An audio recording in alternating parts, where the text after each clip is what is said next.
CBS presents Our Miss Brooks, starring Eve Arden.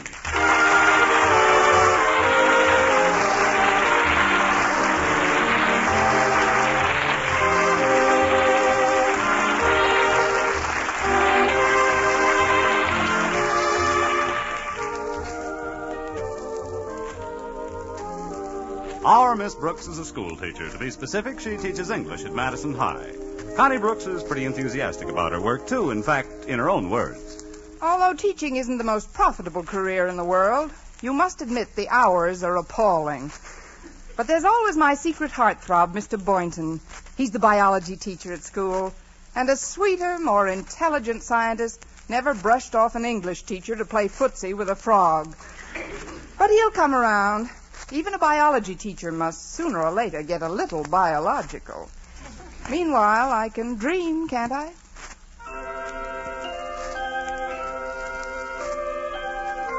Yes, Connie Brooks can dream. Even now, she's in the middle of the sweetest dream of them all. The one that comes right before 7 a.m. Hold me closer, Mr. Boynton. There. Now kiss me. Oh, how does that make you feel? That's what it does to me, too. I'll shut it off. Miss Brooks, you'll be late. Kiss me again, Mr. Boynton. Miss Brooks, you have to go to school. For this, I don't have to go to school. Oh. Good morning. Well, if it isn't my favorite landlady. Oh, good morning, Mrs. Davis. What in the world were you dreaming about? Oh, nothing much. Just the school. I was giving an English lesson. Well, from the way your lips were puckered, I thought you were taking a bugle lesson. Better get up, dear. Today's the day you're supposed to find out about that new job as head of the English department from your new principal. Oh, that's right, Mrs. Davis. For 3 years I've been waiting for that job. 3 years of scrimping and scraping to get along. Now it's all going to be different. With this raise, I'll be able to run down to Miami once in a while, and after I've had the job a while, I might even go abroad. Paris, the Riviera, Biarritz in the spring, the casino at Monte Carlo. Just how much more money does this new job pay, Miss Brooks? $6 a month. Yeah. You better watch your step at Monte Carlo. Money goes pretty fast down there. Money goes fast anywhere. I haven't been able to catch any for years. Now hurry and get dressed, dear. I have a lovely surprise for your breakfast. Another one of your surprise recipes, Mrs. Davis? I hope it's not clam fritters again. You'll see, dear. Come along.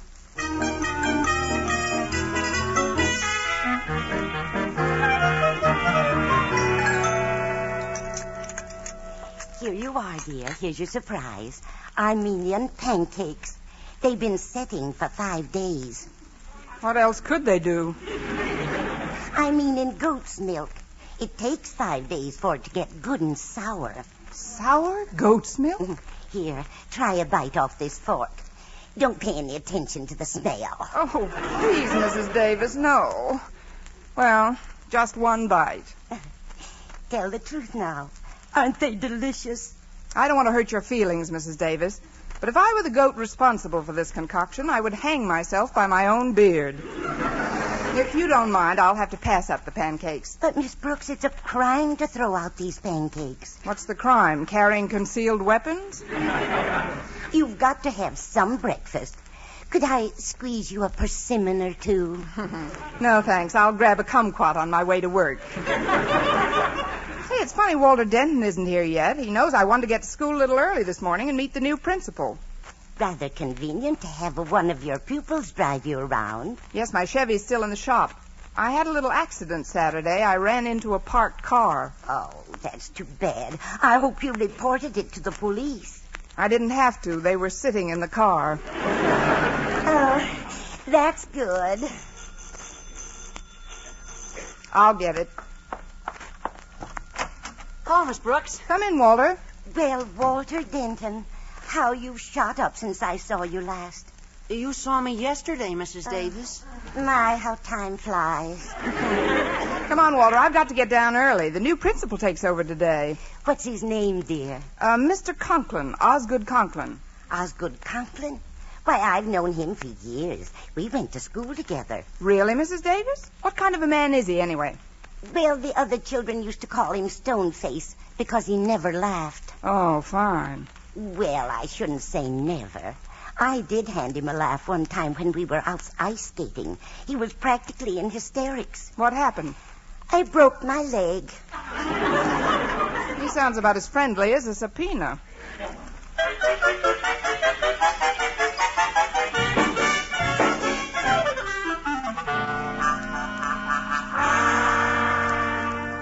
I'll correct any nonsense at this new school, Martha, or my name isn't Osgood Conklin. I've heard all about their lack of principle and discipline, and I won't have it. Do you hear? No one is going to interfere with my making Madison High a well-run school. No one. If anyone gets in my way, I'll crush them, step on them like so many ants, squash them. That's nice. Pass the marmalade, dear. And help yourself to some more toast. I hate toast. As I was saying, Martha, I'm sure that the faculty at Madison High is totally incompetent. Oh, please, Osgood, you mustn't let it irk you. Irk? Drink a little water, dear. It'll go away. No understanding, no cooperation. Nobody knows what a difficult job I'm faced with. It's awful, awful. Please, Osgood, can't you talk without barking? Honestly, sometimes I think Prince is the only one who can really understand you. Prince? Don't mention that lazy mutt to me. Look at him over there, dead to the world. Well, it's getting late. Now, where's my hat? Confound it, where's my hat? Please, dear, don't bark. I'm not barking, Martha. Once and for all, I don't bark. See? He does understand you. Now, be sure to drive carefully on your way to school. Oh, don't tell me how to drive the car. I'm not, dear. It's just that after all the work you put in, polishing it on Sunday, I'd hate to see that. Stop worrying. I did the work, didn't I? Ah, look at her out there. Nothing takes a wax polish like a black touring car. Well, Osgood, you'd better get started. You don't want to set a bad example for your new teacher. I'll show them a thing or two. I'll show them. Oh, shut up, Prince. Goodbye, Martha.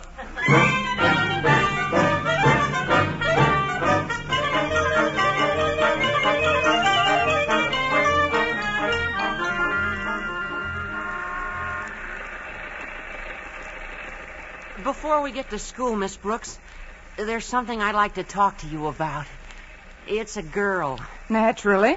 Who is it this time, Walter? Oh, she's the baker's daughter, Penelope Miller. When I kissed her for the first time the other night, I knew she was different. But, Walter, you've kissed a lot of girls. What's so different about Penelope Miller? She tastes like caraway seeds. Oh, grand. She's probably built like a pumpernickel. Now, look, Walter, I've got a lot on my mind today, what with trying to make a good impression on the new principal. Well, all I want you to do is help me write her a letter, Miss Brooks. You see, she doesn't think that I'm mental enough. I can't understand it. And I figured, well, you being an English teacher as well as a woman, well, you'd know how to make her think I was brainy. You know, intelligent. I hate to trade on just my sheer animal magnetism. You know what I mean? Well, you are a little beastly in spots, Walter. Don't blame yourself. Penelope just doesn't appreciate yet that a man is a thing to be treasured. When will she appreciate it? When she gets to be my age. Oh, I couldn't wait that long, Miss Brooks. What? Oh, I'm sorry, Miss Brooks. I guess I'm not very mental at that, but you will help me out, won't you? I'll come over to Mrs. Davis's tonight and we'll write a letter together. What do you say? Well, I don't know, Walter. Walter, look out. That car. What car? That big black touring car. Big black touring car?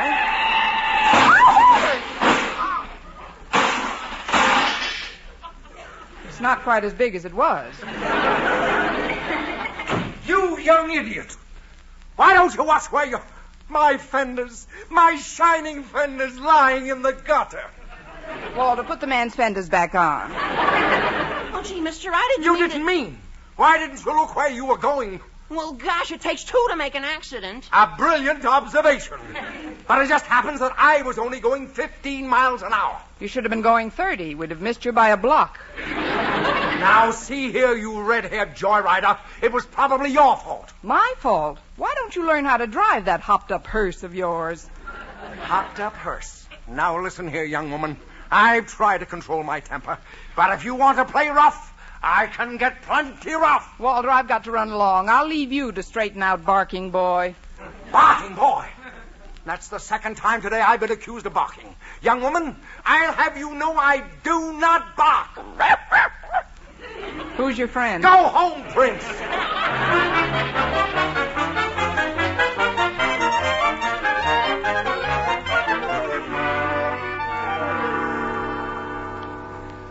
Well, classes haven't started yet. Let me see. Pick up my mail first, and then... Oh, hello, Mr. Boynton. Hello, Miss Brooks. Isn't it a coincidence that we're in the same mailbox? Not an overwhelming coincidence. You see, your last name begins with the same letter mine does. Well, that's a start. You have such a quick mind, Mr. Boynton. Well, it is thorough. Personally, I think you tax it too much. Don't you think you need more recreation, if you know what I mean? Well, carrying on my biology experiments is recreation enough. You don't know what I mean. Of course, I also collect stamps. Oh, that sounds exciting. There's no end to the possibilities. Have you ever tried your hand at beadwork? Well, no, I don't believe I have. Is it fun? Fun? Why, it makes you just tingle all over. We must string a few together sometime. Mm-hmm. And basket weaving can be thrilling, too. Oh, really? Yes, if we're both in the same basket. Well, so much for the world of sports. Miss Brooks, if you don't mind my changing the subject, are you going to be busy tonight? Busy? Me? Mr. Boynton, I couldn't be unbusier. Well, I'd like to come over after dinner. That is, if we can be alone. Alone? We'll be absolutely isolated. I hope you don't think I'm too forward, Mr. Boynton, but I've anticipated this moment for quite a while. Remember the day about 5 years ago when I first came to Madison High, rounded a turn in the corridor, and bumped smack into you? Oh, yes. I was teaching chemistry then. You put quite a dent in my Bunsen burner. Yeah. Well, you know, that was the day I first suspected that we'd be more to each other than just fellow faculty members. And when were your suspicions confirmed, Miss Brooks? On our very next date, when you took me to lunch, 2 years later. Gad, you were a fast worker. I don't blame you for kidding me, Miss Brooks. I guess I'm not much of a whirlwind romantically. Then most scientific people aren't. You see, the study of evolution alone tends to slow down any of the mere intemperate reflexes. Mm-hmm. You must realize that a tremendous period of time was involved before the single cell divided itself in the sea and adapted itself to the land and the air. Mm-hmm. Countless centuries passed before lower forms of life assumed their new shapes, and generations before the mammal family produced the ape family, and before the ape family produced the human family. What have you been waiting for me to do? Slip back a notch? Well, what time do you think you'll be able to come over tonight, Mr. Boynton? Mr. Boynton, Miss Brooks, let us not tarry. Your new principal, Mr. Conklin, is due at any moment. Oh, we'll be sorry to see you go, Mr. Darwell. Yes, you've been a wonderful principal, Mr. Darwell. Why did the Board of Education decide to have you transferred? Ours not to reason why. Ours but to teach and die. As the great Socrates so aptly phrased it, if you gotta go, you gotta go. Of course, I am genuinely sorry to leave old Madison High, but then we're teachers, and teachers can't afford sentiment. We can't afford anything. As the great Professor Einstein so aptly phrased it, murder, ain't it? You know, I still hope I can land that job as head of the English department, though. Well, that will depend upon the impression you make on Mr. Conklin. I'm taking him on a tour of inspection as soon as he arrives, Miss Brooks. Your class will be the first one visited. Oh, the first class visited? Oh, gosh, Mr. Boynton, if I'm to impress Conklin, I'll have to hurry and get things in order. I better go in and erase the children and see that the blackboards aren't throwing spitballs. Poor Miss Brooks, you're a bundle of nerves. You look sort of faint. Here, I'll put my arms around you until you steady yourself. Oh, no, you won't, Mr. Boynton. Just because you happen to catch me at a weak moment, I'm not letting you put your arms around me. My father told me about men like you. And why are you putting your arms around me? My mother told me about men like you, too.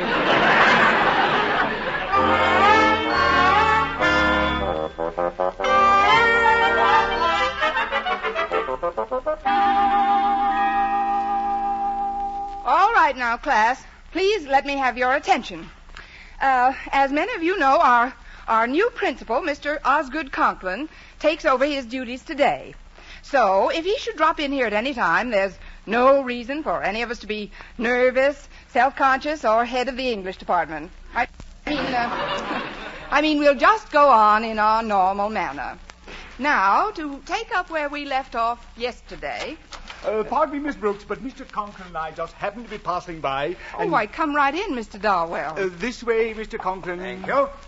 Mr. Conklin, this is our Miss Brooks. How do you do, Miss Brooks? Glad to make your... Wait a minute. Oh, thanks, Mr. Conklin. Glad to make your acquaint a minute, too. Oh? You two have met? We sort of ran into each other this morning. Darwell, this is the young lady in the accident I told you about. Mr. Conklin, I have an idea. Why don't we skip English and drop in on the... Now that I know just who Miss Brooks is, I'm particularly interested in watching her conduct her class. Go right on, Miss Brooks. Well, all right, Mr. Conklin. Now, class, I'm going to read some lines to you, which I'd like you to... I'd like you to... I want you to tell me whom... No, who? I'd like the name of the author of the following stuff. Friends, Romans, countrymen, lend me your ears. I come to bury Conklin, not to praise him. That is, to bury Caesar. Hand, please? No hands? You've all got them, you know. Just look at the ends of your sleeves. Oh, there's a hand. Winona. I can always depend on Winona. Who wrote those lines, Winona? I don't know. I just want to leave the room.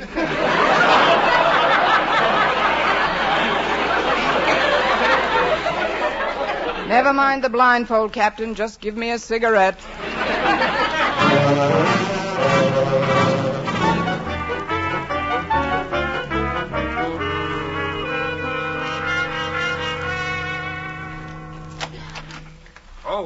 Come in, Miss Brooks.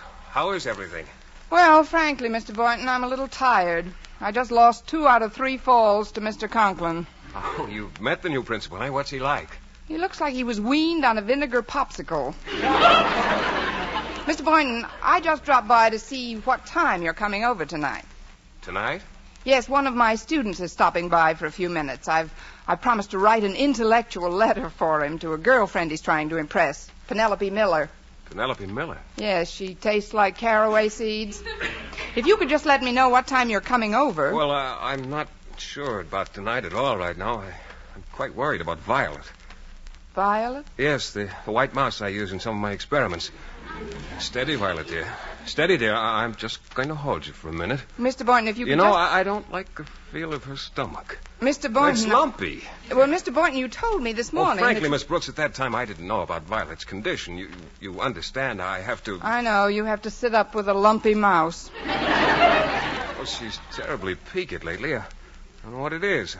I think I better have a look at her cage. Hold on a minute, will you? Here. Miss Brooks, you dropped Violet! She attacked me! Miss Brooks! Hey, Miss Brooks, get down off that desk! I can't! Oh, I see her. She's under that... She's under the table! I'll get her if you just stop that screaming. And let go of your skirts! And this, Mr. Conklin, is our biology laboratory. Why, Miss Brooks, what are you doing on that desk? And where is Mr. Boynton? He's under the table with Violet. With Violet? So that's what goes on in the biology laboratory of Madison High. Oh, but Mr. Conklin, I'm sure... So Mr. am I Boynton very sure. Come, Mr. Darwell. I'll be back when Violet is out from under the table. Oh, no. Oh, I've got her, Miss Brooks. Poor thing was scared to death. Here, look at her. Isn't she sweet? Isn't Violet a beauty? She's ravishing. And may I tell you something else, Mr. Boynton? What's that? You make a lovely couple.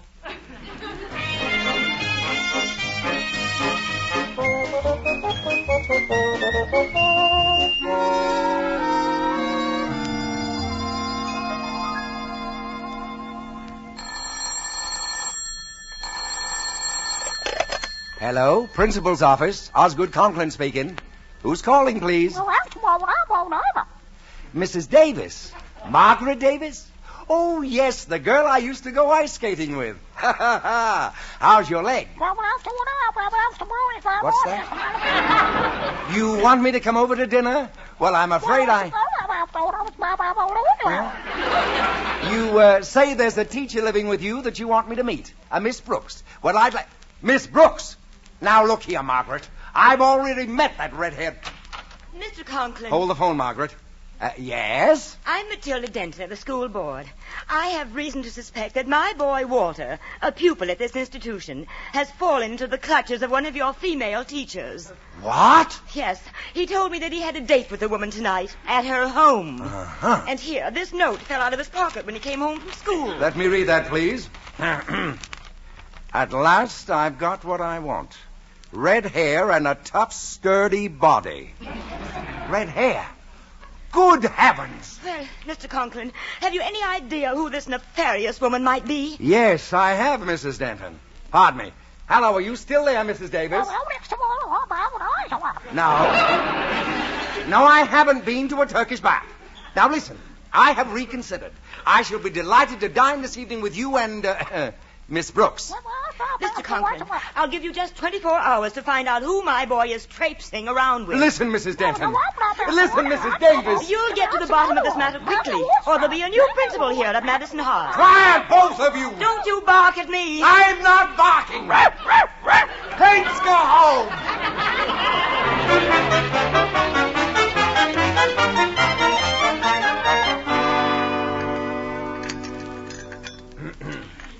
Well, Osgood, how did you like your dinner? Very interesting, Mrs. Davis. I've never tasted this kind of meat before. Just what is it? It's our usual Monday night supper. Seal burgers. I'll take these dishes into the kitchen and see about the coffee. I make Bulgarian coffee, you know. It's strained through a grapefruit rind. Now then, Miss Brooks, let's get right to the point, huh? What would you think of a teacher who would allow a student to become infatuated with her and then lead him on? I'd think she was pretty terrible, Mr. Conklin. Who's the teacher? Well, we haven't any positive proof, but the boy's name is Walter Denton. Well, I think they both ought to be arrested. Walter Denton? Yes, Miss Brooks. You can't deny that you were in the car with young Denton this morning? But he was just giving me a lift until my car is fixed. I never see the boy at any other time. Are you sure about that, Miss Brooks? Oh, I'm positive, Mr. Conklin. Must be my laundry. Your laundry at 8 p.m.? I deal with the owl laundry. They only come out at night. Excuse me, Mr. Conklin. I'll be back in a minute. All right, Miss Brooks. Hi, Miss Brooks. I keep you waiting? Yes, but not long enough. Look, Walter, would you come back some other time? Come on, let's get into the living room. No, Walter, no. I'm anxious to get that letter started. Oh, not so loud, Walter. Mr. Conklin is in the dining room. Oh, the new principal? Yes, and if he finds you here tonight, we'll both be out. No, good. We'll have our coffee in the living room. Fine, Margaret. Quick, Walter, hide. Get behind those curtains behind the window. Well, yeah, but I'll explain later. Get in back of them. Who was it that rang, dear? Oh, it was just a wrong number, Mrs. Davis. On the doorbell? I mean the wrong house number. You seem quite nervous, dear. Oh, I'm all right. Oh, come and get some coffee. It'll calm you down. Thank you. The Bulgarians drink it flat on their back, you know. I'll be flat on my back any minute, and I wish I was in Bulgaria. Why, you're trembling like a leaf, Miss Brooks, and you're all flushed. Well, it is rather warm in here, don't you think? If it isn't too much trouble, Osgood, would you mind pulling back those curtains and opening the window? Oh, no, not the curtains. No trouble at all. I'd be only too happy to open the window. And I'll be only too happy to jump out of it. There we are. Well, where is he? What's become of him? What's become of who? Bobby Breen. He used to send me. Come on over to the couch, Connie. You're still overwrought. Well, thank you. Lay right down here, dear. Oh, no, I'll thank you. get you a pillow. You know, I keep pillows in the window seat just for emergencies. I always say you never know when you need them. Why, hello, Walter. Here you are, Miss Brooks. You speak yourself. Ow! Margaret, what's the matter? Walter Denton, come out of my window seat. Aha! Just as I thought. Miss Brooks, where are you going? I thought I'd run down to the Belgian Congo for the weekend. Sit down, Miss Brooks. Young man, what were you doing in that window seat? If you'll only give me a chance, Mr. Conklin, I can explain. Go ahead. What were you doing in there? Hiding. Walter, tell them just why you came here tonight. Well, I came here to see Miss Brooks. I thought we'd be alone. Oh, ho! Oh, no. Well, she was only going to help me write a letter to my girlfriend. I see. Now, let's hear you explain this, Miss Brooks. Here, read this page from Walter's diary. Mine? What is this? At last I've got what I want. Red hair and what a tough, sturdy body. Walter! I wish everybody would stop saying Walter. Look, this isn't even my writing. Here, look at the other side. See, that's my biology notes from yesterday. I asked Mr. Boynton to loan me a piece of paper. Mr. Boynton wrote that? Miss Brooks, don't you get it? Get what? Red hair. It's you he's writing about. Mr. Boynton? Me? Just what he wanted? Tough and sturdy body. Well, I am strong. Surely you're not pleased, Miss Brooks. I'm not? I mean, I'm not.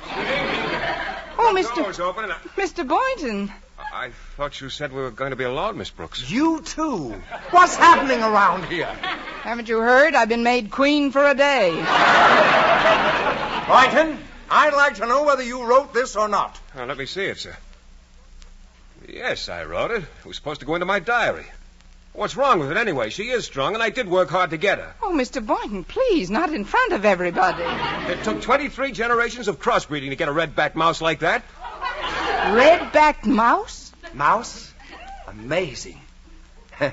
Miss Brooks, I'm afraid I've done you a grave injustice. You most certainly have, Mr. Conklin. You've placed your own meaning on unfortunate incidents. But You've accused me of misconduct with no proof whatsoever, and you've acted in general like a narrow, bigoted, unfair person. But, Miss Brooks... Mr. Conklin, I never want to see or talk to you again as long as I live. Not even about the job as head of the English department?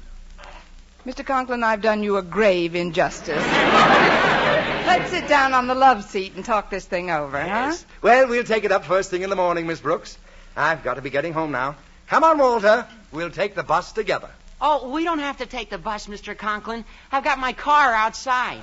Your car? After our collision this morning? Oh, after I left you, I hit another car and everything snapped back into place. Well, good night, all. Good night, Walter. Good night. Good night, Walter. Good night. Good night, Mr. Conklin. Good night, Mr. Conklin. Well, now there's just the three of us, Mr. Boynton. Mrs. Davis and you and I. Gee, it's a beautiful night. Look at that moonlight streaming through the windows. If one would take a hint, there'd just be two of us. Two of us and one sofa.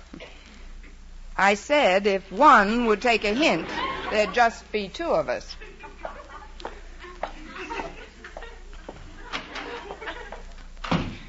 Well, here we are, just the two of us. Good. How about a little gin rummy? That's the deal.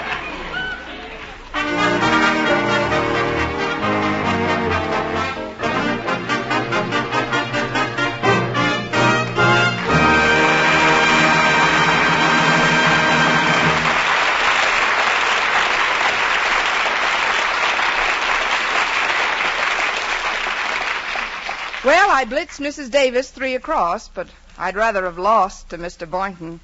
He's certainly naive, my little biology boy. But though he's shy, he's glad of eye, and I'm sure he'll soon realize that the greatest thing he'll ever learn is just to love and be loved in return.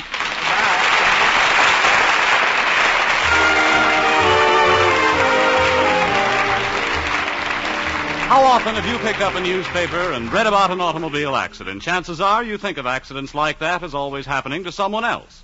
If you could count on that, there'd be nothing for you to worry about. But chances are also that those very people you read about had the same feeling until something actually did happen to them. All it takes is that one brief moment of carelessness, but it can cause a lifetime of anguish. In almost every automobile accident, there are one or more violations of the law. Yet those laws are made specifically for the purpose of preventing accidents. Our Miss Brooks, starring Eve Arden, is produced and directed by Larry Burns. Tonight's script was written by Al Lewis with music by Wilbur Hatch. Next week at the same time, Columbia will again present another adventure in the far from placid life of our Miss Brooks, starring Eve Arden. Bob Stevenson speaking. This is CBS, the Columbia Broadcasting System.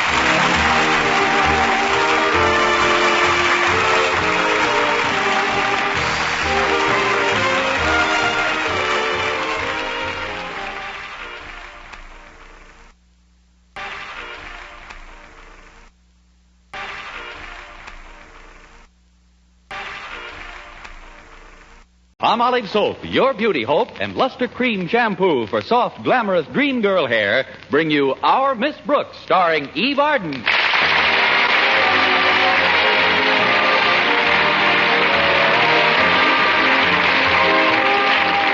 Our Miss Brooks teaches English at Madison High School. She's very fond of her pupils, and they're very fond of her.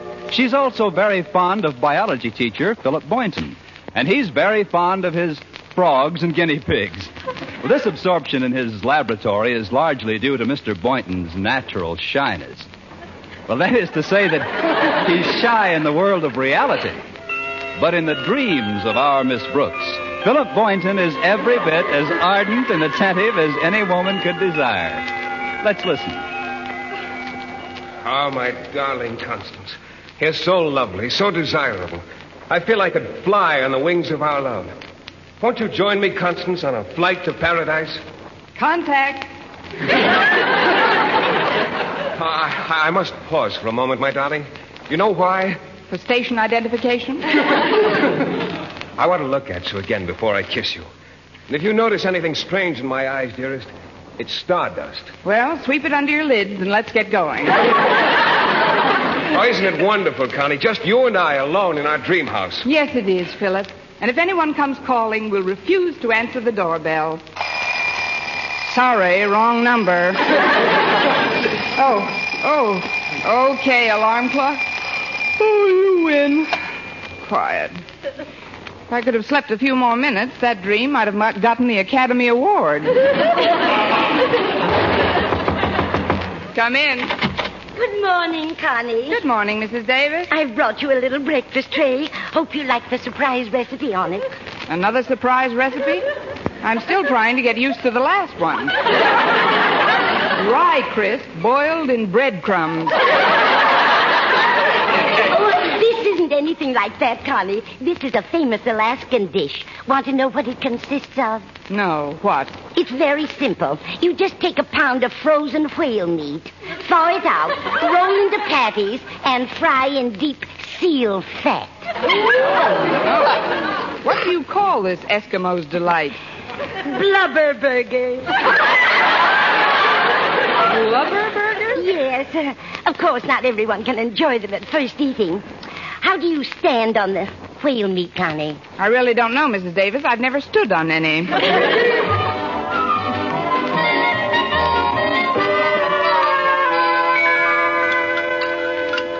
It was nice of you to bring a tray into my room, Mrs. Davis, but I'd rather have breakfast out here in the dinette with you. Oh, thank you, Connie. But you haven't had a thing but a glass of milk. I know. You can't fry that. That is, I didn't feel very hungry. Oh, that's too bad. Today of all days. What's so special about today? Don't you know?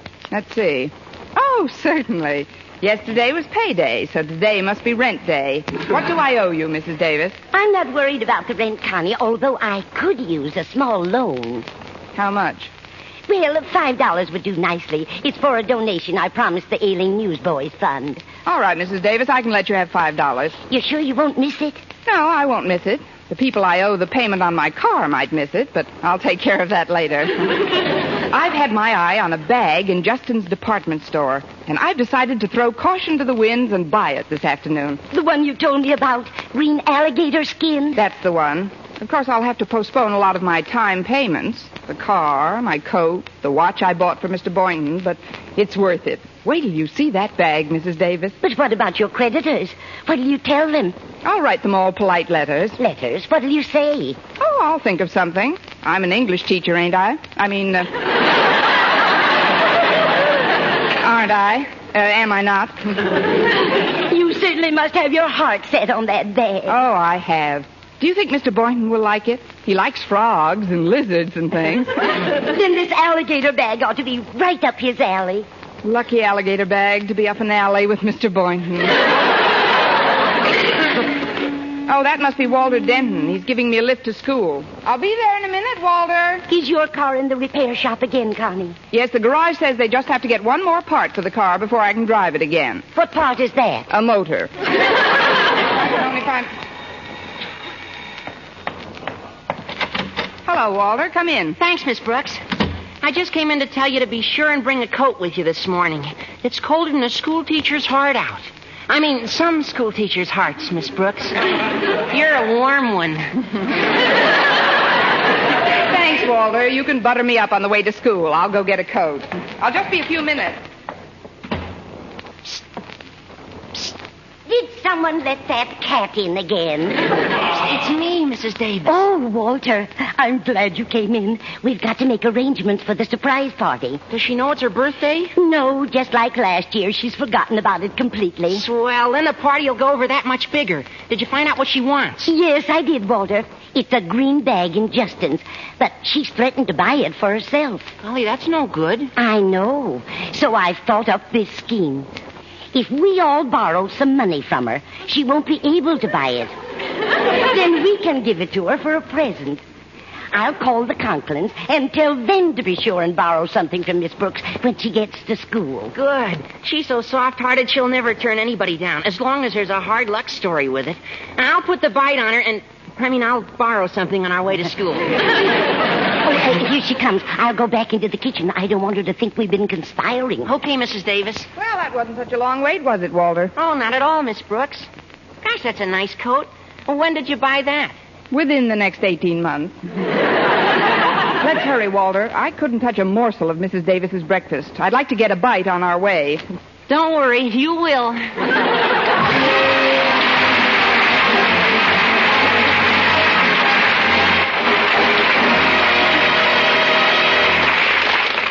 Our Miss Brooks will continue in just a moment, but first, here is Vern Smith with an important announcement. Palmolive Soap is giving away prizes worth $67,000, a grand prize of $25,000 in one lump sum, or $100 a month for life. And that's not all. There are over 2,000 prizes in Palmolive's big treasure chest contest. Ford sedans, Westinghouse laundromats, From Silver Fox scarves, Toastmaster toasters, and it's easy to enter. Complete the last line of this jingle. A fresher, brighter-looking skin is something I would like to win.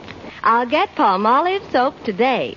Da-da-da-da-da-da-da. Write your last line on a plain sheet of paper or use an official entry blank giving complete rules obtainable at your dealers. Include your own and dealer's name and address and mail with the big word Palmolive from the front of the wrapper of one regular and one bath-size cake of Palmolive soap to Palmolive, Box 92, New York 8, New York. Now, here's the jingle once more. A fresher, brighter-looking skin is something I would like to win.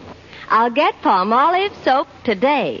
Da-da-da-da-da-da-da. Mail your entry to Palmolive, Box 92, New York 8, New York. Get Palmolive soap for a lovelier complexion. Remember, doctors prove Palmolive's beauty results.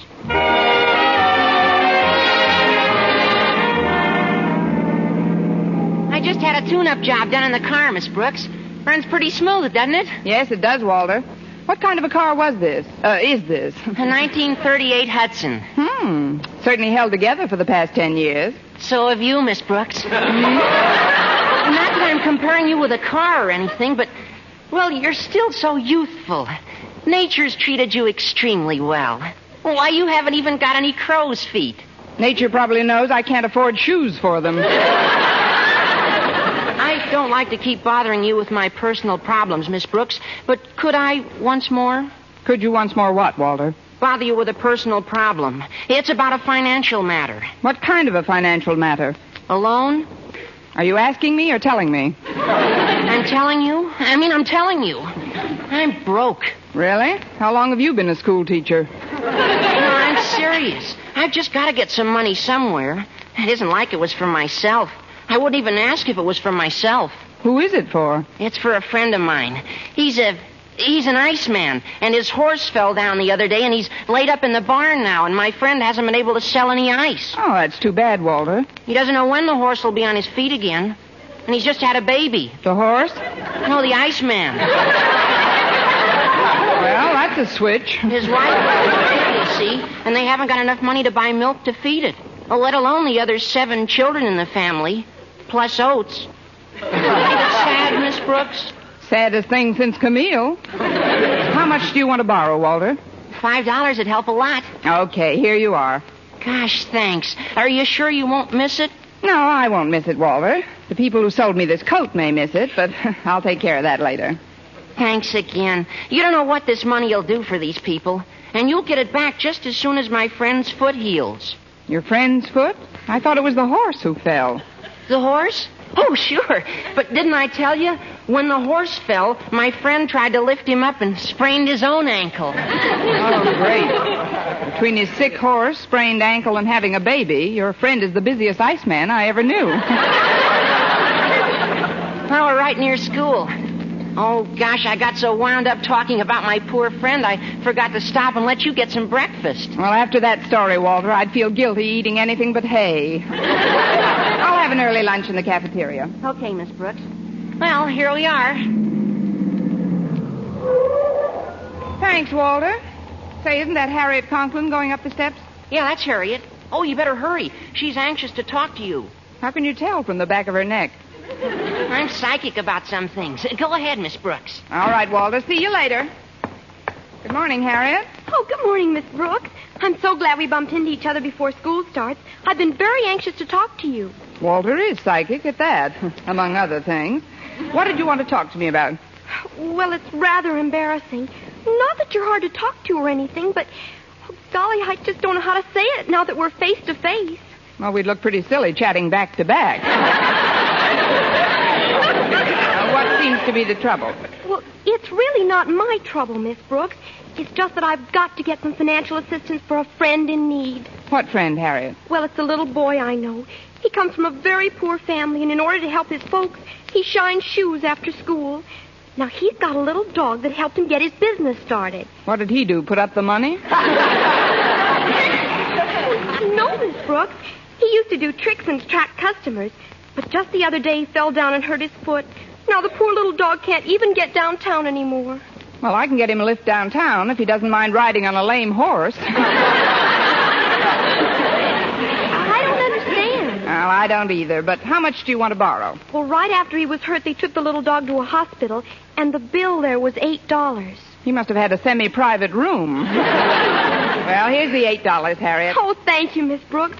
You sure you won't miss it? No, I won't miss it. The people I owe the payment on my watch might miss it, but I'll take care of that later.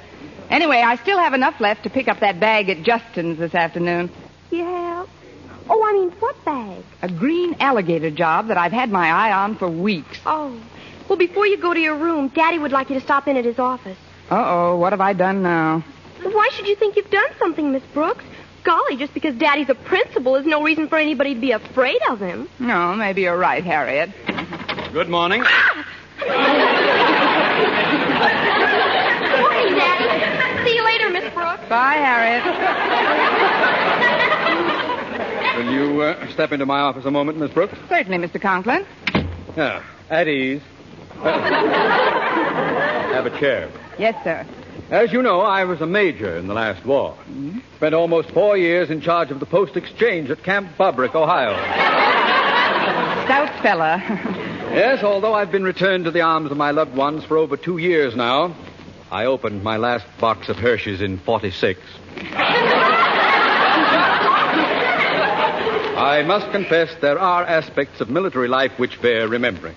Such as? Oh, the camaraderie, esprit de corps. Don't you agree, Miss Brooks? Oui, mon capitaine. Now, you've been teaching at Madison High for over 5 years, haven't you? That's right, Mr. Conklin. And in that time, I've had a lot of esprit de corps, but very few raises. I think the last one was way now, back in... let's not talk shop, Miss Brooks. I realize that you haven't had a raise in some time, but after all, it's a universal complaint these days, and one which can't be remedied overnight. Meanwhile, you get by very nicely on the money you earn, don't you? Well, speaking frankly... That's the only way to speak, Miss Brooks. Now, if you don't mind, I'll come to the point. I've got to have some financial assistance for a friend of mine in distress. Another one? This poor chap was one of my GI assistants during the war. Just a corporal, but I recommended him for a War Department citation. Really? Yes. You never saw anyone fill a Coke machine like this lad. As for stacking Kleenex boxes, well,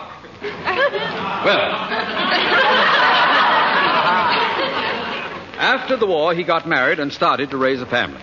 That was 3 years ago, but luck didn't favor this boy. He lost one job after another. Things went from bad to worse. You mean he became a teacher? No laughing matter, Miss Brooks. He's just written me that his wife is going to have another baby. They're 4. In 3 years?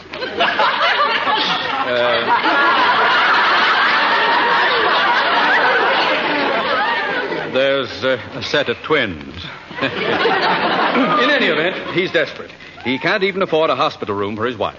Well, I know where there's a semi-private room if she doesn't mind dogs. I mean, how much would you like to borrow, Mr. Conklin? Well, I've asked many of my friends for $5 or $10. I see. Well, I guess. But you're such an old friend, Miss Brooks, I feel that I can ask you for $15. Before our friendship gets any older, here's the $15. Oh, thank you, Miss Brooks. You're sure you won't miss it? No, I won't miss it. The people I owe a repair bill on my car might miss it, but I'll take care of that later. Very well. That'll be all then. Dismissed.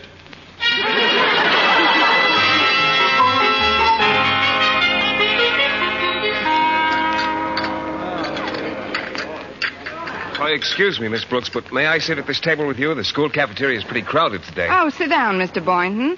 You'll forgive me if I go ahead with my lunch. Oh, of course. I want to eat this salad while it's still warm. There's something I'd like to talk to you about. Yes, Mr. Boynton? I've heard from many people how generous and warm-hearted you are under your veneer of seeming sophistication. Of course, I've always known that you're true blue, a 100% human being, deep down below the surface. Why, Mr. Boynton, you've been peeking at my x-rays. I'm serious. I know that I can appeal to you for assistance without fear of embarrassment. And I know when you hear my story, you'll want to help. Et tu, Boynton? Well, what's your story? Well, I have this friend who's also a biologist. From a poor family? No, his family's very wealthy, as a matter of fact. But he's married and has 7 children and 1 on the way. No, he's a single chap. But he's got a bad sickness. No, he's in the pink of condition. Oh, wait a minute, I know. His little puppy broke its leg. Oh, he hasn't any puppy, but his Great Dane just won a blue ribbon. Wrong again. But give that lady a box of Red Heart and 2 tickets to next week's flea circus.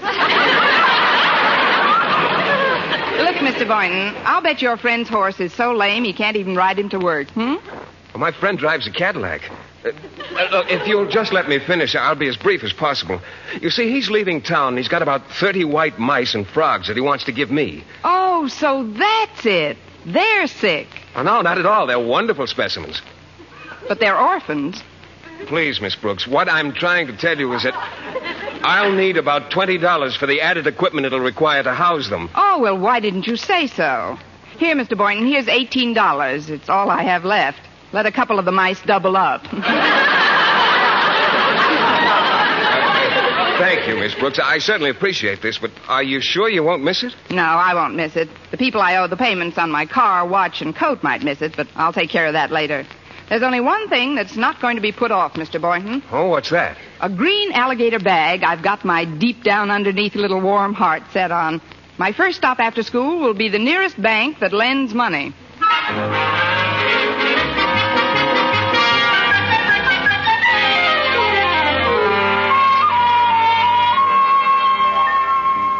All right. Attention, quiet, please. Now then, Harriet, it was your idea to have this surprise party for Miss Brooks. Suppose you outline the plan. All right, Daddy.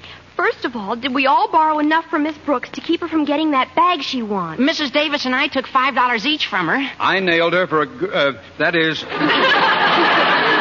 I appropriated 15. And she loaned me $18. Good for you, Mr. Boynton. Oh, I'm afraid it's not good enough, Mr. Conklin. She told me at lunch she was going to the bank and borrow the money for the bag. Oh, golly, that'll spoil everything. I know. Why don't we call the store and tell them under no circumstances to sell her that bag? Tell them we're buying it. Excellent, Walter. It's a wonder that agile mind of yours doesn't function quite so efficaciously in the schoolroom. Gosh,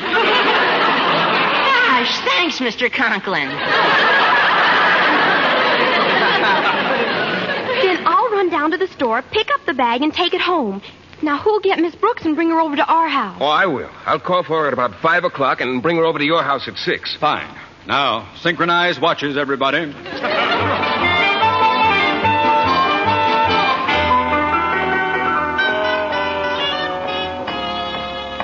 Let's see, confidential loan department. This is it. Pardon me, I've read your ads, but I'd still like to be assured that any business we transact will be strictly confidential. You may be quite certain of that, miss. What? I said we treat all our transactions with the utmost secrecy. Well, you can let me in on it.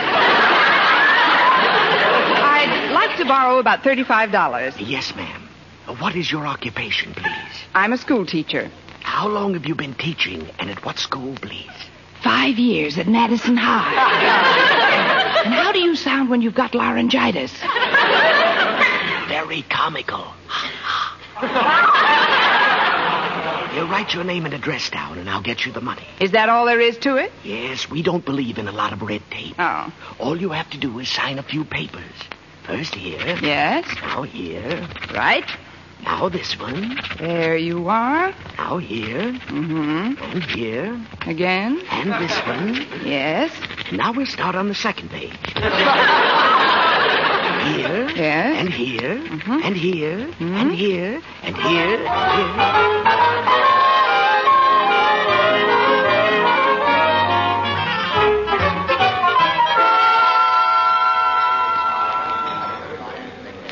Can I help you, madam? It's Miss Brooks. I'd like to see an item your department has been featuring in your window display. What item is that, Miss Brooks? It's a green alligator. What? A green alligator. I've seen it in your window every day for weeks now. Have you ever heard of Alcoholics Anonymous? Do you mean to tell me you don't know what I'm talking about? Oh, not at all, Miss Brooks. You know you don't know what you're talking about, don't you? Or do you? Of course I do. Let's start all over again. There's a purse made of green alligator skin that's been in your window for the past... Oh, that thing. Oh, you wouldn't want to own that. Why, it wouldn't do a thing for you. It wouldn't have to. I've got a job. May I see it, please? Funny thing about that model, I sold the last one not a half hour ago to, Miss H. Conklin, I believe. Well, couldn't you get one just like it if I... H. Conklin? That's Harriet. Why, that little demon. Maybe if I get her another bag, she'll trade me the green one. No, she wears a lot of green. Besides, she has alligator shoes, too. Well, I might as well go over to her house and see what I can do, anyway. I didn't mean to eavesdrop on your monologue. But, H. Conklin won't be home for a while. She said she had a lot of shopping to do. And then she's going to get a manicure at Antoine's. Well, I'll go to her house and wait. Thank you, and good day, J. Edgar Hoover.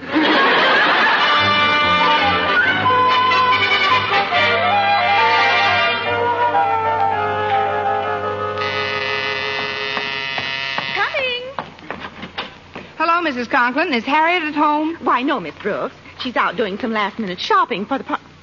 Miss Brooks! Isn't it terribly early? I mean, with the days getting shorter all the time, it seems like about 5 o'clock. It is 5 o'clock. May I come in, Mrs. Conklin? Oh, of course.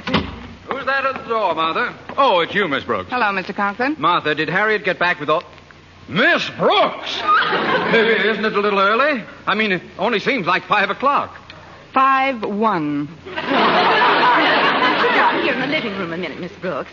Osgood, I'd like to talk to you. Yes. Will you excuse us, please, Miss Brooks? Surely. What happened? Why did you so early? Well, I don't know what it was. Somebody must have slipped up. That's all I've got to say. I wonder if they've had a confidential loan lately. I'll be right there.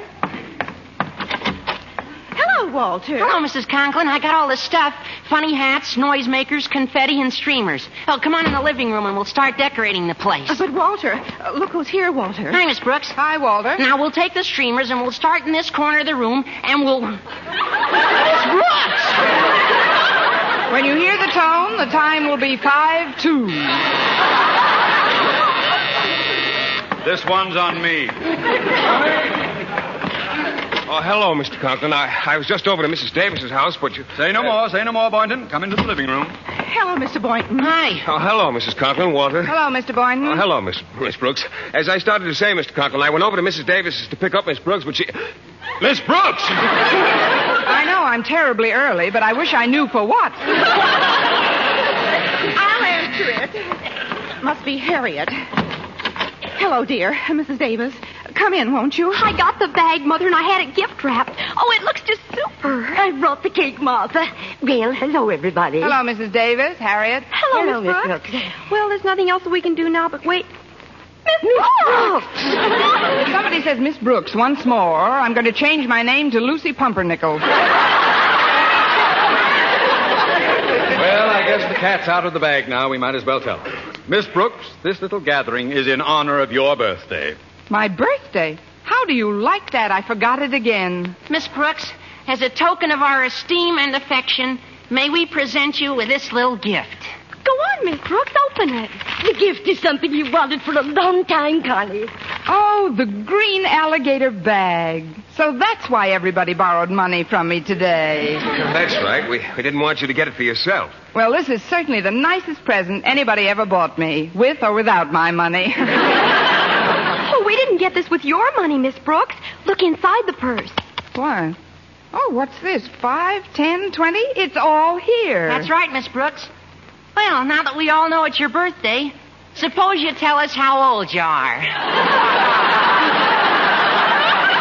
Happy birthday to me. Happy birthday to me. Happy birthday, our Miss Brooks. Happy birthday to you.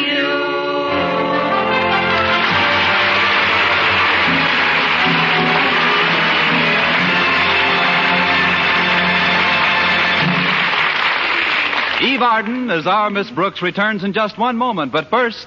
Dream girl, beautiful luster cream girl. Tonight you can see this come true, revealed by a luster cream shampoo. You'll see your hair lovelier, your wave or curls softer, more glamorous, easy to do quickly. Even in hardest water, luster cream shampoo leaves hair 3 ways lovelier. Fragrantly clean, easier to manage, brilliant with sheen. Don't wait. Tonight, use Luster Cream Shampoo. Not a soap, not a liquid, but a dainty magical cream.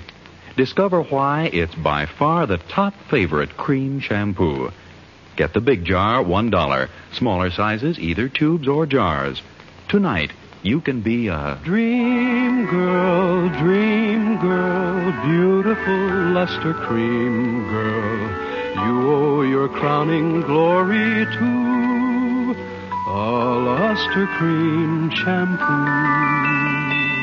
And now, once again, here is our Miss Brooks.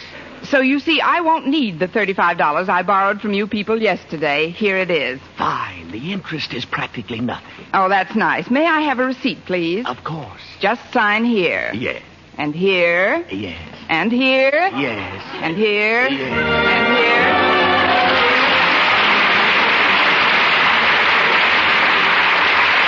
Next week, tune into another Our Miss Brooks show brought to you by Palmolive Soap, Your Beauty Hope, and Luster Cream Shampoo for soft, glamorous dream girl hair. Our Miss Brooks, starring Eve Arden, is produced by Larry Burns, written and directed by Al Lewis, with music by Wilbur Hatch. Dentists know what cleans teeth best, and over 4,000 dentists say Colgate tooth powder with a 2-minute routine gets teeth sparkling and super clean. So to remove dull film and get your teeth shining clean, just brush teeth 2 minutes morning and night with Colgate tooth powder. Brush inside, outside, and biting surfaces. Always brush away from the gums. See how quickly this gets teeth naturally bright.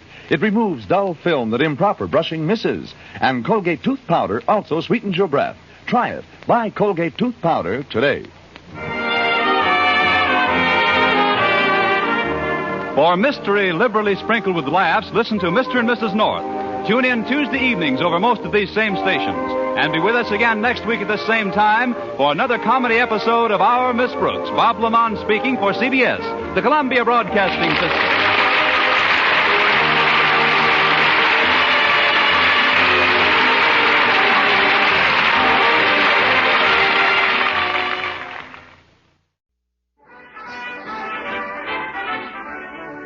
Well, I finally got to Mr. Boynton's apartment house to take him to the football game.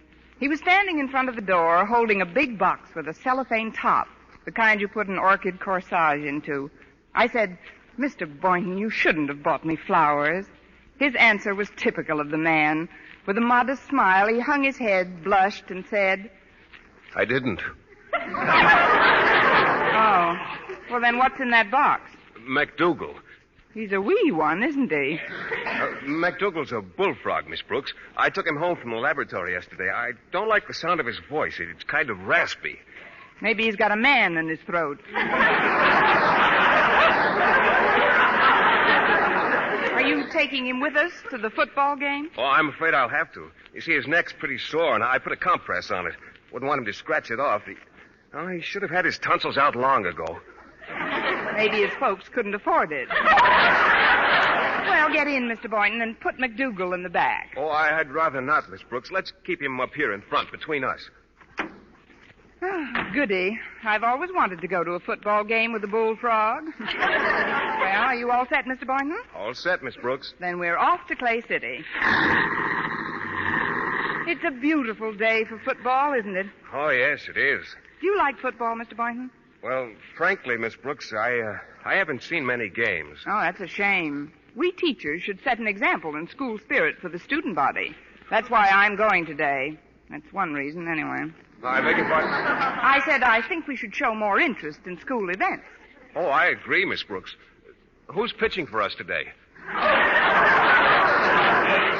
Well, we tried to get Satchel Paige, but he's tied up. Of course, we have some good backfield men pitching passes. That's what you meant, isn't it? Oh, I guess so. I'm afraid you'll have to explain quite a bit of the rules, Miss Brooks. Oh, you'll get on to it, Mr. Boynton. Meanwhile, we've got 55 miles to travel together. Just you and I. I was hoping you'd feel that way about it. That was MacDougall. Now, quiet, Mac. I want you to rest your throat. Yes, do that, Mac. Now, where was I? You were saying we've got 55 miles to drive together. That's right. Just the three of us. A man, a girl, a bullfrog. Oh, well, we'll have fun anyway. I know a wonderful little restaurant en route where we can stop for lunch. It's called the Blue Goose Cafe. Oh, fine. Look, Miss Brooks, isn't that one of our students pushing that car across the street? Oh, yes, that's Walter Denton. Maybe we can give him a hand. Hello, Walter. Oh, hello, Miss Brooks. How do, Mr. Boynton? Oh, hello, Walter. Something go wrong with your car? Oh, nothing unusual. It just won't go. I think my clutch lining is gone. Oh, well, take a little of mine, Walter. I've got a new batch. Gee, of all times to fizzle out on me. I had my heart set on going to the Clay City football game today. Well, why don't you come along with us? What do you say, Miss Brooks? With us? Well, I'm sure Walter would rather get there under his own power. Maybe we ought to try and get his car started. Oh, it's no use, Miss Brooks. It won't go. I know this car like the back of my hand. And the back of me hand to you. Well, it isn't that you're not welcome to come with us, Walter. I know. Why don't we tow you in your car? Tow me? Well, I don't understand the point of that, Miss Brooks. You wouldn't. I haven't got any tow rope anyway, Miss Brooks. Well, maybe we could push you in your car. You know, bumper to bumper and shove. Then when we got to a nice downgrade, whee! Wow, Walter. Oh, you're kidding me, Miss Brooks. Yeah. I'll sit in the back here. You and Mr. Boynton won't even know we're in the car. All right, Walter, hop in. I wouldn't want you to miss the game.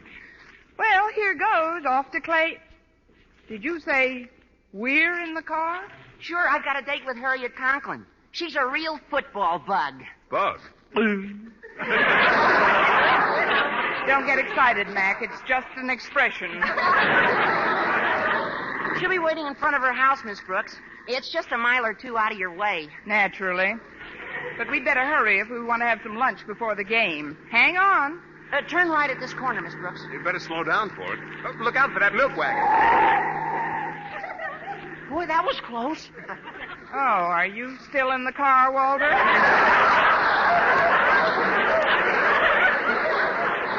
I mean, I hope I didn't unnerve you. Oh, that's all right, Miss Brooks. I'm used to driving with woman drivers. My mother's one, you know. One what, Walter? It's only natural for drivers to make mistakes. But my mom has made some whoppers. That I can see. Look, isn't that Harriet standing under that tree? Oh, yeah, that's her. Pull over to the curb, Miss Brooks. Yes, sir. Shall I hold the meter? Hiya, Harriet. My car's all tattered and torn, so Miss Brooks is taking us to the game. Well, bless your little pointed head. Hello, Miss Brooks. Hello, Harriet. How are you, Harriet? Mr. Boynton, how nice to have you along. Get that leer out of your voice, Harriet. Mr. Boynton's been spoken for. In fact, he's been spoken and croaked for. What in the world was that sound? Oh, this is MacDougal, Harriet, one of my favorite frogs. You can introduce them formally when we're rolling again. Hop in. Not you, Mac. We'll get in back. After you, m'lady. Thank you, ma'am. All set? Well, we're off for Clay City. Oh, don't start yet, Miss Brooks. Daddy's coming down off the porch. Hi, Daddy. Hello, everyone. Oh, hello, Mr. Conklin. Bye, Mr. Conklin. That is, how do you do, sir? How's Madison's favorite principal today? Hmm? At ease. I was just reading about the game with Clay City High. Should be quite a contest. Oh, yes, sir. That's where we're going today. At least we're starting today. Denton, must you sit so close to my daughter? I'm not sitting close to her, Mr. Conklin. She's sitting close to me. I'm over as far as I can get. I've got to pin him down, Father. Walter's the elusive type. Of course, he's not a real happy heartache, but he's good for a minor throb or two. Cut it out, Harriet.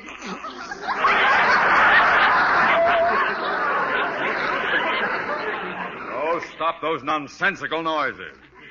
Now, there's quite a bit of work I could do this afternoon, filing reports to the Board of Education and so forth. You have a nice day for it, Mr. Conklin. Well, we'd be getting along now. But I got to thinking. Conklin, I said to myself, or rather, Mr. Conklin, I said, you haven't seen a football game in a month of Sundays. Let's take in this Clay City game. Then you mean you're going along with us? That's just super, Daddy, isn't it, Walter? Yeah, super. Well, it'll be a pleasure to have you along, Mr. Conklin. Oh, thank you, Boynton. But what about you, Miss Brooks? It's your car. How do you feel about my coming along? Just ginger peachy, Mr. Conklin. Well, let's get started if we're going. It's getting kind of late, and we want to stop. I won't be any time at all. I'll go back to the house and ask Mrs. Conklin to speed things up. Mrs. Conklin? Yes. She's been out in the yard all morning planting, and she's quite dirty. I'll tell her to hurry with the bath and not fuss much with dressing. Well, tell her to slip on anything, Mr. Conklin. A loose rug will do.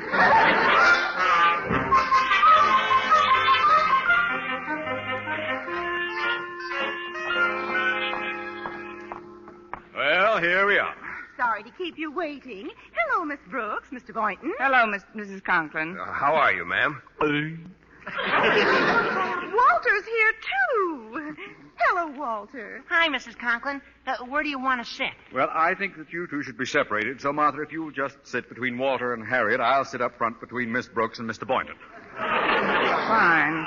Now, if we can only get somebody to sit between MacDougal. I'd better hold him on my lap. There we go, Mac. Pity he doesn't drive. We could change places. We're all set, Miss Brooks. Do you know the road? Well, not offhand, Mr. Conklin, but I've got some maps in my glove compartment. Well, I'd better get them out then, Miss Brooks. Should be a very simple matter getting to Clay City.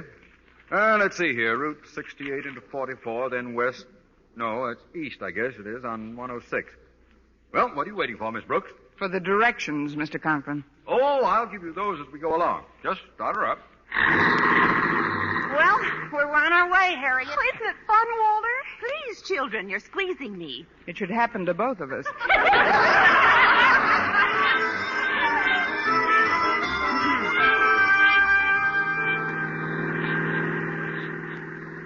Miss Brooks, do you mind turning your radio on? I understand there's going to be a new clue on Sing It Again. All right, Harriet.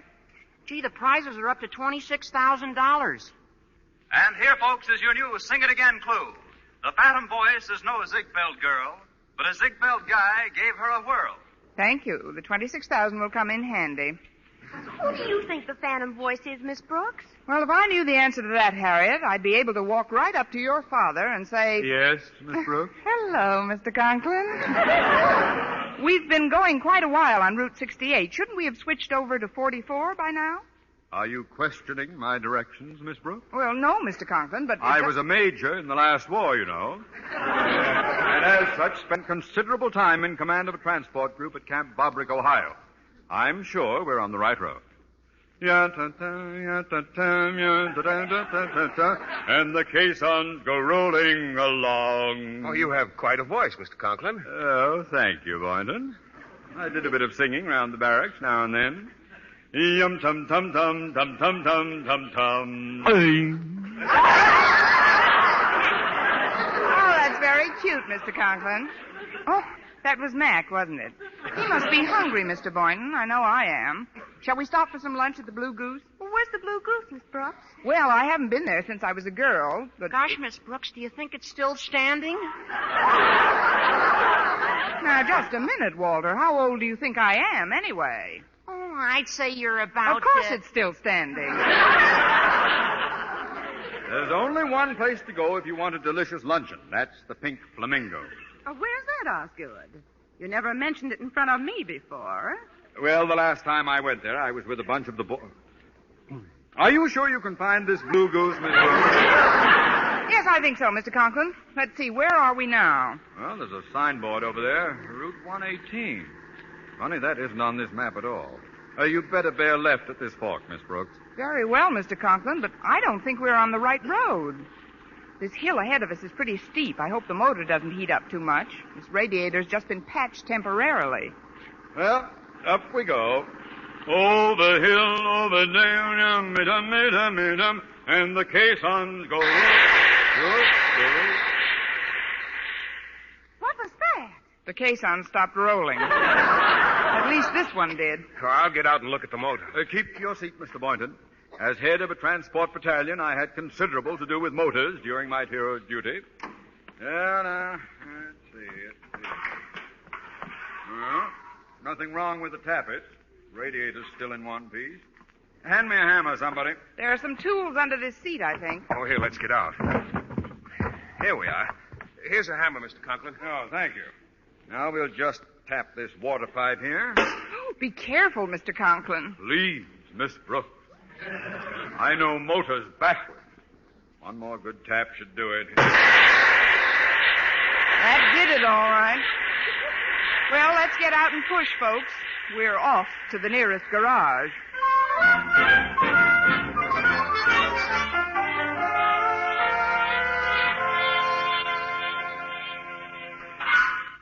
Well, there you are, folks. There you are. Good as new. Nothing would have happened in the first place if some knucklehead hadn't hit the pipes with a hammer. What? Why, how dare... Why, who do you think? Why, I'll have you know... Who's this huffing and puffing? Oh, please. This is Mr. Knucklehead. I mean, Mr. Conklin. He's my principal. Oh, now, calm down, Mr. Conklin. Remember, everything's all right now.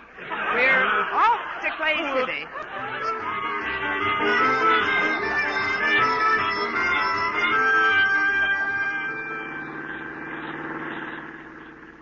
Where do you figure we are now, Miss Brooks? Well, I think... According to my calculations, we've been traveling due east on Route 94 for 1 hour and 10 minutes at an approximate mean speed of 40 miles per hour. Any tailwind, Mr. Conklin? Oh, look, we're coming into a town. Of course we're coming to a town. It's just as I figured. This is it. Miss Brooks, ask that pedestrian where the stadium is. What pedestrian? Hey, look where you're driving! Oh, that pedestrian. Pardon me. Could you tell us where the Clay City Stadium is? Well, I can't be positive, but my guess would be Clay City. Isn't this Clay City? No, this is Boonville. If you'd be kind enough to give me a lift home, though, I could show you where Clay City is. I live just a few miles from there in Flagton. Well, there really isn't much room. We've got 3 in front and 3 in back now. Well, it's not much of a ride from here. Perhaps I could sit on this gentleman's lap. What? Sit on my lap? Oh, better take him, dear. We've only got a short time if we want to see the kickoff. Oh, very well. Come on. I hope I'm not too heavy. Sorry, I'll change my position.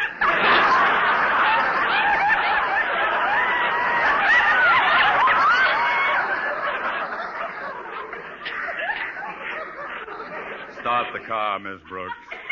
All right, Mr. Conklin. And this time we're really off to Clay City.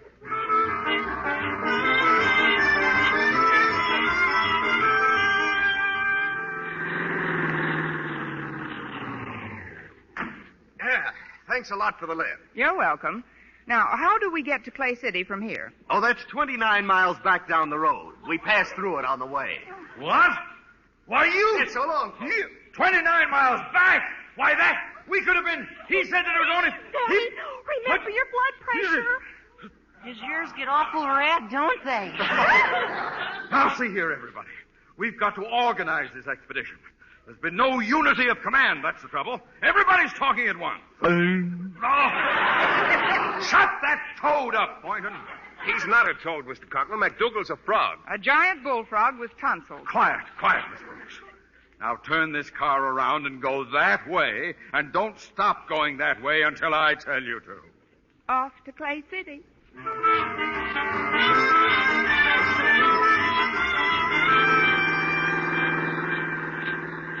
Well, this is Clay City, all right. There's the Clay City National Bank, Clay City Lumberyard. Now, for heaven's sake, Miss Brooks, before you get lost again, ask somebody where the stadium is. All right, Mr. Conklin. Oh, there's a bus parked over there. I'll ask the driver. Excuse me, but could you tell me where the Clay City Stadium is? Sure, it's 4 blocks left and 3 right. Oh, thanks a lot. That's the first definite answer I've had all day. Well, I ought to know where the stadium is. I got the Clay City team in this bus. We just beat Madison High 89-0. 89-0? May I ask you one more question? Sure, what is it? Did they put up a good fight?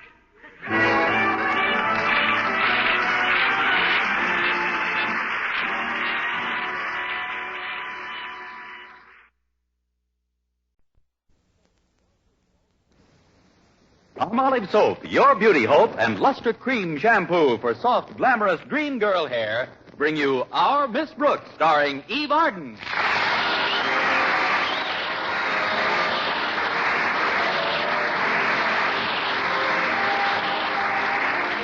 Our Miss Brooks teaches English at Madison High, and though she's fond of her work and her pupils, these last few days have been rather hectic. In fact, she's even had to neglect her favorite faculty member, biology teacher Philip Boynton. And when I have to neglect Mr. Boynton, you can be sure things are hectic. Of course, like most scientific men, he's rather preoccupied. But he doesn't spend all his time looking at frogs and white mice in his laboratory. No, indeed. Every Friday he goes to the zoo and looks at frogs and white mice. But in spite of his apparent absorption in scientific matters, I can't help feeling that deep down underneath, there's a definite lack of interest in me. But I keep trying. Now, take this past week, for example. I had to get the midterm examinations ready, but I wanted desperately to get my work done by Thursday afternoon so I could keep a date we had for that evening. But maybe I'd better start at the beginning. Thursday morning, my landlady, Mrs. Davis, woke me promptly at 7:30. Oh, Connie, it's 7:30. You've got to get up. Come on in, Mrs. Davis. Time to rise and shine, my dear. Oh, I may rise, but you'll have to get your own shine. I'm glad you got me up on time, though.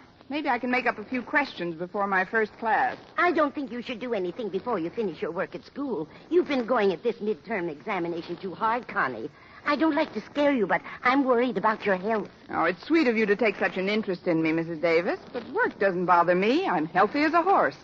Well, just the same, overwork isn't good for anyone, even a horse. You wouldn't want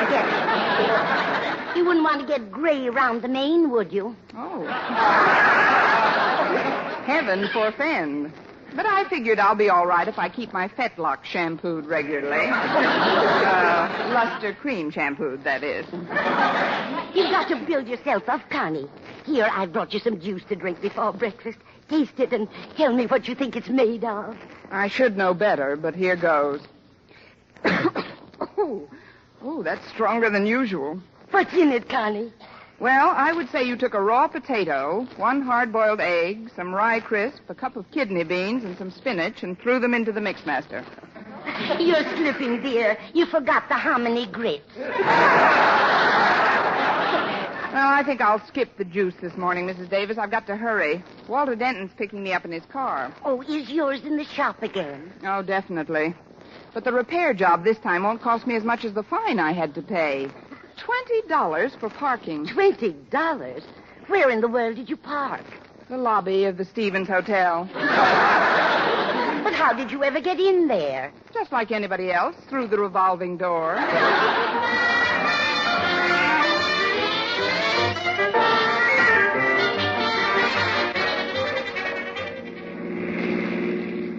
I'm glad you picked me up early, Walter. I've got some work to get done before my first class. Oh, that's all right, Miss Brooks. Glad to be of service. But did you say you've got work to do before your first class? Yes, Walter, I'm preparing questions for your midterm exams. It's rather difficult getting the right ones. Well, if I may make a suggestion, why don't you forget about the difficult questions and think up the simple ones? That would make it easier on you, wouldn't it? Yes, but frankly, I question your motives. I wasn't thinking of myself, Miss Brooks. It's just that I've been looking at you while I'm driving here out of the corner of my eye, sort of, and, well, you... Walter, look out for that truck!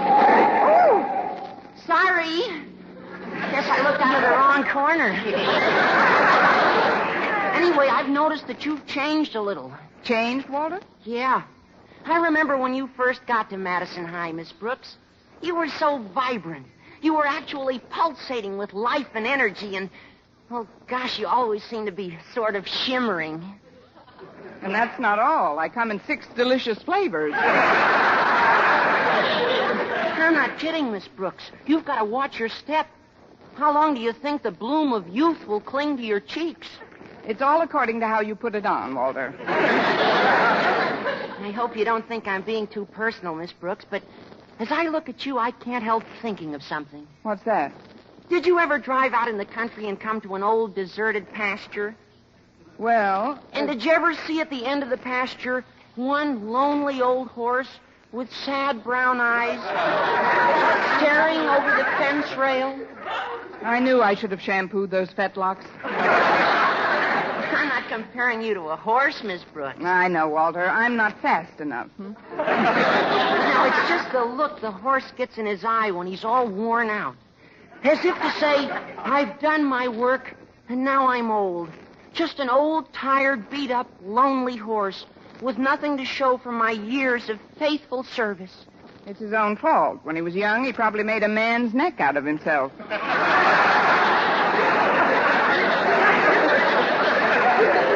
I appreciate your interest in me, Walter, but believe me, I'm not ready for the glue factory yet. I hope you're not offended, Miss Brooks. Oh, of course I'm not, Walter. You know how I feel about you. Gosh, I think you're a thoroughbred. I mean, I just don't want you to get run down. I won't, Walter. I'm used to hard work. I've been working since I was a young girl. Really? I didn't think they let girls work way back in those days. That is, what kind of work did you do then? I helped my mother mostly. They had mothers in those days, too. What did you do for your mother? While Father was out hunting dinner, I used to help clean up our cave.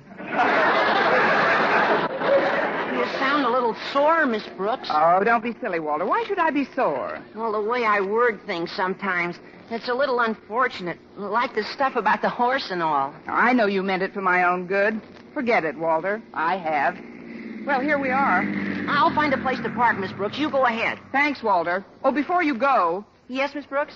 Got a piece of sugar?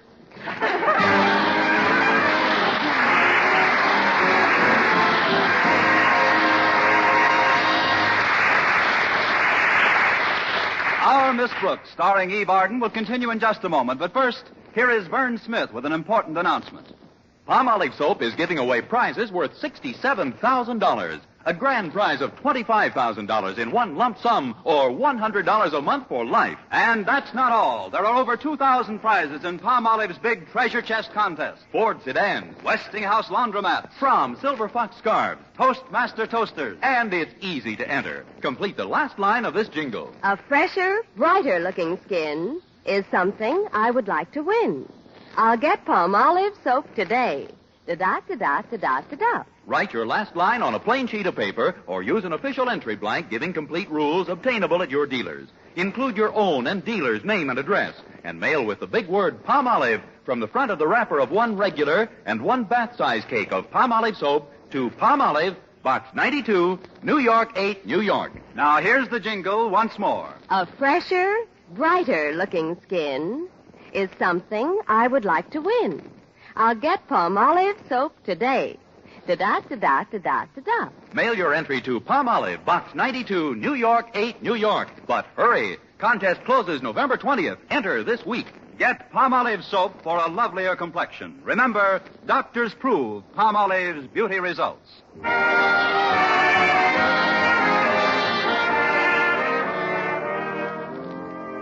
Daddy, you're the principal of this school, and you've got to do something about it. About what, Harriet? About what I've been talking about. Miss Brooks overworking. I was talking to Walter Denton, and he told me that Mrs. Davis told him that Miss Brooks is just killing herself. But, Harriet, Now, one way to scare a woman into doing something, or not doing something for that matter, is to make her think she's losing her looks.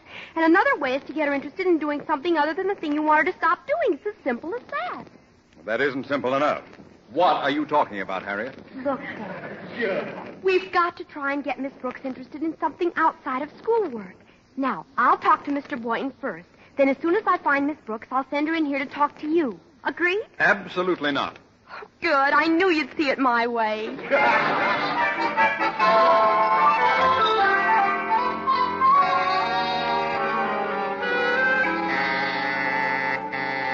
That's the end of the period, boys and girls. Class dismissed. Miss Brooks, could I talk to you for a minute? Certainly, Harriet. Come on up to my desk.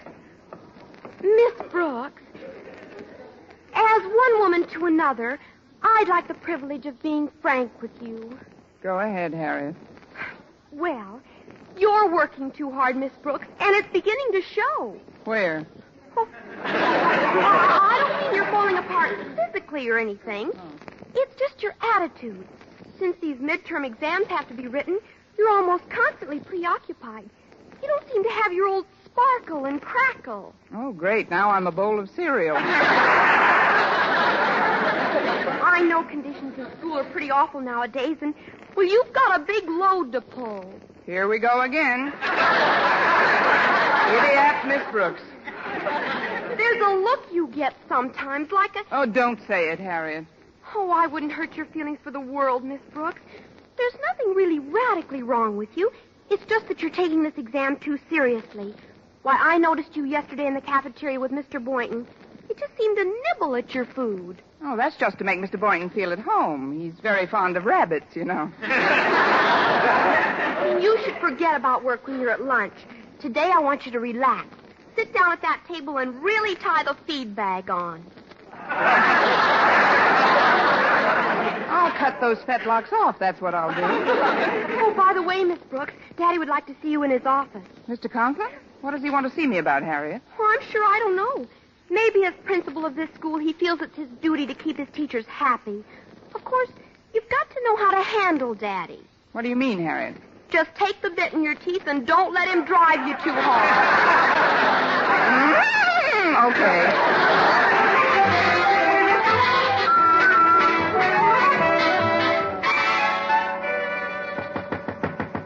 Come in. Oh, it's you, Miss Brooks. Have a chair. Thank you, Mr. Conklin. I was just finishing this report from the school board. Will you excuse me for a moment? Certainly, sir.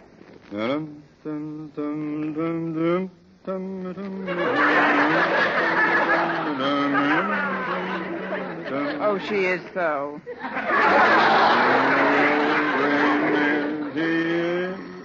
No, excuse me, Miss Brooks. Hello? Hello, is that you, Osgood? Oh, yes, my dear. I'm glad you got my message to call me back. I just wanted to remind you that this afternoon we're going, you know where for tea? Oh, you mean to Mrs. Davis's. I haven't seen Margaret in ever so long. Miss Brooks will be there, too, won't she? Yes, Martha. That's the purpose of the little gathering, to help that party get her mind off. Well, that is, she's been working quite hard lately, and she looks like... That is her face. Confound it, Martha. I can't talk now. Oh, sure you can, Mr. Conklin. Just make believe I'm deaf, too. I'll call you later, Martha. Goodbye. Goodbye, Osgood. Oh, just one thing. Yes? If you see Miss Brooks, don't say anything about our dropping in today. Let's surprise her. Yes, Martha.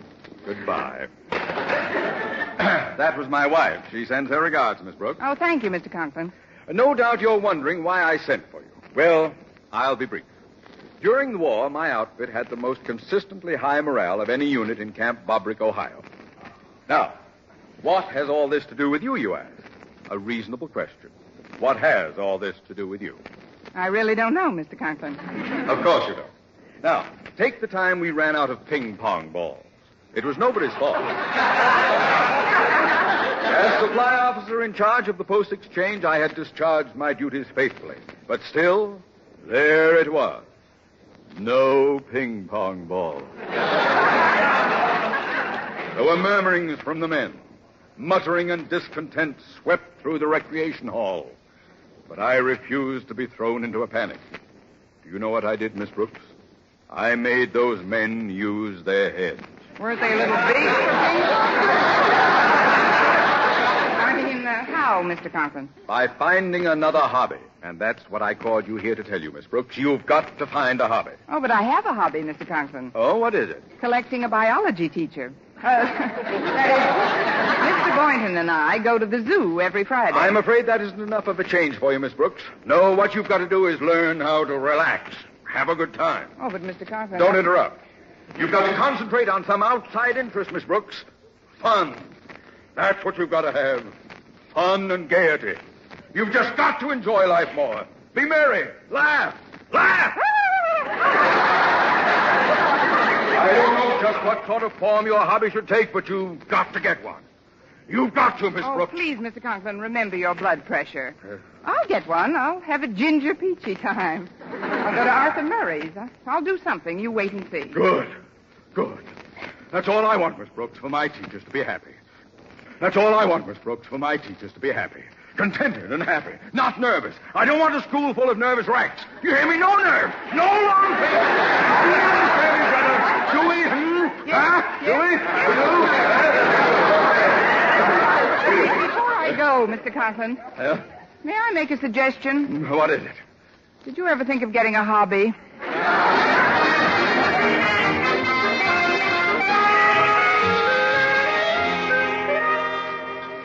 The cafeteria is pretty crowded today, Miss Brooks. I don't know how you managed to get this table. Oh, it wasn't hard, Mr. Boynton.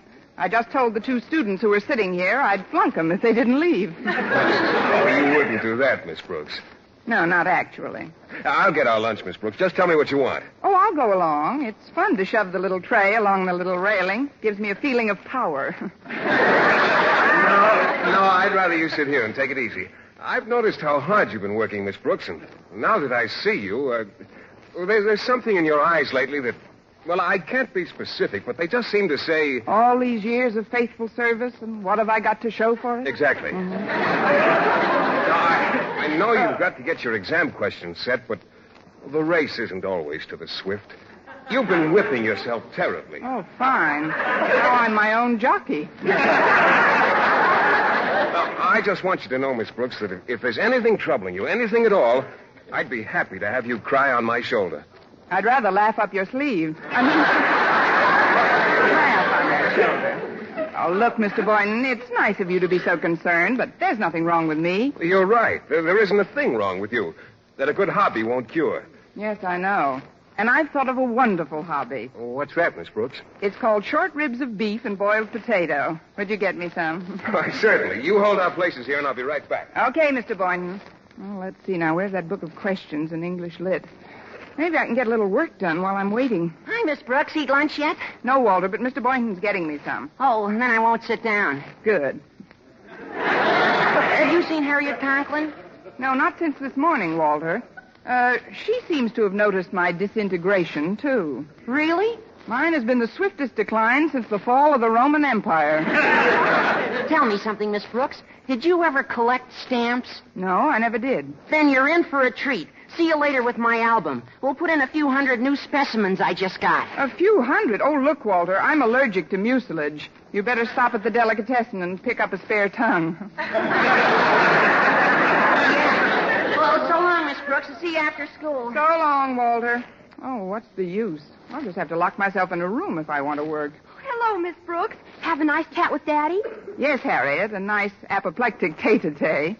Your father told me to get a hobby. Have you hit on one yet? No, not yet. Oh, I'm glad. I've got one you'll just go mad for. Patternless crossword puzzles.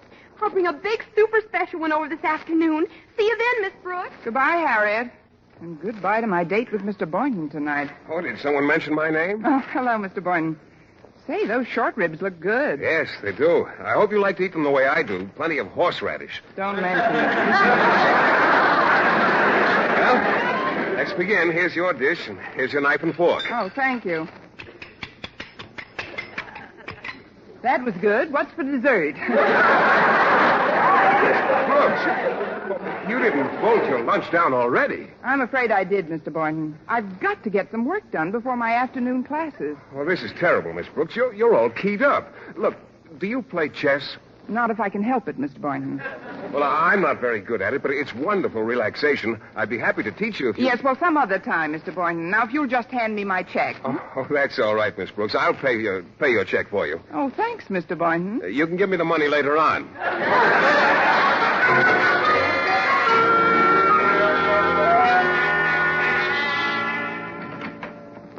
I'm home, Mrs. Davis. Yoo-hoo, Mrs. Davis. I'm in the living room, Connie. Come on in. Well, I didn't get much of my test prepared at school, Mrs. Davis, so I've got to get to work right That can wait. I've got the yarn right here and 2 sets of extra large needles. Just look at them. My seconds will call on you at dawn. What in the world are those foils for, Mrs. Davis? I'm going to teach you to knit. With this equipment, it won't be any time at all before you have yourself a nice Afghan. I don't want myself a nice Afghan. Give me an American boy every time. Knitting is just wonderful for the nerves, Connie. Just sit right here and help me roll this skein into a ball. Oh, but Mrs. Davis, I do it for you, Connie. Oh, all right. What do I do first? Just hold your hands about 6 inches apart. That's the girl. Now I'll start winding. Around and around and around and around and around and around and around and around and around and around and around and around and around. Why, what's the matter, Connie? Nothing. I just wanted to break the monotony. Now tell the truth, Connie. Isn't this fun? Oh, yes, indeed. This is more fun than drawing your fingernail over a slate. Now that we've got a ball, I'll show you how to cast on. Okay. What did you say, dear? Oh, it's the cat. Go away, Minerva. We're busy. Maybe she wants some milk. No, she just had her lunch. I made it for her myself. Maybe she wants some bicarbonate. Now, the first thing we do is catch the yarn onto one needle. So, like this, and like this. Oh, now don't unwind the yarn, Minerva. Be a good girl now. Yes, Minerva, be a good girl, and I'll boost you up to the goldfish bowl later on. Look, Mrs. Davis, if it's all the same to you, let's let Minerva knit for a while, and I'll play with the ball. You'll catch on to it in no time, Connie. Oh, I really must get some work done. If you'll excuse me, I'd like to go into the dining room. I can spread my reference books out on the table there. Very well, Connie. We'll do some more knitting, but the dining room? Oh, I knew there was something I forgot. You better get in there right away, Connie. You've got company. That's what I like, prompt messages. Well, hello. Well, I guess I beat you home, Miss Brooks. I guess you did, Mr. Boynton. So did I, Miss Brooks. Harriet, did you two come over together? Yes, we did. Oh. I drove him. All this and Walter, too? Well, now that we're all here, suppose we all keep nice and quiet while I do some work. Oh, you can work later, Miss Brooks. Here, I've got the board all set up. Let me show you how to play chess. Go ahead, Miss Brooks. I'll start sorting my stamps and looking for prize specimens to show you. And I'll get a crossword puzzle started so it won't be too difficult Oh, for but you. listen, The first row, here, these little ones here are pawns. They move 1 or 2 spaces forward. I know the moves of the pieces, Mr. Boynton, but honestly, Well, I let's just don't play know- one game, Miss Brooks. I'll go first. There. Now, don't rush yourself. Chess is a very patient, easy-going game. Have you got a clean handkerchief, Miss Brooks? I have to clean my magnifying glass. Here you are, Walter. Oh, Miss Brooks. Yes, Harriet? What's a 6-letter word for horse? Have you tried BROOKS? Oh, I've got an EQUINE. Look at this sesquicentennial Dutch Guiana, Miss Brooks. You can tell by the cancellation it's legitimate. Oh, look through the glass. Oh, very pretty, Walter. It's your move, Miss Brooks. What? Oh, the game. I'll just go here. Oh, here's a funny coincidence, Miss Brooks. I need a 6-letter word for hobby. MURDER. Boy, look at this one. I'll bet there aren't 3 like it in the whole country. Is that good? I'll get it. Hello, Margaret. Well, Martha Conklin and Osgood. Hello, Margaret. Where's the hobby room? Oh. Where's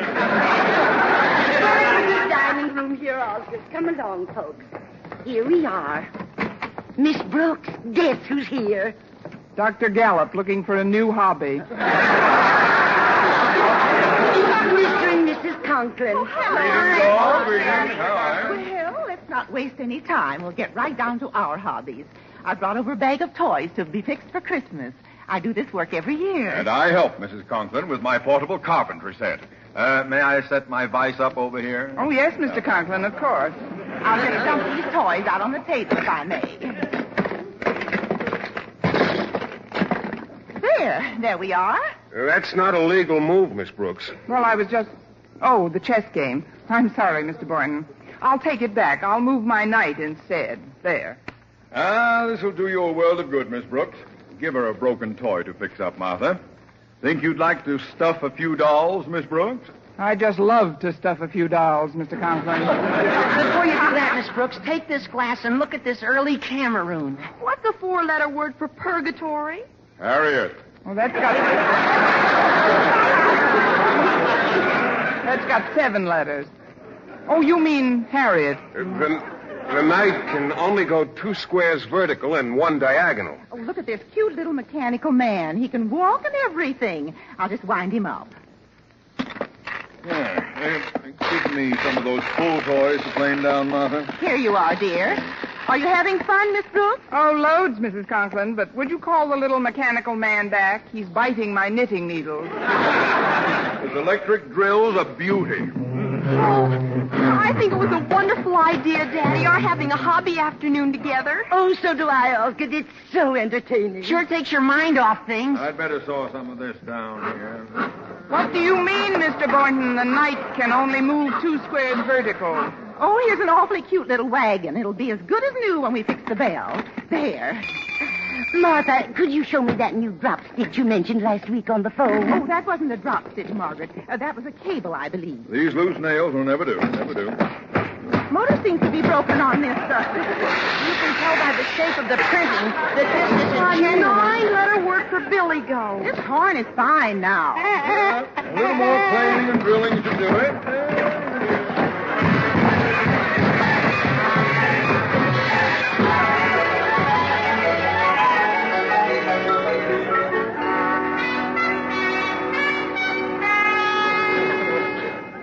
Well, that does it. The last toy is fixed. Yes, and the dolls are all stuffed and painted. It's been a lovely afternoon, Mrs. Davis. Thank you, Osgood. It was nice to have you over. Well, the main thing, of course, is that we were able to interest Miss Brooks in something that could take...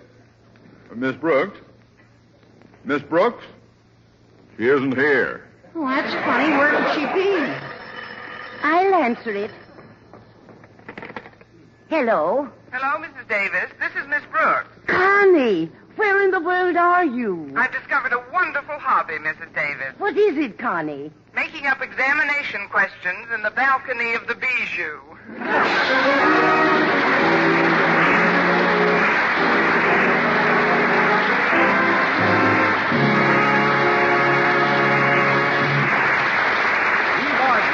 Our Miss Brooks returns in just a moment, but first... Dream girl, beautiful luster cream girl. Tonight, show him how much lovelier your hair can look after a Luster Cream shampoo. Only Luster Cream brings you Kay Daumit's magic formula blend of secret ingredients plus gentle lanolin. Gives loveliness lather even in hardest water. Glamorizes your hair as you wash it. Luster Cream, not a soap, not a liquid, but a dainty cream shampoo. Leaves hair fragrantly clean, free of loose dandruff, glistening with sheen, soft, manageable. Gives new beauty to all hairdos or permanents. 4-ounce jar, $1. Smaller sizes, either tubes or jars. Tonight, try Luster Cream shampoo and be a Dream girl, beautiful luster cream girl. You owe your crowning glory to a luster cream shampoo. And now, once again, here is our Miss Brooks. Well, I didn't get many questions done, but I did see Rita Hayworth in Loves of Carmen. I knew, of course, that with the examination questions still to be done, I'd have to cancel my date with Mr. Boynton. But that was almost inevitable from the beginning. When I finally reached home, I knew I'd have to buckle down. So I headed right to the dining room, opened the door, and turned on the light. Of course, you can move the night too horizontal. Why, Mr. Boynton, if I'd known you were still here, I'd never have turned the lights on.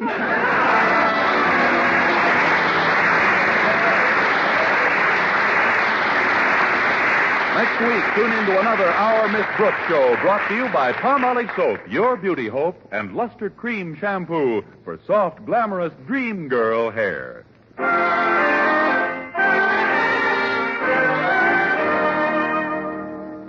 Dentists know what cleans teeth best.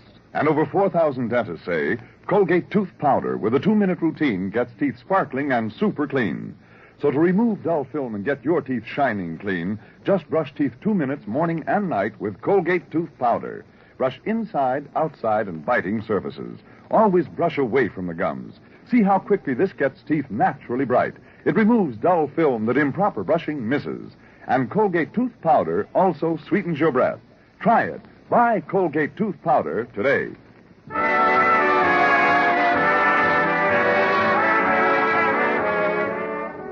For mystery liberally sprinkled with laughs, listen to Mr. and Mrs. North. Tune in Tuesday evenings over most of these same stations. And be with us again next week at the same time for another comedy episode of Our Miss Brooks. Bob Lamont speaking. This is CBS, the Columbia Broadcasting System.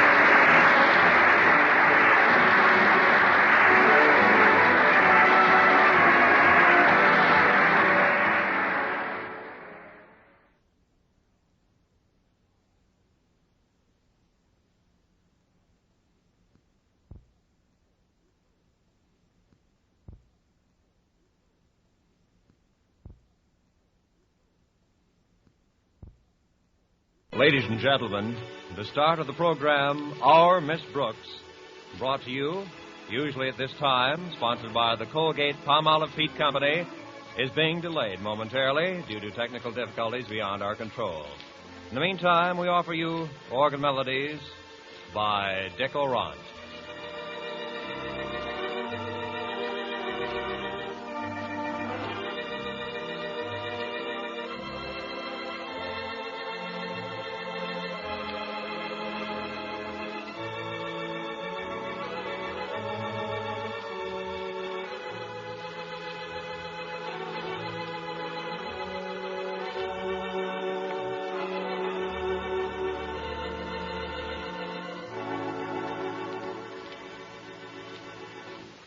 And now, Dick Orant offers Strike Up the Band.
Ladies and gentlemen, we have brought you Organ Melodies by Dick Orand.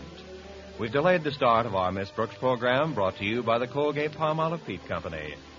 But now, technical difficulties being restored, we take you to Our Miss Brooks.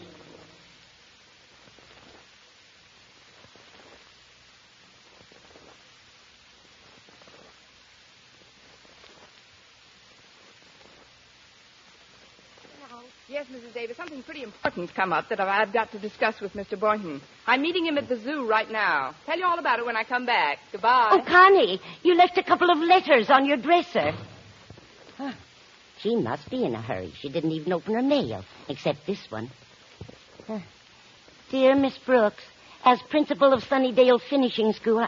I shouldn't be reading Connie's mail. I'll get on with my vacuuming. First, I'll get this corner here. Still, it's pretty dirty over by that dresser. As principal of Sunnydale Finishing School, I hereby acknowledge your application for a position. Oh, I'm terrible. I better get over to the other side of the room. Still pretty dirty around Connie's dresser. Application for a position as an English teacher at our school. This is to inform you... Oh, I better shut this thing off. I can hardly hear what I'm reading. This is to inform you that we have an opening at Sunnydale, and we're looking forward to a personal interview. Very truly yours, Jonathan F. Margaret Davis, don't you dare read another word of this letter. No wonder Connie was so excited. Sunnydale is one of the most exclusive schools in the country. But that would mean her leaving Madison High. Oh, this is awful. I better phone Osgood Conklin. As principal of Madison High School, he ought to know about this. Hello? Hello. Martha, this is Margaret Davis. Oh, hello, Margaret. How are you on this fine day after Thanksgiving? Well, frankly, Martha, I'm a little upset. Well, so is Osgood. He ate himself into a coma yesterday. Oh, then maybe you better not tell him today. Tell him what? That our Miss Brooks may be leaving Madison High to take a position at Sunnydale Finishing School. Sunnydale Finishing School? How do you know, Margaret? Did Miss Brooks tell you? Not exactly, but I got it from the principal of Sunnydale himself, Jonathan F. Jonathan F. who? Hold the wire a minute.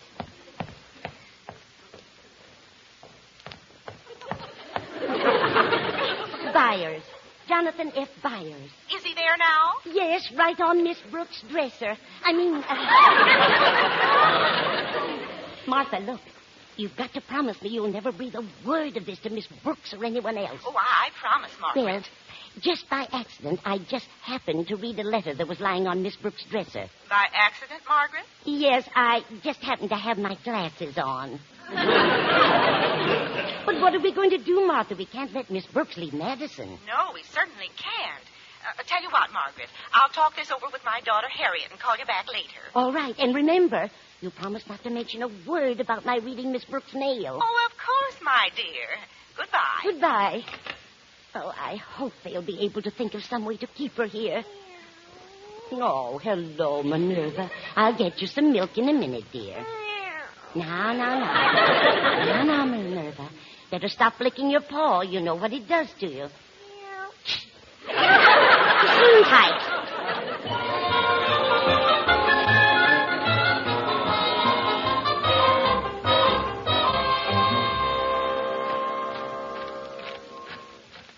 You, Miss Brooks.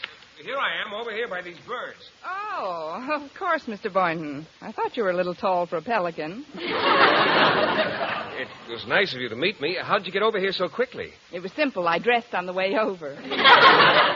But now that I'm here, what was it you wanted to see me about? Well, perhaps we'd better sit down while I tell you. Here's a bench under this tree. Fine. There. You comfortable? Perfectly. Miss Brooks, Yes, Mr. Boynton? Well, you must forgive me if I seem overexcited, but frankly, I never thought this day would come. You didn't? No, I didn't. Oh. Well, before it goes, why didn't you think it would ever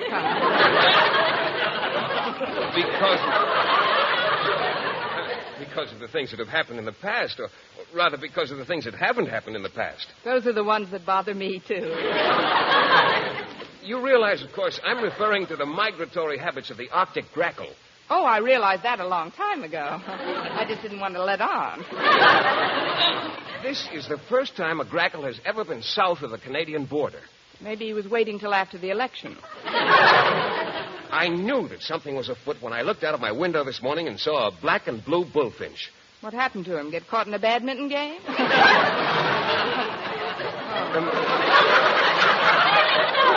The movements of the grackle can be very accurately charted by closely observing the bullfinch, since they are, in the truest sense of the word, full cousins to the mottled thrush. Where did he come from? Hudson Bay. And almost all of these species of bird like to lay their eggs in a soft, downy nest amid quiet surroundings. That's why I sent for you, Miss Brooks. Good. I'll take my hat off and keep my mouth shut. Now, I know this sounds terribly involved, but actually it's quite simple. You see, my uncle's farm in Boonville is a perfect nesting ground for both bullfinch and thrush. How does your aunt feel about that? Well, they both love birds. They've built a sanctuary for them, and I have an idea that if I get right up there, I may stumble into some grackle eggs. It sounds like fun, if you don't mind albumin on your Oxfords. That's why I asked you to meet me, to say goodbye. Goodbye? But, Mr. Boynton, haven't you heard the old saying? 2 grackle hunters are better than one? Oh, but you couldn't come along with me. It's a 10-hour drive to Boonville, and we'd have to stay overnight. Oh, but we'd certainly be well chaperoned, what with your aunt and uncle and all those bullfinches. Yes, they did have 600 of them up there last year, but I don't know, Miss Brooks. Even with the chaperones, you know how people talk, and unless we didn't say anything about it, but even then they might find out, although we'd only be gone a couple of days. Still, if the rumor got around that we were... Of course, we wouldn't be. But then there are those who might... Oh, but how could they? What do you think, Miss Brooks? Why should I butt in? Decide among yourselves.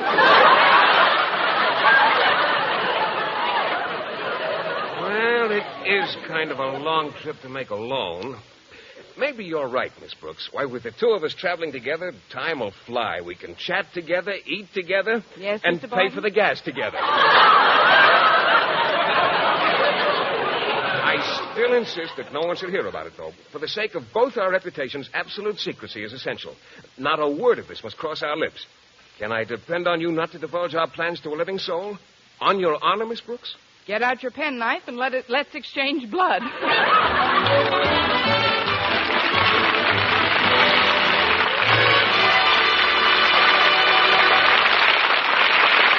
Our Miss Brooks, starring Eve Arden, will continue in just a moment. But first, here is Vern Smith with an important announcement. Attention, ladies. Regardless of age, skin type, or previous beauty care, doctors prove you, too, may win a lovelier complexion with Palmolive soap. But to win this lovelier complexion, the kind men admire and women envy, you must stop improper cleansing.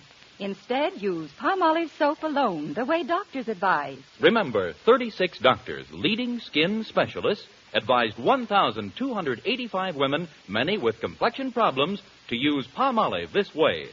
Some had dry skin, some oily, some coarse-looking. Using Palmolive soap alone, 2 out of 3 won lovelier complexions, regardless of age, type of skin, or previous beauty care. Now, here's the plan doctors advise. Wash your face with Palmolive soap. Massaging for 1 minute with Palmolive's soft lather. This cleansing massage brings your skin Palmolive's full beautifying effect. Rinse. Do this 3 times a day for 14 days. It's that simple. But leading skin specialists prove this way, using Palmolive alone, nothing else, really works. So forget other beauty care. Use Palmolive soap as these doctors advise for a lovelier complexion.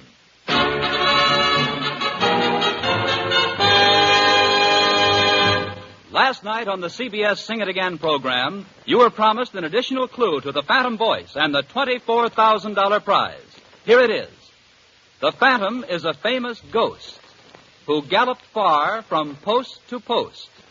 Yes, there's the clue for the $24,000 prize on the CBS Sing It Again program on Saturday night. The clue again, the Phantom is a famous ghost who galloped far from post to post. And now, as she quietly prepares for a weekend in the country, our Miss Brooks is blissfully unaware of the furor caused by the 5-year-old letter which she left on her dresser. Let's look in now on Martha Conklin as she discusses the situation with her daughter, Harriet. So you see, Harriet, it looks very much like your favorite teacher will soon be leaving Madison High. Oh, that's terrible, Mother. Have you told Daddy about it yet? Not yet, Harriet. I'm waiting until he recovers from his Thanksgiving dinner. You know how upset he gets when we mention the shortage of teachers. Oh, yes. Golly, Mother, he's been lying over there on the couch for hours. Do you think he's all right? Oh, of course he's all right. He's just sleeping. Aren't you, Osgood? I say, aren't you just sleeping, Osgood? Yeah? What? No. Take it away. Take it. Oh. I guess I was having a nightmare. A nightmare, Daddy? Yes, I dreamt I was still eating. I swear I don't know how those pilgrims did it. Did what, Osgood? Ate all that turkey and fought Indians besides. I'm surprised at you, Daddy. That's not the real Thanksgiving spirit. A lot I've got to be thankful for. Well, you've got us, Daddy. Mother and me. Yes. I've got you, all right. I've also got the school. A school full of overcrowded classrooms and a horde of unreasonable teachers constantly screaming for a living wage. Now, Osgood, don't work yourself up into a stew. Oh, please. Don't even mention words like that. You haven't got the right attitude, Daddy. Nowadays, if you can hang on to the good teachers you've got, anything else you get is gravy. Please. Not you, too. Maybe we ought to go out and let your father sleep a while longer, Harry. Yes, that's a splendid suggestion, Martha. Oh, this couch feels good. Oh, I'll get it. Coming. Oh, hello, Walter. Come on in. It's Walter Denton, Mother. Hiya, Harriet. Hello, Mrs. Conklin. Hello, Walter. And how are you, Mr. Conklin? You certainly look peaceful. I was, Denton. Did you finish your lunch, Harriet? I just finished mine. We had plenty of turkey left over from yesterday, and I just ate the part that went over the... Oh, no! Harriet, take him out of here! What's the matter with your father, Harriet? Doesn't he feel good? Not too good, Walter. Let's go into the other room. Okay. I hope you feel better, Mr. Conklin. I guess it was a mistake to hash over Thanksgiving again. Kitchen, Walter. There's something we want to tell you. Guess what, Walter? Miss Brooks is leaving Madison High. What? How do you know, Harriet? Mother found out from Mrs. Davis. Mrs. Davis? But how does she know? We can't repeat that, Walter. Repeat what? That Mrs. Davis read a letter Miss Brooks left on her dresser. It was a letter offering her a position at Sunnydale Finishing School. Sunnydale? But that's 500 miles from here. Oh, we've got to do something. Maybe we can cook up some kind of a scheme to make her stay. I know. We'll pretend I've become a delinquent. But do you think it'll work? It's got to work. Have you told Mr. Conklin about this? Not yet. We didn't want to upset him. Well, he'll find out sooner or later, and there's no sense in waiting until it's too late. Somebody ought to tell him right away. I agree. Don't you, Mother? Yes, Harriet, I do. Somebody ought to tell him.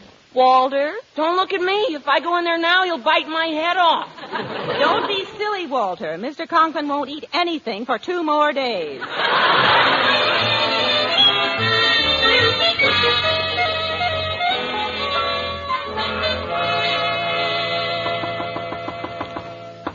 Who is it? It's me, Connie. Oh, I'm kind of busy right now, Mrs. Davis.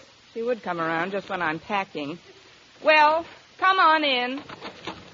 Why, Connie, you're going away. No, Mrs. Davis, I'm not going away. Then why are you packing that bag? I'm going away, Mrs. Davis. I'm surprised at you, Constance, leaving town without even saying goodbye. And after we've been so close. Oh, please don't feel that way, Mrs. Davis. I just didn't want to discuss it right now. You see, I have a lot of things to do. Oh, I don't want anybody to see me like this. You answer the door, Connie. I'm going into the kitchen and make some tea. All right, Mrs. Davis. Hello, Miss Brooks. I've just got to talk to you for a minute. Come in, Harriet. Let's sit here in the living room. I can't stay very long, but Then it's true. You are leaving town. Leaving town? How did you know, Harriet? What's the difference? I know. And I realize it might be a pretty good opportunity for you. Pretty good. With half a break from the grackle, it's perfect. Harriet. I appreciate your interest, but I think I have to make my own decision in a matter like this. Oh, I know it seems attractive now, but later on you'll regret it. Well, I'll have to take my chances on that. Well, if you won't consider yourself, consider the ones who care for you. Think of Walter Denton. Is that a must?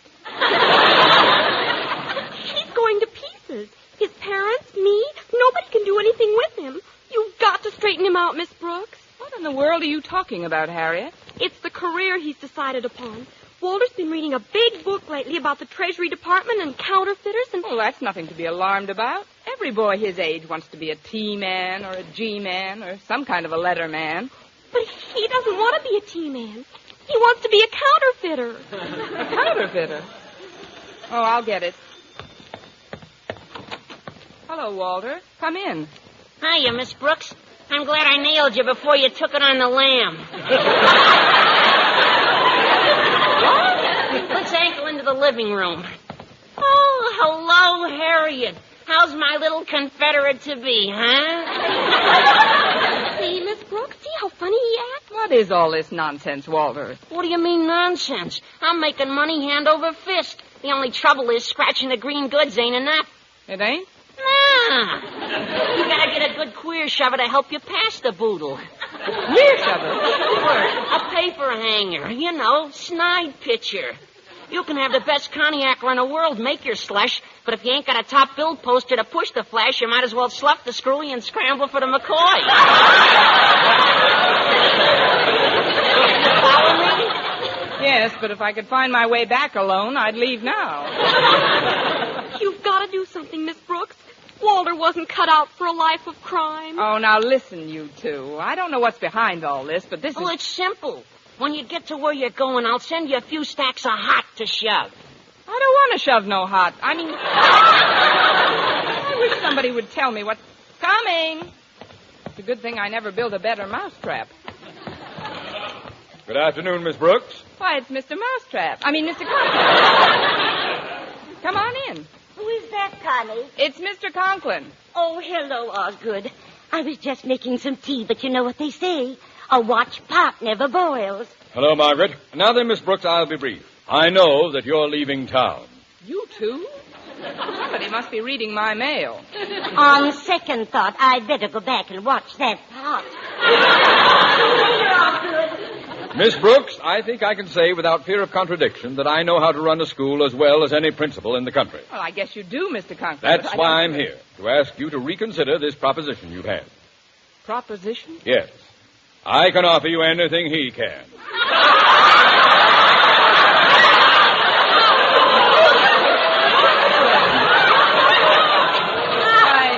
What would Mrs. Conklin say if she knew you were talking this way? She's all for it. What? And so's my daughter, Harriet. Oh, now, please, Mr. Conklin. I've had a rather puzzling day so far, but this is... It just happens that your daughter's in the living room now. I think we'd better go in there. I'll be glad to. Hello, Harriet. Walter. Hi, Mr. Conklin. I'm awfully glad you decided to put your pride in your pocket and come over here. Did you ask her yet? Yes, Harriet, I did. The rest is up to Miss Brooks. Don't go away, anybody. I'll put your transfers when I get back. Mr. Boynton. Yes, Miss Brooks, it's I. May I come in? Why, of course. I've still got a single in the mezzanine. But I can't help wondering, what happened to that oath of secrecy we took? Well, that's what I'd like to know. I thought you weren't going to tell anybody about our trip to my uncle's place. I didn't say a word about it. You didn't? No. Why, I've never seen so many wagging tongues in all my life. You think you've seen wagging tongues? My living room looks like a delicatessen. Come on. I just don't understand what... Oh, hello, folks. Hi, Mr. Boynton. Oh, I'm glad you're here, Boynton. Maybe you can help get Miss Brooks to change her mind. Well, I don't wish to appear insubordinate, sir, but frankly, I thought the trip might do us both a lot of good. Both? Don't tell me you're leaving, too. Pretty soon there'll be no faculty left at Madison High whatsoever. We might as well all go. I don't think his uncle and aunt have room for you all. Besides, Mr. Conklin, I think where I go and what I do is nobody's business but my own. And I say it is our business. Why you should want to go traipsing off to Sunnydale Finishing School is beyond me. Sunnydale Finishing School? Of course. Now, there's no sense in beating about the bush. Mrs. Davis read the letter you left on your dresser this morning, and we know you've been offered a job there. Oh, that letter. Yeah. Why, that's over 5 years old, Mr. Conklin. I turned that job down long ago. Oh, I'm so happy, Miss Brooks. Hooray! Now I can go straight. But then what were we talking about? You, Mr. Boynton, why did Miss Brooks, just where were you and Mr. Boynton going together? That, Mr. Conklin, is a secret between Mr. Boynton, myself, and 600 bullfinches.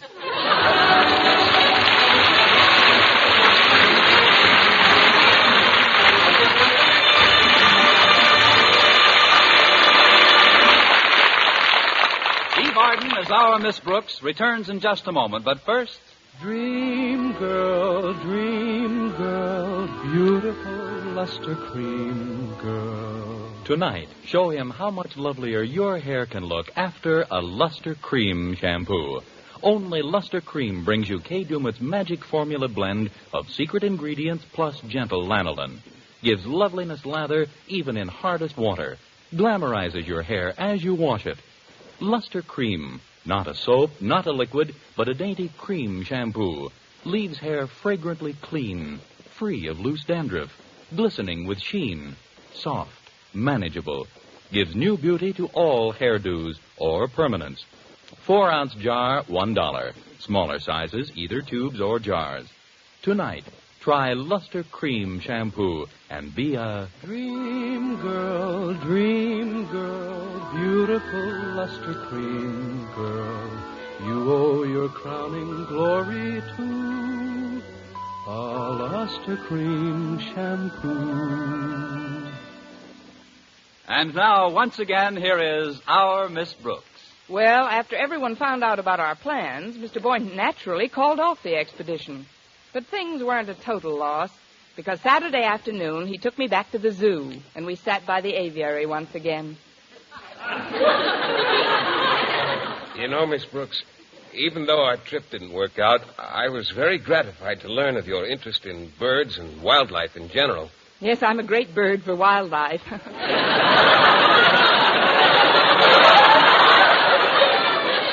Well, since this common interest of ours has brought us so much closer together, there's something else I want to tell you, Miss Brooks.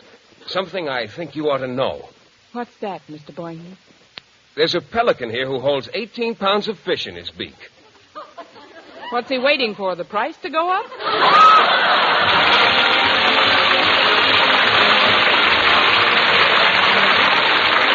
Next week, tune into another Our Miss Brooks show, brought to you by Palmolive Soap, Your Beauty Hope, and Luster Cream Shampoo for soft, glamorous dream girl hair. Our Miss Brooks, starring Eve Arden, is produced by Larry Burns, written and directed by Al Lewis, with music by Wilbur Hatch. Mr. Boynton is played by Jeff Chandler, Mr. Conklin by Gail Gordon.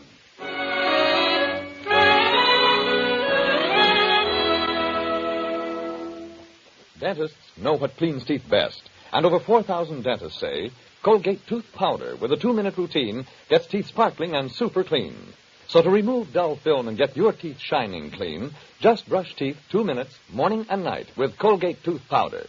Brush inside, outside, and biting surfaces. Always brush away from the gums. See how this gets teeth naturally bright. It removes dull film that improper brushing misses. And Colgate Tooth Powder also sweetens your breath. Try it. Buy Colgate Tooth Powder today. For mystery liberally sprinkled with laughs, listen to Mr. and Mrs. North, the exciting, fun-packed adventures of an amateur detective and his beautiful wife. Tune in Tuesday evenings over most of these same stations. And be with us again next week at the same time for another comedy episode of Our Miss Brooks. Stay tuned now for Lum and Abner. Bob Lamont speaking. This is CBS, the Columbia Broadcasting System.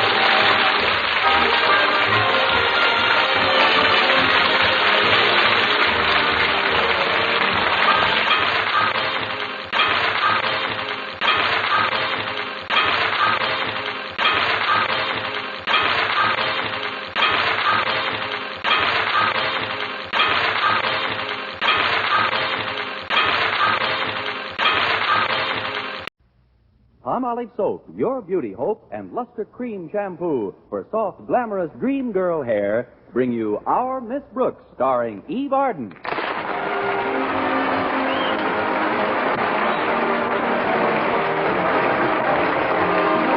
Our Miss Brooks teaches English at Madison High School. And although, like most of our teachers, she possesses a higher-than-average intelligence, she also possesses the higher-than-average curiosity of most of our women, especially when it comes to weighing machines. There's nobody more concerned about the result than a female who has just deposited her penny in the slot. Unless it's the male tub of lard who was on the scale when I got there. This happened last Wednesday after school. I was passing the drugstore and just happened to have a penny on me. Tuesday was payday. So I approached the weighing machine, and like I said, this brewery horse was stomping on the springs. And when he saw his weight on the little card, he looked around the drugstore, then made tracks for a sign saying girdle department. I calmly stepped aboard, and when my card came out, I glanced casually at my weight, chuckled as if to say, how much accuracy can you expect for a cent? And was just about to throw the card away when I noticed my fortune printed on the back. It said, a tall, dark man is coming into your life. Then, of course, I did drop the card. It landed in my purse, and I proceeded on home.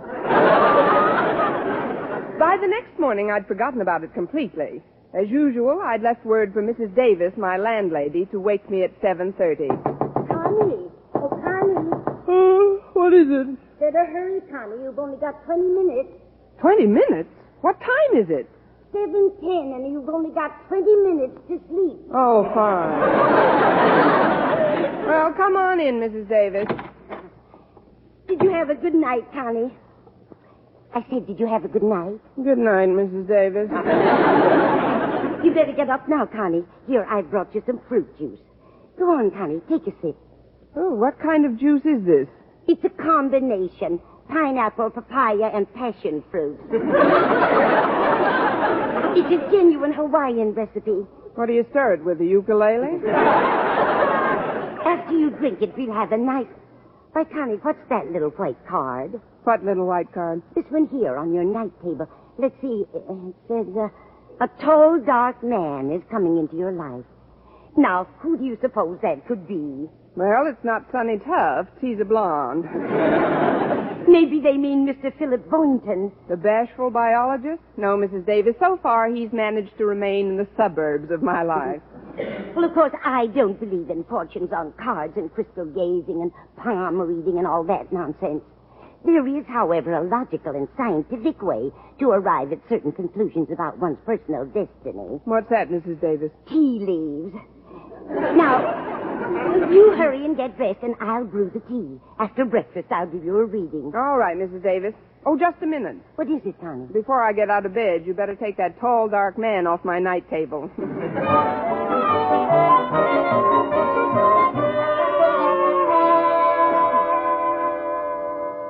Finished with your tea, Connie? Yes, Mrs. Davis. Let's see now. Where are the leaves? Well, most of them are in my teeth. Here we are. There's plenty left for a reading. First, we revolve the cup 3 times slowly between our hands, then quickly turn it over onto the saucer. There. Well, what do you know? The weight card was right. What? There he is, right there in the cup. The tall, dark man who's coming into your life. Don't tell me you can't see him. Oh, of course. For a minute, I didn't recognize him with all those tea leaves on. This is an amazing coincidence, Connie. I'd like to get another reading if you don't mind. Oh, not at all, Mrs. Davis. It's always nice to be sure. Well, what do you know about that? I know, he's gone. Left town without even saying goodbye. Connie, be serious. This is an amazing thing I see in this cup. What now, Mrs. Davis? I don't think I should tell you. Why not? Because you're not even married yet. Oh, but I'm a big girl now. I'll have to find out sooner or later. I never would have believed it. 3 of them. 3 tall, dark men? No, Constance. 3 little ones. 3 little dark men? Children. You're going to have 3 children. Well, don't look so shocked, Mrs. Davis. Maybe they're his by a former marriage. No, Connie, they're yours. But how can you keep your job at school if you've got to take care of Oh, I know. I'll get Mrs. Fletcher. When my niece's birth, I had the twins. Mrs. Fletcher took over completely. Oh, now, just a minute, Mrs. Davis. Don't you think Now, it's a little quiet, soon? honey. You can't prepare too soon for this sort of thing. Now, where did I put Mrs. Fletcher's phone number? I better call... I don't want Mrs. Fletcher. I'll take care of my kids myself. Yes, that's the way you want it, honey. After all, I'm only trying to be helpful. Oh, I'm sorry, Mrs. Davis. This tea leaf business is pretty fascinating. But I better get ready. Walter Denton's giving me a lift to school again. Oh, is your car in the repair shop, Connie? Yes, it is. What's wrong with it this time? Well, I can't be sure, but I think that Joe, the mechanic, and my car are that way about each other. Every time I try to separate them, the car blows a gasket. Oh, there's Walter now. I'll be right with you, Walter. Oh, before you go, Connie, please do me one favor. Certainly. What is it? Promise me you'll be very careful today. Careful? Oh, you mean about my fortune. Mrs. Davis, I give you my word of honor. I'll let you know in plenty of time to call Mrs. Fletcher.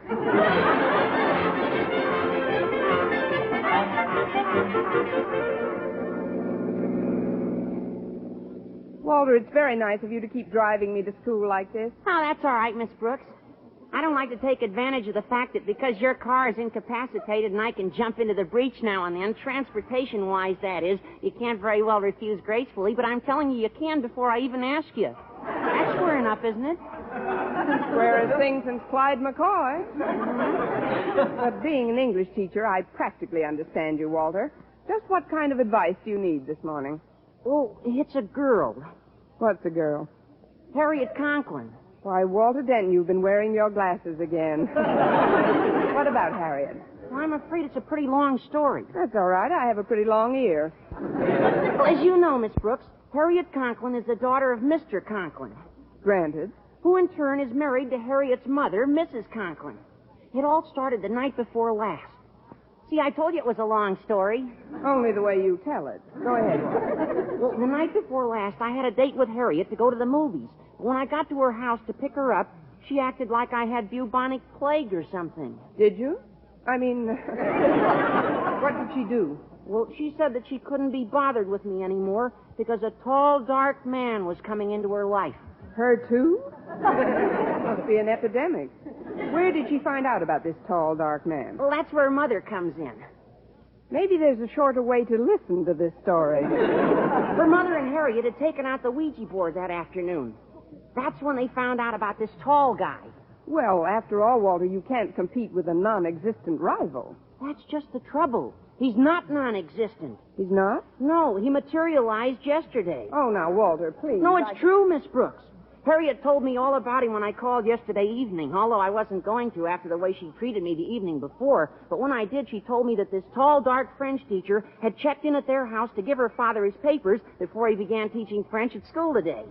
I know you're telling me something because I can see your lips moving. What is it, Walter? Well, don't you understand, Miss Brooks? It's called an exchange deal. This teacher came over from Paris, France.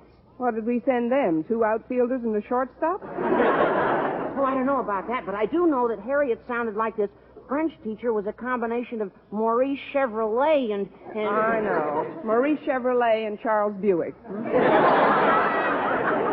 I was going to say Charles Boyer. That's what I was afraid you were going to say. This teacher must be quite an interesting personality. What's his name? Let's see now. Well, there's an article about him in the school paper. Oh, I know. It's Manette. Jacques Manette. Jacques Manette? Oh, you mean Jacques Monet. Say, that is a romantic-sounding name, all right. I'll bet he's a very nice person. Oh, it's not him I'm worried about. It's Harriet. Since he showed up, she thinks the Ouija board is infallible. The Ouija board? Oh, that's ridiculous. Harriet's much too sensible to... Why, I'm surprised at her. Next thing you know, she'll be having her tea leaves read. 3 children?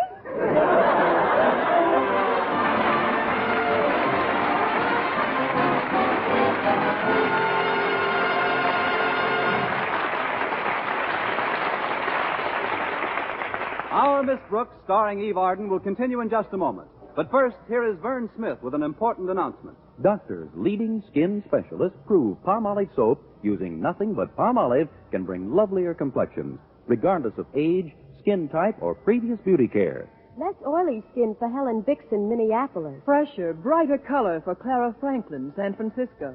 Smoother, younger-looking skin for Rochelle Bruchot, New York City. Yes, 36 doctors, leading skin specialists, advised using Palmolive for 1,285 women, many with complexion problems. Some had dry skin, some oily, some dull and coarse-looking. And using Palmolive alone, nothing else, 2 out of 3 want fresher, brighter skin. Now, here's the plan these doctors advised. Wash your face with Palmolive soap. Massaging for 1 minute with Palmolive soft lather. This cleansing massage brings your skin Palmolive beautifying effect. Rinse. Do this 3 times a day for 14 days. It's that simple. But remember, leading skin specialists prove this plan really works, regardless of age, skin type, or previous beauty care. So try Palmolive soap this way, using nothing but Palmolive, as these doctors advised, for a lovelier complexion. For loveliness all over, use big, thrifty bath-size Palmolive in your tub or shower.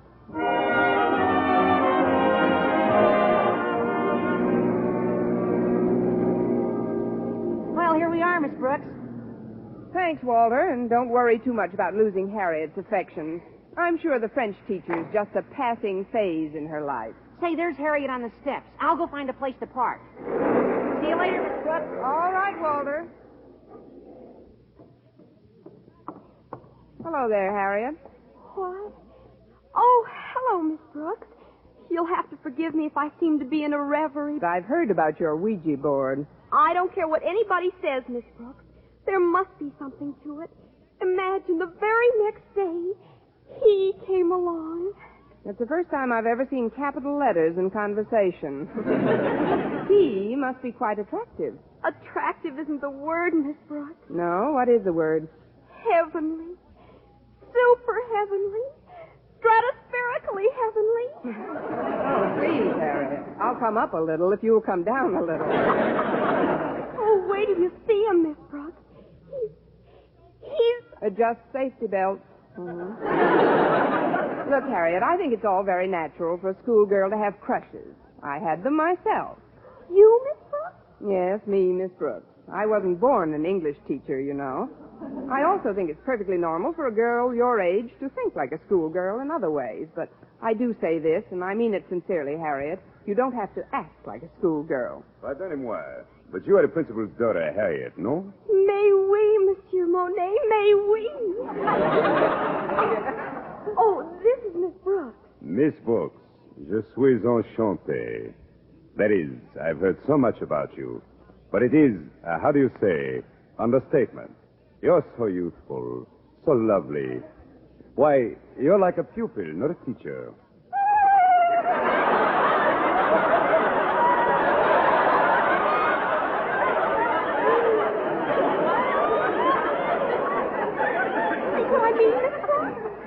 Run along, Harriet. You'll be late for school.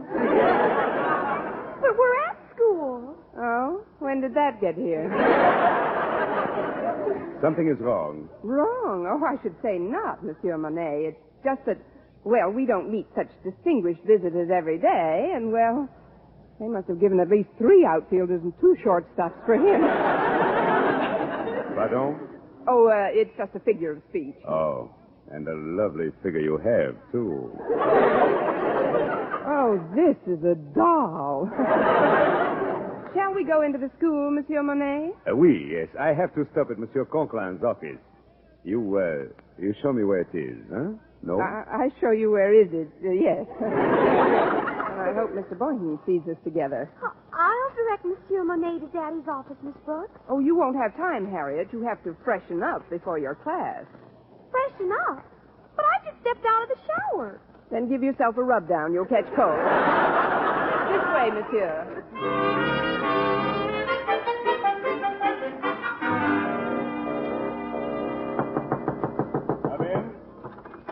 Well, it's our new French teacher. Good morning, Monsieur Monet. Bonjour, Monsieur Conklin. Excuse me, I mean good morning. Hi, Daddy. Hello, Harriet. Mr. Conklin, I just came in to volunteer my assistance if you're looking for somebody to show Mr. Monet around the school. I told Miss Brooks that I'd be glad to take Mr. Monet, Daddy. Of course, I'd need your permission to cut one of my classes. Maybe English. I'm pretty well advanced in that. Me too. Maybe we both could cut it. Please, I would not want either of you to, how do you say, put out yourselves. Oh, it would be silly to put out ourselves now. After all, we just started to blaze.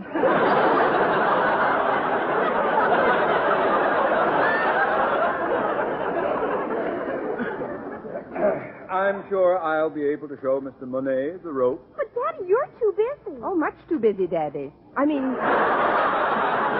Mr. Conklin, I have a study period coming up in which I don't have want to hear any more about it. I'm sure Mr. Monet wouldn't want us to feel that because of him our entire system was disrupted. Oh, certainly not. I can find my own way about the premises. I'm sure that... Well, in that case, come along, Harriet. You're in my first class, you know.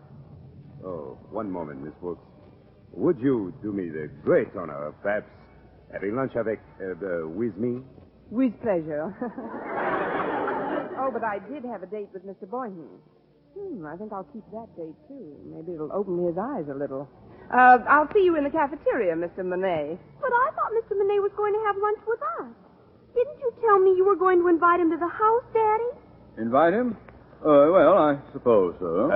Thank you just the same, monsieur, but I would rather not leave the school proper during my first day. Ah, an admirable spirit, Monet. If more of our homegrown teachers had it, Madison High School would be a better place in which to learn something. Something like English, for example. Yes. Well, as the little boy in the Fisk ad says, it's time to retire.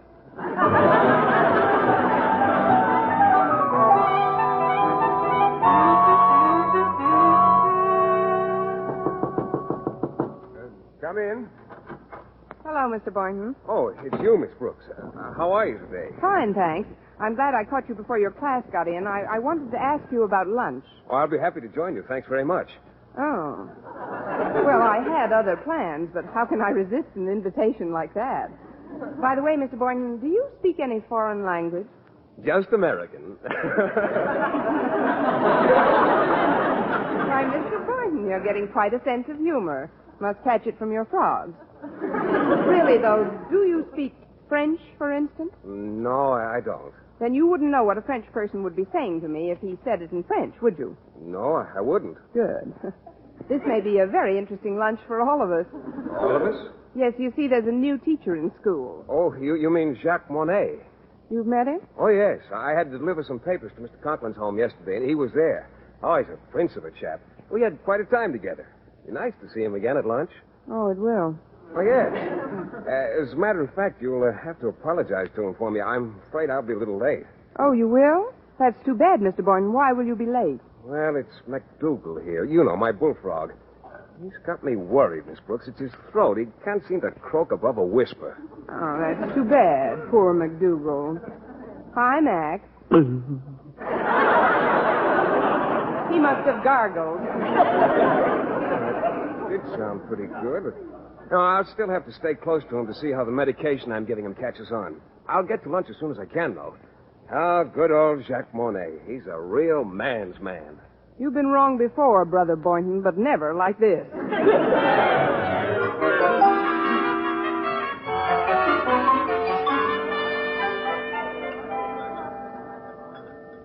Here's a nice table, Mr. Monet. Let's sit down. Oui. Yes, Miss Brooks. This is certainly a big restaurant. It's a cafeteria, Mr. Monet. Yes. Now then, shall we look at the carte du jour, bill of fare? Bill of fare? Mm-hmm. Oh, you mean menu. They don't have any menus here, Mr. Monet. No? Then how do you select an order? Well, here you don't exactly select an order. You just sort of point and holler. I'll show you in a minute. But first, I'd like to ask a little favor, Mr. Monet. As you know, Mr. Boynton is joining us for lunch. Oh, yes. Yes, fine fellow, Mr. Boynton. A real man's man. On him it fits. I mean, he is a very nice man, but he's sort of shy. Shy? Mm-hmm. Why should he be shy? He is tall, muscular, with a fine head of hair, good teeth, pleasing manner. What else is new? What I wanted to ask of you is very simple. You see, Mr. Boynton is too bashful to ask you himself, but I'm sure he'd get a tremendous kick. That is, he'd enjoy it if you spoke nothing but French during our lunch. But why? Well, he's trying to learn how to speak your language. He understands it fine, but he's not sure of his pronunciation. He could learn a lot from you about a lot of things. Well, I suppose I could help him. He's coming over now, Mr. Monet. Remember how you kissed my hand this morning? Would you do it again, please? What? Quickly, Mr. Monet. It's part of Mr. Boynton's education. Hurry. Here, my hand. Miss Brooks, I don't like to be, how do you say, gouchy, but you're pushing out one of my feelings.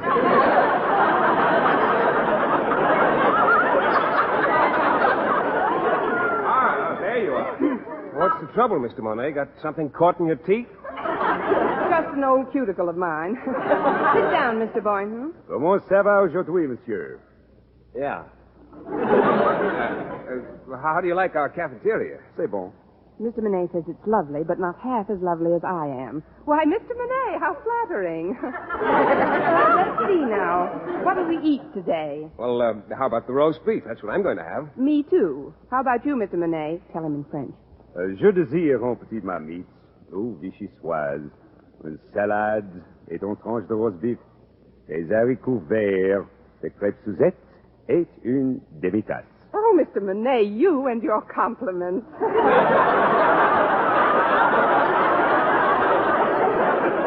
Now stop that and tell Mr. Boynton what you want to eat. But I do not understand. Mr. Monet, quel voulez-vous manger? Mr. Boynton, you little spy, you can speak French. Oh, no, I can't, Miss Brooks. Not really. Those are just a few words I picked up when I was in the Army. The Army? You were stationed in New Orleans, and you know it. But near the French Quarter. Well, let us not delay any longer. I don't suppose they have what I really want for lunch. But maybe, eh? Do they ever have frog's legs? What? Oh, don't say it, Mr. Monet. Well, why not? Frog's legs are delicious to eat. Let's all have them, eh? Me? Eat frog's legs? What? I'd feel like a cannibal. If you'll excuse me, I'm afraid I've lost my appetite. I'll see you later, Miss Brooks. Why would he feel like a cannibal if he ate frog's legs? He is not a frog. Only in some ways is he not a frog, Mr. Monet. But don't worry about Mr. Boynton now. Oh, yes, you're right. You're right, Miss Brooks. You know, in a way, I'm glad we're alone. There is something I would like to ask you. You see, I have been searching for just the right one ever since I come to America. And now, well, I feel that my search is at an end. You are the one I've been searching for. Oh, Mr. Monet. But Mr. Boynton's gone now. You don't have to talk like that to me. Oh, I don't think of Mr. Boynton. I think of you, Miss Brooks. Ma chère, Miss Brooks. I have something personal to talk to you about. But right now I'm late for an appointment with Mr. CONKLINS. Can you meet me someplace, right after school? How about the Casbah? I mean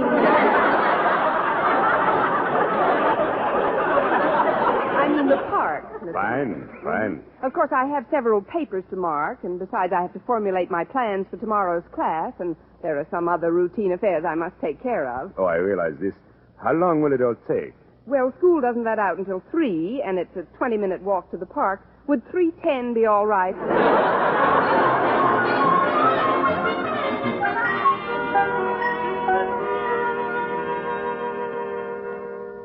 I will come right to the point, Miss Brooks. I have met you here in the park to make you what you call proposal. Proposal? But, Mr. Monet, you hardly know me. Oh, I know you well enough for this, Miss Brooks. After talking to many, many women, Mrs. CONKLINS, little Mrs. CONKLINS, Harriet.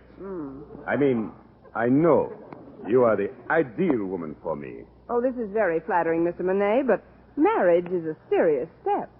Marriage? I cannot marriage with you. I am already married. With who? Well, with my wife, Helene. She arrives here next week. For you, I have another proposal. Any other proposal is only good for a sock in the nozzle.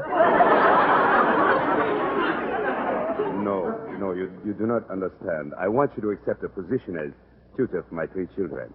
3 children? Oh, Mrs. Davis will love this. Well, they need very badly coaching in English before they can enter school here. And, well, what do you say, Miss Brooks? Will you help us out? Mr. Monet, may I ask you one question? Of course. What is it? Among your children, is there a tall, dark one in the crowd?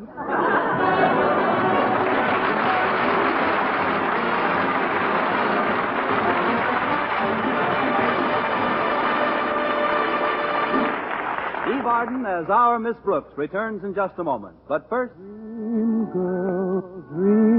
girl, beautiful luster cream girl. Tonight, show him how much lovelier your hair can look after a Luster Cream shampoo. Odin Luster Cream brings you Kay Daumit's magic formula blend of secret ingredients plus gentle lanolin. Gives loveliness lather even in hardest water. Glamorizes your hair as you wash it. Luster Cream. Not a soap, not a liquid, but a dainty cream shampoo. Leaves hair fragrantly clean, free of loose dandruff, glistening with sheen. Soft, manageable. Gives new beauty to all hairdos or permanents. 4-ounce jar, $1. Smaller sizes, either tubes or jars. Tonight, try Luster Cream shampoo and be a Dream girl, beautiful luster cream girl. You owe your crowning glory to a luster cream shampoo. And now, once again, here is our Miss Brooks. Well, I promised Mr. Monet I'd help him out with his children, but I must admit I was a little let down when I found out he wasn't a bachelor. And I said as much to Mrs. Davis. Yes, Connie, it's a shame that such a darling man is already married. But he served his purpose as far as upsetting Mr. Boynton goes. What do you mean, Connie? Well, the day after we had lunch together, Mr. Boynton was so concerned about the situation, guess what he did? What? He put a brand new lock on his frog's cage.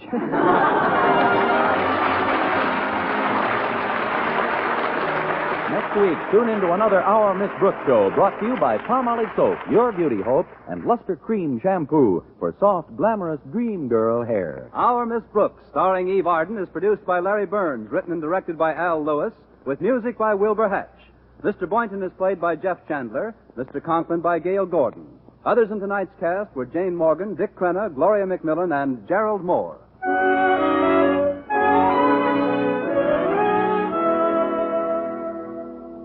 Dentists know what cleans teeth best.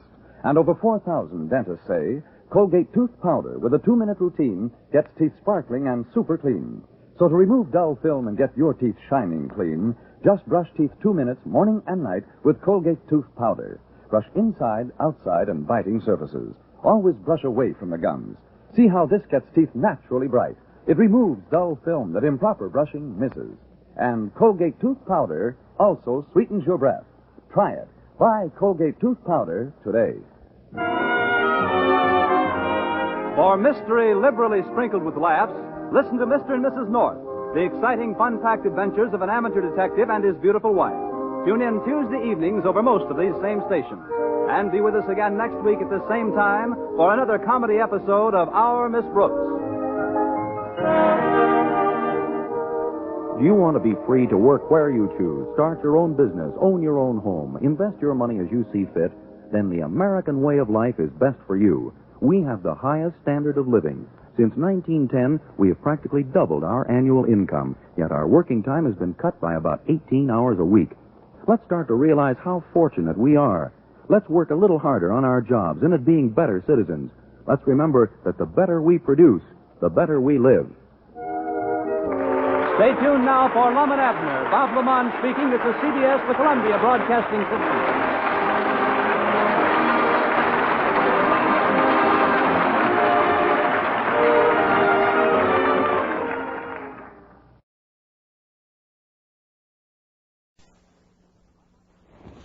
Palmolive Soap, Your Beauty Hope, and Luster Cream Shampoo for soft, glamorous dream girl hair bring you Our Miss Brooks, starring Eve Arden.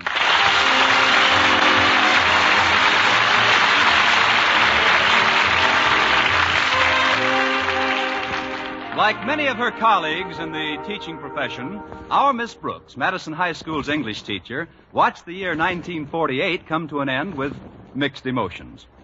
As she puts it, although the year didn't start off brilliantly or develop too sensationally, it certainly wound up in a blaze of nothing. Of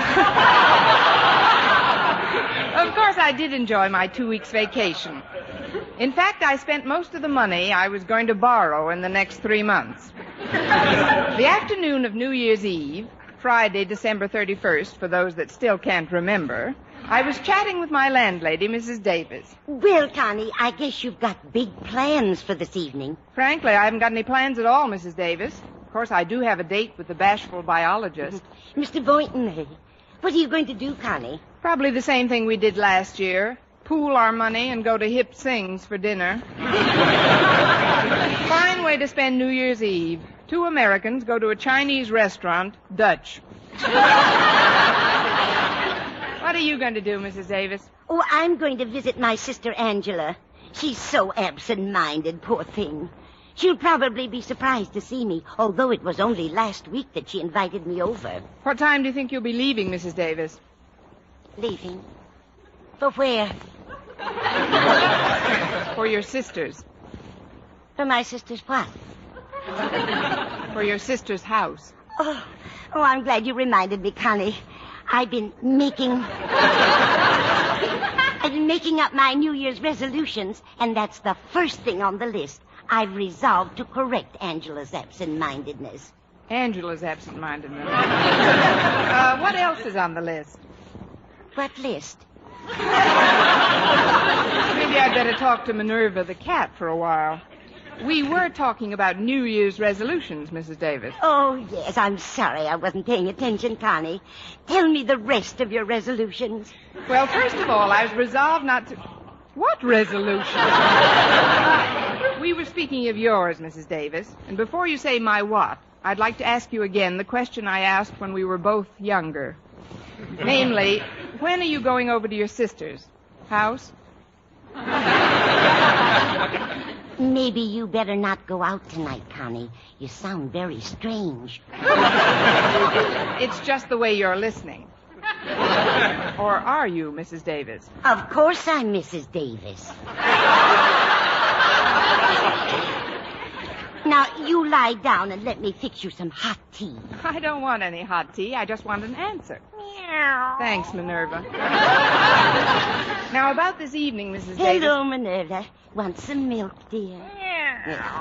I'll get you some in a minute. You were saying, Miss Brooks? This evening?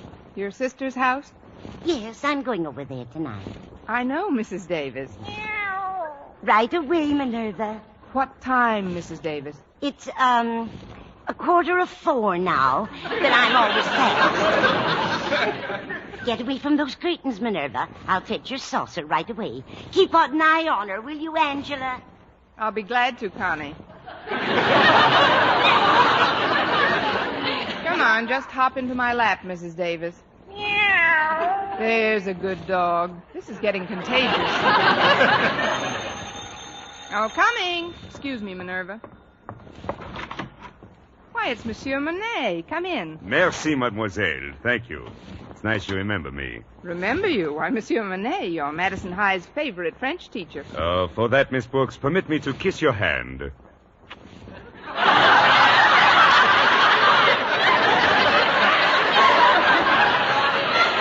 Well, let's not give the other hand the complex. Certainly not.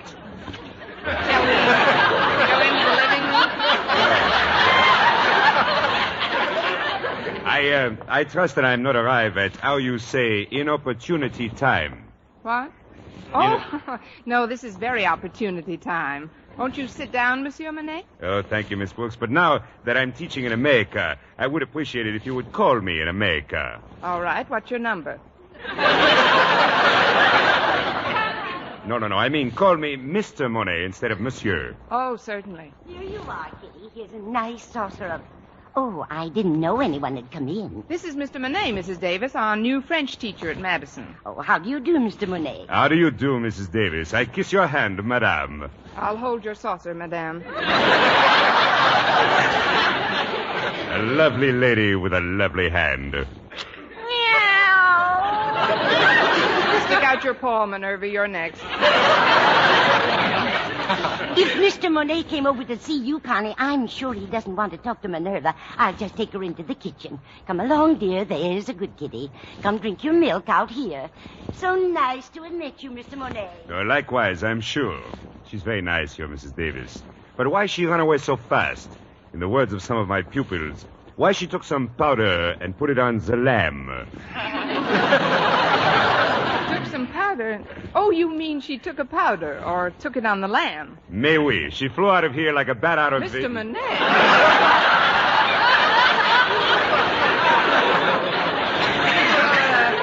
You're learning faster than you're teaching. Now, Mrs. Davis was just being tactful. I guess she thought you wanted to be alone with me. Alone with you?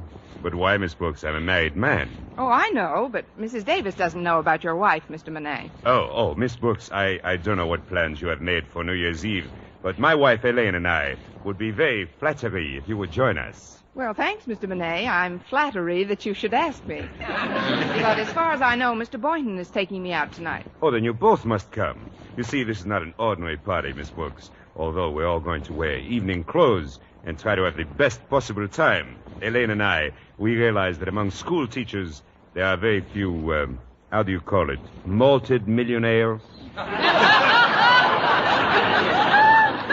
Some of us are too thick to drink with a straw. What you're trying to tell me is that the evening won't cost much money, is that right? Oh, it will cost you no money, Miss Brooks, but there is an admission charge. Pint of blood? No, just some old clothes. You see, I am in charge of a committee to send clothing to the poor people in France. Any sort of clothes would do, Miss Brooks. Anything that is made of cloth. Why, that sounds like a wonderful idea, Mr. Monet. I'll be delighted to come. And Mr. Boynton, do you speak for him as well? Mr. Boynton has been spoken for many times. The trouble is he doesn't answer. Oh, you mean about tonight? Yes, Mr. Monet. I feel sure I can speak for Mr. Boynton. Oh, fine. I'll be leaving then. I'll walk you to the door, Mr. Monet. Oh, my address is 9066 Shoreham Drive. Try to get there before 10. And I'm sure that as my students say, we will have a ball. I'm sure that we will. Yes, until tonight then, Miss Brooks. Stay in the groove. Oh, Natch, Mr. Monet, Natch. And Mr. Monet. Yes? Don't take any wooden francs.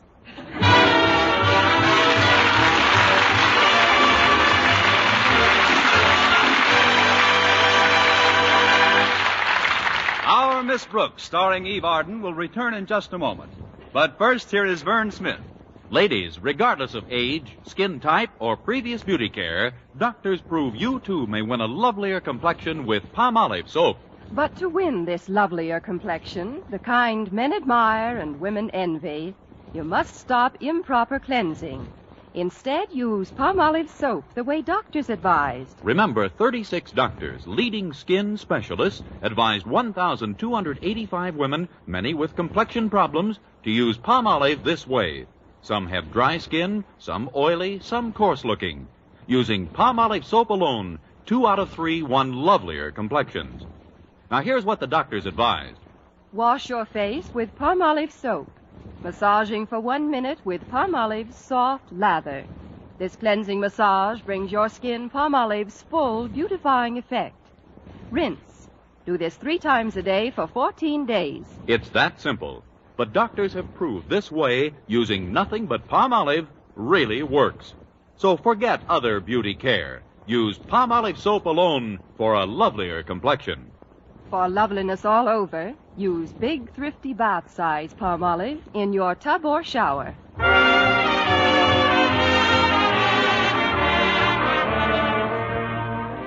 After Mr. Monet left, I tried to get Mr. Boynton on the phone to tell him about the invitation. But ours is a party line, a 4-party line to be exact, and every time I picked up the receiver, it was in use. Always careful not to lose my temper, I sat by the phone and drummed lightly on the top of the table until my 5 fingernails were impaled in the mahogany. Then I tried it once more. As sure as my name is Lucy Schofield, that's the only way to treat men, Emma. Believe me, if I had to do it all over again, Emma, oh, excuse me a minute, dear. I think I smell my roast burning in the kitchen. Now, that's a coincidence, Lucy. I smell my drapes burning in the living room. Hang up now. I'll call you back. So much for Emma and Lucy. I'll try it again. Oh, it worked. At least I can dial now.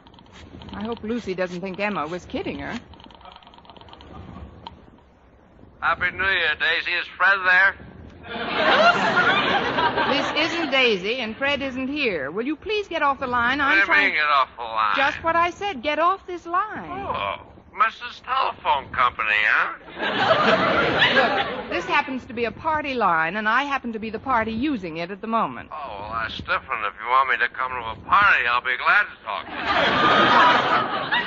My name is Frank Pollock. What's yours? It doesn't matter. I only... Say, Frank.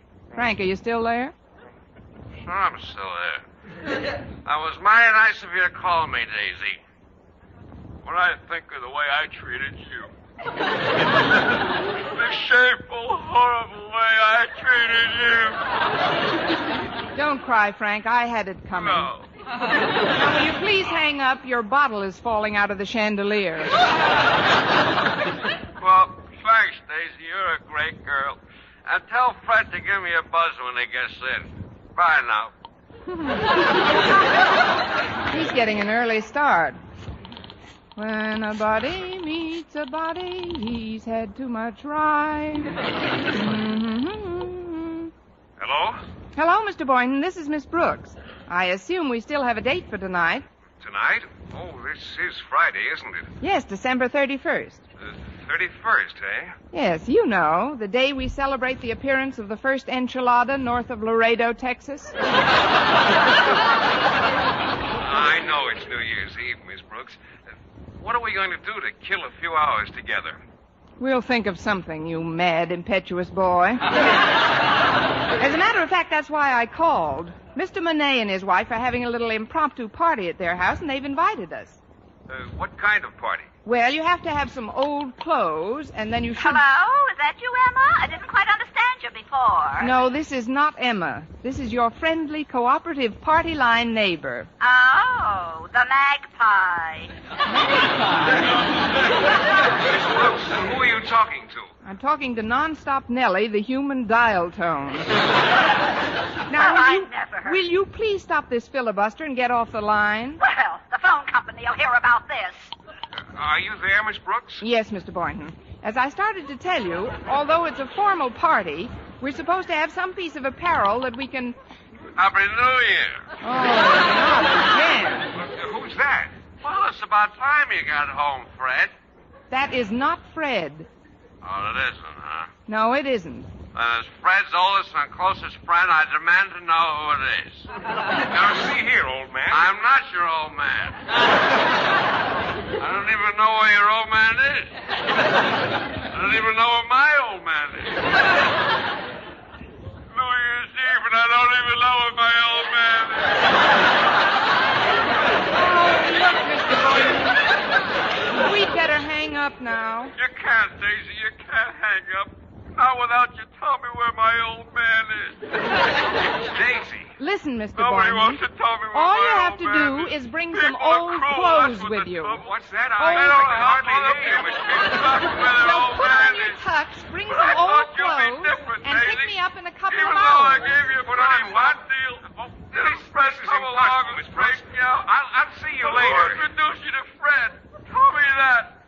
Who introduced you to Fred? You did, Frank, and I love you for it. If you don't get off this phone, I'll have you thrown out of the bar you're calling from. Bar?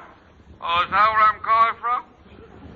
Bless you, Daisy. You helped me find my old man. Sure, he's sitting on the stool next to me. I better hang up now. Fred hates it when I talk to strangers. Oh, Mrs. Davis. Yes, Connie. I wonder if you'd give me a hand. I've been invited to a formal party tonight, and I just don't know what to wear. Well, what have you got, Connie? Oh, nothing. That is nothing but an old evening gown I've had for 5 years. Well, come on into your room, Connie, and we'll look it over. Here we are. It won't take long to find in my closet. Well, let's see. Here's a skirt and blouse. The suit I got 2 years ago. Here's one of the dresses I wear to school. Here's the other one. Oh, there we are. My pride and joy. Why, that's real pretty, Connie. And look at the fringe. Silly moths, they left the best part. While I'm in here, I better find something to donate as well. Donate? Yes, the price as well. Find something to donate as well. Donate? Yes, the price of admission to the party is some old clothing. I know I've got some because I've been wearing it. Oh, dear, I forgot to tell you, Connie, but just last week when the Goodwill truck came around, they pick up old clothes, too, you know. I gave away everything of mine I could possibly spare. Well, that's all right, Mrs. Davis. You're not going to the party. I know, but I also gave away a big bundle of your stuff.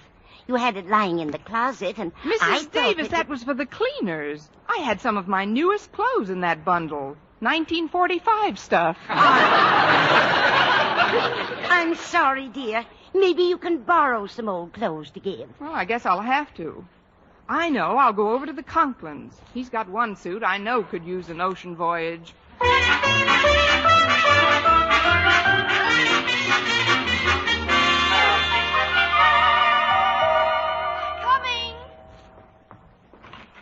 Miss Brooks, come on in. Thanks, Harriet. Are your folks at home? Mother's out shopping, but Daddy's upstairs taking a nap. Come on into the living room, won't you? Walter Denton and I were just playing Pass It. Look who's here, Walter. Well, if it isn't my favorite English teacher. Sit down, Miss Brooks. Harriet and I were just playing Pass It. So she told me. What's Pass It? Well, it's a game we read about. Lots of high school kids play it. All you do is take a piece of Kleenex and hold it to your nose by sniffing. And then with both hands behind your back, you pass it down a long line of kids by sniffing it away from your neighbor. Oh. Sounds fascinating. But where's the long line of kids? Oh, it's just as much fun with the two of us. More.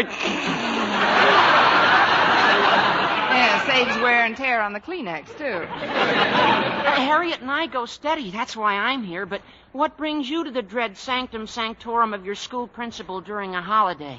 Please, Walter. You make Daddy sound like an ogre. Yes, Walter. Just because Mr. Conklin is my superior at school is no reason for me to live in dread of him. Harriet! What is it, Daddy? Try to be a little more quiet, can't you? I've got to get some sleep. Sorry, Daddy. We'll be more careful. I don't think now is a good time to tell him you're here, Miss Brooks.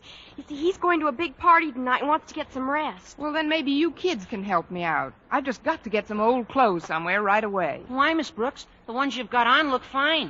Thanks, Walter, I think. But I'm talking about clothes I can donate. Golly, Miss Brooks. Mother just gave away every stitch we could possibly spare to the Salvation Army. Wait a minute. Daddy's new tuxedo is being delivered today. And he's got an old suit of evening clothes that I'm sure Mother would love to see given away. Say no more, Harriet. Do you think you can get it without waking your father? Well, sure. It's right here in the hall closet. Here it is, Miss Brooks. This is the suit Daddy wore when he first became a principal. Let me look at that. I'll bet he was a sensation in these tales. Why? There are 3 of them. Let's see. Oh, that's just where one of them is torn. You could patch that up in a jiffy. Thanks very much, Harriet. It's cloth anyway. Well, I'll be getting along home now. Mr. Boynton's picking me up soon, and I've got to see if my evening gown still fits me. I've had it for over 5 years. Oh, I think that's nice, Miss Brooks. What's nice, Walter? How you and your evening gown have grown old together. Well, not that you're falling apart at the seams or anything. I mean, well, to me, you're still all wool and a yard wide. You have just failed in English for 1949. Would you care to try for 50?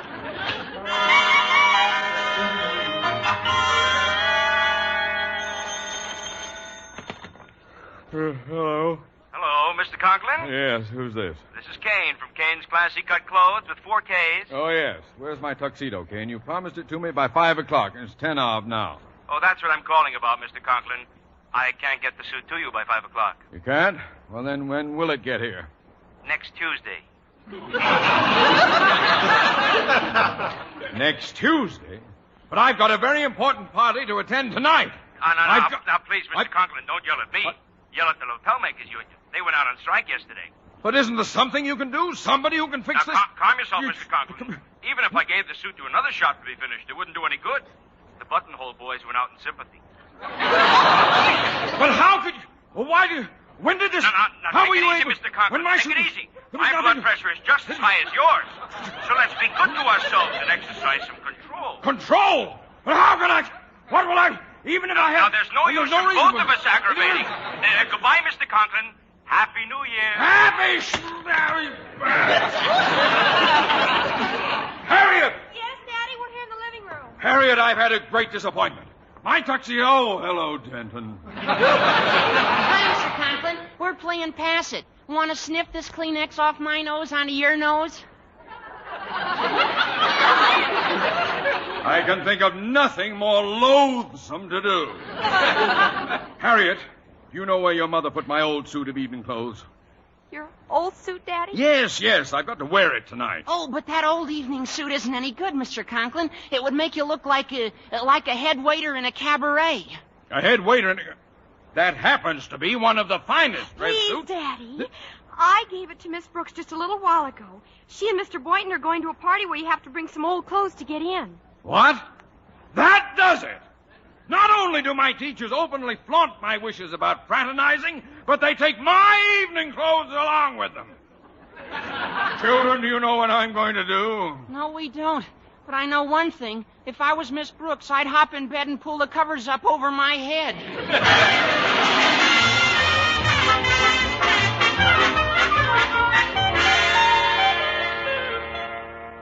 There, how does Old Faithful look on me, Mrs. Davis? Lovely, Connie. And fringe is more popular than ever. It's amazing what a tuck here and a stitch there will do. About what time did Mr. Boynton say he'd be over? About this time, Mrs. Davis. I'll get it. Good evening, Mr. Boynton. Won't you come in? Oh, thanks, Miss Brooks. Say, that's an interesting overcoat you have on. Raccoon, isn't it?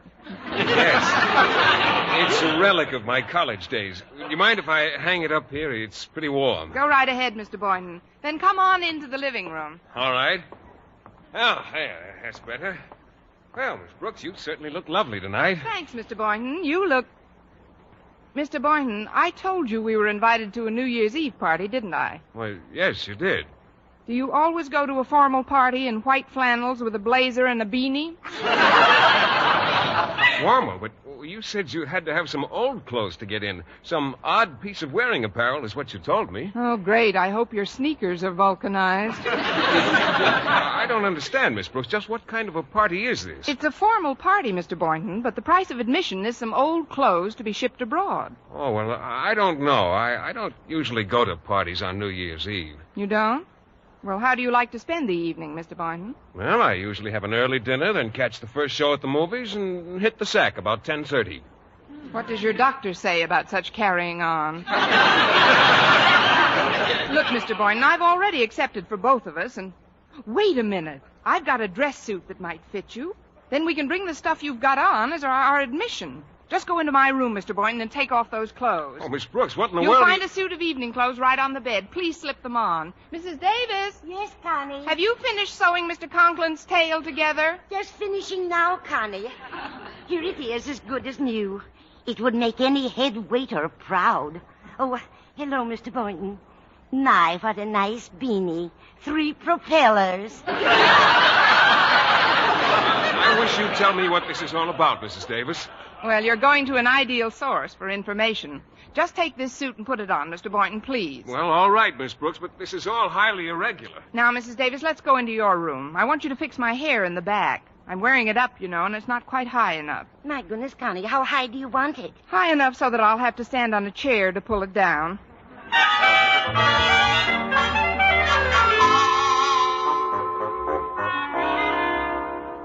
Well, it doesn't fit too badly, I guess. Miss Brooks, I've got the suit on. That's fine. I'll just be a few minutes. Oh, would you answer that, please, Mr. Boynton? Mrs. Davis is still rummaging in my scalp. All right. Oh, well, it's Mr. Conklin. Good evening, sir. Good evening. I'd like a table down front, but not too near the drum.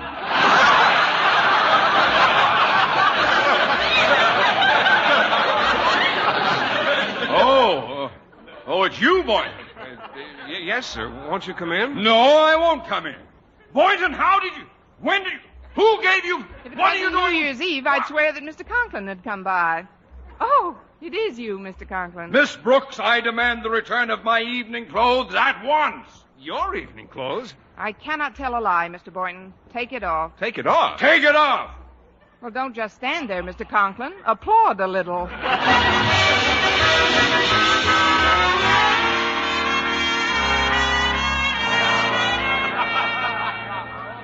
Get ready, everyone. It's 12 o'clock. Turn up the radio.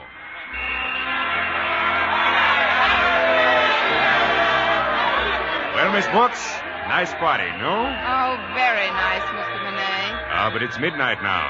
The band is playing Auld Lang Syne, and everyone should be kissing someone. Where's your Mr. Boynton? Oh, haven't you heard, Mr. Monet? He hit the sack at 10:30.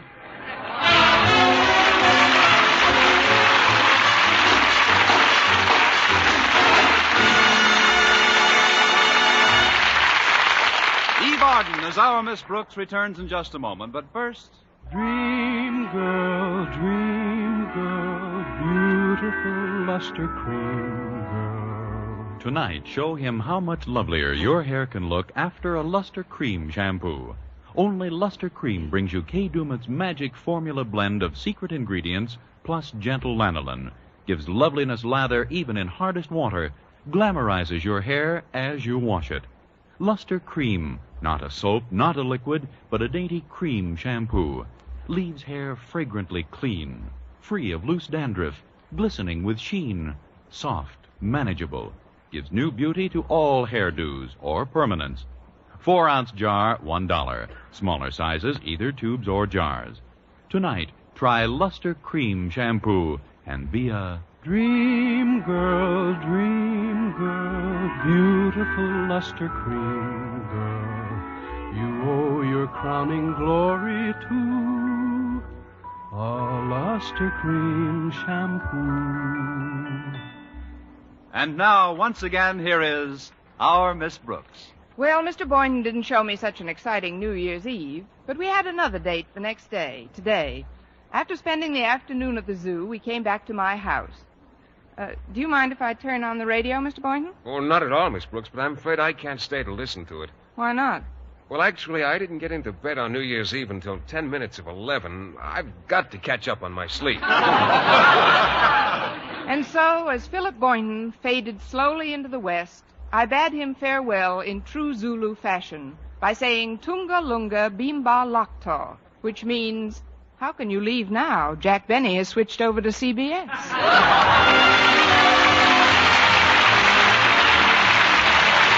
Next week, tune in to another Our Miss Brooks show brought to you by Palmolive Soap, your beauty hope, and Luster Cream Shampoo for soft, glamorous dream girl hair. Our Miss Brooks, starring Eve Arden, is produced by Larry Burns, written and directed by Al Lewis, with music by Wilbur Hatch.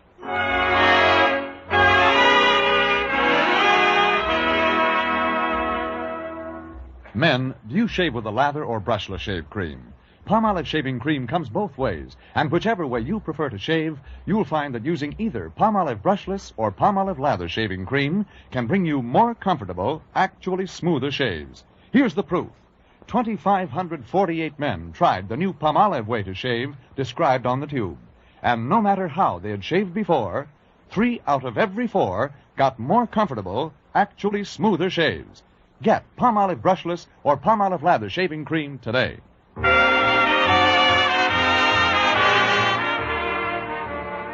For mystery liberally sprinkled with laughs, listen to Mr. and Mrs. North, the exciting, fun-packed adventures of an amateur detective and his beautiful wife. Tune in Tuesday evenings over most of these same stations. And be with us again next week at this same time for another comedy episode of Our Miss Brooks. Stay tuned now for Lum and Abner. Bob Lamont speaking.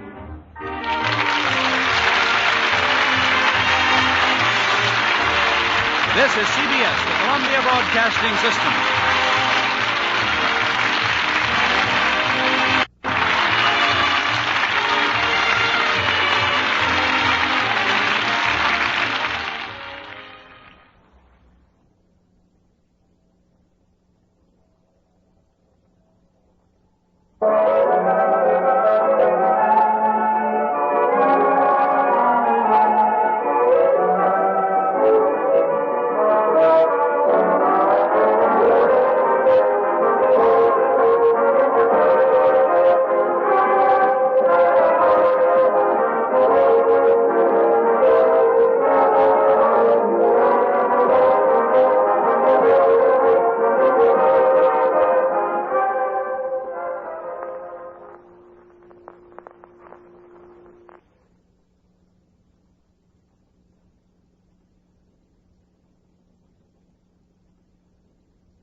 Brooks, who teaches English at Madison High School, enjoyed her vacation during the holidays just as much as any other teacher.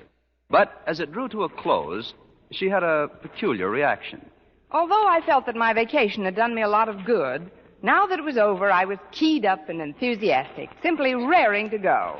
Raring to go on another 2 weeks' vacation. Meanwhile, I went about the business of getting used to working again and spent the past week noticing conditions which hadn't seemed so deplorable during the hustle and bustle of holiday time at the school. I was telling my landlady, Mrs. Davis, about them while we were having breakfast Friday morning. Let me pour you a cup of this coffee, Connie. It's Rio de Janeiro style. I just got the recipe. Rio de Janeiro style? Yes.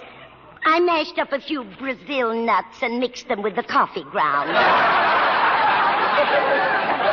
That's one reason why the blonde hair of a Brazilian is so outstanding. But, Mrs. Davis, very few Brazilians have blonde hair. That's another reason it's so outstanding. But I'm afraid I've interrupted something you started to say to me, Connie. Oh, it wasn't very important. I had just said that I really shouldn't do that. It's a habit I picked up from my brother Victor. He's terribly absent-minded. I thought your sister Angela was the absent-minded one in the family. Angela? Yes, that's what you told me. What did I tell you? That she was very absent-minded. Who? Your brother Victor. Now, how did you know that? You've never even met Victor. But he is confused sometimes, poor dear. Why, you could be talking about something to Victor and he'd seem as interested as could be in the conversation. But then if you just looked away for a moment, it could be right in the middle of a sentence that... Yes, Mrs. Davis? Mrs. Davis? Yoo-hoo, Mrs. Davis! Oh, good morning, Connie. I was just looking for the cat out in the kitchen. She hadn't touched her milk. What do you hear from Victor? Victor? Oh, my brother. Oh, he's fine, thank you, dear. He calls me quite regularly. My sister Angela's the one that worries me. She's the absent-minded member of the family. But I keep feeling that I disrupted your train of thought. Did I, Connie? There's not a car left on the tracks but the caboose. I was merely telling you, Mrs. Davis, that I never realized how bad conditions were at school until this cold spell set in. Why, my classroom is so drafty that half my pupils can't answer questions because their teeth are chattering. That must be awful. Young people have such loud teeth.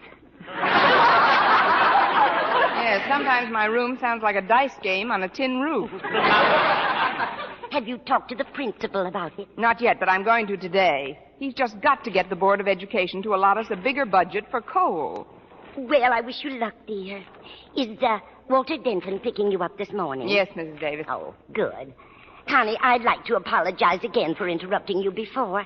As I say, I've been a little worried about my eccentric brother, Victor. Before you go, though... Yes?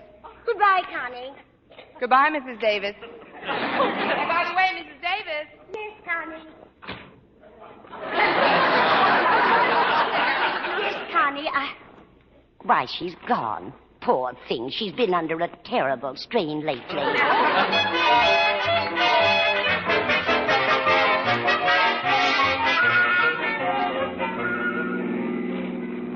I'm glad you picked me up early, Walter. I've got to stop in and see Mr. Conklin before my first class. Oh, golly, Miss Brooks, there must be some pleasanter way to start off a Friday morning for a perfectly nice English teacher. Yes, there must be. Oh, it isn't that I don't respect Mr. Conklin. It's just that...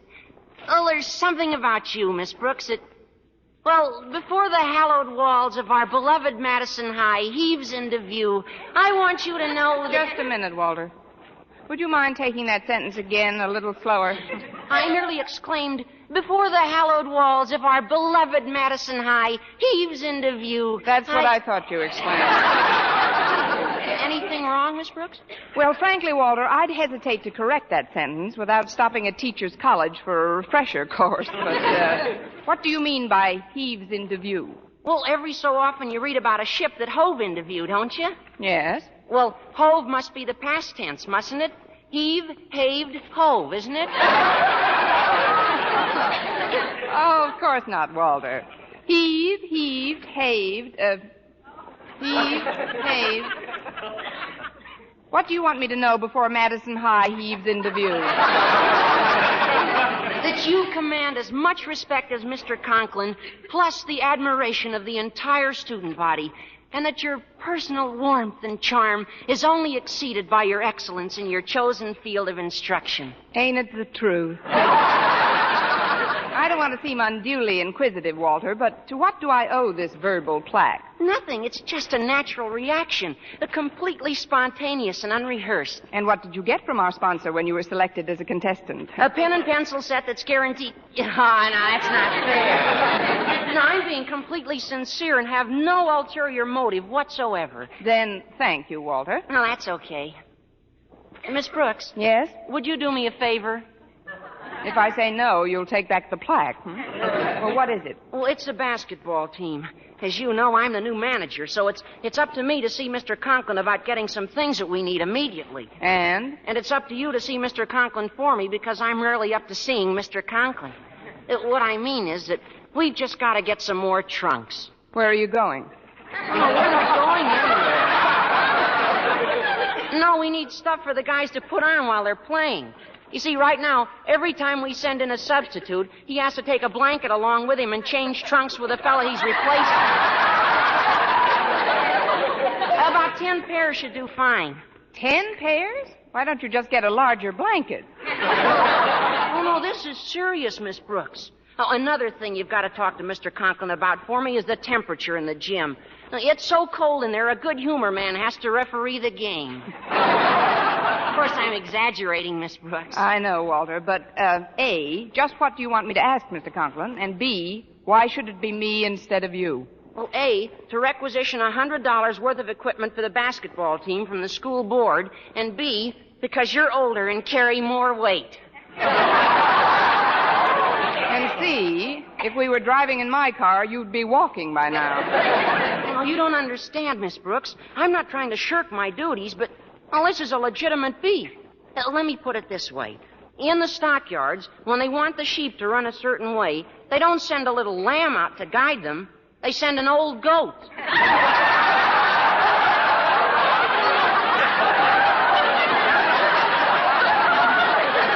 I mean, you've seen it in the newsreels, I'm sure, where the goat and the... Gosh, I hope you're not mad, Miss Brooks. Oh, forget it, Walter. Why should I be mad? Then you'll do it? You'll ask Mr. Conklin for me? I'll do my best. Now, you'd better start putting on your brakes. My brakes? Yes, the hallowed walls are hiving into view.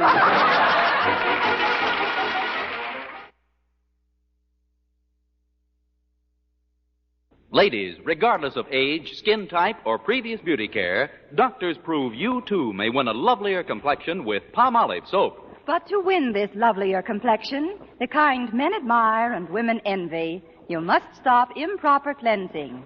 Instead, use Palmolive soap the way doctors advised. Remember, 36 doctors, leading skin specialists, advised 1,285 women, many with complexion problems, to use Palmolive this way.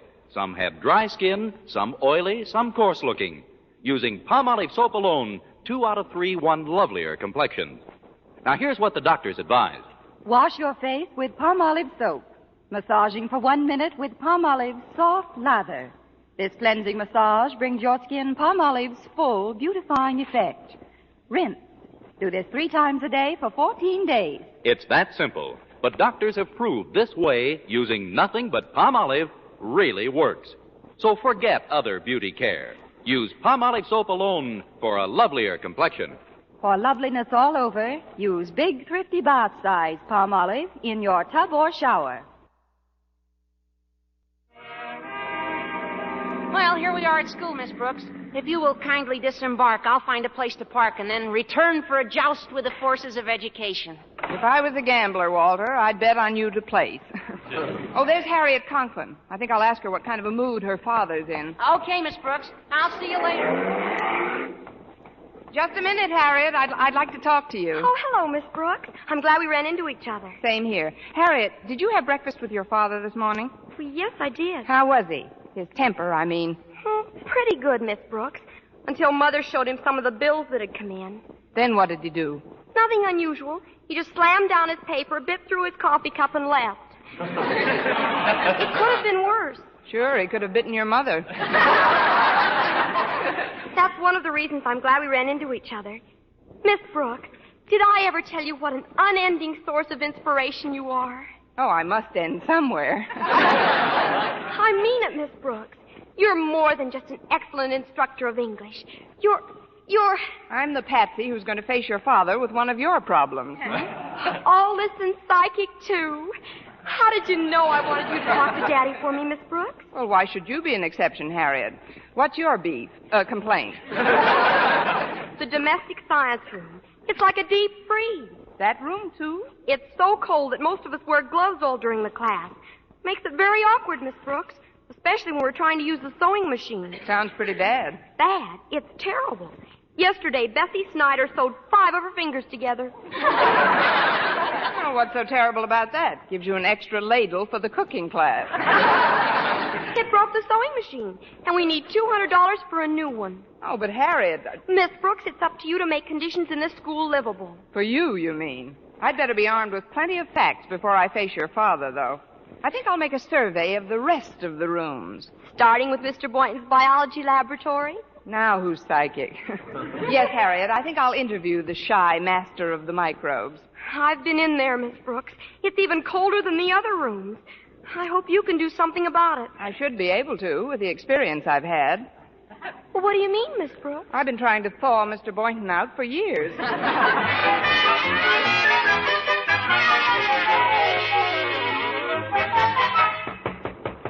Come in. Hello, Mr. Boynton. Oh, it's you, Miss Brooks. How do you feel this morning? Cold, thanks, especially in here. Where do you hang your sides of beef, Mr. Boynton? Oh, this kind of silly at that. I was going to ask Mr. Conklin about the heating situation, but now that you're here, I wonder if you would... Naturally.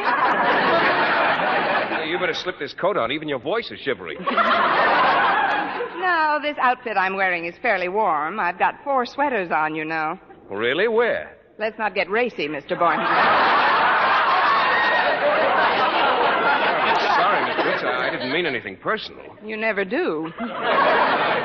The situation is pretty bad. Now, take my prize frog, McDougal, for instance. He's had a sore throat for weeks, and now with this cold spell, I'm afraid he's developing sinus trouble. Oh, here's his cage right here.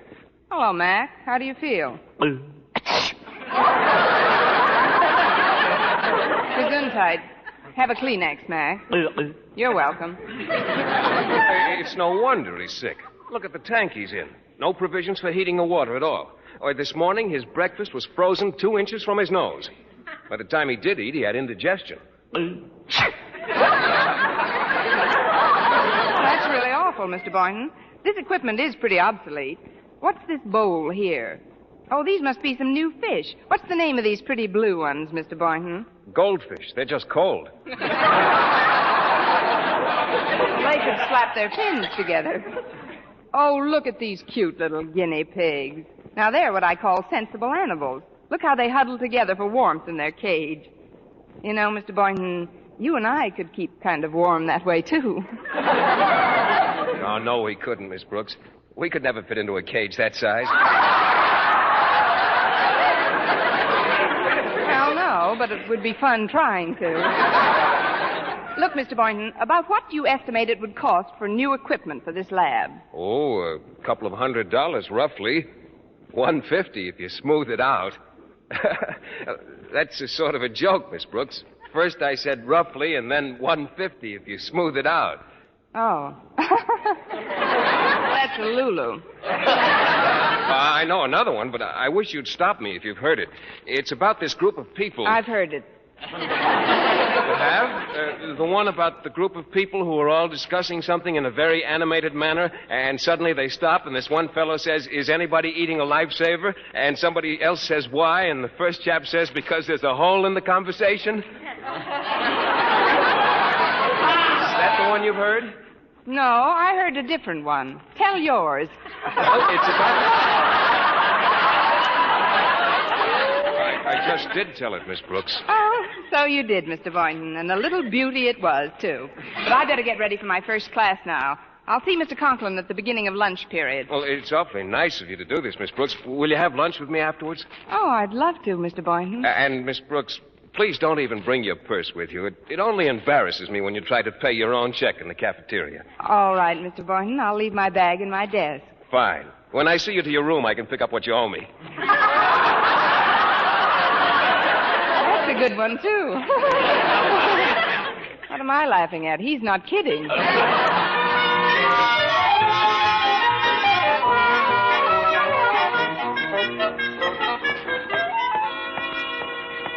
Let's see this list now. Weather stripping for my room, $50. Basketball team equipment, $100. New sewing machine, about $200. And biology lab equipment, $150. Total, $500. Of course, that's without the additional coal we'll have to get. Well, here goes. Come in. Hello, Mr. Conklin. I just wanted to Sit down a moment, Miss Brooks. I'm speaking on the phone. Yes, sir. So you see, Miss Stanhope, this senseless extravagance has got to stop. Why, do you realize that your art class used up 3 more drawing pencils this month than last? What do you think the school board is made of? Money? What? How can you cut down? Tell the students not to sharpen them so often. And remember, Miss Stanhope, it isn't the 50 cents involved that's important. It's the money.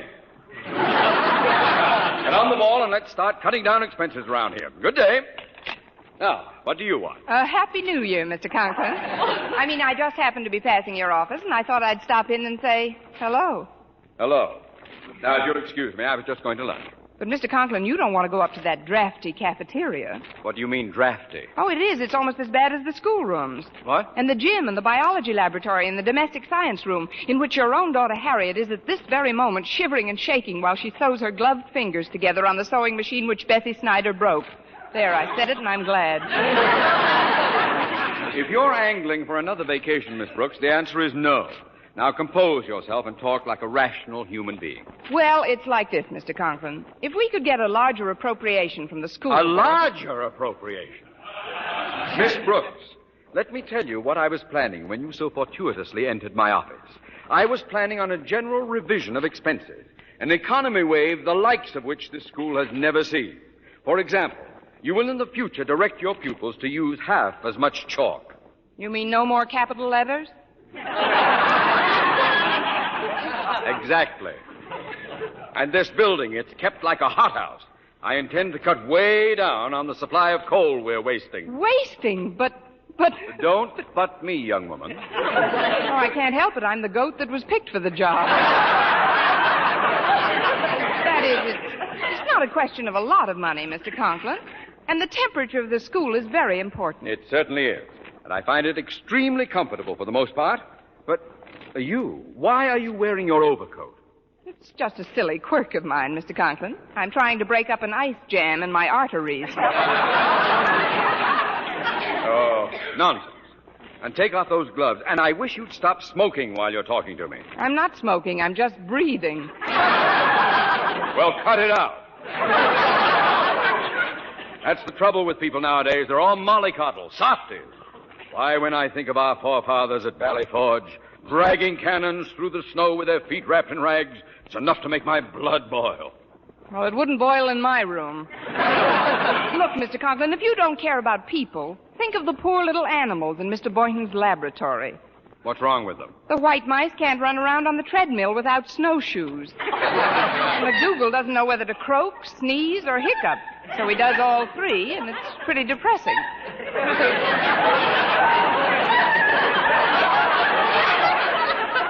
Well, then don't listen to it. And how about the basketball team? Walter Denton says that every time one of his substitutes goes into a game, he has to hide behind a trunk while they're changing blankets.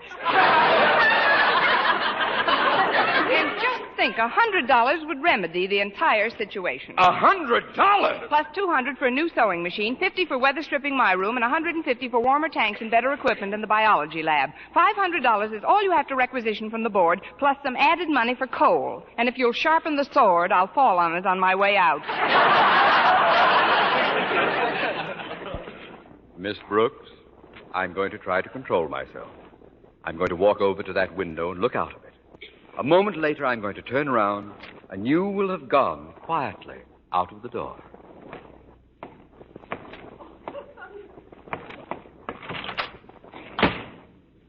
That's better. $500 indeed. plus coal. Get out!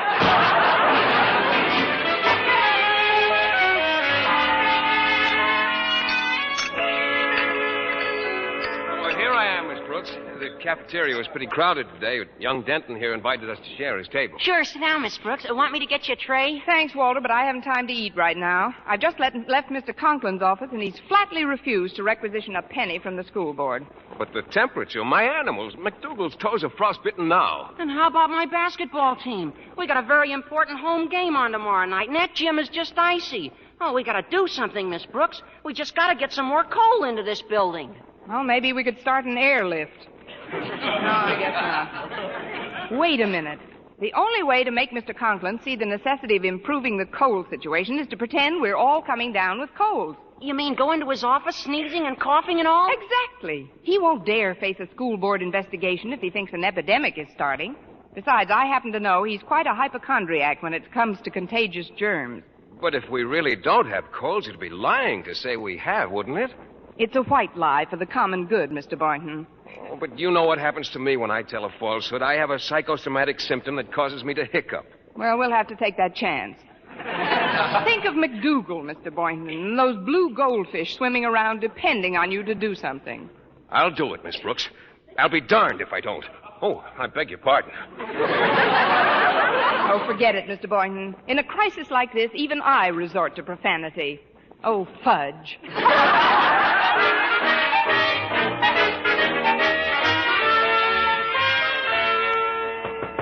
Come in.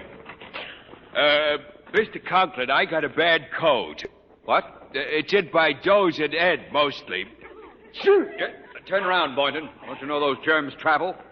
How long have you had this cold? Oh, for a long time. Achoo! You caught something from that wretched frog of yours. Now go take some aspirin, go home early, do something, but get out of this office at once. But, Mr. Conklin, if my laboratory was a little bit warmer... I'll talk to you after you've recovered, Boynton. Fine, Mr. Conklin. Thank you, sir. Achoo! Better open the window and clear the air in this room. That's better. Come in. It's me, Mr. Conklin. Water deaded. What do you want, Denton?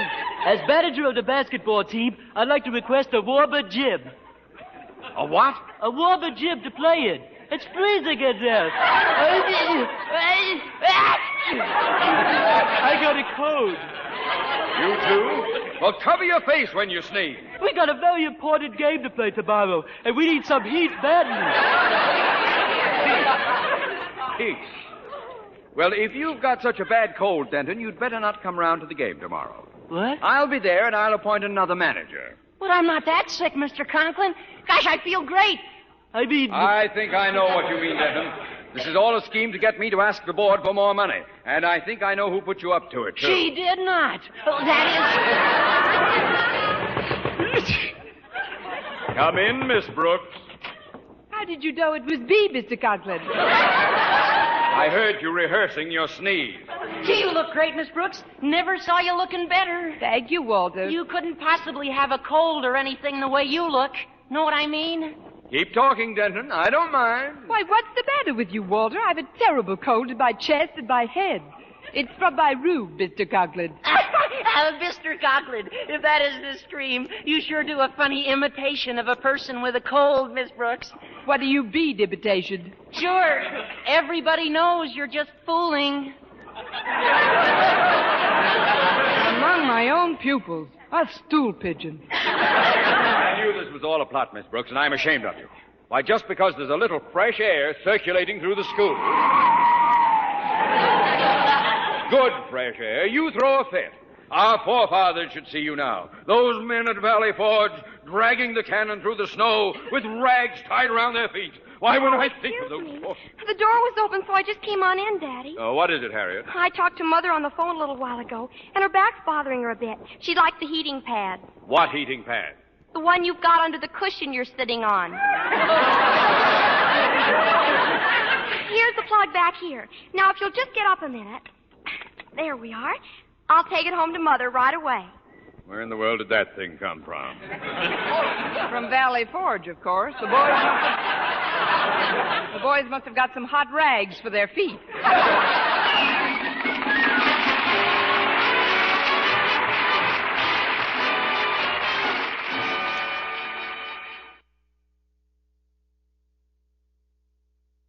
Well, Mr. Conklin recommended the necessary expenditures to the school board and personally ordered some coal immediately. I thought it was a very sportsmanlike and unselfish gesture, and I started to tell him so when I met him in the hall. Mr. Conklin, I think it was very nice of you to tackle this problem so promptly. Thanks, Miss Brooks. But I wasn't prompt enough. I'm getting pneumonia.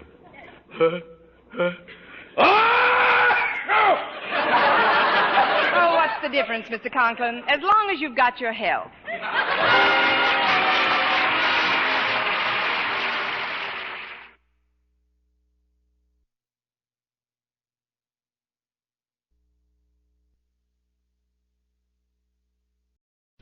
Palmolive Soap, your beauty hope, and Luster Cream Shampoo for soft, glamorous, caressable hair bring you Our Miss Brooks, starring Eve Arden.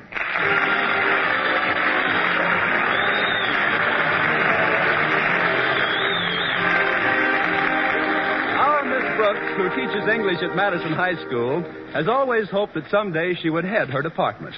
But with Mrs. Emma Finch holding down the job for the past 5 years, it didn't look like Connie Brooks would ever get a crack at it until last week. It was right before the final exams that Mr. Conklin, our principal, told me Mrs. Finch was not only retiring from the position, but actually leaving the school. When I asked him why, he blushed and replied, because it's best for all concerned. Oddly enough, it was our bashful biology teacher, Mr. Boynton, who finally told me the reason.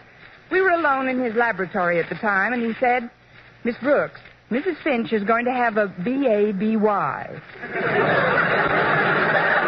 I guess he put it that way so as not to embarrass some young rabbits who were listening. Anyway, Friday morning at breakfast, I was talking to my landlady, Mrs. Davis, about it. Well, what do you think, Mrs. Davis? Do you suppose I'll get the job? I can't see any reasons why you shouldn't, Connie. Honestly?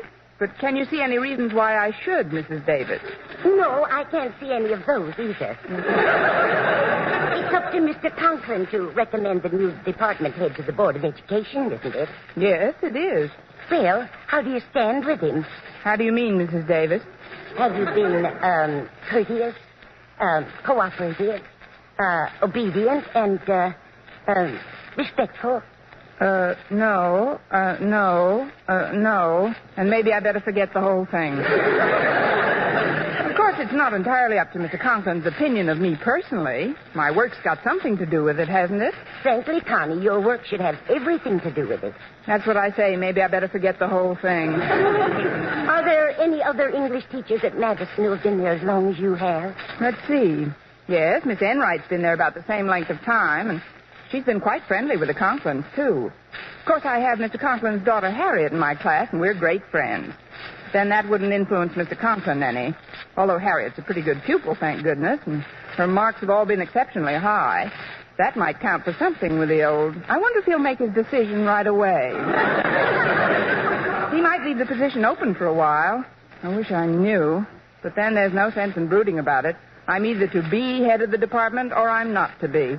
Oh, thanks for reminding me, Connie. I must get 2 tickets for Hamlet today.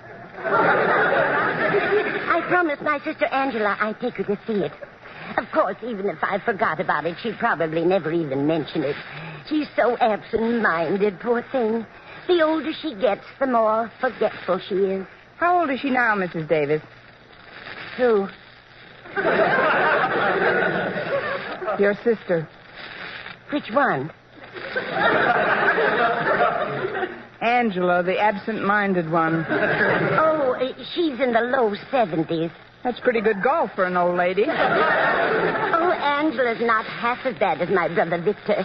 He's so forgetful sometimes. Why, do you know, Connie, he can be talking to you about something and right in the middle of a sentence get off on another topic altogether. Really?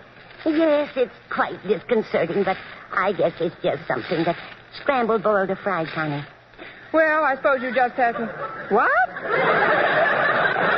Your eggs, dear. How would you like them? I'd like them introduced into the conversation a little earlier. But now that you bring it up, Mrs. Davis, I'll take them any way you want yours. Good. Then we'll both have oatmeal.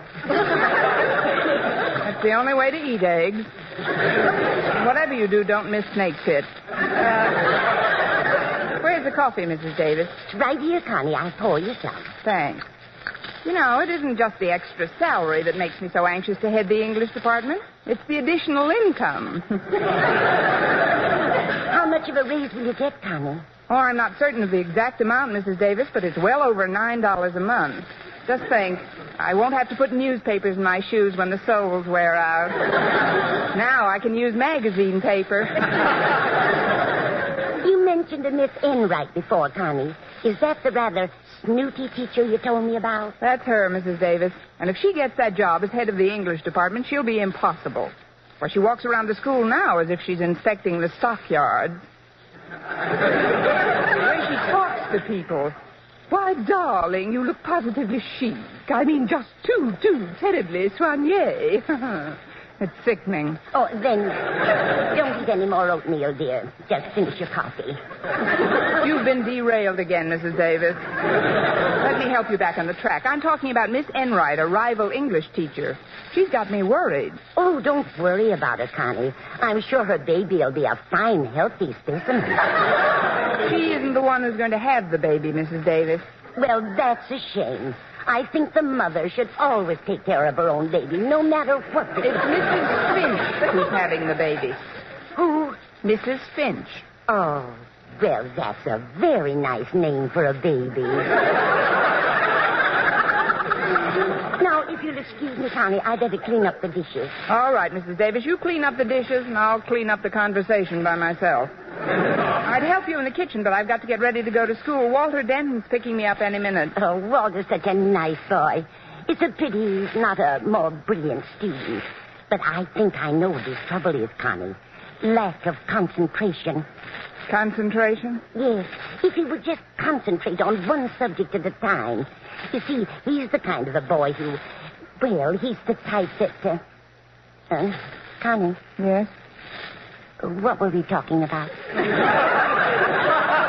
Walter Denton. Oh, he's picking you up this morning, isn't he?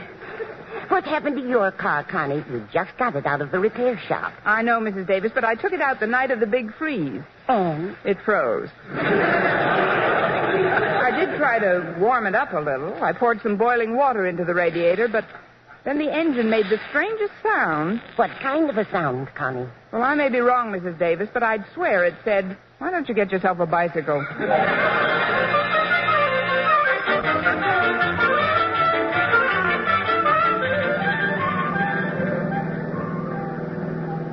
I'm glad you picked me up a little early this morning, Walter. Today may be a very important day in my life. Well, the importance of today or any day in your life, Miss Brooks, is only exceeded by your importance to your adoring pupils, of which, if I may be so bold, I consider myself one of the most worshipful and reverent. Amen. Thank you, Walter. There are things about you, Miss Brooks, character traits, I guess you'd call them, which are not to be found in any other teachers I've ever come into contact with. I just know that you are an eminently fair person. I also know that you're kind, gentle, and considerate of those who may not possess a superior mentality, which is obviously your birthright. What else do you know, Walter? That today you're giving us the final exams in English. I thought you were a little over-smitten with me this morning. Oh, I'm not trying to influence you to give me a better mark. Oh, no, I'd bend over backwards rather than curry favor. But I've actually studied for this test, Miss Brooks. Even Saturday, when Harriet dragged me to the movies, I took my books right up to the balcony with me. What were you studying, Romeo and Juliet? You're kidding me, Miss Brooks, but I'm serious. I really crammed in that movie. But how could you read in the dark? Oh, it isn't always dark. They have a 3-minute intermission between pictures. Well, that's plenty of time. Especially if you were studying in shorthand. Of course, not knowing exactly what the questions are going to be about makes it a little tougher. Naturally. It's sort of a strain on a student not to know approximately the nature of the questions he should expect. That's true. And just because a student has been fortunate enough to make a personal contact with a teacher whom he not only admires and respects as a person, but whose integrity and honesty as an instructor he holds in such high esteem, there's no reason for him to presume that just because he drives her to school faithfully and promptly, she would relinquish just one tiny iota of that integrity and slip him a little advance information about the test. Is it? You're so right, Walter. I knew you'd react that way, Miss Brooks, but I just wouldn't have felt completely honest with myself if I didn't try to chisel a tip or two. Anyway, now that you've dummied up about the tests, maybe we... Excuse me, Walter. Now that I've what? Dummied up. It's a synonym of clammed up. When I don't want anyone to know something about something I know about, I always clam up. And you're the chowderhead who can do it. But, Walter, when I mentioned much earlier in the trip that this was an important day, I wasn't referring to the final exams. You weren't? No, I was thinking of Mrs. Finch. Oh, the head of the English department. The ex-head of the English department, Walter. Mrs. Finch is leaving Madison. Why? Because she's... well, Mrs. Finch is going to become a mother. Of who?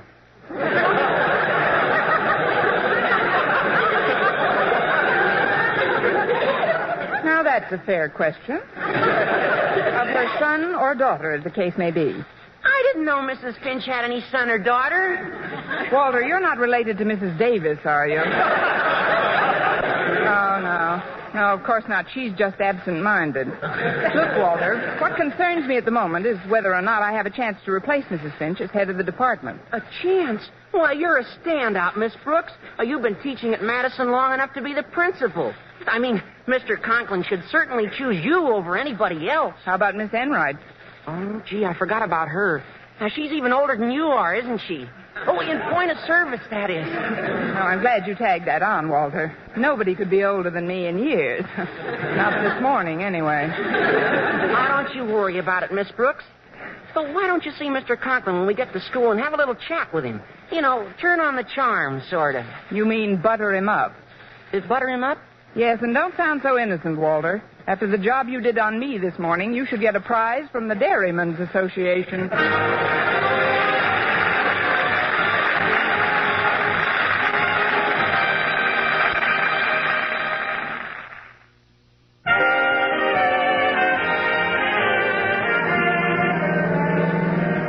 Well, here we are, Miss Brooks. Good old Madison High. You know, every time I look at these hallowed walls, I wish for just one thing. What's that, Walter? I wish I was still home in bed. Especially today with those finals coming up. Gosh, Miss Brooks, isn't there some little suggestions you could make to me so I'd pass the exam, Certainly there is, Walter. Answer the questions correctly. Yeah. Well, you better get off here, Miss Brooks, and I'll go park the car. All right, Walter. Thanks for the lift. And good luck today. Oh, thank you, Miss Brooks. And good luck with Mr. Conklin. Yeah, I'll probably need it. I hope he's in a good mood this morning. Although why this morning should be any better... Miss Brooks. Oh, it's Harriet Conklin. Good morning, Harriet. I wouldn't have interrupted your soliloquy, but you look sort of worried about something. Worried? Me? Whatever gave you that idea? Your complexion. It's not as ruddy as it usually is. Oh, that's just from the new powder base I'm using. It's called Elephant Wallow Gray. Actually, though, I do have something on what's left of my mind, Harriet. It's Mrs. Finch. She's leaving the school. Yes, I know. I heard she was going to have a B.A.B.Y. Who told you? Mr. Boynton. That figures. But, Harriet, as you must know, you've always been one of my favorite pupils. I'm glad you feel that way, Miss Brooks. You're my very favorite teacher. Thanks. I'm very fond of your mother, too. I know. And she's terribly fond of you, Miss Brooks. I'm glad. Then there's your father. Yes, I know. Well, Harriet, do you think that I was going to... Well, that is... Well, what are you trying to ask me, Miss Brooks? Do you think he's warm enough for buttering this morning? At least, do you think I should have a little talk with him in his office? About what? Well, somebody's got to replace Mrs. Finch as head of the English department, and I figured... But of course you'll get it. Is that from the horse's mouth or just rumor? I mean, did you happen to overhear anything that... Look, Harriet, I don't want anybody to intercede for me because of any personal relationship we may have built up between us. What I'm trying to say is, Well, I wouldn't want any principal's daughter. Not even a clever, bright, pretty, industrious, talented, intelligent one like yourself to become a fifth column for me. Golly, Miss Brooks, nothing I could say would sway Daddy 1 inch. In fact, Mother and I bend over backwards rather than suggest anything about his duties at school. But I'm so sure you're our next head of the English department that I've even written a little poem about it. Care to hear it? Well, if you don't think it'll put the whammy on me. Jinx anything. To the head of the English department about to be, I present this little tribute to you from me. In class, you're good-tempered and don't fume or fret. But when it comes to our homework, you sure make us perspire. And in the forthcoming exams, whether I'm first or last, my feelings for you will be the same, especially if I've passed. So, Miss Brooks, all hail to the head of the English department about to be. Well, what do you think of it, Miss Brooks? It won't send Carl Sandburg screaming into the hills, Harriet, but it's a lovely sentiment. Now, before I go into your father's lair, office, could you tell me what kind of a mood he's in? Frankly, Miss Brooks, it isn't too good. When the newsboy that delivers our paper came around for the money this morning, Daddy bit his head off. Fine. Then he should be too full to take a bite out of me.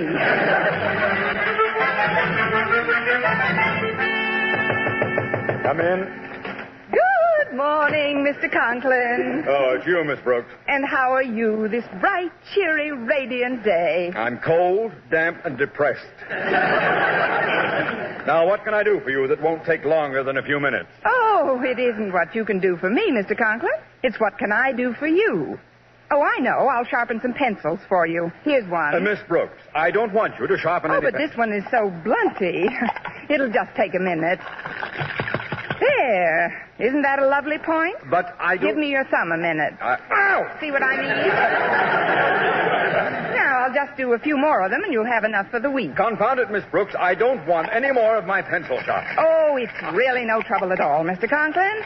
This is just one of those days when a person feels privileged to assist his fellow man. A day when a spirit of cooperation seems to beckon like a beacon. Or a day when Mrs. Finch is leaving Madison and her position as head of the English department. Mrs. Finch leaving Madison? Yes. Yes, Miss Brooks. I think I told you that several days ago. Oh, yes, of course. I've been so busy preparing my final examination papers, it must have slipped my mind. She's going to have a B-A-B-Y, isn't she? Y-E-S. Yes. She is going to have a baby. Well, I just know they'll be happy together. Now, let's see what else I can do to make this office a home away from home for you. I know. I'll just rinse out this pen wiper for you. That happens to be a blue pocket handkerchief I got for Christmas. Fallen out of my coat. Oh, then I'll tuck it back in for you. May I say you have a lovely eye for color combinations, Mr. Conklin? It goes so well with this pretty purple tie you've got on. But it seems a little loose around your neck. Let me tighten it a bit. There. Miss Brooks! There, that's better. Now you're both the same color. See here, Miss Brooks. I don't know what you expect to get. Oh, I must clean off that desk of yours, Mr. Conklin. And why in the world does that big open inkwell have to be perched right in the middle of everything? Because I like it that way. Now listen to me, young one. I'll have things in shape in no time. First we'll move these papers next to the inkwell, and then... Oh. Now, where is the inkwell perched, Miss Brooks? Oh, don't worry about that, Mr. Conklin.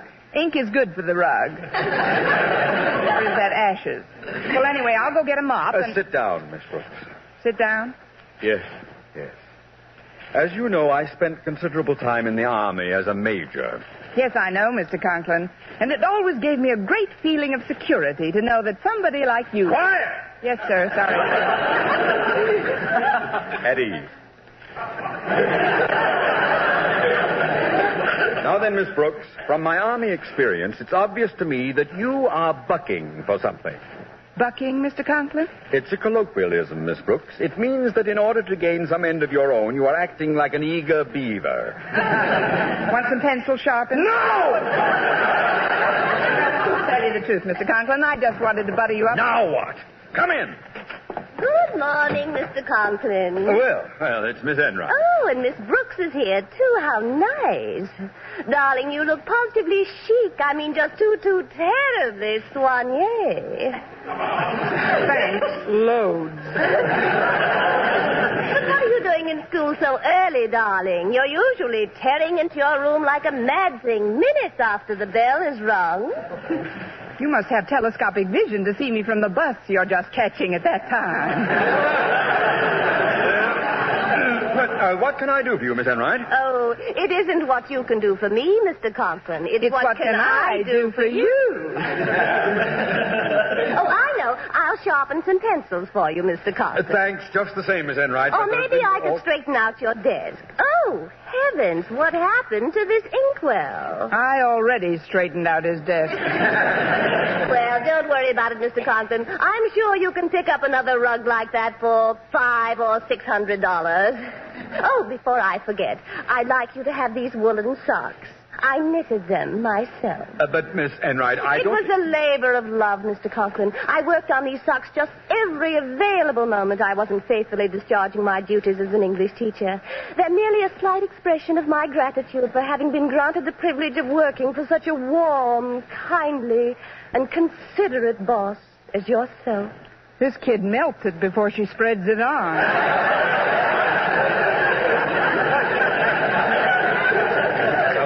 Thank you for the thought, Miss Enright, but with Mrs. Finch leaving Madison... Oh, is she really?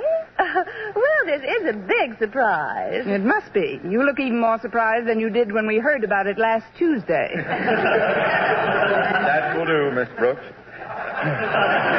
Miss Enright, in view of the fact that you are eligible for the position that Mrs. Finch is relinquishing, I feel that I cannot accept this pair of socks. But, Mr. Conklin, whatever shall I do with them? You can give one to Mrs. Finch's baby. It'll make a nice sleeping bag for him. I think you should know, ladies, that my selection will be based largely upon the results your students achieve in their final exams this morning. Therefore, you will not mark your own papers, but bring them into this office immediately after the tests are completed. Are you going to mark them, Mr. Conklin? Certainly not, Miss Brooks. My daughter Harriet is one of the students taking the test. No, in order to assure complete impartiality, I've asked someone from another department to correct the papers. Mr. Boynton. Mr. Boynton? Oh, I know that you see each other socially on occasion, but he's the soul of honesty. And I know that he, like myself, would bend over backwards to see that justice is done. Who's teaching everybody to bend over backwards? Arthur Murray? Well, I don't think this arrangement is completely fair, Mr. Conklin. I never see Mr. Boynton. Well, if it'll make you feel any better, Miss Enright, I'm not going to see him again either. Until lunch.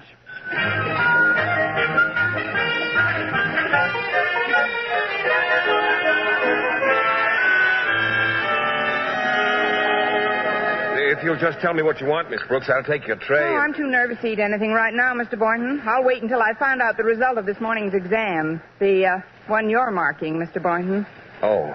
Well, that's something I'd rather not talk about, Miss Brooks. You see, I promised Mr. Conklin... I know you've got to be strictly impartial, Mr. Boynton, but couldn't you give me just an inkling of how I'm making out? But I gave my word, Miss Brooks. Just a teensy suggestion of the merest trace of a breath of a hint. But I gave Mr. Conklin my Scout's honor. Oh. Well, then you might as well get yourself something to eat. Oh, very well, Miss Brooks. I hope you swallow a merit badge. There you are, dear Mr. Boynton. Oh, hello, Miss Enright. May I share this table with you? The cafeteria is awfully crowded today. Oh, I don't see why not, Miss Enright. I do. Hello, darling. Oh, Mr. Boynton, before I forget, I'd like you to have these woolen socks. I knitted them especially for you. I don't think I should, Miss Enright. You see, I'm still judging your examination papers, but, well, thanks just the same. Now, if you'll tell me what you'd like to eat. Well, let me see. Oh, I see they have turkey today. Would you get me a drumstick, Mr. Boynton? Why don't you get 2 drumsticks and put the socks on them?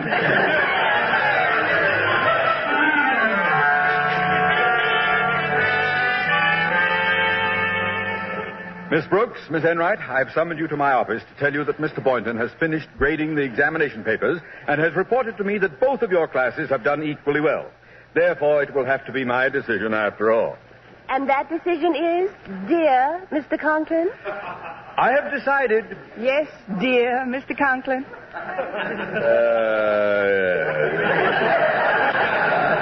I have decided that for the coming fiscal year, I shall save the Board of Education exactly $9.85 per month. There will be no head of the English department in this school. Why, darling, what in the world are you doing? Just breaking some of the pencils I sharpened this morning. Well,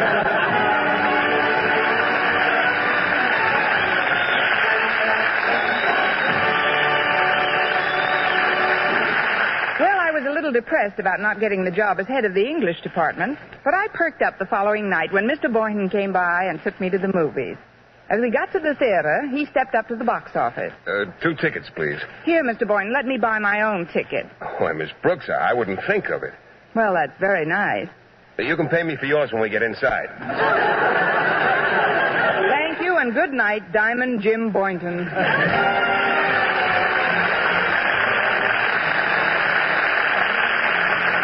Tune into another Our Miss Brooks show brought to you by Palmolive Soap, Your Beauty Hope, and Luster Cream Shampoo for soft, glamorous, caressable hair. Our Miss Brooks, starring Eve Arden, is produced by Larry Burns, written and directed by Al Lewis, with music by Wilbur Hatch.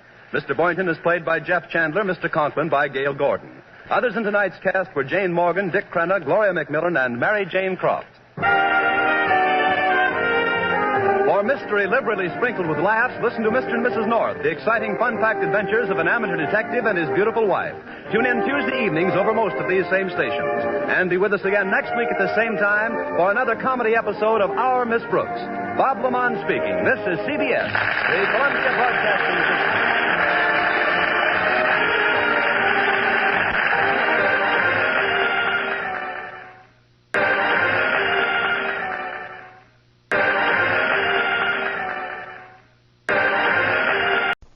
Palmolive Soap, Your Beauty Hope, and Luster Cream Shampoo for soft, glamorous, caressable hair bring you Our Miss Brooks, starring Eve Arden.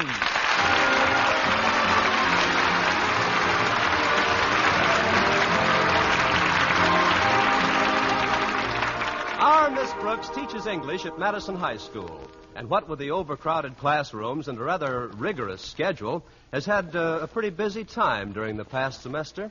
But not busy enough, evidently, to suit Mr. Osgood Conklin, Madison's beloved warden, a principal. Just recently, Mr. Conklin organized a school banking system. And who do you think was selected for the honor of handling this noble project at no increase in salary? Well, it wasn't Barney Baruch. I've had to take care of all the records single-handed. Oh, I'm not complaining. I think it's admirable for people to be saving and frugal, especially if you've got something to save. But I didn't count on the complications that set in last week. It seems that after school Thursday, I had $25 of the students' money in an envelope, which I placed on the dresser in my room at Mrs. Davis's. I intended to deposit it Friday morning and had asked Mrs. Davis to wake me at the usual time. I was sleeping very heavily when she knocked on my door. Connie? Oh, Connie. Connie, are you in there? No, I'll be back in 15 minutes. Come on now, Connie. You've got to get up. Oh, why? To go to school. I graduated from school a long time ago. Well, not such a long time ago. Before you do anything else, dear, I want you to see the surprise I've got for you here in this box. In this box? Go on, open it, Connie. Well, I don't understand, Mrs. Davis. It isn't my birthday or anything. Why, it's a dress. Oh, you shouldn't have done it, Mrs. Davis. Oh, sure I should have. No, you shouldn't. Yes, I should. I bought it with practically found money. Found money? Yes, I found it on your dresser yesterday. I knew that you'd left it for me to cover the back rent you owe. But frankly, Connie, I didn't expect it so soon and so... Mrs. Davis. Yes, Connie. You shouldn't have done it. But why not? Don't you like the dress, Connie? Sure I like the dress. I love the dress.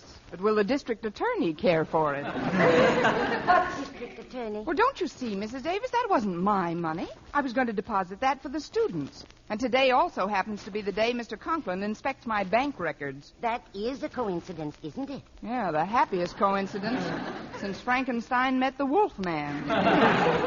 Look, I know you meant well, and I hate to hurt your feelings, but really... Oh, you won't hurt my feelings, Connie. I'm a lot like my sister Angela that way. She just refuses to harbor bad thoughts. That's very nice, Mrs. Davis, but from what you've told me about Angela, sometimes she doesn't harbor any thoughts at all. Yes, she is terribly absent-minded, poor dear. But sometimes that's for the best. What's for the best? What's for the best for who? If you'll punch my transfer, I'd like to get off here. You see, Mrs. Davis, I've got a big problem today. That money that paid for that dress didn't belong to me. It didn't? I've already told you, Mrs. Davis, it was part of the students' savings. Oh, Connie, then you shouldn't have done it. I didn't do it. You did it. Ignorance of the law is no excuse. Oh, this is terrible. Let's see that box again. Oh, you got the dress at Sherry's department store. Maybe they'll take it back and refund the money. You see, Connie, I thought you left the money for the back rent you owed. And so I know you did, just Mrs. Davis, and I appreciate the thought more than I can tell you. But if you'll excuse me, I've got to get ready now. Walter Denton's picking me up in a few minutes. Oh, did you have another accident with your car, Connie? Just a slight collision with a new Hudson, Mrs. Davis. What happened? Well, you know the ad they have? Hudson, the car you stepped down into? Yes. Well, this one I drove down into.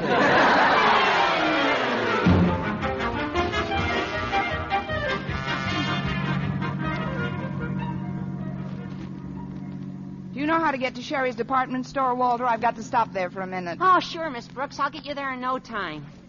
By the way, how do you like the car today? The car? Oh, it looks fine, Walter. I polished all 4 fenders the other day. Well, I'm sure that'll improve the appearance of... What fenders? You haven't got any fenders on the car at all. Oh, of course not. They're home in my garage. I only put them on weekends.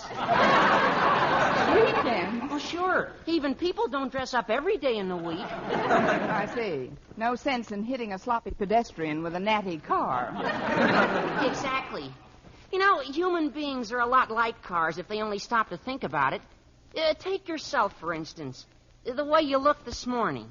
I know. Stanley Steamer. Yeah, I'm only trying to be helpful, Miss Brooks. You look a little worried about something. Is there anything I can do? Nothing I can think of offhand, Walter. Just keep it under your hat. You keep what under my hat? The information you're going to worm out of me by the time we get to Sherry's.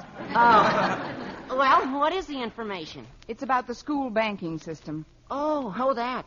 I know that's a big pain in the neck to you, but that's nothing to get depressed about. Gosh, did you see the papers this morning? No, I didn't get a chance. Well, you ought to read the story in the bulletin. Oh, that'd cheer you up. It's all about a woman embezzler who was caught stealing $19,000 from the Federal Trust Company. They just gave her 10 years in the clink. I feel better already. Well, she didn't even get a chance to spend any of the dough she embezzled. I guess honesty's the best policy after all. Wish I'd taken out a policy like that. And right in the same paper is another story that'd make you glad just to be working at school, Miss Brooks. It's about conditions in the state reformatory for women. No good, huh? Deplorable. Oh, they make the poor inmates mop the floors all day long. And if they haven't got any mops, which they usually don't have because they're so short of everything, why, then the women have to mop the floors with their hands. How awful. Oh, here's the store, Walter. Drive up in the back, will you? That's the quickest way to get to the basement. Basement? Certainly. That's where they keep the mops, isn't it?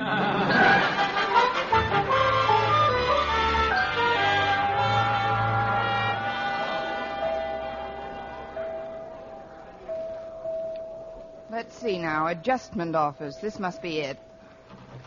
I beg your pardon. Come in. You're my very first adjustment today. Sit down, won't you, Miss... Brooks, Constance Brooks. How do you do, Miss Brooks? I'm Mr. Pearson. Would you like a cigarette? No, thanks. I'm in kind of a cup of coffee? No, I've got to get to school pretty quickly. Good for you. There's nothing I like better than a nice, punctual pupil. This interview may not be as unpleasant as I anticipated. I'm not a pupil, Mr. Pearson. I'm a teacher at Madison High. But the reason I dropped in here is to return a dress someone bought for me. Well, you know the motto of Sherry's, don't you? If you're not satisfied, we cheerfully refund your money. That's what I've heard. And that's what we do. Now then, about this dress. You don't like it? Yes, I do. I like it very much. But it doesn't fit quite properly. Well, I can't be certain about that because, frankly, I didn't even... The color. Oh, you don't like the color. I think the color is peachy. I see. And so it clashes with your complexion. You don't understand. I just can't keep the dress. I've got to get the money back. Well, that's what we're here for. In Sherry's, your money is cheerfully refunded. She'd stop being cheerful and start refunding. And now then, first of all, we must have a valid basis for adjustment. Tell me, how did you find out that the material in this garment is inferior? Inferior? I didn't find out that... The sales lady told you, didn't she? Miss Morgan. Miss Morgan? So, you know her. Well, there's no sense trying to shield her, Miss Brooks. I knew there was a leak somewhere. We'll have a loyalty check in the morning. Look, somebody bought me this dress with money that, well, it shouldn't have been spent. Why not, Miss Brooks? Don't answer that. I know. It was counterfeit money. Young woman, I'm surprised at you. Surprised and shocked. Now, just a minute, Mr. Pearson. There was nothing wrong with the money Mrs. Davis paid for this dress. So, Mrs. Davis paid for the dress. Miss Brooks, what are you doing with Mrs. Davis's dress under your arm? I know. You couldn't afford the dress yourself, but you needed money. So when you saw it lying there on Mrs. Davis's bed, you couldn't resist the temptation. You picked it up and brought it here for a refund. Oh, you poor misguided creature. This guy really runs the gamut. Listen, Mr. Pearson, Mrs. Davis is my landlady. She bought me a dress for a present in this store yesterday. Well, why didn't you say so, Miss Brooks? You see, yesterday we had our final clearance sale of ladies' dresses, and of course, in a closeout of that sort, there can never be any refund. What? But remember, anything else you buy can be returned within 60 days, and Sherry's will cheerfully refund your money. Well, that's just dandy. And the next time you have a sale, be sure and get in touch with me. Yeah, I'll be glad to. Where can we reach you? Just drop into any post office. You'll find my number under my picture.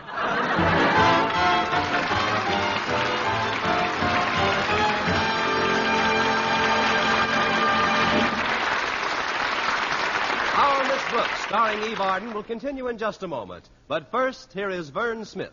Ladies, what's your complexion problem? My skin's so dingy. Mine's oily. My skin's dull, coarse-looking. Doctors have proved that many complexion problems respond wonderfully to proper cleansing with Palmolive soap, regardless of age, skin type, or previous beauty care. Oily skin looks less oily. Dull, drab skin fresher and brighter. Coarse-looking skin appears finer. Even tiny blemishes, incipient blackheads disappear or improve. To win such complexion improvements, simply use Palmolive soap. Nothing but Palmolive, the way doctors advise. Wash your face with Palmolive soap 3 times a day.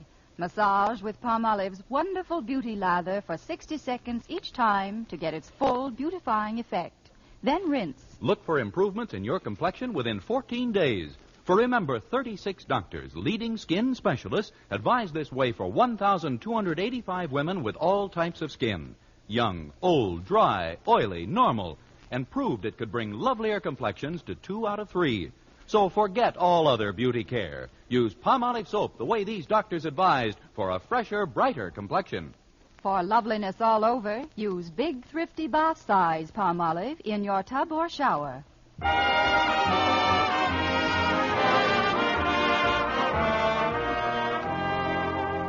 Well, Sherry's department store lived up to its reputation by refunding the dress and cheerfully keeping my money. In a way, it's a good thing I had the extra dress with me, because when we got to school, I stepped out of Walter's car and right through the hem of the dress I had on. Well, knowing I had to face Mr. Conklin, I felt pretty panicky. It's bad enough to have your spirits dragging without having your hem down there, too. But I finally hit on a pretty good scheme. Between classes, I dropped into the domestic science room to have my old dress patched up and to try and sell the new one.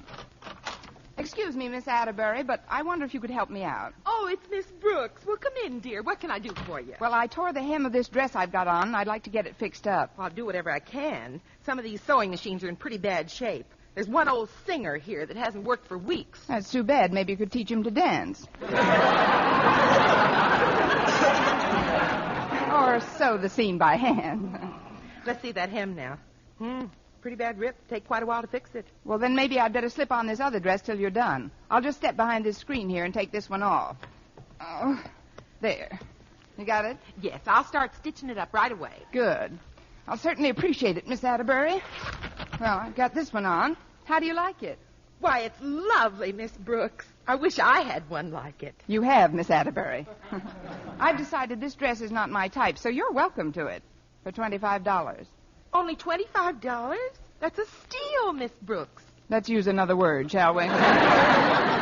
Now, if you'll excuse me, Miss Atterbury, I've got to get over to Mr. Conklin's office. All right, Miss Brooks, and I'll have your other dress all fixed when you come back. Then we'll try the new one on me. Of course, I weigh 186, but I hope I can get into it. Just have the $25 ready. You'll get into it. Oh, one thing, Miss Atterbury. Yes? While I'm gone, try and lose a few pounds.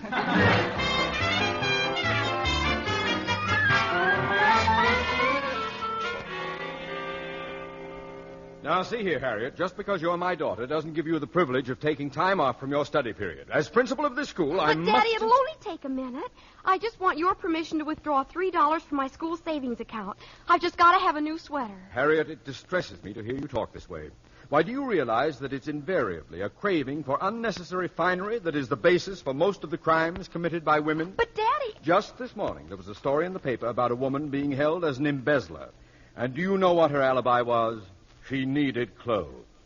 I tell you, it's a disgrace what this civilization is coming to. Show me a well-dressed girl who has only a moderate income, and I'll show you an embezzler. Good morning, Mr. Conklin. Oh, good morning, Miss Brooks. I see we have on a new dress. Oh, is yours new, too? This is sort of new. Well, yes. Hello, Harriet. Hi, Miss Brooks. Run along, Harriet. I have some important matters to discuss with Miss Brooks. All right, Daddy. We'll take my matter up later on, huh? Dismissed, girl. Yes, sir.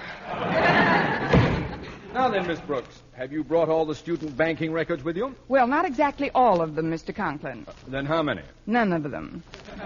You see, I wanted to double-check some of the items before you and I did the final recap, and... What are you trying to tell me, Miss Brooks? Oh, I'm not trying to tell you anything, Mr. Conklin. The less, the better.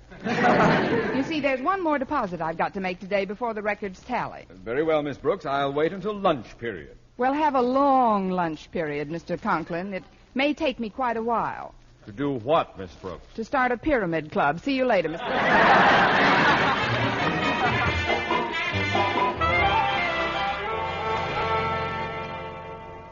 Oh, you did a wonderful job on my old dress, Miss Atterbury. Now, suppose you try on this new one. All right, Miss Brooks. But I'm so much heavier than you, I hope I can get it on. Oh, you'll get it on easily. I have to smear you with butter. Now, off with the old, and on with the new. Lift your arms. That's a good girl. Now, down over your shoulders. Fine. Past your waist. Good. Now, past your... There. Oh, it fits you like a glove, Miss Atterbury. Feels like I'm standing in the pinky. Well, close the zipper along the side. The zipper? All right. Oh, it won't move. Oh, nonsense. Take a deep breath. Now hold it. Oh, there we are. When can I breathe out? Oh, don't be a child. You look lovely in it, Miss Atterbury. Thanks, Miss Brooks. But I can't hold my breath any longer. What happened? Nothing much. The zipper just returned to at ease. You know, that's what I like about this dress, Miss Atterbury. It brings out the real you. Gods of you. I guess we will have to alter it a little, but if you'll just give me that $25 now, I'd like to just go and make... Just a minute, Miss Brooks. I don't know if I want to buy this dress right now. Here, let me take another deep breath. The latest thing, plunging necklines. You know, the fashion experts say that necklines are going further south every year. I know. Of course, this one's on its way to Mexico City. But... sure the dress can be made to fit And you. I'm sure it can't, Miss Brooks. We just weren't made for each other. Help me get it off, will you? All right, Miss Atterbury, but you're overlooking a great buy. After all, breathing isn't everything. There you are. I've got an idea. Why don't you dye the dress? Dye it? What color? Flesh color. Then you wouldn't have to worry about the zipper. No, I guess not. Oh, there's the lunch period. I've got to hurry over to Mr. Boynton's laboratory. Oh, did Mr. Boynton invite you to lunch, Miss Brooks? That's why I've got to hurry. He's just going to.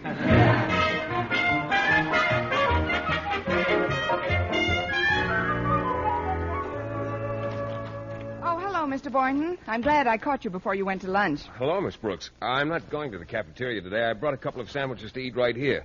Would you like one of them? Oh, I don't know, Mr. Boynton. I don't like to take Oh, go ahead, Miss Brooks. They're very good. Well, thanks. And they're only 30 cents apiece.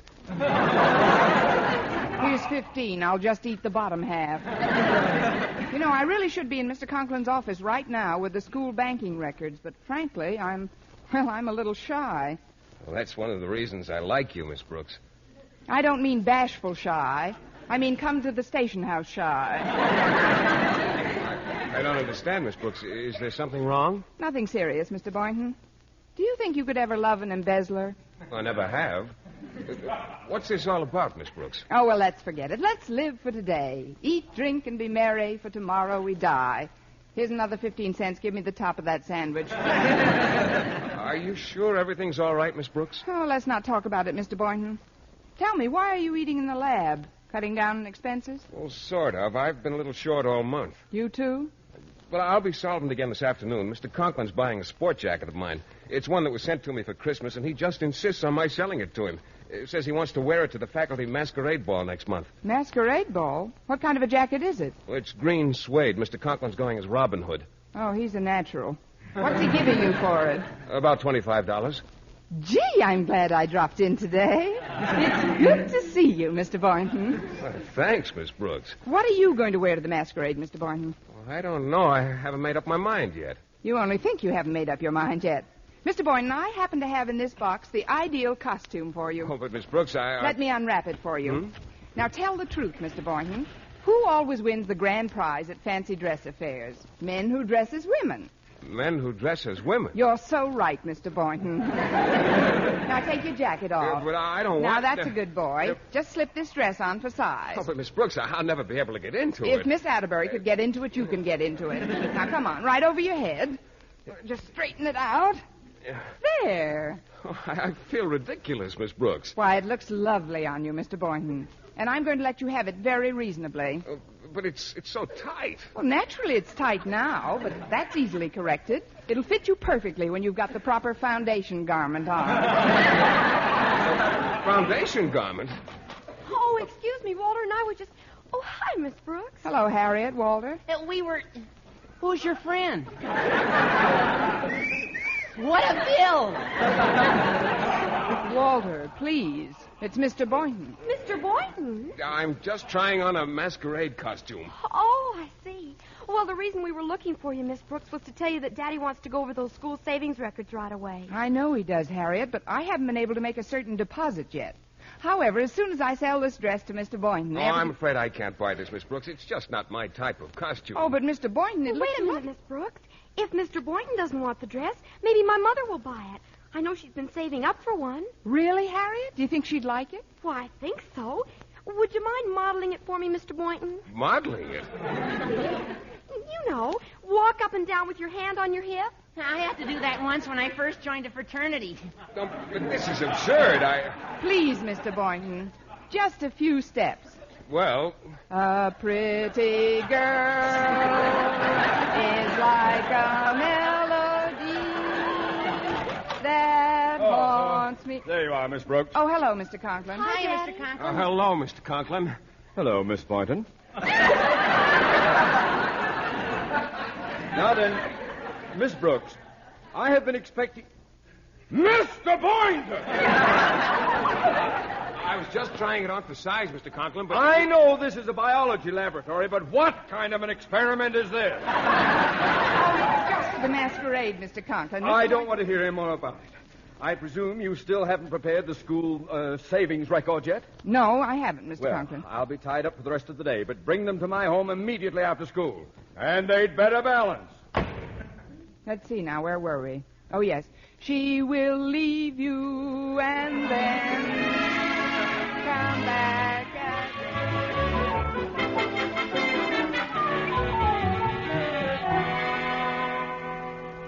Now, if you'll just take this chair by the desk, Miss Brooks, we'll check these columns of figures. Oh, before you do, Mr. Conklin, there's something I'd like to explain. You see, when you add them all I'm up, they sure don't... I'm mentally equipped to add a column of figures, Miss Brooks. 6 and 8 of 14, 9, 23, me, 7 of Osgood. 30. Please, Martha. Can't you see I'm trying to do some work here? Well, I just want to talk to Miss Brooks for a minute. Well, go ahead, but be quiet about Yes, it. dear. 6 and 8 of 14. Come over here, Miss Brooks. I see you're wearing the dress, Mrs. Conklin. How do you like it? Oh, I like it fine. How much did you say it was worth? $25. Oh, good. You'll never guess where I keep my money, Miss Brooks. Not in the school savings bank, I hope.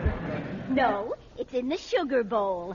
I'll go and get it for you, Miss Brooks. Miss Brooks, come here this instant. Yes, sir. Hurry, Mrs. Conklin. Now sit down, Miss Brooks.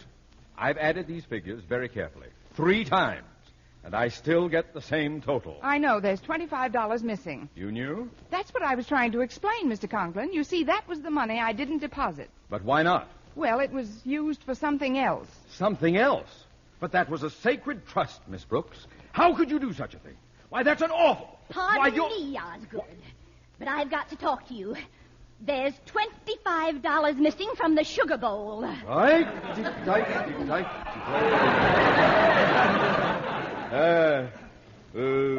From the sugar bowl?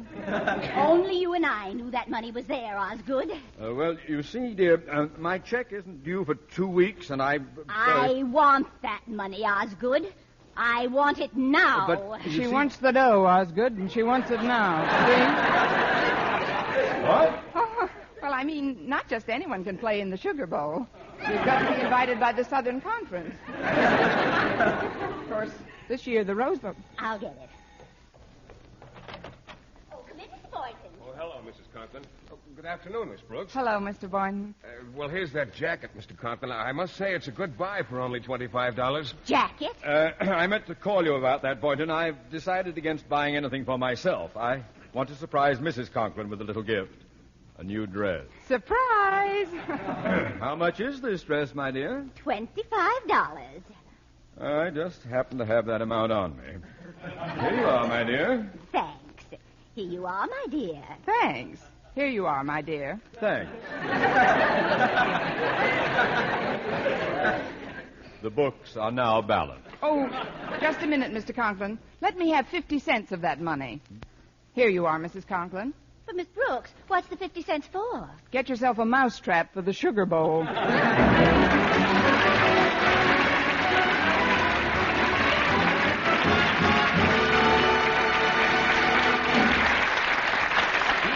As our Miss Brooks returns in just a moment. But first... Dream girl,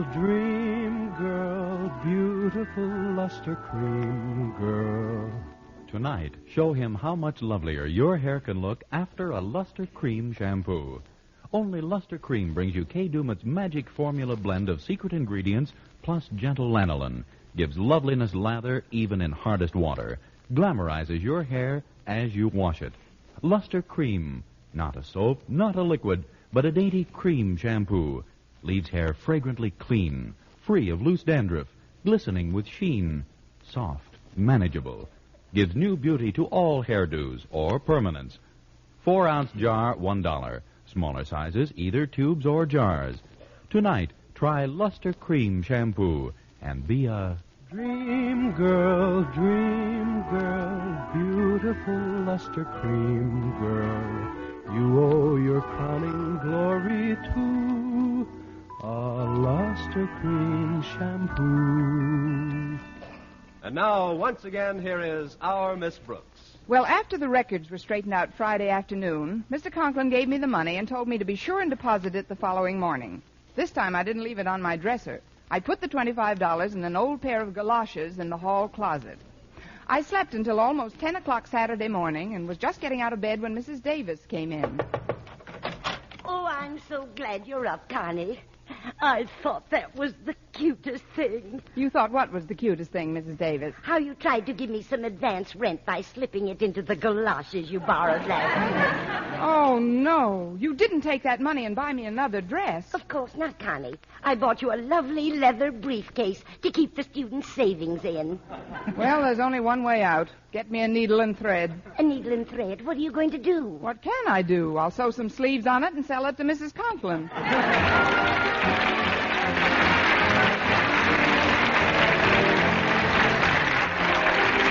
Tune into another Our Miss Brooks show brought to you by Palmolive Soap, Your Beauty Hope, and Luster Cream Shampoo for soft, glamorous, caressable hair. Our Miss Brooks, starring Eve Arden, is produced by Larry Burns, written and directed by Al Lewis, with music by Wilbur Hatch.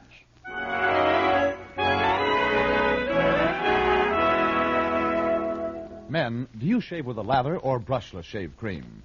Palmolive shaving cream comes both ways, and whichever way you prefer to shave, you'll find that using either Palmolive brushless or Palmolive lather shaving cream can bring you more comfortable, actually smoother shaves. Here's the proof. 2,548 men tried the new Palmolive way to shave described on the tube. And no matter how they had shaved before, 3 out of every 4 got more comfortable, actually smoother shaves. Get Palmolive brushless or Palmolive lather shaving cream today.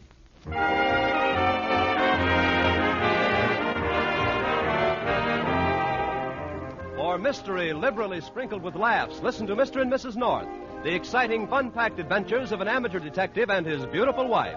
Tune in Tuesday evenings over most of these same stations. And be with us again next week at this same time for another comedy episode of Our Miss Brooks. Bob Lamont speaking. This is CBS, the Columbia Broadcasting System.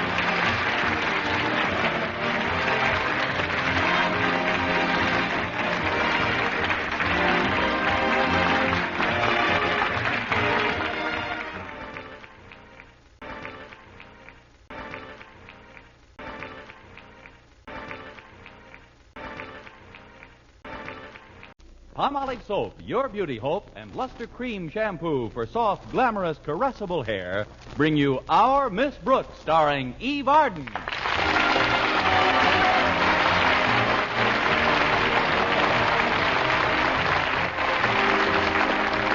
Our Miss Brooks teaches English at Madison High School, and like many other teachers, started a brand new semester last Monday. And like many other teachers, I attended a faculty meeting Monday afternoon. Here, our beloved principal, Osgood Conklin, gave me my semi-annual pat on the back. Then I picked myself up and walked back across the room. And he instituted his new crackdown plan. More discipline, less horseplay, everybody toe the line, run the school in an orderly manner. After this mirth-provoking monologue, he chewed up a little furniture and stalked out. Well, maybe it was the faculty meeting, or then again, maybe it was the watercress and cucumber sandwich I had before retiring. At any rate, I remember lying in bed Monday night and dozing off, when suddenly I seemed to be awakened by a loud pounding at my door. What is it? Who's there? It is I, Osgood Conklin, your beloved principal. I'm coming in. Mr. Conklin, is anything wrong? Wrong? There's plenty wrong. We've got to crack down. More discipline. Less horseplay. Everybody toe the line. Run the school in an orderly manner. But, Mr. Conklin, is this your idea of less horseplay? I was fast asleep. Oh, then I hope I'm not disturbing you. I'll go right on sleeping. Good. Miss Brooks, I've got to talk to you. Well, pull up a cucumber sandwich and sit down. Thank you. Mr. Conklin, you're biting the arm of my chair. Yes, so I am. Sorry, but you know how I get when I'm upset. Now then, Miss Brooks, we've got to have more discipline. Got to have discipline. Got to have discipline. Got to have discipline. You hear me, Miss Brooks? I just heard 4 of you. You're right. There are 4 of me. More discipline, Conklin. Less horseplay, Conklin. Toe the line, Conklin. And run the school in an orderly manner, Conklin. I wish I could add just one more. Which one? Rest in peace, Conklin. Enough of these pleasantries, Miss Brooks. As you know, our profession teaches us that we must learn by doing. So, here we go. Everybody up, up, up, up, up. Rise and shine. Leave the sack. Leave the sack? Mr. Conklin, are you telling me to get up now? Miss Brooks, do I have to dump your bed? No, sir, I'm getting up. That's better. Now then, setting up exercises. Hands on shoulders. Place. Now touch the floor. 1, 2... Sound off. 3, 4... Open the door. 5, 6... Why don't I pick up some sticks and beat him over the head with them?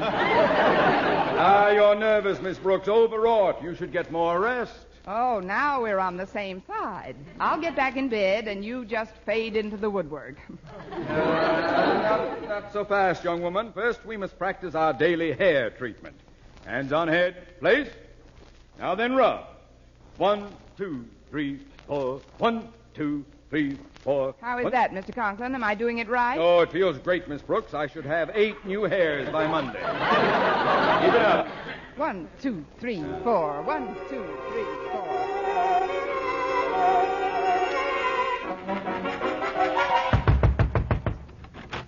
Time to get up, Connie. 1, 2, 3, 4. 1, 2, 3, 4. Connie. 1... Why are you massaging that pillow? It's got to have 8 new hairs by morning. Connie, wake up. Huh? Oh, has he gone? Has who gone? Oh. Well, just forget about it, Mrs. Davis. It isn't important. On the contrary, I think it's intriguing. Has who gone? Please, Mrs. Davis, it was just one of my nightmares. Oh, was it a bad one, dear? It was in Technicolor and starred Osgood Conklin. I spent half the night rehearsing how to get up in the morning. That's why I was so nervous when you woke me. Oh, I know how dreams can affect you, dear, but you must put them out of your mind when you wake up. Why, I had some bad dreams last night myself. You did? Yes, I was in a jungle somewhere surrounded by lions and tigers. But if my cat Minerva walked in now, I wouldn't jump up on the chandelier. I mean, you must have better control of your nerves than I have. See if we need any new bulbs up there, Mrs. Davis.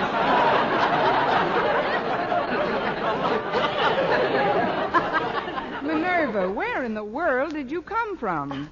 Oh, I haven't told her about that yet, Connie. She's only a kitten.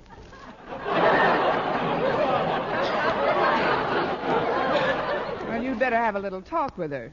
She's been running around with a pretty old crowd. Oh, please, Connie, don't talk that way in front of her. Minerva's very high-strung. Yes, I know. Lately, that cat's been as jumpy as a person. Now let's forget about nerves and bad dreams and hurry in for a nice breakfast. I've got a brand new secret recipe for you. A secret recipe, Mrs. Davis? Yes. If I tell you how I'm making your egg this morning, will you keep it under your hat? Well, it may get my hairdo a little icky, but I'll try. I'm making you a delicious watercress and cucumber omelet. Oh, no. That's what started my nightmare. Besides, I haven't time to eat breakfast now, Mrs. Davis. Walter Denton's picking me up any minute. How come Walter's calling for you today? Your car isn't in the repair shop again, is it? No, but I decided not to drive for a while after picking up a couple of hitchhikers last Saturday. But, Connie, why should that discourage you from driving? I picked him up on my bumper.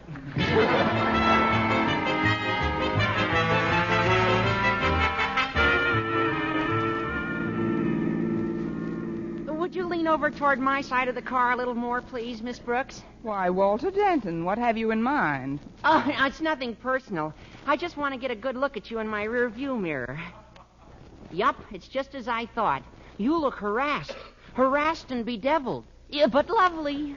Well, thank you, Walter. Sort of. Especially your eyes. Even though there are a few temporary crow's feet caused by worry in the corners. They're just huddling together for warmth. But, Walter, to what do I owe these backhanded gallantries? Yeah, I was afraid you might take exception to my frankness. But I mean it all for your own good, Miss Brooks. If I have been less voluble concerning your obvious charms in the past, know, too, that I have been less voluble about the human frailties which you, like all mankind, have sometimes fallen heir to. Except, then, my plea for leniency. I'll grant you a full pardon if you'll tell me what you're talking about. Of course. Sometimes I get carried away by my own words. You just used enough of them to carry away Sidney Greenstreet. Just what are you trying to wheedle out of me, Walter? Well, now that you mention it, there is something you can do to help both of us out. I thought so. What is it? Oh, it's like this. Since this is a new term, you, like several of the other teachers, will be assigned to the stockroom during your free period to take inventory and give out supplies. I see. And what does my good friend Raffles have in mind? We split a carload of pencils and retire? Oh, no, Miss Brooks. My motives are purely altruistic.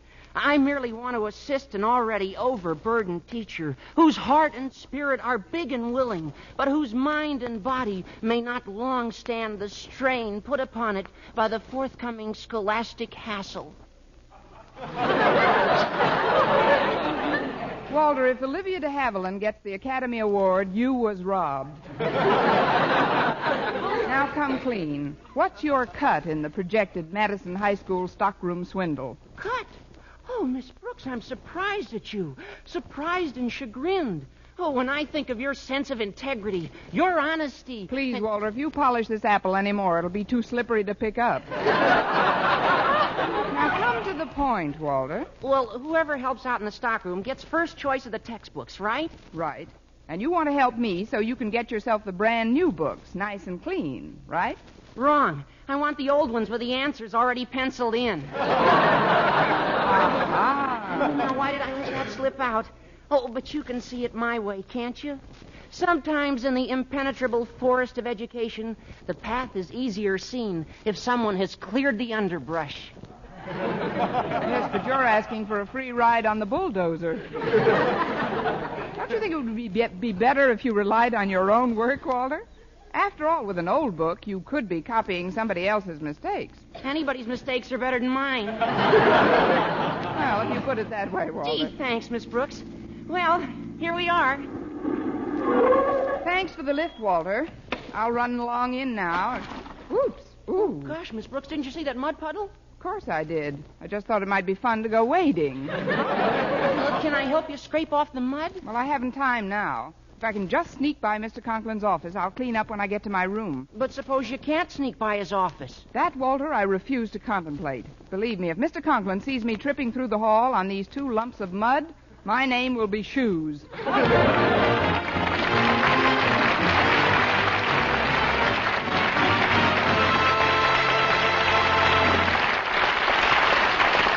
Miss Brooks, starring Eve Arden, will continue in just a moment. But first, here is Vern Smith. Regardless of age, skin type, or previous beauty care, doctors prove you too may win a lovelier complexion with Palmolive soap. But to win this lovelier complexion, you must stop improper cleansing.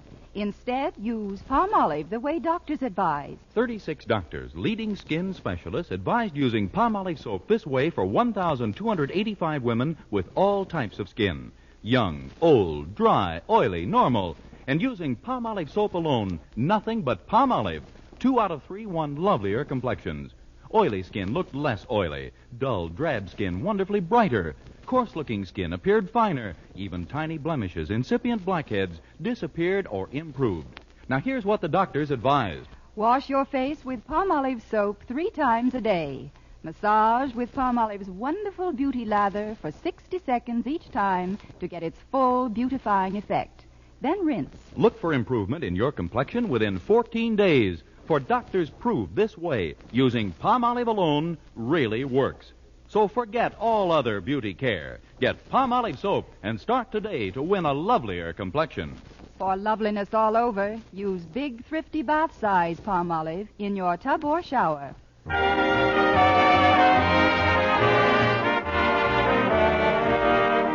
And now, while our Miss Brooks is quietly sloshing down the corridor in her muddy pumps, let's look in on Mr. Conklin, Madison's beloved principal, and adjust our wavelength to his stream of consciousness. So we come to the start of another school day. A nice muggy one at that, as if I needed bad weather to make me irritable. The teachers in this school have simply got... Now, who's that tracking her dirty shoes through our hallowed halls?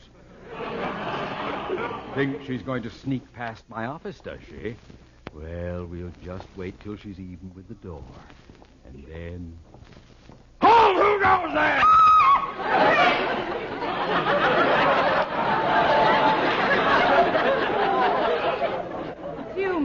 Conklin. How are things in the principal's office? Fine, thank you. How are things in the Everglades?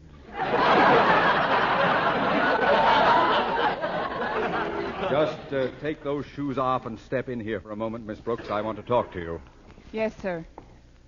Do you by any chance remember what I told the faculty at the meeting yesterday? Oh, certainly, Mr. Conklin. I've been going over it in my mind all night, remember? Remember? Of course, I remember what was discussed at the meeting. The question is, do you? Oh, indeed I do, Mr. Conklin, every word. We've got to have more horseplay and less discipline. What's that? I mean, we've got to crack up. Crack down. Miss Brooks, I won't have a repetition of last term's lack of discipline. There's only one way to run a school, and that's in an orderly manner. Exactly. Naturally, I need the cooperation of my staff. Hence, everybody's got to toe the line.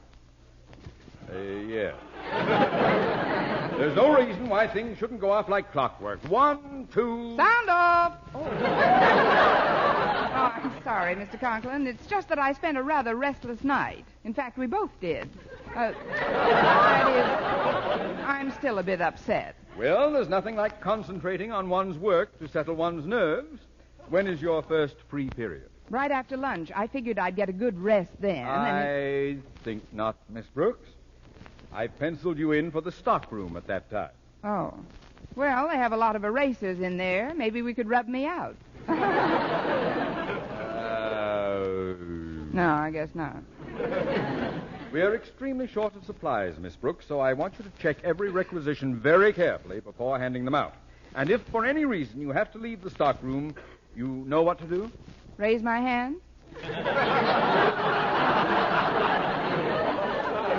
You lock the door. Is that clear? Yes, Mr. Conklin, I locked the door.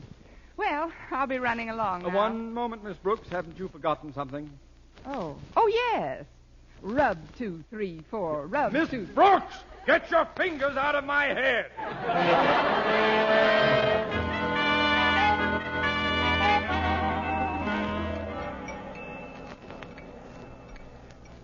I thought lunch period would never get here, Mr. Boynton. Oh, me either. I'm starved. Yeah, I'll just put our tray down and sit opposite you. There. Now, it's funny how we happened to bump into each other at the entrance of the cafeteria. Quite a coincidence. Yes, it was. Of course, I had to run a little. But I think it's nice to have someone take you to lunch, don't you? Yes, I do, Miss Brooks. It was grand of you to ask me. Would you mind passing my soup over, please? Here you are, Mr. Boynton. Nothing like a good hot plate of soup to warm you up. I said that laboratory of mine's like an igloo. Even my hands are freezing. Let's feel them. Say, they are cold. Well, yours are nice and warm. How'd they get that way? I had them in your soup. You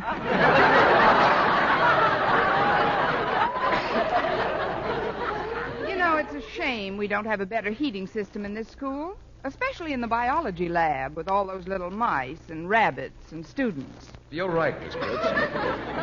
I was talking to Mr. Jensen, the janitor, about it, and he's promised to speak to Mr. Conklin and get him to inspect the system himself. You see, I have a lot of electrical appliances in the lab now, but none of them give off much heat. I've got to have another outlet if I'm to attach any other... Excuse me, Mr. Boynton. Hi, Miss Brooks. Hello, Walter. Thought we'd better be getting down to the stockroom. I don't want you to get nervous when the requisitions start pouring in. Or the books with the answers in them start pouring out, Well, all right, Walter, we might as well get going. Will you excuse me, Mr. Boynton? Oh, sure, Miss Brooks. And even though you asked me to lunch, I don't want you to worry about the check. Oh, well, that's very nice of you. I'll pay my own, Miss Brooks. You just take care of yours.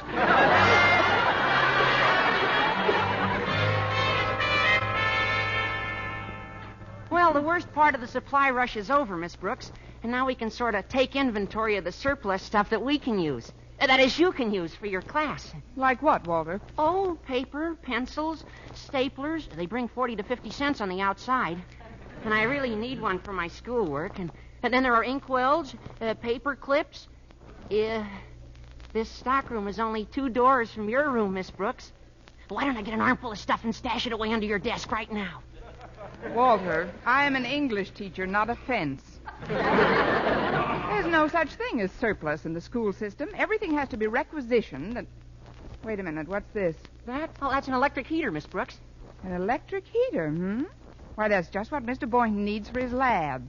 I know what. I'll hook it up right now and surprise him. But what about a requisition? Walter, can I trust you? Oh, you know you can, Miss Brooks. Of course, and I do.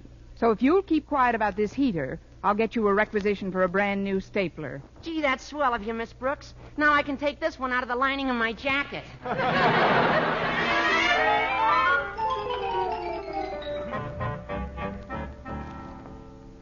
Well, Harriet, where's the heater I sent you for? It wasn't there, Daddy. I looked all over the stockroom, but there wasn't a trace of it. Did you ask Miss Brooks about it? Miss Brooks wasn't there. Nobody was there. And the door was open? No wonder my heater's missing. I distinctly told her... Now what? Come in! Excuse me, Mr. Conklin, but I've got to talk to you right away. Oh, hello, Mr. Jensen. Hello, Harriet. I better be going now, Daddy. I've got a class in a few minutes. All right, Harriet. Now, what is it, Jensen? I'm rather busy right now. Well, this is important, sir. As custodian of the building, I feel it's my duty. You feel what is your duty? To tell you, sir. To tell me what? Please, Mr. Conklin, don't shout. That's one of the reasons. That's one of the reasons for what? For your high blood pressure. Now, when I was your age... Never mind that now. What do you want to see me about? The biological laboratory. The furnace vent isn't large enough to heat that big room. It's so cold in there, Mr. Boynton's had to put earmuffs on the rabbits. We've got to build another outlet. Outlets cost money, Jensen. We'll requisition another heater. Meanwhile, I've got to find the when one you that I got to sent put my... earmuffs on rabbits, brother, you're in trouble. Besides, if an electric heater is hooked onto the present wiring setup, it can cause a short. Well, tell me about it another time. And even worse than a short, Mr. Conklin, it might start a fire. I don't like to censure you, Mr. Jensen, but you are an alarmist. Yes, sir. Now I'm going down to that stockroom and wait in back of it for Miss Brooks to return. I'll teach her to leave doors open.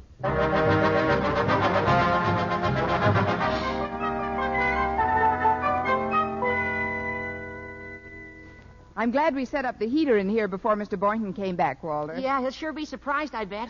Come on, Miss Brooks. Oh, there's the next class. I've got you in English this period. That's a coincidence, Walter. I've got you, too. Oh, Walter, here's the stockroom and the door's still ajar. Didn't you lock it when we left? No, I thought you did. Give me that key. There. Mr. Conklin would have a fit if he found this door open.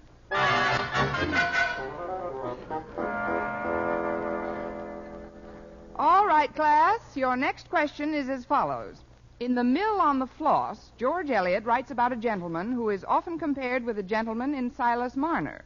Who is that gentleman? Are you talking about a fictional gentleman or George Eliot himself? Himself? Walter, it happens that she wasn't exactly a gentleman. So what? He was a darn good writer. Next question.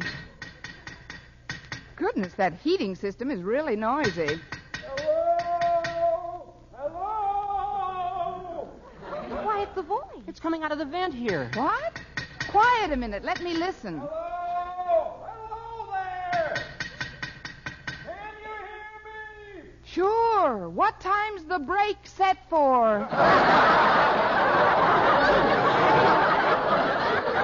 Who are you? It sounds like Daddy. Daddy, can you hear us? Yes, get me out of here! He must be stuck in the furnace. Nonsense, Walter. He was going to inspect the heating system. He's probably just stuck in a pipe somewhere. In a pipe somewhere? Oh, I'll go call the fire department. Harriet, you stay here and chat with your father.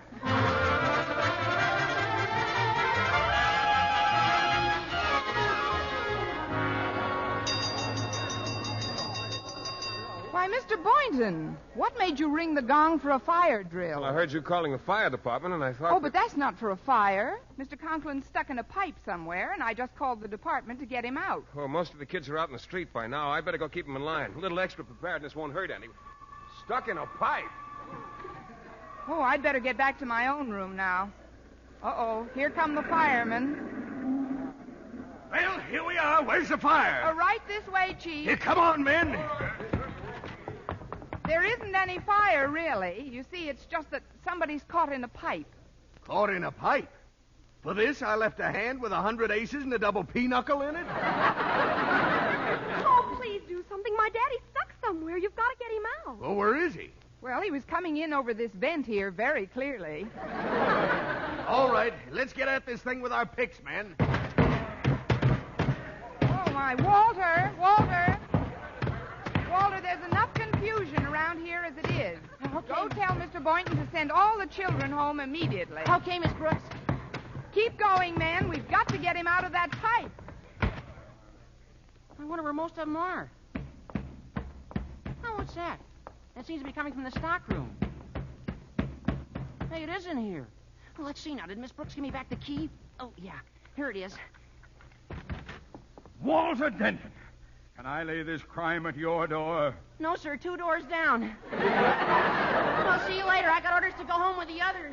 Well, we'll find out about this. What's going on here, Miss Brooks? How could... Who did... When did these... What is... Please, I'll explain it all later. Right now, we've got to get Mr. Conklin out of this pipe. Mr. Conklin! Oh, Daddy, thank goodness you're safe. Hello, Harriet. Stop that banging! What do you mean, stop? The principal's got himself stuck and we got to get the knucklehead out. For your information, I'm the knucklehead who's stuck.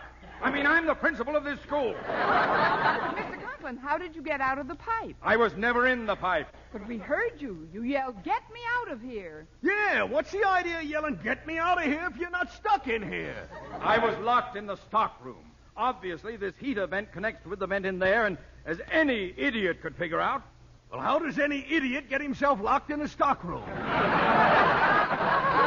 That will be all of that. I've had enough abuse from the fire department. Yes, we've had enough abuse from the fire department. Quiet, Miss Brooks. Now then, fireman, please remove your pickaxe from the school woodwork. Well, you needn't get so huffy.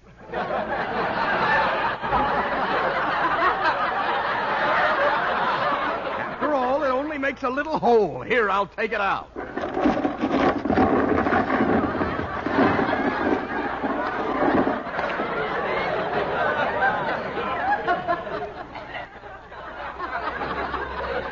Just what we needed, a larger classroom.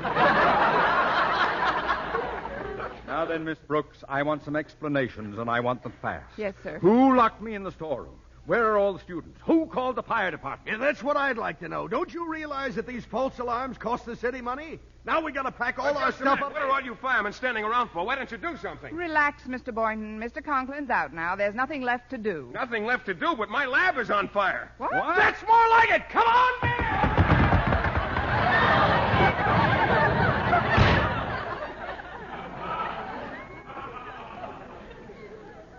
Well, Miss Brooks, that leaves just you and me. You and me and one more question. What's that, Mr. Conklin? Did you happen to run across an electric heater in the stockroom? Yes, I did. And did you happen to connect it anywhere? Like Mr. Boynton's laboratory, for instance? Yes, I did. A funny thing about that. I was told by Mr. Jensen just this morning that another electrical appliance on that circuit would cause a fire. Now, you've got to be punished, Miss Brooks.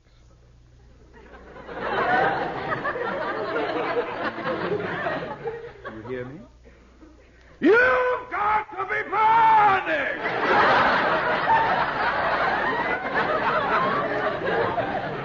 Where are you going, Miss Brooks? To take a cold shower. This is the longest nightmare I've ever had.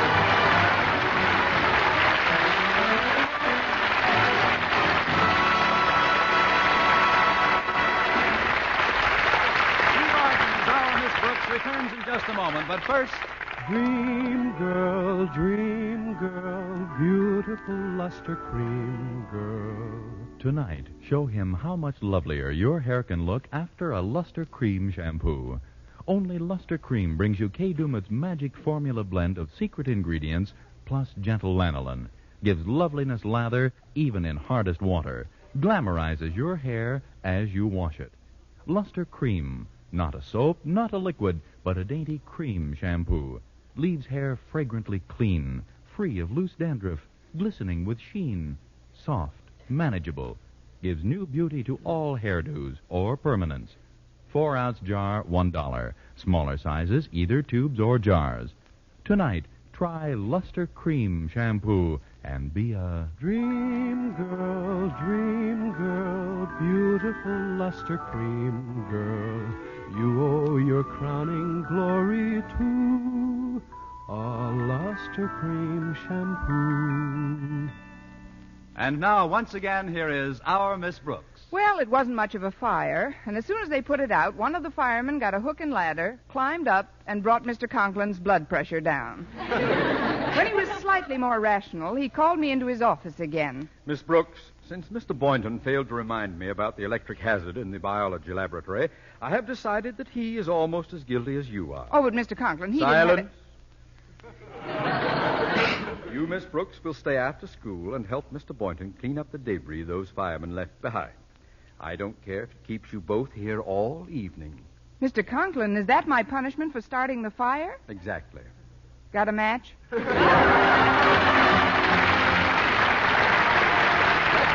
to another Our Miss Brooks show, brought to you by Palmolive Soap, Your Beauty Hope, and Luster Cream Shampoo for soft, glamorous, caressable hair. Our Miss Brooks, starring Eve Arden, is produced by Larry Burns, written and directed by Al Lewis, with music by Wilbur Hatch.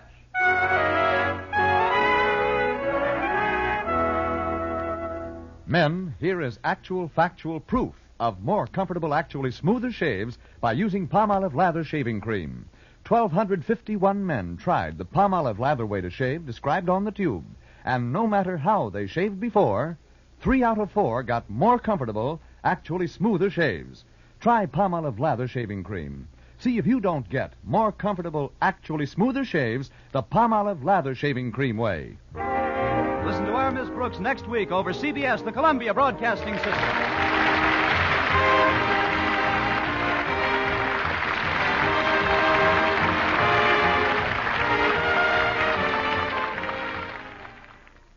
Palmolive Soap, Your Beauty Hope, and Luster Cream Shampoo for soft, glamorous, caressable hair bring you Our Miss Brooks, starring Eve Arden.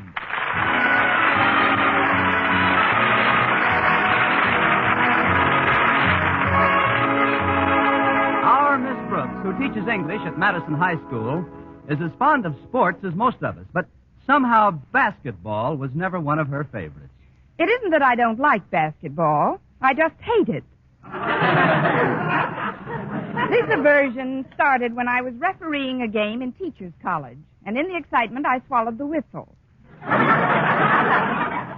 Of course, it was only a small whistle, but it gets pretty embarrassing when every time you hiccup, traffic stops. Anyway, last Wednesday morning, Mrs. Davis, my landlady, woke me a full hour earlier than usual. She told me that Walter Denton, the manager of the basketball team, was waiting to see me in the living room. If I could have had one free throw, I'd have thrown him out and gone back to sleep. But Mrs. Davis wouldn't let me. Come on now, Connie. The boy seems very concerned about something. You've got to see him. Oh, all right, Mrs. Davis. Where's my robe? I sent it out to the laundry, Connie. Here, I brought you one of mine to wear. This was part of my trousseau. I took it along on my honeymoon. Oh, we had a wonderful honeymoon. Just you in the bathrobe? No, my husband was along. Heavens, didn't people talk? You just love this robe. It's beautiful material, isn't it? Lovely. What is it exactly, Mrs. Davis? Ostrich feathers over seersucker? No, dear, it's satin. And that big feather boa is worn around the neck. Here, slip it on. There. Now you throw this boa around your neck. So. How do you like it, Connie? Very tasty. Come on out into the living room, Connie. Walter's anxious to talk to you. All right. But I don't know why he has to drop around in the middle of the night like this. Here we are, Walter. While you're chatting to Miss Brooks, I'll fix us all a bite of breakfast. Oh, thanks, Mrs. Davis. Greetings, Miss Brooks. What brings you out so early, Paul Revere? British want their colonies back? Normally, your witticisms would tickle my risibilities, Miss Brooks. But this morning, I've got to talk to you about something that's... Where did you go? This boa just blew across my... Just what is your problem this morning? Well, it's not really my problem, Miss Brooks. That is, it isn't my personal problem. But as the manager of the basketball team, I'm in big trouble. Is something wrong with the team, Walter? Oh, not the whole team, Miss Brooks. It's just Stretch. All right. There, now what's the trouble? No, you don't understand, Miss Brooks. Stretch is our star player, one of the best forwards we've ever had. And he may not be eligible for the big game with Clay City High tonight. And that's why you've got to get in there and pitch. Well, I'd love to help out, Walter, but I'm afraid my middy blouse and bloomers must be moth-eaten by now. Now, here's what... better blow again, Miss Brooks. It's back. Thanks, Walter. Breakfast, Snook, you two. Everything's ready. Coming, Mrs. Davis. We can continue this later on, Walter. Come on, let's eat. Well, I had breakfast before I left the house. Oh, then would you rather wait in the living room? Oh, no, that was over a half hour ago. Hi, Mrs. Davis. Where do you want me to sit? Oh, just sit right down here on my left, Walter. There. Now, would you like some eggs after you've eaten your oatmeal? Well, as I just told Miss Brooks, I already had some eggs and oatmeal at home. Oh, I see. So I'll just have some French toast.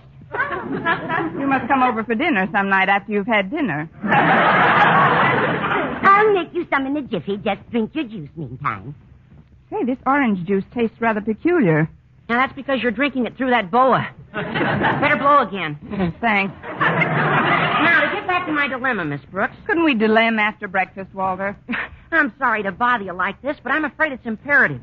You see, Mr. Conklin's made a rule that anybody who fails a subject is ineligible for any sports until he's passed the first test of the new semester in the subject which he failed. And Stretch failed last term. So? So with a teacher Stretch has in English who's giving him the test this term, he doesn't stand a chance of passing. Who has he in English? Old Lady Enright. I mean, Miss Enright.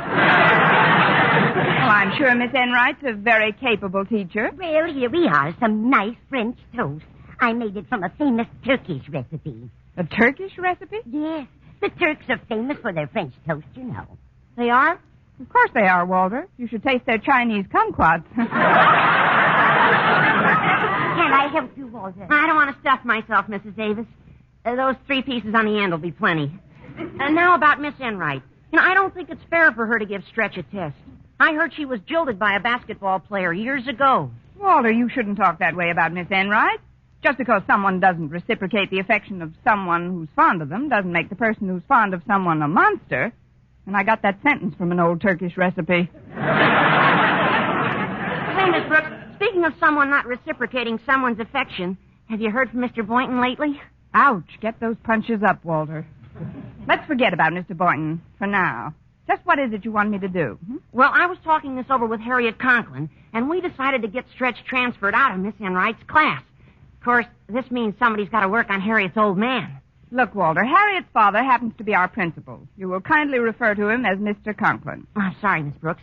Well, Harriet and I and Stretch are supposed to meet at school this morning, and that's why I'm here so early, to discuss getting Stretch out of Miss Enright's class and into yours. Into mine? But you know how crowded my class is now.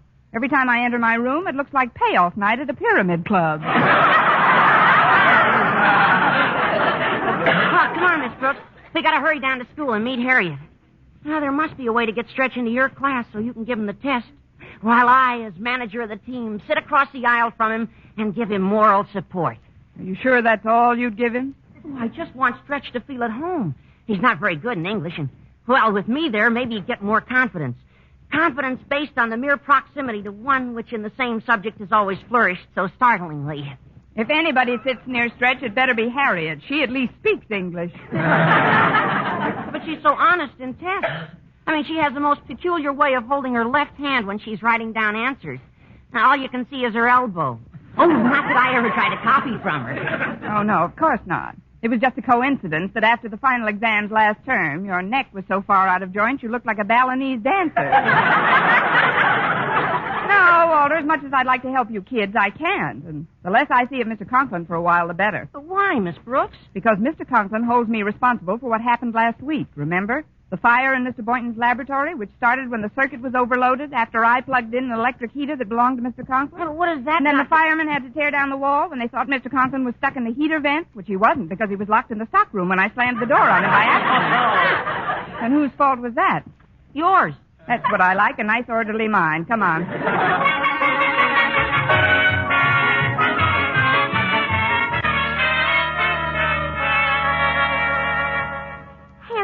see, Miss Brooks. Without Stretch on the team, we'll probably lose the biggest game of the year. But what can I do about it? Oh, I told you, Miss Brooks. You can work on Harriet's old man. Walter, I told you not to use that expression. Okay, Mr. Conklin. But gosh, other kids have been transferred to other classes. Yes, but not for such a thin reason. Just to win a basketball game is no reason. But this is a Clay City game, and it wouldn't be so bad if the coach hadn't taken sick yesterday.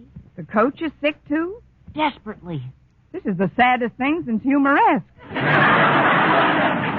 Fortunately, we have an ex-basketball star teaching here who's been made temporary coach.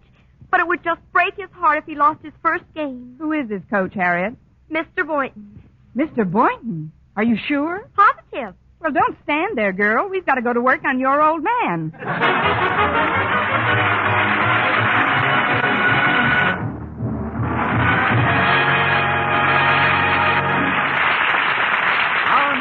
Starring Eve Arden will continue in just a moment, but first, here is Vern Smith. Want to win $49,000 in cash? That's right, $49,000 in cash. The first prize offered by the makers of Palmolive soap in their big, exciting 49 Gold Rush contest. Second prize, $4,900. And there are 4,949 other cash prizes. What a chance to win. $100,000 in cash prizes, and it's easy to enter. Simply finish this sentence, I like Palmolive soap because, in 25 words or less. That's all. Just 25 words or less to finish the sentence, I like Palmolive soap because. Then mail your entry right away with a Palmolive soap wrapper. Easy, isn't it? And remember, thousands will strike it rich in this big 49 Gold Rush contest. Enter as often as you like. Get entry blanks and complete rules from your dealer, or send your entries on plain paper with your name and address and dealer's name and address, plus one Palmolive wrapper for each entry. Mail to Gold Rush Contest, Box 49, New York 8, New York. You better write that down. Gold Rush Contest, Box 49, New York 8, New York. Get Palmolive soap right away to help win a lovelier complexion and try for your share of the $100,000 in cash prizes.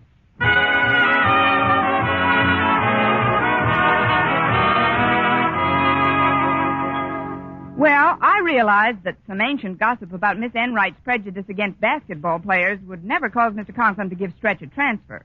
But after a brief council of war during study period, I hit upon what seemed like a pretty good plan.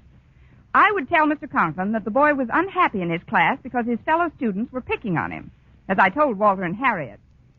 In a democratically operated high school, no boy should be forced to remain in surroundings that are not conducive to his getting the most out of the school curriculum. Bravo, Miss Brooks, bravo. Yeah, bravo. What did you say? Now, when Stretch gets here, we'll have to find out just what annoys him the most in his English class. Oh, that's him now. Come in, Stretch. Hi, Stretch. You know Miss Brooks. Hi. Hi. We haven't too much time, so I'll come right to the point. What bothers you in Miss Enright's class? Bothers me? Yeah, they treat you terrible, don't they? The other kids, I mean. The other kids?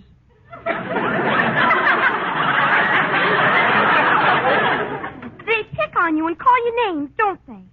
Names? This is the most backward forward I ever met. Look, the kids do call you one name we all know about, Stretch. Now, why do you suppose they tack that on you? I don't know. Maybe it's because I weigh 112 pounds and I'm 6'5". Serves me right for getting over the flu last year. Look, we're trying to help you become eligible for the Clay City game. You want to play in it, don't you? I sure do, Miss Brooks. There isn't anything I wouldn't do Well, to... then keep quiet and listen. Sorry, Walter. Go ahead, Miss Brooks. Well, first of all, I hate nicknames. What's your real name? Fabian Snodgrass. Fabian Snodgrass? That's right. Look, Stretch.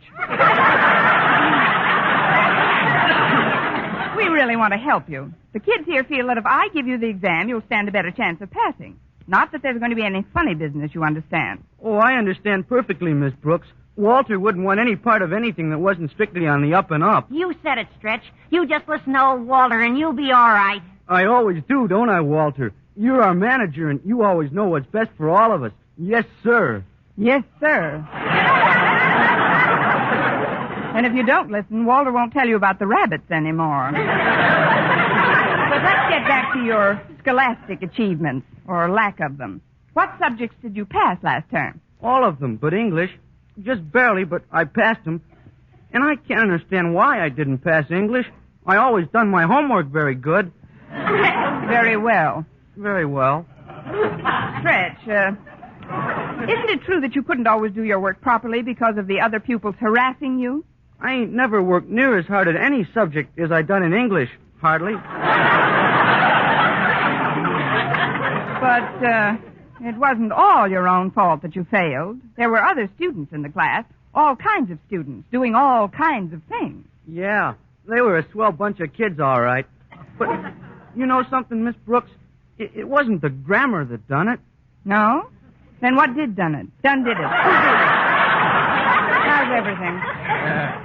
It was the composition that made Miss Enright flunk me. We was allowed to pick our own theme. We were allowed to pick our own theme. Used to, huh?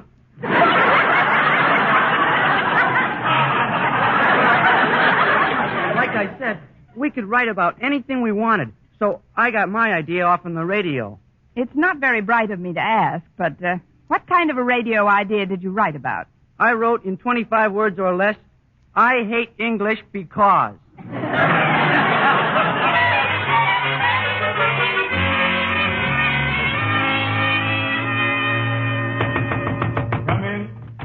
Good morning, Mr. Conklin. Can I speak to you for a moment? If you know how to speak at all, you can. But if it's permission you want, you may.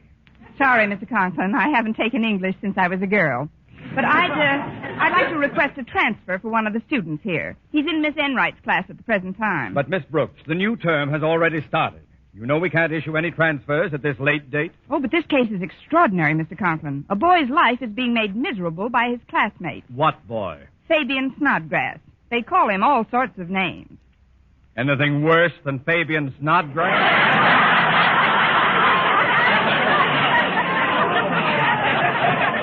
Well, for one thing, they call him Stretch. Stretch? What's so terrible about that? I'm sorry, Miss Brooks, I can't do anything for you. But, Mr. Conklin, he failed English last term because of the conditions in Miss Enright's class. And if she fails him in his test this term, he won't be eligible for athletics. Athletics? There's too much emphasis on athletics in the school system now. No, Miss Brooks, the boy stays where he is. Come in. Well, hello, O.C. I'm sorry. Didn't know you were busy. Oh, come in, J.B., come in. Miss Brooks, this is Jason Brill, principal of Clay City High. How do you do, Mr. Brill? How do you do, Miss Brooks? What brings you all the way to Madison, J.B.? Well, everything's running so smoothly at Clay City, I thought I'd drop over and find out how things were with you. I heard you had a fire over here last week. A fire? Oh, it was nothing at all, really. Oh, indeed. Some teacher just blew a fuse, that's all. Yes. You got yourself locked in the storeroom, too, didn't you? Perhaps we'd better go into my inner office. If you'll excuse us, Miss Brooks. But I still want to talk to you, Mr. I'll Conklin. talk to you later. Just wait here in my outer office. All right, Mr. Conklin. I'll wait right here. You sure I'm not disturbing you, Osgood? That teacher out there. A pretty bit of baggage, isn't she? Yes, she is. I'd like to check her sometime.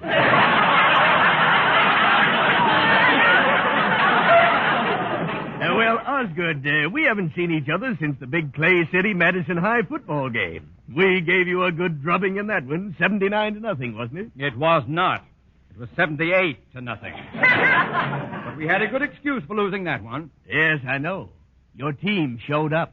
That was nothing to what our basketball team is going to do to you tonight. Why, we should win by 40 points. What?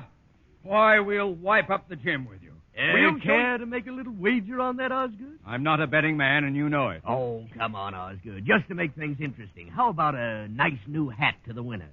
Well, I do need a new hat. You're on, J.B. Fine. Well, I'll be running along now. See you at the game tonight. May the best team from Clay City win. Oh, you haven't a chance.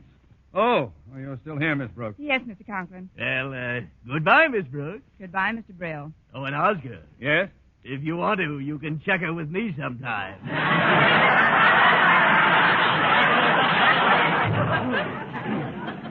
Old reprobate. Now then, Miss Brooks, come to the point. Just what do you want me to do about this, Stretch. Stretch Snodgrass. Just because a kid happens to be a star basketball player is no reason for other kids to make fun of him. I'm sorry, Miss Brooks. I can't change the rules in the middle of a semester just on account of some star basketball player. After all, there are other students in this school who did you say, star basketball player? Yes, sir. And if he passes the test today, he's eligible for the game tonight? That's right, Mr. Conklin. And your own daughter Harriet and Walter and everybody seems to think that he'll have a better chance if I give him the examination. Miss Brooks, in a democratically operated high school, no boy should be forced to remain in surroundings that are not conducive to his getting the most out of the school curriculum. I'll have him transferred at once. There's just one thing I insist on. Yes, Mr. Conklin? The test must be absolutely impartial. At Madison, we have just one standard procedure, one examination. With liberty and justice for all.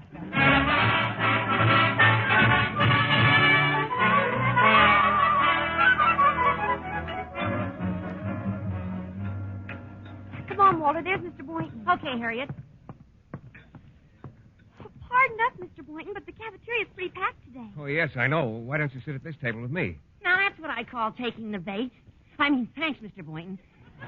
We wanted to talk to you before Miss Brooks came up. You see, Stretch is taking his English test in Miss Brooks' free period, right after lunch. Oh, but I thought Stretch was in Miss Enright's class. He was, but Daddy transferred him because he doesn't want the boy to be unhappy. Now it's up to us, especially you as basketball coach, to see that Miss Brooks is in a very good mood when she gives him the test. Maybe she'll even let us be there. But what can I do? Oh, just be nice. You know, even if she doesn't order salad, spread a little oil around.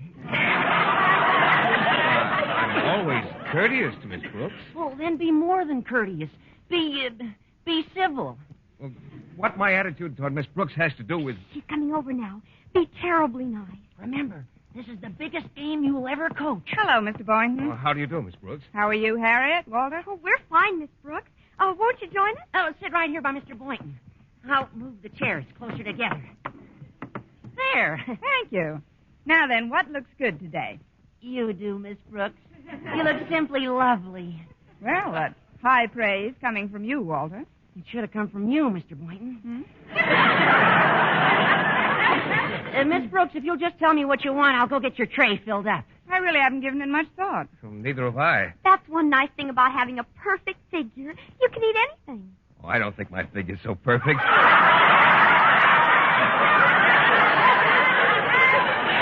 Not you, Mr. Boynton, Miss Brooks.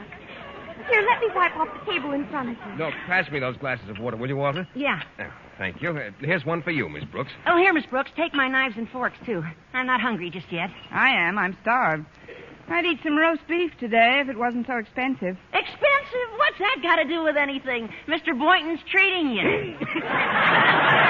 There goes the water. It must have gone down the wrong pipe. Yeah, the pipe that likes to go Dutch. Look, I appreciate this attention, but there's something I think you all ought to know. What's that? I'm giving Stretch his eligibility test in private. In private? That's right. And if you'll meet me after school, I'll refund all courtesies extended to me during this lunch period.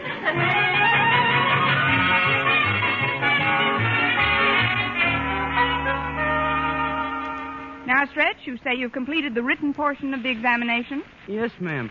To the best of my ability. I was afraid of that. Well, put the papers to one side and we'll get into the oral test. Oh, excuse me, Miss Brooks. What do you want, Walter? I forgot my rubbers. Oh, don't pay any attention to me, though. Just keep going. Hi, Stretch. Never mind that. Sorry. You're on your own, kid. I'll just look around over here. Well, keep away from Stretch. First question. I just want to come in for a minute, Miss Brooks. For what, Harriet? I lost my fountain pen. I'm sure it's in one of these desks. Oh, you go right ahead, Miss Brooks. Hi, Stretch. Hi, Harriet. Why don't you look over here by me? Cut that out. Where do you think you are? Well, she's pretty. It's a good thing that wasn't one of the test questions. Look, Stretch, you're fond of radio shows. Now, just make believe you're on a quiz program. I beg your pardon, Miss Brooks, but I think I left a book in here. This test should have been given in the Rose Bowl. Sit right down, Mr. Boynton. Stretch is about to get the oral test. Oh, well, I'll be very quiet, Miss Brooks. So will Stretch, I'm afraid. But here goes. Question 1. Name 3 plays by William Shakespeare. William who? Shakespeare. He was a tall, thin fellow with a little goatee. Oh, him. 3 plays, huh? Mm-hmm. Maybe I shouldn't look for my rubbers now. Maybe it's just Much Ado About Nothing. Walter! Much ado about nothing? He said it, Miss Brooks. That's one answer right. Go ahead, Stretch. Think of another one. Another one? Don't make any mistakes now. This could easily become a comedy of errors. A comedy of errors? Good for you, Stretch. Now, just one more. Why, Mr. Boynton, I'm surprised at you giving a pupil hints in a private test. But, Miss Brooks, I didn't say anything. I'm just rooting for the boy. Oh, well, I guess this is something of a tempest in a teapot. I think I got the third one, Miss Brooks. What is it? Teapot. That is absolutely wrong. Would you like to try for tempest? Yeah, tempest. Next question. What plays did Shakespeare write between the two entitled Pericles, Prince of Tyre, and Coriolanus? Where did everybody go?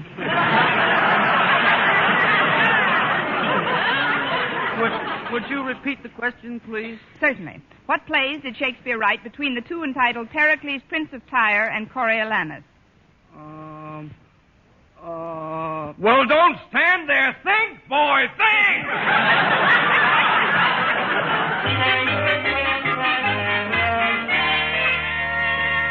Well, Mr. Conklin, I have the result of both tests, written and oral. Good.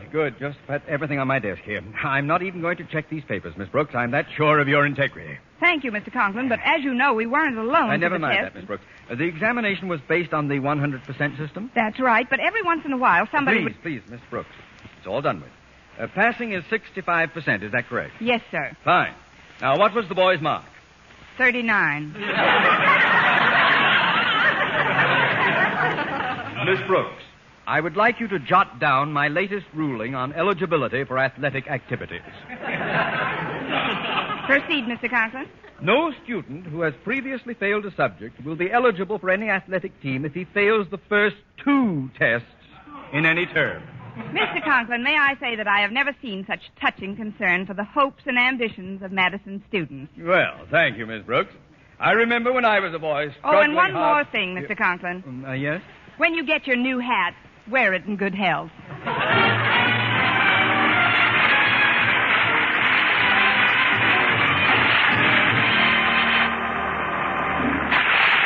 Eve Arden as our Miss Brooks returns in just a moment, but first... Dream girl, beautiful luster cream girl. Tonight, show him how much lovelier your hair can look after a Luster Cream shampoo. Only Luster Cream brings you Kay Daumit's magic formula blend of secret ingredients plus gentle lanolin. Gives loveliness lather even in hardest water. Glamorizes your hair as you wash it. Luster Cream, not a soap, not a liquid, but a dainty cream shampoo. Leaves hair fragrantly clean, free of loose dandruff, glistening with sheen. Soft, manageable, gives new beauty to all hairdos or permanents. 4-ounce jar, $1. Smaller sizes, either tubes or jars. Tonight, try Luster Cream shampoo and be a Dream girl, beautiful luster cream girl. You owe your crowning glory to a luster cream shampoo. And now, once again, here is our Miss Brooks. Well, we gave the Clay City team a pretty thorough drubbing. And right after the game, I congratulated Mr. Boynton. Honestly, Mr. Boynton, I thought you did a superb job of coaching. Well, thanks, Miss Brooks, but the kids deserve most of the credit. They played a great game. Yes, they did. You know something, Mr. Boynton? I haven't been so excited at a basketball game since I swallowed a whistle in Teachers College. Well, Miss Brooks, that's pretty serious. What did you do about it? Nothing, but I intend to see a doctor about it one of these days.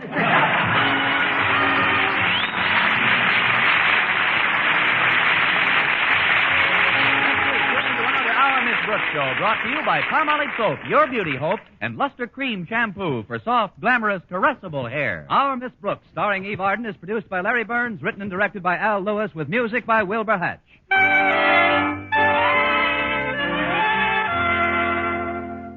Men, do you shave with a lather or brushless shave cream? Palmolive shaving cream comes both ways. And whichever way you prefer to shave, you'll find that using either Palmolive brushless or Palmolive lather shaving cream can bring you more comfortable, actually smoother shaves. Here's the proof. 2,548 men tried the new Palmolive way to shave described on the tube. And no matter how they had shaved before, 3 out of every 4 got more comfortable, actually smoother shaves. Get Palmolive brushless or Palmolive lather shaving cream today. For mystery liberally sprinkled with laughs, listen to Mr. and Mrs. North. Tune in Tuesday evenings over most of these same stations. And be with us again next week at this same time for another comedy episode of Our Miss Brooks. Bob Lamont speaking. This is CBS, the Columbia Broadcasting System.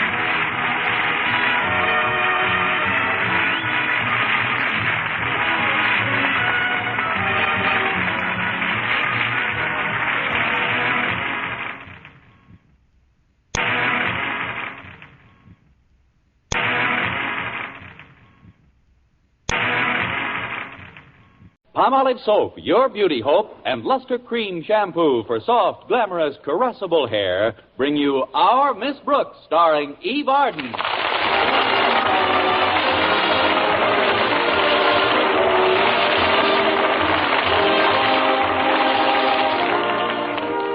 Our Miss Brooks, who teaches English at Madison High School, is as sociable as the next teacher, especially if the next teacher happens to be Mr. Philip Boynton. But unfortunately, Mr. Boynton, who teaches biology at Madison, is a rather shy individual. Yes, indeed. For a fellow who spends so much time studying life, he certainly manages to get very little on him. Of course, there are rumors around the school that I'm that way about Mr. Boynton. Now, I don't know exactly what that way means, but if feeling that way means feeling this way, then I guess I'm that way about Mr. Boynton. Anyway, last week he accepted my invitation to invite me to the faculty dance Saturday night. And so bright and early Saturday morning, I asked one of my pupils, Walter Denton, to drive me down to the beauty parlor in his jalopy. Unlike the new Hudson, Walter's car isn't one you step down into. His car, most people back away from. It's a very streamlined little job. No windows, no top, and no windshield. All in all, it's the coldest hot rod in town. If it's too cool for you, Miss Brooks, I can put up the top. The top? Where is that? In the back on the floor. No, thanks, Walter. It doesn't matter how my hair looks now. Antoine will change me into something believable. I appreciate your giving me this lift today, Walter. Oh, it's a pleasure, Miss Brooks. A pleasure and a privilege, because I'm so fond of you both as a person and a teacher. You know, that's one thing about Madison High. They sure got some wonderful teachers. Now, take Mr. Boynton. Granted. He sure is tops. I ran into him the other night at the movies. Incidentally, he was with another member of the faculty, Miss Enright. Please, Walter, not so soon after breakfast. Oh, I forgot. You and Miss Enright aren't exactly stuck on each other. That, Walter, is an understatement. Now, let's just forget about her, shall we? Sure, I'll be happy to forget about her. I never think about her much anyway. Fine. Walter. Yeah? Was she sitting close to Mr. Boynton? Who? The lady we decided to forget about. Well, I can practically give you a blow-by-blow because I sat right behind him in the movie. And what's your report, G2? Nothing. Nothing? They were so dull I spent half my time watching the picture. You should have asked for your money back. Of course, she did whisper a couple of things into his ear, but I couldn't hear what they were very well. She has a funny way of purring when she talks. There's nothing funny about it. To her, purring comes naturally. Of course, she tried to hold Mr. Boynton's hand once or twice, but she didn't quite make it. Why not? Most of the time, he had it in a bag of popcorn. Well, it would serve her right if she got salt all over her manicure. Here's the beauty parlor, Walter. Would it be convenient for you to pick me up in a couple of hours? Oh, sure. I gotta get a haircut anyhow, and I usually go to Barney's barber shop right down the street. I was thinking of getting a butch haircut this time. Well, from what I've seen of the kids who get their hair cut at Barney's, he can butch up any kind of a haircut.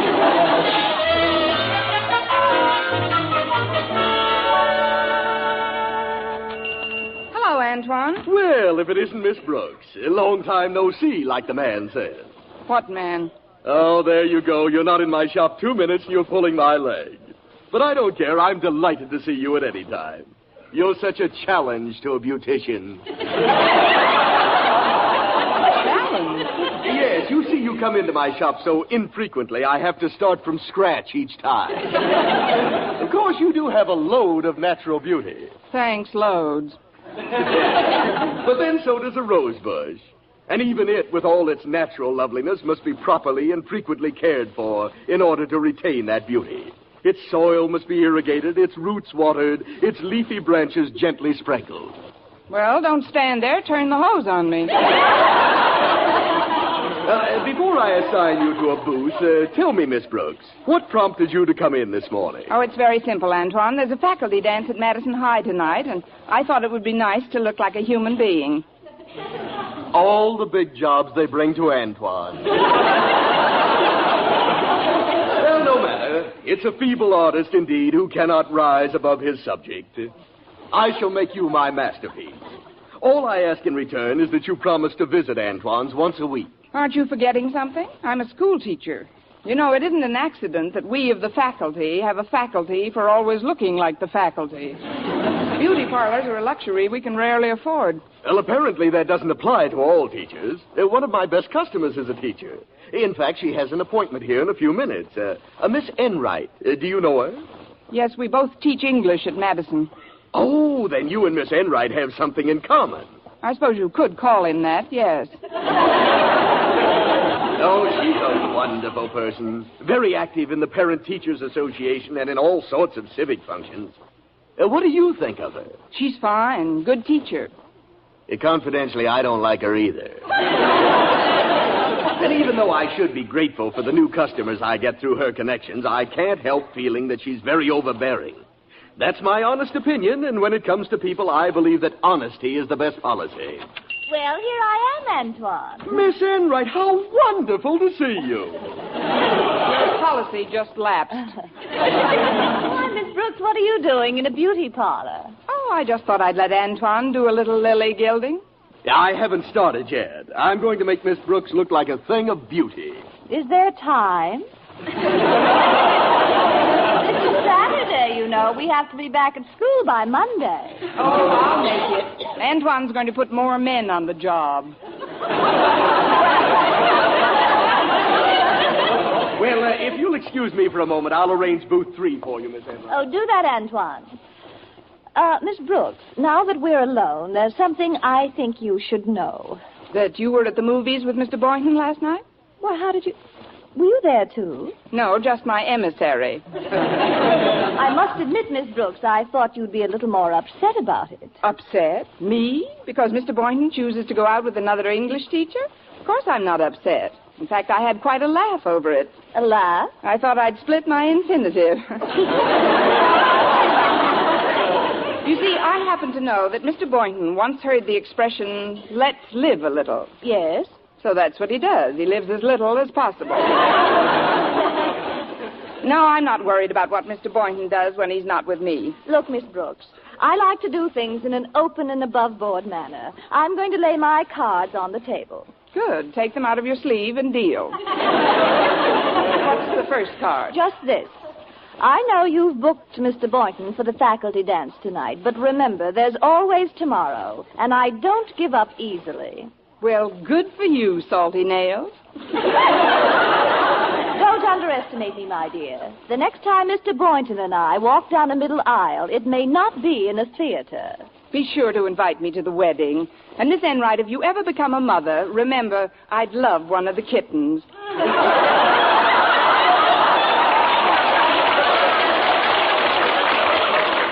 Ready for you now, Miss Enright. Yes, coming, Antoine. I'll see you and Mr. Boynton at the dance, Miss Brooks. I'll be looking forward to it with considerable revulsion. Booth 3. Here it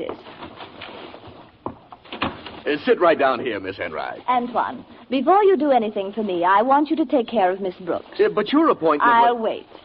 There's a certain way I want you to take care of Miss Brooks. First of all, I want you to comb her hair up in back and give her bangs in front. But that wouldn't suit her face at all. Exactly. Then I want you to be sure and see that she's got pounds of makeup on. Plenty of rouge, eyeshadow, everything. But she won't like that. Neither will Mr. Boynton. I know the type. And whatever you do, don't let Miss Brooks look into a mirror. Tell her to wait for her first reaction from a member of the opposite sex. But, Miss Enright, suppose she doesn't want me to... She'll agree to anything you suggest. She knows you're an expert beautician. Well, then how can I betray her faith in me? I'd feel like a traitor. A despicable traitor. Antoine, dozens of women patronize this shop at my suggestion. And at my suggestion, they go elsewhere. Now, are you going to give Miss Brooks the works or not? Well, Benedict Arnold made a nice living for years.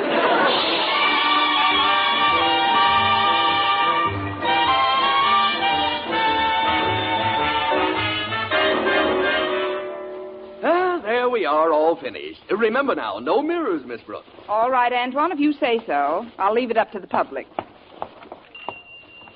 Oh, there's Walter parked as usual right in front of a fire plug. Well, here I am. Let's go. Sorry, lady. I'm waiting for Miss Brooks. Take another look, Walter. It's me. Holy cow, get in quick. I'll take you to the receiving hospital. Or better yet, I'll give you first aid. I'm the Red Cross chairman of our class, you know. Well, why do I need first aid? Your mouth, it's all cut. Oh, you're just not used to seeing me with lipstick on. Start the car, Walter. I didn't intend to take so long. Mrs. Davis will be wondering what happened to me. When she sees you, she'll still be wondering. Gosh, that hair comb. Those bangs. What's wrong with these bangs? Are they too long? Well, in all the time you've known me, Miss Brooks, have I ever consciously been fresh or tried to hurt your feelings? No, Walter, never. And I can answer your question honestly. They're not long enough. They're frustrating, Miss Brooks. What are you talking about, Walter? Well, they start out all right, but just when they really get going, boom, they stop. Right at the tip of your nose. Oh, that's just a few hairs that were blown out of place in this hopped-up pie plate of yours. How do I look otherwise? Well, frankly, Miss Brooks, I thought you were more beautiful without all that stuff. I mean, well, gosh, with your natural beauty, you could have been a famous stage actress or even a model or a big movie star. I've often wondered, what made you become a school teacher anyway? I couldn't resist the money.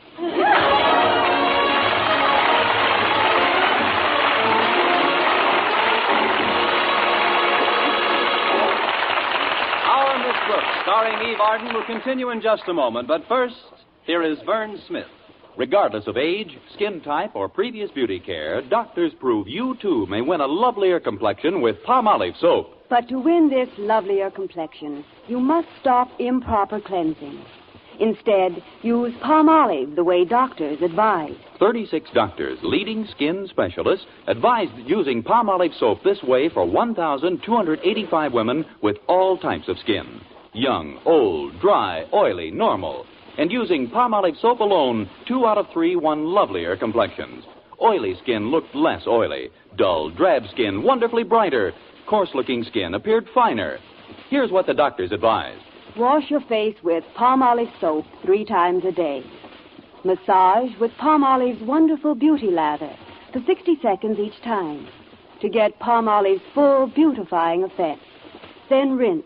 Look for improvement within 14 days, for doctors prove this way, using Palmolive alone, really works. So get Palmolive soap and start today to win a lovelier complexion. And ladies, enter the $100,000 49 Gold Rush contest. The makers of Palmolive soap offer $49,000 first prize and over 4,900 other prizes. Get entry blanks and complete rules from your dealer now. You may win a fortune in cash.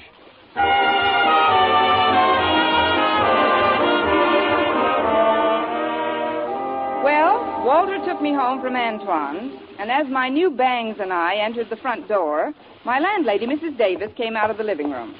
Hello, Mrs. Davis. Oh, how do you do, madam? If you're looking for Miss Brooks, she isn't in. I'm her landlady. Well, maybe I can refresh your memory. Good morning, Mrs. Davis. I can't pay the rent till next week. Connie Brooks, where in the world did you get that makeup? Antoine's beauty parlor. You didn't leave much there, did you? Although I suppose it is attractive to a male. By the way, has he called? Mr. Boynton, you mean? Not this morning, Connie. And I know why you didn't get any calls last night either. Why? I discovered our phone wasn't working. But I fixed it about an hour ago. You fixed it? Yes, I went downtown and paid the bill. You know, Connie, as one gets used to your new look, it's not half bad. Well, I should hope not. After spending 3 hours in a hot booth, the least I can expect... I'll get it. Hello? Well, hello, Miss Brooks. This is Mr. Boynton. I thought I'd better call to ask what time I can pick you up tonight. I wouldn't want to barge in without giving you ample time to get ready. Oh, you can come over any time, Mr. Boynton. It never takes me more than a few minutes to fix up. Well, then I'll be over about 7. You know, I tried to reach you several times last night, but your phone was out of order. Yes, I just heard about it. I was quite disappointed when you didn't answer, but while I was combing some new white mice I've acquired, Miss Enright dropped by and asked me if I wanted to go to the movies. What did you do with the other mice? Where did you go after the movie? Ice cream parlor? Oh, no, I was full. The popcorn's very good at the Paramount. Yes, I know. Don't they have a slogan that goes, if it's Paramount Picture, it's the best popcorn in town? I don't know about that, Miss Brooks, but this wasn't a Paramount Picture. It was an independent. It was about some girl with a lot of money who wants her sweetheart to quit being a poor songwriter and work in her father's doorknob factory. Does he? No, but he writes a big hit song after they separate, and when he's got as much money as her father, he asks her to marry him again, and this time she says yes. I can't understand it. Me either. You ought to see the girl this fellow proposes to. She's got 2 inches of makeup on, and she wears bangs. Bangs? The most ridiculous-looking getup you ever saw. How any man in his right mind could fall for anybody like that would... Well, I won't keep you any longer, Miss Brooks. I'll pick you up at 7. Goodbye. Goodbye. Oh, I wish I hadn't let Walter go home. He could have taken me back to Antoine's. I'll get it, Connie. Well, Osgood Conklin, how is Madison's handsome principal today? Fine, Margaret, fine. As you know, my wife's preparing all the refreshments for the dance tonight, and she wondered if you'd be kind enough to help her out with a few sandwiches. Why, of course, Osgood. Shall I make the same kind of sandwiches I did last time? White fish and peanut butter? No, thank you. I've brought some Hello, things. Mr. Conklin. Miss Brooks has been to the hairdresser's, Osgood. Doesn't she look interesting? Well, I really don't know. It's hard to tell. I can see you all right, Miss Brooks, but how in the world can you see me? Oh, it's easy, Mr. Conklin. I just blow a little, and there you are. As a matter of fact, I've got to get back to the beauty parlor right away. Do you think you could give me a lift? I suppose so, Miss Brooks. And, Mrs. Davis, you'll find the ingredients for the sandwiches in this package right here. All right, Osgood. I'll get started right away. See you later, Connie. Goodbye, Mrs. Davis. Well, come along, Miss Brooks. I'll drop you off. White fish and peanut butter?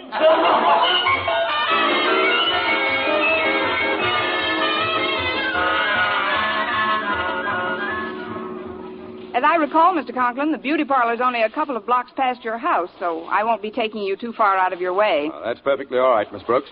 I hope you'll forgive me for seeming so taken aback when you first came in, but, well, you did look quite unlike a school teacher. Is that bad? On Saturdays, no. In fact, I rather admire a woman who takes the time to enhance her charms. Confidentially, I've been trying to stampede Mrs. Conklin into a beauty salon for years, but she just can't see it. Doesn't believe in powder, rouge, lipstick, none of the refinements. What does she want with refinement? She's got you. That is, she's got you. Excuse me, we're just passing my house. I always honk the horn when I'm in the neighborhood. Gives my wife and daughter a feeling of security.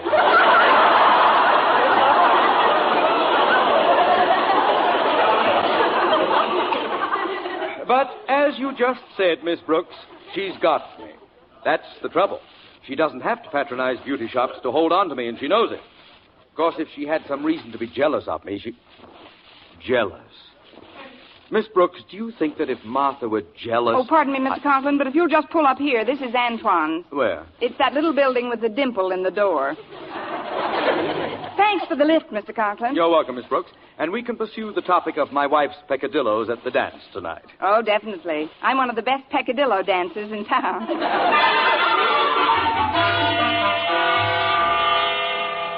Well, that does it, Miss Brooks. Am I completely plain again, Antoine? If you were any plainer, you'd fade right into the woodwork.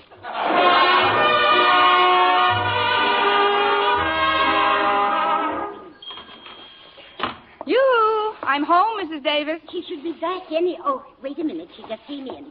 Come to the phone, Connie. It's Mr. Boynton. Again? I wonder what he wants now. Thanks, Mrs. Davis. Hello? Oh, hello, Miss Brooks. Mrs. Davis told me you were at the beauty shop. I was delighted to hear that. Delighted, Mr. Boynton? Yes. You see, I was afraid you might misconstrue my remarks about the girl in the movie and think that I dislike all spectacular hairdressings. Actually, the new styles fascinate me. They do? Yes. What sort of hairdo did you get, Miss Brooks? Well, what I got was more of a hair don't. But I'm sure you'll like what I'm going to get again, Mr. Boynton. Oh, fine. When we walk into that dance tonight, I want those other teachers to really notice you. I've even bought a brand new blue serge suit. Do you think it'll fit me? That's a hot one.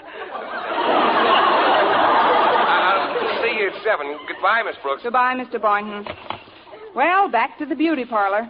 You know something, Mrs. Davis? What, Connie? In moments like these, I almost wish I was Mrs. Conklin. What am I saying?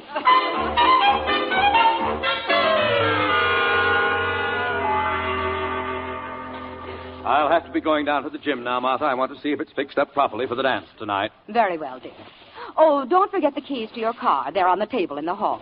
And Osgood, I must say the car took a lovely polish. I got a glance at it when you were driving past the house with some woman. Yes. Well, I was just... You saw me driving with some woman, Martha? Yes, dear, I did. Well, there's no need to be jealous, of course, but she was quite pretty, don't you think? I'm sorry, Osgood. I didn't get a very good look at her. I was carrying some cold cuts at the time. If you must know, she was gorgeous. The cold cuts were quite popular last year. Don't evade the issue, Martha. Who was that woman you saw me with this morning? Oh, I know that. That's a hot one. I repeat, who was that woman, Martha? What woman? Oh, in the car with you. Well, really, Osgood, you drive so many women from the Board of Education around. This one wasn't from the Board of Education. Far from it. Oh, please, dear. You're leaning against the potato salad. Why don't you admit it, Martha? You're jealous. 5 loaves of white. That should be enough. Martha, I said you were jealous. Yes, dear. Now, where did I put the rye bread? Martha, you're not even listening to me. Hello, Dad. Hello! Oh, sorry. Hello, Harry. Harriet, you've been crying. Is something wrong, dear? Oh, everything's wrong. Walter Dent told me he had to pick up Miss Brooks, but when I saw him, he was riding around with some creature in bangs. I'm going up to my room now, Mother. And if Walter calls, just tell him I've taken a slow boat to China. All right. But after you've brooded a while, please come down and help me find the rye bread. Oh, Mother!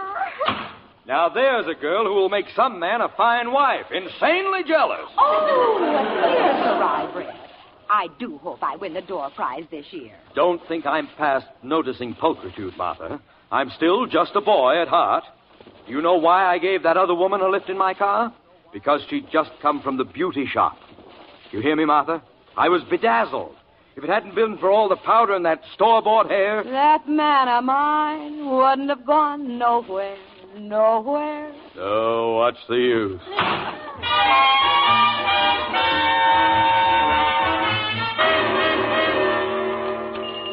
Hello again, Miss Brooks.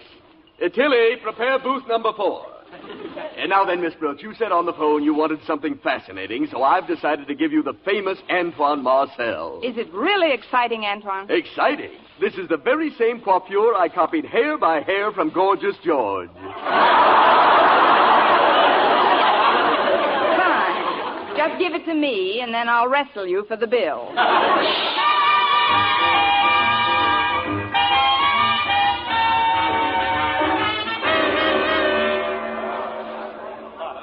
Well, this ought to be a very successful dance, Miss Brooks. Quite a few people in the gym. Yes, indeed, Mr. Boynton.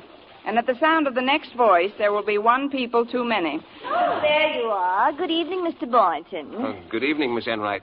The next number is a waltz, Mr. Boynton. Is it? Yes, and I'm just dying to waltz. Well, you do that. Mr. Boynton and I will be right behind you. Well, look who just came in. It's Mrs. Conklin, isn't it? Oh, yes, but in a backless evening gown and an upswept hairdo. And I thought I was overdone. Alongside of Mrs. Conklin, I look like Carrie Nation after a bad night. Hello, everyone. Oh, good evening, Mrs. Conklin. Hello, Mrs. Conklin. Don't let me scare you. I got myself up like this to teach Osgood a lesson.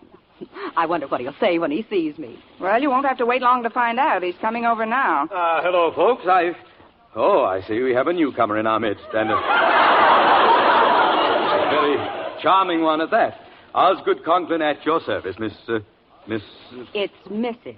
Mrs. Conklin. Well, I'm delighted to make your... Mrs. Conklin. Hello, Osgood. My! What in the world? Your hair, well, if that is... Your face is... Of all the... You look lovely, my dear.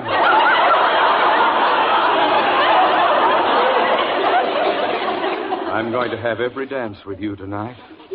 Oh, Boynton. Oh, yes, Mr. Conklin? I'd like you to take over my duties as host at the front door, if you please. Oh, but, sir, Miss Brooks and I were... To the door, Boynton. Yes, sir. Come along, Martha. If it hadn't been for powder and that store-bought hair, I wouldn't have... Oh, Miss Enright. Yes, Miss Brooks? Shall we dance?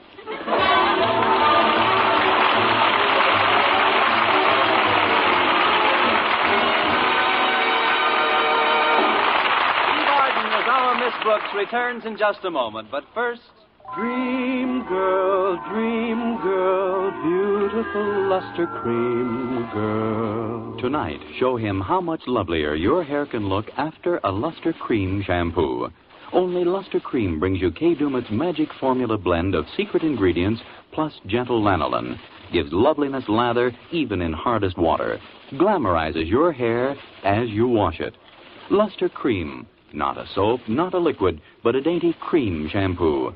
Leaves hair fragrantly clean, free of loose dandruff, glistening with sheen. Soft, manageable. Gives new beauty to all hairdos or permanents.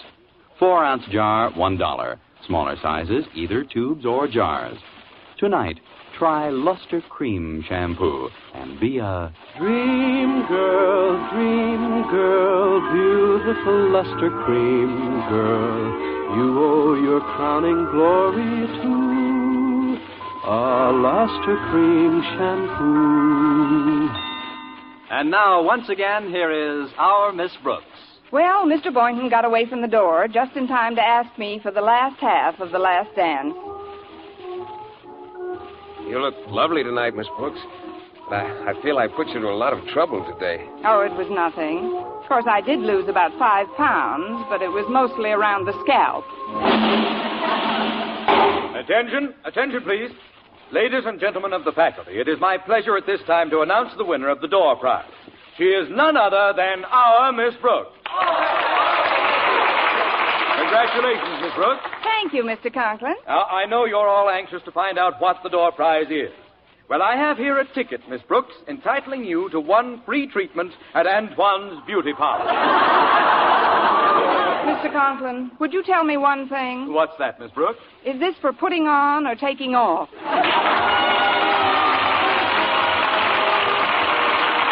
Next week, tune into another Our Miss Brooks show brought to you by Palmolive Soap, Your Beauty Hope, and Luster Cream Shampoo for soft, glamorous, caressable hair. Our Miss Brooks, starring Eve Arden, is produced by Larry Burns, written and directed by Al Lewis, with music by Wilbur Hatch. Mr. Boynton is played by Jeff Chandler, Mr. Conklin by Gail Gordon. Others in tonight's cast were Jane Morgan, Dick Crenna, Gloria McMillan, Mary Jane Croft, Frank Nelson, and Margaret McDonald.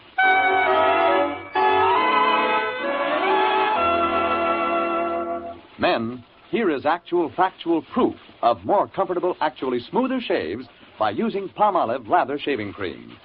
1,251 men tried the Palmolive Lather way to shave described on the tube. And no matter how they shaved before, 3 out of 4 got more comfortable, actually smoother shaves. Try Palmolive Lather Shaving Cream.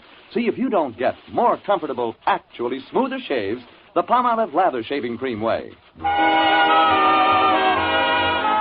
For mystery liberally sprinkled with laughs, listen to Mr. and Mrs. North, the exciting, fun-packed adventures of an amateur detective and his beautiful wife. Tune in Tuesday evenings over most of these same stations. And be with us again next week at this same time for another comedy episode of Our Miss Brooks. Bob Lamont speaking. This week marks the 37th anniversary of the Girl Scouts, and the Colgate-Palmolive Peat Company takes this opportunity to wish a very happy birthday to all Girl Scouts of America, whose fine program trains the girls of today to be better citizens in the world of tomorrow. This is CBS, the Columbia Broadcasting System.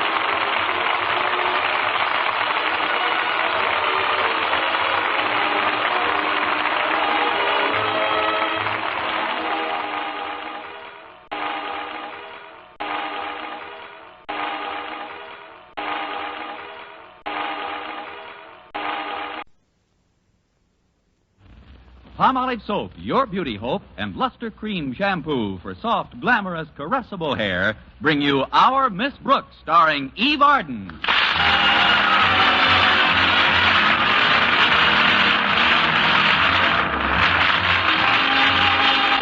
Our Miss Brooks teaches English at Madison High School.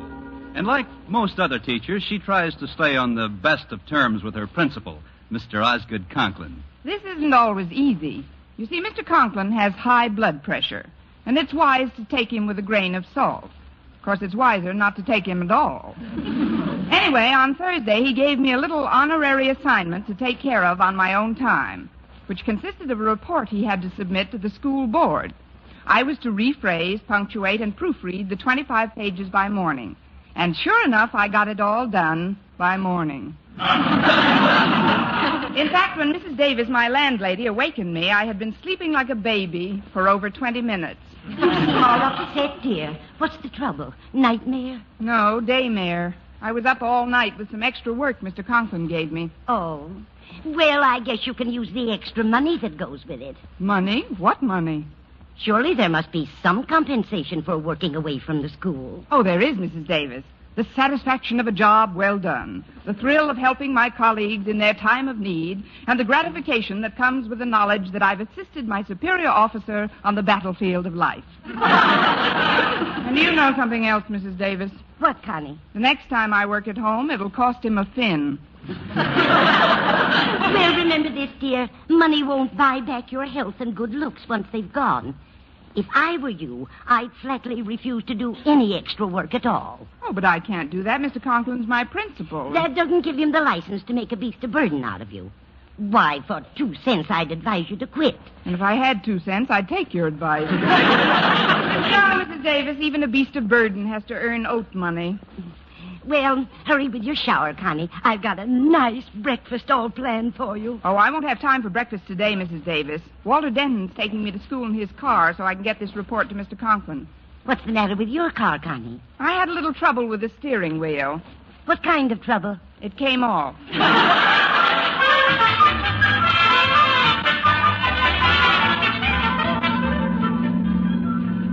It's nice of you to give me this lift today, Walter. And I'd like to compliment you on your promptness, too. You were right on time. Oh, punctuality's a mania with me, Miss Brooks. Besides, if I wasn't on time, you'd let some other kid pick you up. Like I always say, the early bird catches the worm. Well, like I always say to the other worms, let's get some men and go fishing. Confidentially, Miss Brooks, you look like you could use a little help. You seem bushed. Frankly, I think you're work-happy, Miss Brooks. Work-happy? Yeah. What did you do last night after you got home from school? I worked on a report for Mr. Conklin. Aha, I knew it. Mr. Conklin shouldn't give you extra things to do. Why don't you tell him about it, Walter? Oh, I'm not kidding, Miss Brooks. If you let him, Mr. Conklin will make a beast of burden out of you. You gotta put your foot down. I may put all 4 of them down. And I've been reading in the papers that there's quite a shortage of good teachers. You don't have to tow-cow to anybody. I don't have to what, Walter? Tow-cow. It's Chinese slang for polishing the apple. Well, Walter, I don't tow-cow to Mr. Conklin. It's just that he's my principal. And Excuse me, Miss Brooks, but he's only your principal at school. After hours, he's just... before I quote what I'm going to quote, I'd like to make a prior statement. Proceed. Well, any remark I make now is merely something I overheard in my daily contact with other members of the student body and does not necessarily reflect the opinion of the repeating eavesdropper. Well, repeat away, eavesdropper. I've heard sundry other pupils refer to Mr. Conklin as... Like I said, Miss Brooks, this isn't necessarily my opinion of him. You've made that very clear, Walter. Good. Well, some of the kids have spoken of Mr. Conklin as... After all, I go with his daughter, Harriet, you know. Yes, I know. It might not be the right thing to do, to talk about my father-in-law. Walter, you're not married yet. Well, that's right, too. Well, I've heard him called it... Gee, I wouldn't want Harriet to know about this. My lips are sealed, Walter. Now go on. Okay. Now, Mr. Conklin, in the eyes of some of the undergraduates at this high school, is nothing but a... Gosh, if I was Harriet's father and he was going to marry Harriet, I wouldn't want him to go repeating things about me. Then again, he'd probably be the first one to do it. Sure he would. So I'll tell. Tell. A kid in the cafeteria called Mr. Conklin a big inflated bag of ego. There, I said it. Give that boy a new Nash and a pair of pajamas to drive it in. You won't ever mention my mentioning this, will you, Miss Brooks? Oh, of course not, Walter. I wouldn't even want anyone to hear me thinking it. Mr. Conklin may be rather a disciplinarian, but he does have quite a job on his hands, too. Running a high school these days is difficult work. Now, just between you and me, Walter. Yes?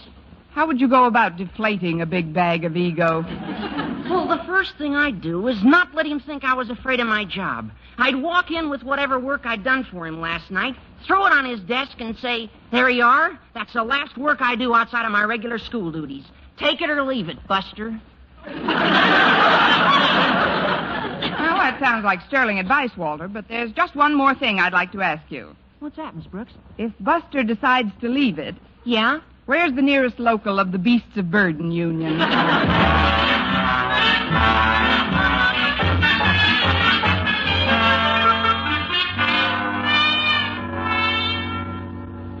Now then, Harriet, I want the furniture in this office to be absolutely glistening.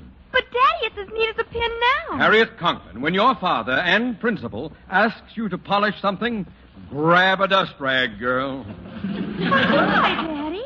Because Mr. Jason Brill, the principal of Clay City High School, is paying me a visit.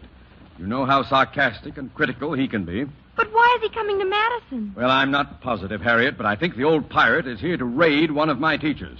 It's a deplorable practice, but he stole a Spanish teacher right from under the nose of Colton's principal. But, Daddy, didn't you get our new math teacher, Mr. Fain, away from Clay City? That, Harriet, is just a rumor. Mr. Payne came to Madison of his own free will. You mean he joined our faculty before you gave him your own study at home to sleep in, and promised him your car whenever he wanted it, and told him about having all his meals with us free of charge and 2 movies a week thrown in? Consider the subject closed. Now, if that Brill thinks he can sneak in here like a thief in the night... I and beg rob... your pardon. What, it's... Just call me Kettle. I'm the kettle that was being called black by that pot over there. Now, see here, Brill. I won't... Oh, excuse me. That will be all, Harriet. Yes, Daddy. Goodbye, Mr. Brill. Goodbye, Harriet. Poor girl. What do you mean, poor girl? If you've come here to get my goat, Jason Brill, on the contrary, Osgood. It's not a goat I'm after. It's an English teacher I've got my eye on. An English teacher? This is war, Osgood. But remember, you crossed my frontier first. I don't know what you're talking about. I'm talking about Mr. Fain, a good, if flighty, math teacher. Okay, you've got Fain, but I'm going to get the best English teacher at Madison, Miss Constance Brooks. Miss Brooks? But what made you pick her out? I'm attracted to her syntax. Very interesting, Brill, but an altogether impossible task. Why should Miss Brooks want to work for any other principal when she's used to the benevolent, tender, warm-hearted guidance of a person like myself? That's one of the things I'm depending on. Another one is a secret weapon, Osgood. You'll find out all about it when it's too late. Secret weapon? What secret weapon? It's a secret, Osgood. But believe me, it's going to work. Jason, you're being absolutely childish. There isn't the remotest possibility of Miss Brooks making any such ridiculous change as you suggest. There isn't, Dad. No, there isn't. Hey, look, Osgood, I don't want to be an old I told you so. But that's just what they said right before Jack Benny switched to CBS.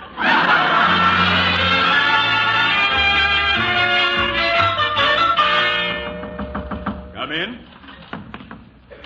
There you are, Mr. Conklin. That's the last work I do outside of my regular duties. Miss Brooks. That's it. Take it or leave it, Buster. They've gotten to her. Come here, Miss Brooks. Sit down by my desk, if you please. What? Oh, but I've got a class soon, Mr. Conklin. That can wait. You've been working too hard lately, Miss Brooks. I have? That is, sure I have. I don't like it, you hear? I don't like it one bit. You don't? We here at Madison don't want our teachers to overwork. After all, you're an educator, a person of intellect and perception, not a beast of burden? Exactly. Look about you, Miss Brooks. The walls of this office. That picture hanging there of Madison's first principal. Yoda Critch. He certainly was. There's more to a school than the people in it. There's tradition. A tradition of loyalty and industry, good fellowship and cooperation, but mostly loyalty. Why, when I think of our school song, it brings a lump to my throat. Oh, Madison, thou Madison, I love the air, thou... Madison? Thou Madison. Miss Brooks, come with me to the window. These hallowed walls, this lovely ivy-covered exterior. Do you know the significance of this venerable and beloved ivy, Miss Brooks? Why, no, I don't, Mr. Conklin. Here, I'll raise the window. Here, let me help you.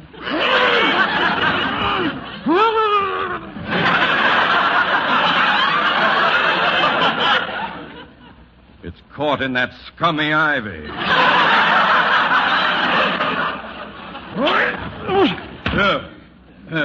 There we are. Now look, Miss Brooks. Look at this beautiful campus. As far as the eye can see, green grass. Now, there's one thing I want you to do before you do anything else. No.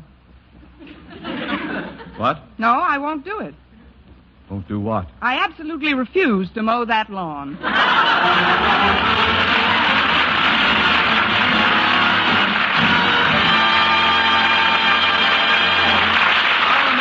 Starring Eve Arden will continue in just a moment, but first, here is Vern Smith. The makers of Palmolive soap are giving away $100,000 in prizes. First prize, $49,000, plus over 4,900 other cash prizes in the Big 49 Gold Rush Contest. Hundreds will strike it rich in this exciting Gold Rush Contest. One of them may be you. It's easy to enter. Just finish this sentence in 25 additional words or less. I like Palmolive soap because. That's all. Just 25 words or less to finish the sentence, I like Palmolive soap because. Then mail your entry right away along with a Palmolive soap wrapper. Try for your share of that $100,000 in prizes right now. Your chance of winning $49,000 is as good as anyone's. Get entry blank with complete rules from your dealer or write your completed sentence on plain paper. Include your name and address and dealer's name and address. Mail with one Palmolive soap wrapper for each entry to Gold Rush Contest, Box 49, New York 8, New York. You better write that down. Gold Rush Contest, Box 49, New York 8, New York. Enter as often as you like, including one wrapper with each entry. But hurry. The contest closes a week from next Saturday. Mail your entry right away. Get Palmolive soap right away to help win a lovelier complexion. And try for your share of the $100,000 in cash prizes.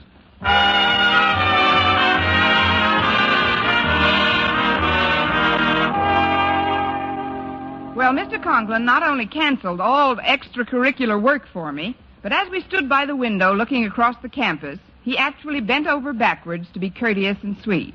Of course, he didn't bend over quite far enough. But it was a surprise to see him acting so human. Although I couldn't understand the reason for this unaccustomed solicitude, I didn't let it spoil my appetite. When lunch period arrived, I was in the school cafeteria with our bashful biologist, Mr. Philip Boynton. Here we are. Sit right down, Miss Brooks. Oh, thanks. Have you got everything? Modesty forbids a direct answer. Oh, you mean on my tray? Yes, I'm all set, Mr. Boynton. Oh, good. How do you like what they're serving in the cafeteria these days, Miss Brooks? Well, it'll never replace food, but it's improving. It isn't what you eat in a place that's important anyway. It's with whom. What's with whom? With whom you eat with. Whom. Or as I once heard another English teacher say, what's with you? Oh, you're teasing me again, Miss Brooks, but I'm getting kind of used to it. I catch on much faster now than I used to, don't you think? Oh, yes, you're really gone, Mr. Boynton. Not till I finish my meatballs. That's another one of those colloquial expressions, isn't it? Gone. I wonder what the derivation actually is. How a simple expression like the past tense of go could assume the connotation with which it's currently associated seems totally incomprehensible at first glance. Eat your meatballs, Mr. Boynton, before they get warm again. Oh, Excuse me, Miss Brooks, Mr. Boynton. Well, it's Harriet Conklin. Hello, Harriet. Daddy wants to see you in his office right away, Mr. Boynton, if you don't mind. And if he does mind? Oh, please, Miss Brooks. Mr. Conklin wouldn't summon me during my lunch period unless it was something important. I think it is. Daddy sounded very urgent. Maybe some of that ivy crawled into his office. You haven't forgotten our date this afternoon, Mr. Boynton. Oh, no. I'll call for you after school and take you to the zoo. See you at 3, Miss Brooks. All right, Mr. Boynton. Mr. Boynton isn't always as romantic as you'd like him to be, is he, Miss Brooks? No, Harriet, not always. Or ever, for that matter. Well, maybe it's just as well. You know how Daddy feels about faculty members fraternizing. Not that I think Daddy's right. Sometimes Daddy can be pretty harsh. But then, if Daddy wasn't Daddy, what would he be? Mammy. I don't know, Harriet. I'm going up to the steam table and get some lunch, Miss Brooks. Can I bring you anything? No, thanks. Run along, Harriet. Okay, Miss Brooks. Poor Miss Brooks. She chases after Mr. Boynton just like Walter Denton runs after me. Oh, I beg your pardon. Why, it's Mr. Brill. Oh, hello, Harriet. This is Mr. Hastings. Harvey, this is Osgood Conklin's daughter, Harriet. How do you do, my dear? It's always a pleasure to meet a member of Madison's undergraduate body, especially such a charming and lovely one as yourself. Why, thank you, Mr. Hastings. Golly.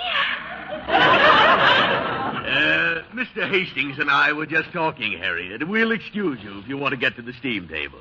Huh? Oh, yes, Mr. Brill.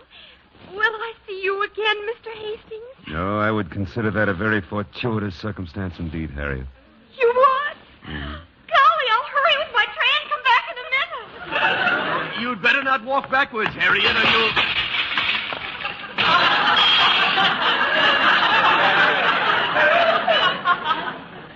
She did. Hastings is marvelous. You've got something that makes women drop whatever they're doing and concentrate on you. Oh, I don't know, Mr. Brill. I just try to be pleasant to everyone. Uh-huh. Well, you keep it up. We'll have Connie Brooks in our English department in no time. Yeah, now, look, this is a good chance for you to meet her. She's seated at that table over by the wall, and she's alone. Don't tell her too much right now, but make an appointment for tea. Then we'll really go to work on her.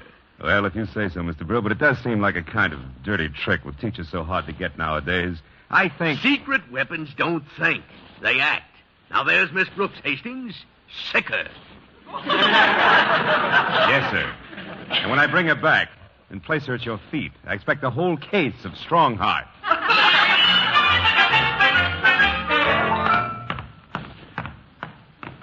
Oh, I beg your pardon, Miss Brooks, but may I introduce myself? What? Yes, I suppose. Well, I'm Constance Brooks. Yes, I know. My name is Hastings, Harvey Hastings. Are these chairs occupied? Just the one I'm sitting in. Oh, then you help yourself, please. Thank you. I'm not going to be in town very long, Miss Brooks, and I'll have to move rapidly, so may I take you home after school? That's a little too rapidly. Just who are you, Mr. Hastings? Well, I'm a sort of a friend of Mr. Conklin's. He has? I dropped over today with Mr. Brill. Oh, the principal of Clay City High. What are you doing here, slumming? That must be the famous Brooks wit I've heard so much about. You can stop now. I have. Seriously, Miss Brooks, I think that your undergraduate body is wonderful. Mr. Hastings. No. The kids. Oh, the kids. Great bunch. Your faculty's nice, too. Yes, I still have them all. Oh, the teachers. Miss Brooks, there's one thing I just can't understand. How does a youthful, intelligent, lovely-looking person like yourself happen to be lunching alone? I beg your pardon? Didn't you hear what I said, Miss Brooks? You lost me after youthful. No, really, I just can't figure it out. All by yourself in this big cafeteria. Oh, a thing like this could never happen at Clay City. Oh, thank you, Mr. Hastings. Miss Brooks, I'm writing a book on the teaching of English in our high schools, and I'd certainly like to include an interview with Madison's outstanding authority on the subject. Oh, an interview. Well, I did have a date this afternoon, but... Shall we say tea for two at 4? Well, I guess so, but there's something I can't help thinking. Oh, what's that, Miss Brooks? Tea for 2 at 4 will mean zoo for 1 at 3.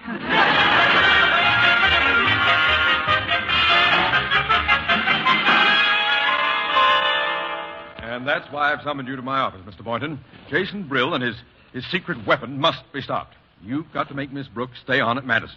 But why me, Mr. Conklin? You know how timid I am. Well, you've got to get over it, boy. You like Miss Brooks, don't you? Oh, yes, sir, but what about your stand on fraternization? I've reversed it as of now. Look, Boynton, all you have to do is act the way you really feel. Or better yet, the way you've seen other people act. What do you mean, Mr. Conklin? Well, you've seen leading men on the screen, haven't you? Humphrey Bogart in Knock on Any Door, Errol Flynn in Don Juan. No, sir, I haven't seen those. Oh, well, what's the last movie you did see? The last movie I saw was called, I believe it was called Aerosmith.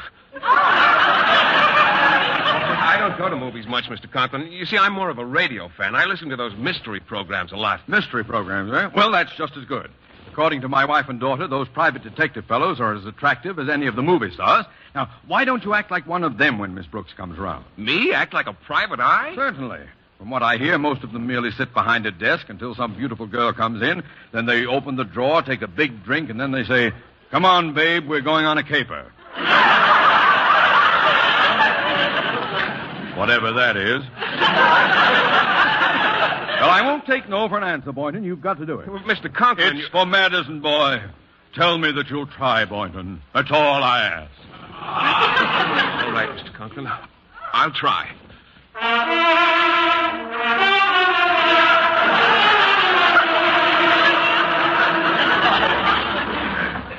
Come in.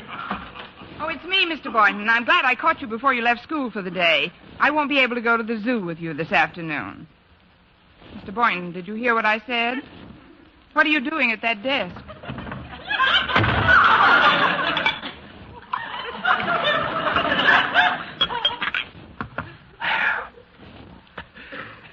Park the frame, baby. Stash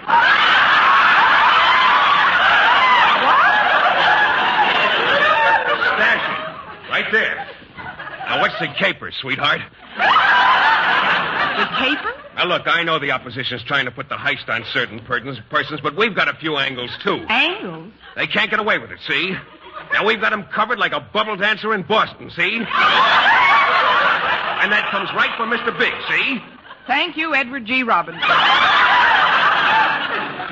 You've got to stay here, Miss Brooks. You can't leave Madison. I don't know what their secret weapon is, but... Just a minute. Who are we now, Buck Rogers? No, it's me, Mr. Boynton. That was just distilled water I drank. Distilled water? I don't know what Mr. Brill's planning, but don't you... Then perhaps I'd better explain it myself. You'll excuse us, I know. The door was open. I believe you've met Mr. Hastings, Miss Brooks. Oh, yes, I have. This is Mr. Boynton, Mr. Hastings. How do you do?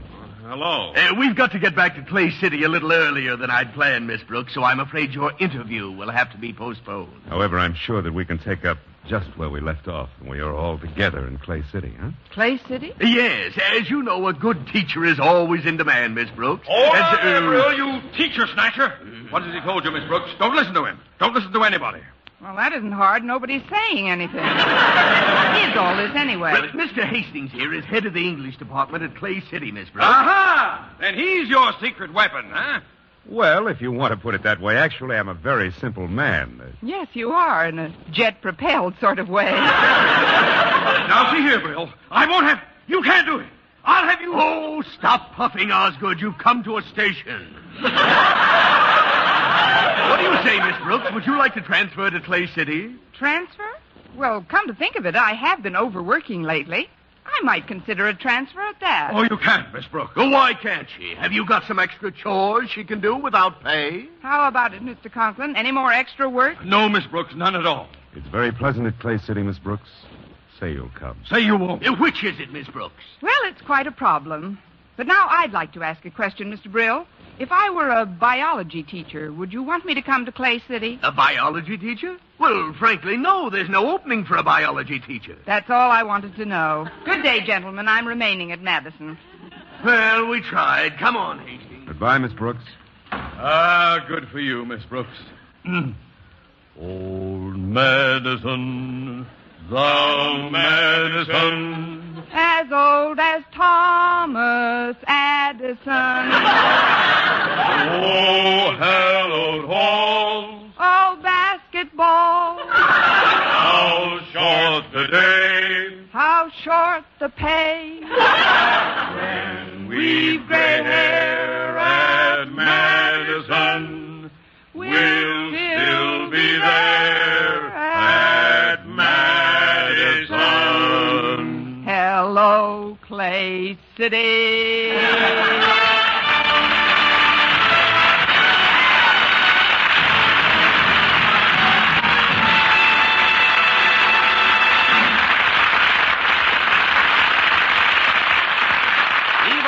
Our Miss Brooks returns in just a moment, but first...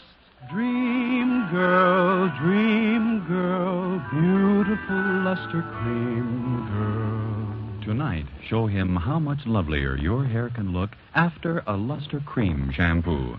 Only Luster Cream brings you Kay Daumit's magic formula blend of secret ingredients plus gentle lanolin. Gives loveliness lather even in hardest water. Glamorizes your hair as you wash it. Luster Cream, not a soap, not a liquid, but a dainty cream shampoo. Leaves hair fragrantly clean, free of loose dandruff, glistening with sheen. Soft, manageable, gives new beauty to all hairdos or permanents. 4-ounce jar, $1. Smaller sizes, either tubes or jars.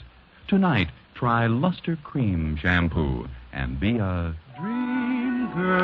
Dream girl, beautiful luster cream girl. You owe your crowning glory to a luster cream shampoo. And now, once again, here is our Miss Brooks. Well, Mr. Conklin finally left us all alone in Mr. Boynton's laboratory. Oh, gosh, Miss Brooks, you sure had me worried. Were you really afraid I'd leave, Mr. Boynton? Oh, sure, I couldn't even talk. I was so nervous. You didn't get much of a chance. But now that we're alone, Mr. Boynton, is there anything else you want to say to me? Yes, Miss Brooks, there is. What? If we don't hurry, we'll be late for the zoo. Where are you going, Miss Brooks? What are you doing at my desk?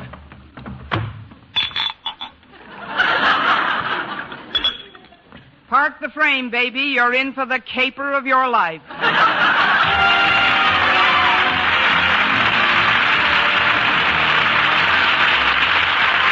week, tune into another Our Miss Brooks show brought to you by Palmolive Soap, your beauty hope, and Luster Cream Shampoo for soft, glamorous, caressable hair. Our Miss Brooks, starring Eve Arden, is produced by Larry Burns, written and directed by Al Lewis, with music by Wilbur Hatch. Mr. Boynton is played by Jeff Chandler. Mr. Conklin by Gail Gordon. Others in tonight's cast were Jane Morgan, Dick Crenna, Gloria McMillan, Gerald Moore, and Frank Nelson.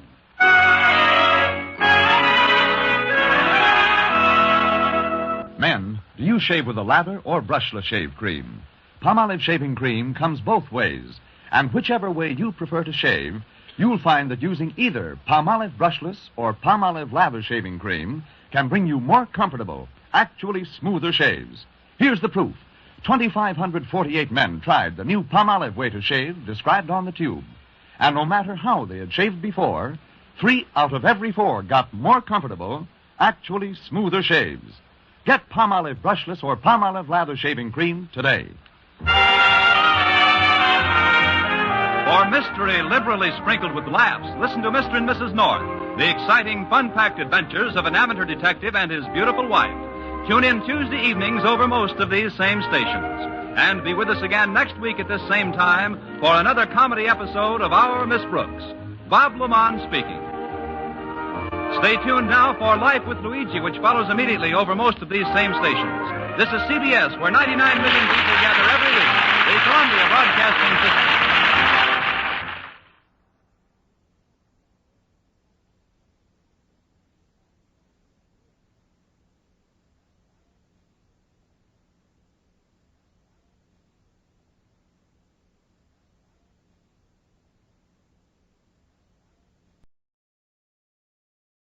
Palmolive Soap, your beauty hope, and Luster Cream Shampoo for soft, glamorous, caressable hair bring you Our Miss Brooks, starring Eve Arden.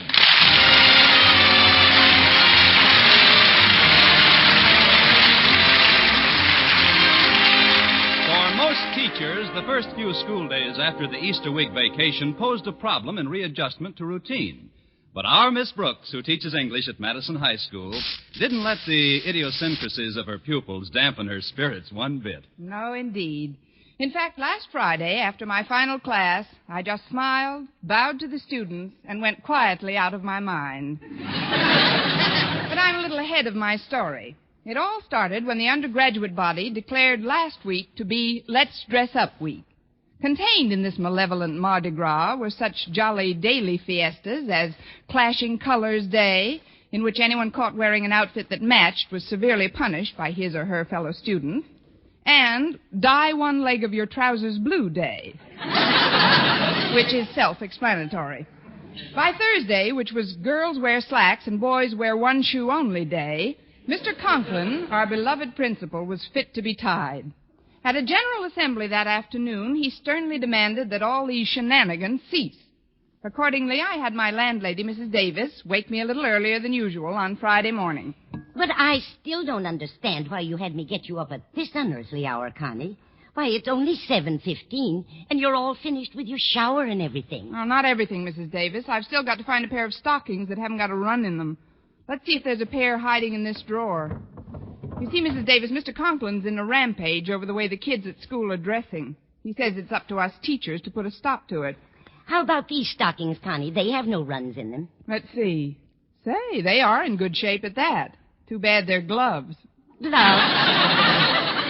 Gloves? Isn't it a shame? And me without a thumb on either foot? I never saw anyone get so many torn stockings as you do. How do you do it, Connie? I have help, Mrs. Davis. That desk of mine at school has an insatiable appetite for nylon.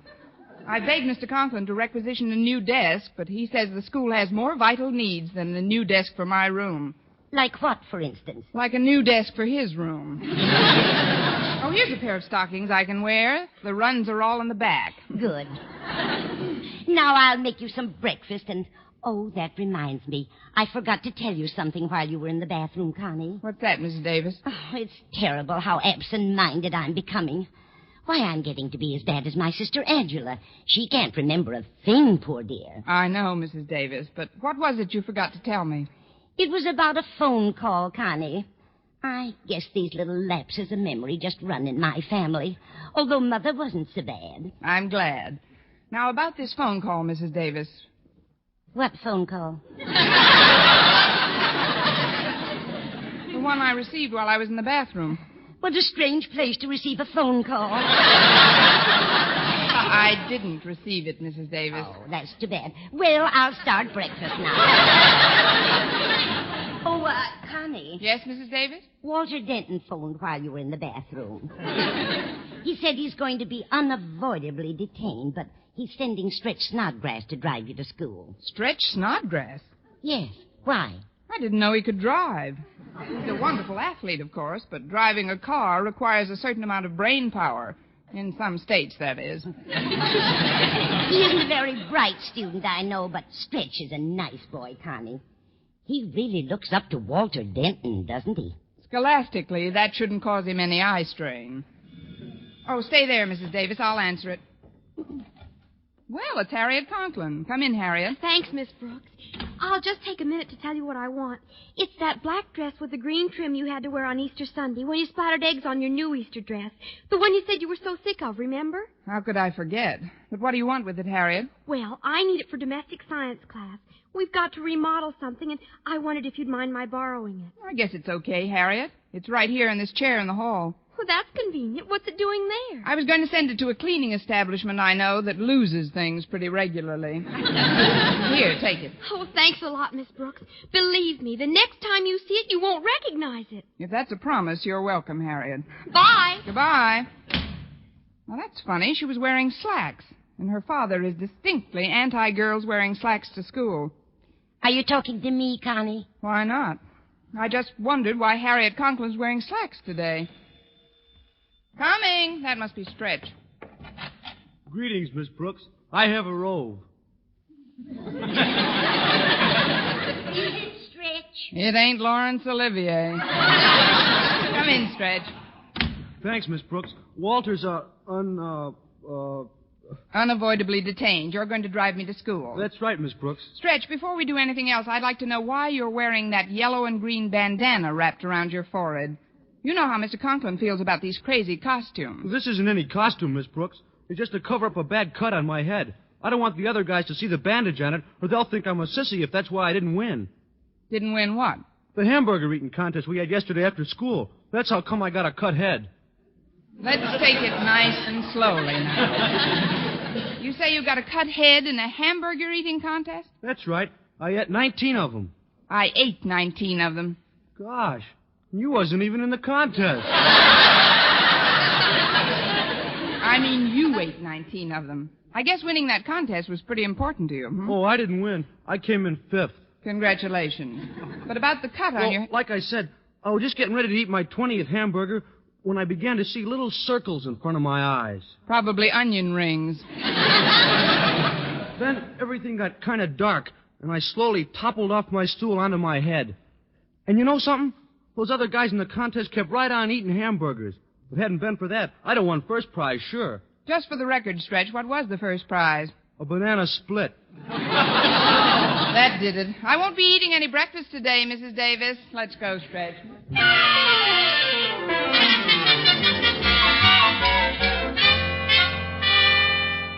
And so, class, we have time for just about one more question, which is, how would you describe, as tersely as possible, the finish of Shakespeare's King Lear? Why, Stretch, your hand is up. What's your answer? What does tersely mean? Well, that's a good answer. Tersely means briefly, Stretch. Now, how did King Lear finish? He flipped his lid, didn't he? What? Blew his cork. You know, snapped his cap. The fellows with the net came for him. You know, they'll be here for me soon. If you're trying to say that King Lear was driven mad, Stretch, by the miserable treatment of his daughters, why... Saved by the bell. See you tomorrow, kid. Oh, Stretch. You wait here a minute. Yes, ma'am. Do you know where Walter Denton is? This is the first time he's missed my English class in months. He said something about being late today, Miss Brooks, on account of getting up some kind of protest stunt, he said. Protest stunt? Come in.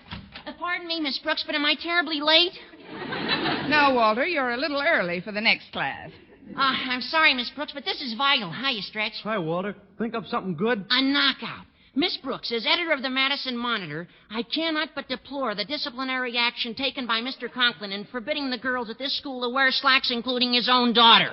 Well, they would be awfully crowded that way. But what's the protest, Walter? You're going to wear that yellow slicker all day? Oh, no, ma'am. I'm going to take it off right now. Yeah, there. Walter, you got a dress on. My dress? Walter, what in the world are you... It's my protest gesture, Miss Brooks. As editor of the Madison Monitor, I am not only a firm believer in freedom of the press, but in freedom of dress. Hence, I refuse to wear any apparel that is taboo for the distaff side of Madison. Listen to that guy talk. Walter, you know this won't work. Mr. Conklin's upset enough as it is without your... I'm sorry, Miss Brooks. This thing is bigger than Mr. Conklin. It's... Let me look out the window a minute while I collect my thoughts. That's what Daniel Webster always did before he made a speech. As I look out upon the hallowed grounds of our beloved school, I can't help thinking of the principles upon which it was founded. Well, you sound like Daniel Webster, all right, but you look like Betsy Ross. You better take off that dress, Walter, or Mr. Good morning, Miss Brooks. Mr. Conklin. I was just passing by and wondered if you'd done anything about these outfits. Snodgrass. Yes, Mr. Conklin? What's the meaning of that outlandish turban? It's just to cover up a cut, Mr. Conklin. I tied it too tight, but I'll take it off as soon as I can get the knots out. Well, see that you do. And who's this over by the window? Now, there's a little girl who knows how to dress for school. A simple black frock with nice green braid trim. What's your name, dear? Come. I won't bite. Now, turn around. There. Now, what's your name? Walter Denton. I see. Well, that's a lovely dress you have on, Walter. I wish some of us... That's a lovely dress you have on, Walter! Well, that's one thing about Walter. He looks good in anything he wears. Quiet! Denton, what is the meaning of this disgraceful exhibition? It's a protest, sir, against your refusing to let the girls wear slacks. In my opinion... I am not interested in your opinion, Denton. Where did you get that dress? This? Oh, this belongs to Miss Brooks. Miss Brooks! Thanks, Walter. For a minute, I thought I wasn't going to get any billing. But Miss Brooks didn't lend it to me, Mr. Conklin. She'd given it to your daughter, Harriet, for a sewing class. But when I told Harriet about my protest plan, she gave it to me gladly. I can't believe it. My own flesh and blood mixed up in a nefarious scheme like this. I don't see what difference it makes what you wear, as long as you keep learning stuff. Indeed. Miss Brooks, I believe that 70% is the passing mark in examination. That's right, Mr. Conklin. Tell me, what mark did Denton receive on his English midterm exams? 45. Boy, 45. What a brain.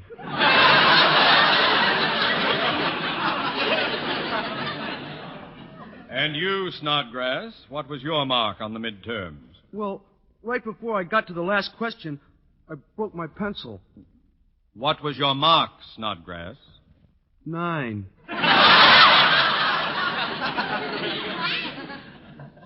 9.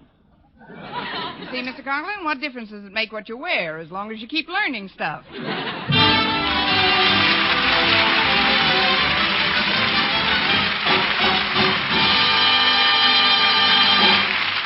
Our Miss Brooks, starring Eve Arden, will continue in just a moment. But first, here is Vern Smith.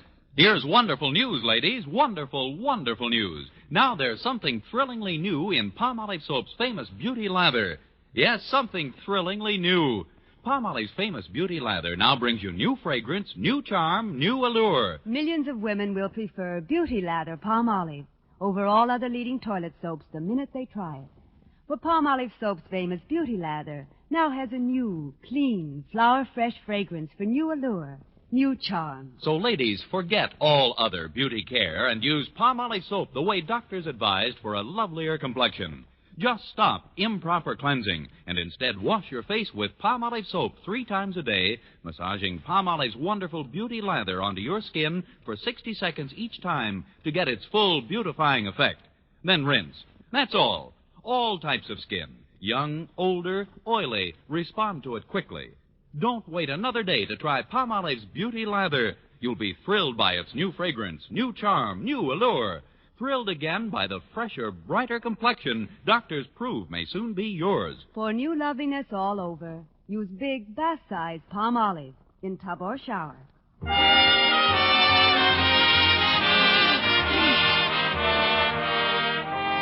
Well, Mr. Conklin finally suspended sentence on Walter and Stretch, but not until he had carved 6 or 7 new notches in his blood pressure.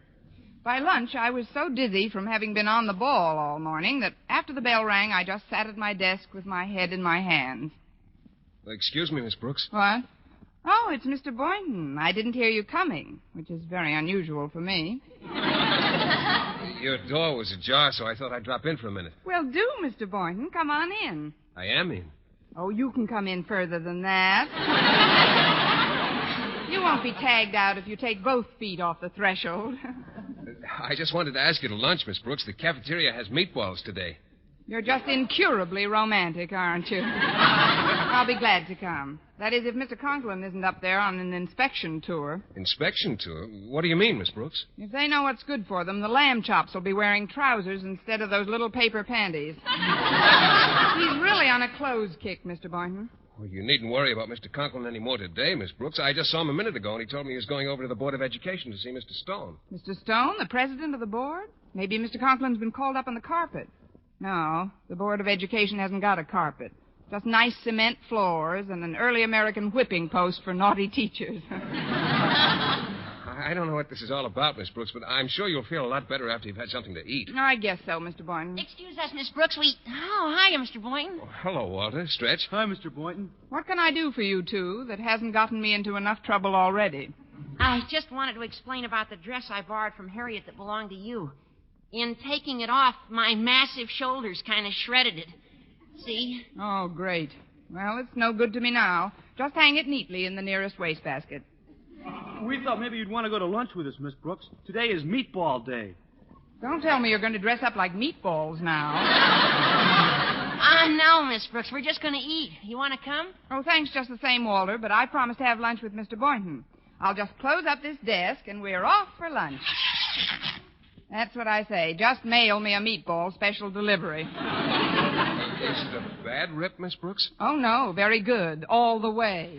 Well, any suggestions? This is terribly embarrassing. I'd better go get you a sandwich until you can get your skirt repaired. Please bring a sandwich with plenty of lettuce. Lettuce? Yes, I may have to wear some. Walter, you try and find Harriet. She may be able to loan me something to wear. Okay, Miss Brooks. Stretch, you stay here and keep Miss Brooks company till I get back. All right, Walter. Well, here we are. What do you want to do, Miss Brooks? Well, we can't dance, Stretch. But let's try to think. That is, let me try to think. I got an idea, Miss Brooks. Not so loud, it'll get away. Harriet Conklin always leaves her gym bloomers in your coat room when she's not taking phys ed, doesn't she? Why, yes, I believe she does. Then if you change into them, I could take your skirt up to the domestic science room and have it sewn up by the time lunch period is over. Stretch, I've been underestimating you grossly. I can't for the life of me see how you didn't get a mark of at least 12 on the midterms. Well, how do I look in Harriet's gym bloomers? That's how I thought I'd look. I'll just sit up real close to the desk like this, and nobody will know the difference. Well, I'll take the skirt over to the... So we meet again. Oh, hello, Mr. Conklin. This is an informal call, Miss Brooks. You needn't bother rising. Don't worry, I won't. I mean, how is everything, Mr. Conklin? I just wanted to tell you... Snodgrass, what are you doing with that skirt over your arm? Skirt? Now, see here, young man. I've had about enough protest gestures for one day. Hand it over. Oh, but Mr. Conklin, it doesn't belong to him. Then to whom does it belong? It belongs to him, all right. He looks lovely in it. This has been a very confusing day for me, but I'm trying to control myself. Hand over the skirt, boy. Or better yet, take it to my office and wait for me. I want to talk to you about that bandana you failed to remove. Yes, sir. Goodbye, Miss Brooks.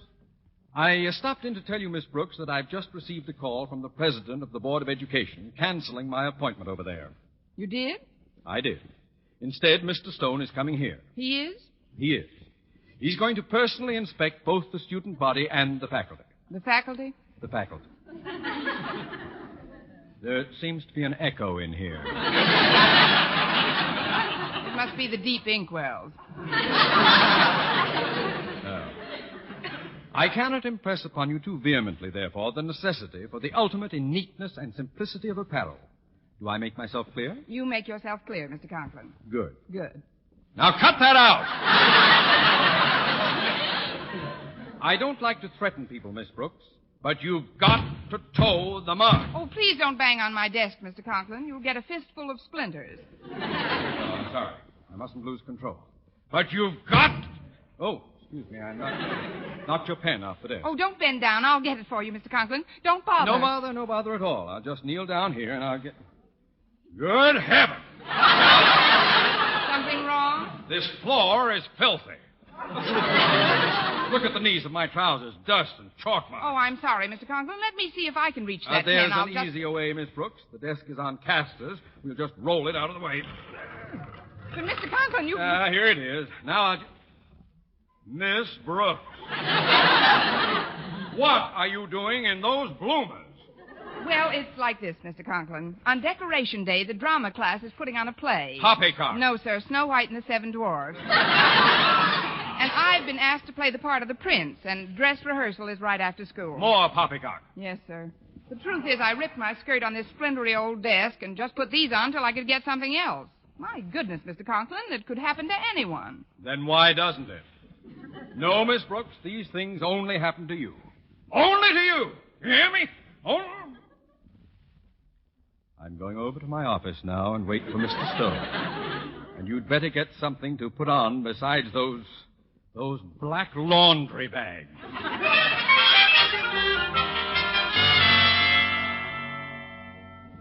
And so, Snodgrass, knots or no knots, Mr. Stone must not see you wearing that bizarre headdress. You understand? Yes, sir. I'll cut it off with the scissors. What's the errand you want to run for me, sir? Oh, I want you to run one for me. I want you to take my trousers over to the domestic science class and tell Miss Atterbury to sponge the chalk marks off the knees and give them a neat pressing. Now, you just stand right outside the door here, and I'll drop the trousers over the transom. All right, Mr. Conklin.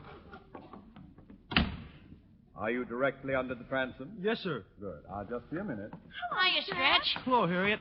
Did you find anything for Miss Brooks, Walter? Not a thing that would fit her, Stretch. Gosh, Oh, excuse me, Walter, but isn't that Mr. Stone's car pulling up in front of the school? Yeah, I think it is. Mr. Stone? Gee, I'd better beat it. I don't want him to catch me in this bandana. I'll come back after I cut it off. So long. I don't see why all this fuss is being made over what we wear. Well, that's not important right now, Harriet. I wish to heaven we could find something for Miss Brooks to wear. She's the one who Oh. Walter! Well, something just landed on your head. What do you know? It's a pair of pants. Come on, let's take it over to Miss Brooks right away. But I don't understand. A pair of pants couldn't just come flying down. Harriet, please. Who are we to argue with heaven?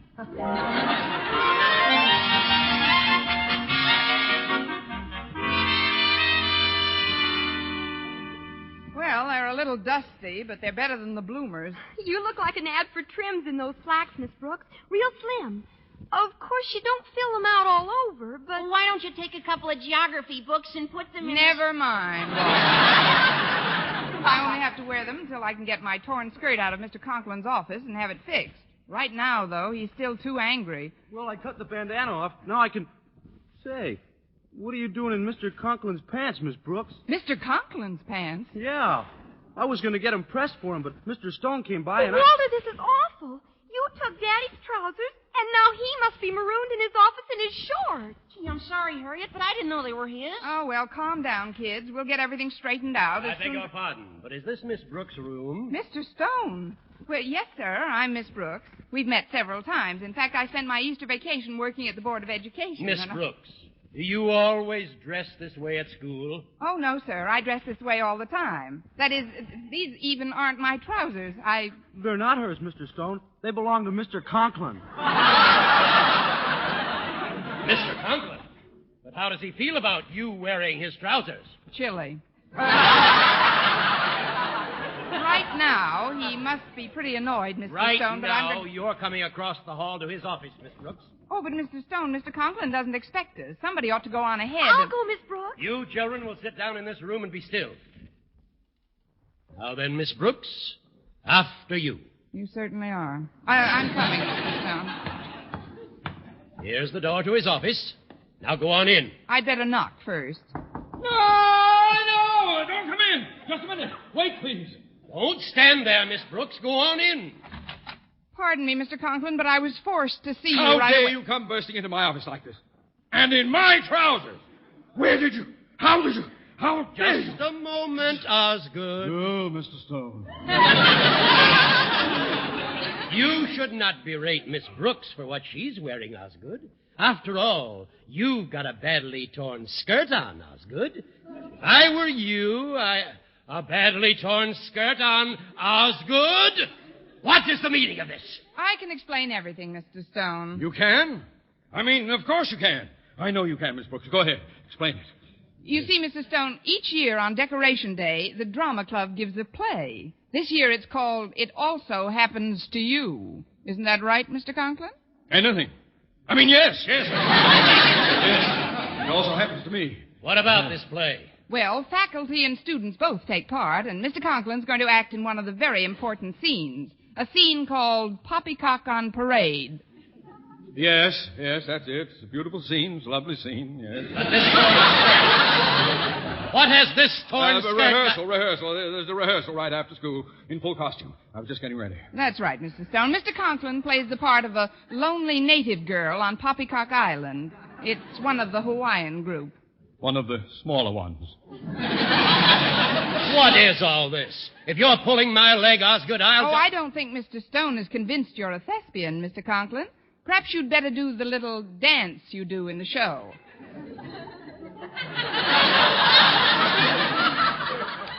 Dance? You know, where your lover leaves you all alone on the beach. I'll supply the music, Mr. Conklin. Oh, you'll love this, Mr. Stone. It's done to the theme song of the play. It also happens to you. Hoof, Mr. Conklin. Now together. It also happens to you.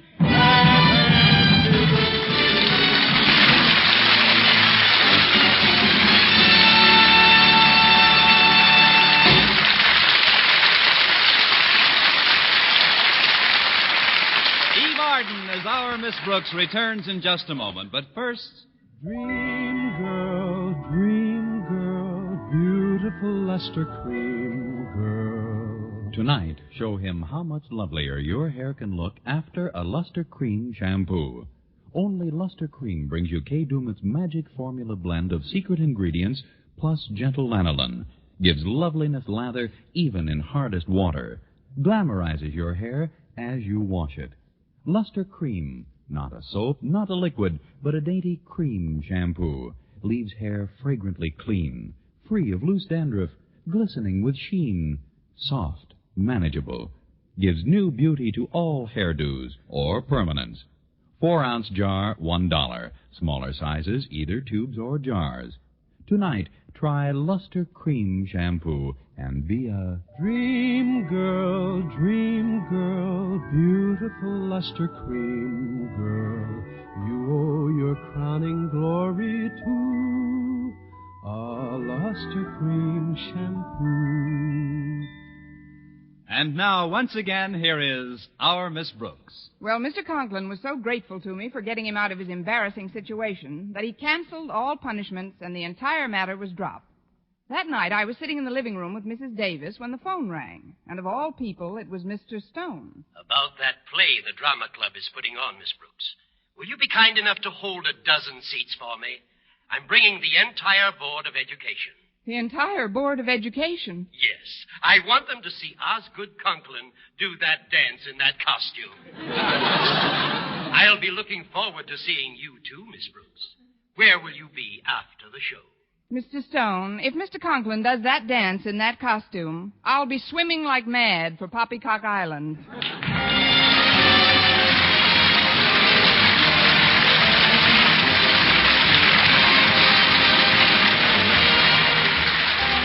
Next week, tune in to another Our Miss Brooks show brought to you by Palmolive Soap, your beauty hope, and Luster Cream Shampoo for soft, glamorous, caressable hair. Our Miss Brooks, starring Eve Arden, is produced by Larry Burns, written and directed by Al Lewis, with music by Wilbur Hatch. Mr. Boynton is played by Jeff Chandler, Mr. Conklin by Gail Gordon. Others in tonight's cast were Jane Morgan, Dick Crenna, Gloria McMillan, Leonard Smith, and Earl Ross.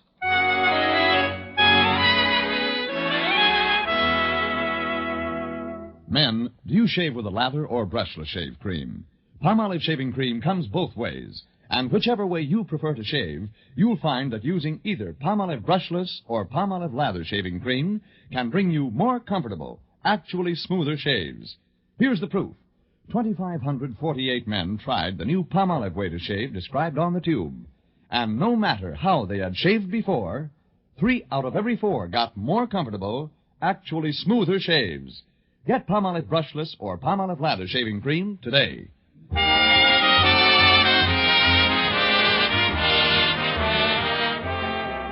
For mystery liberally sprinkled with laughs, listen to Mr. and Mrs. North, the exciting, fun-packed adventures of an amateur detective and his beautiful wife.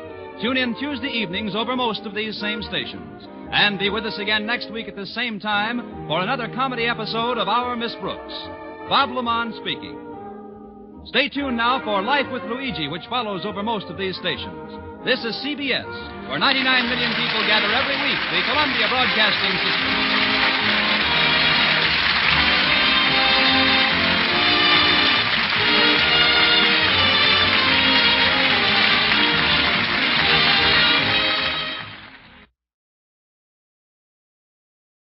Palmolive Soap, your beauty hope, and Luster Cream Shampoo for soft, glamorous, caressable hair bring you Our Miss Brooks, starring Eve Arden.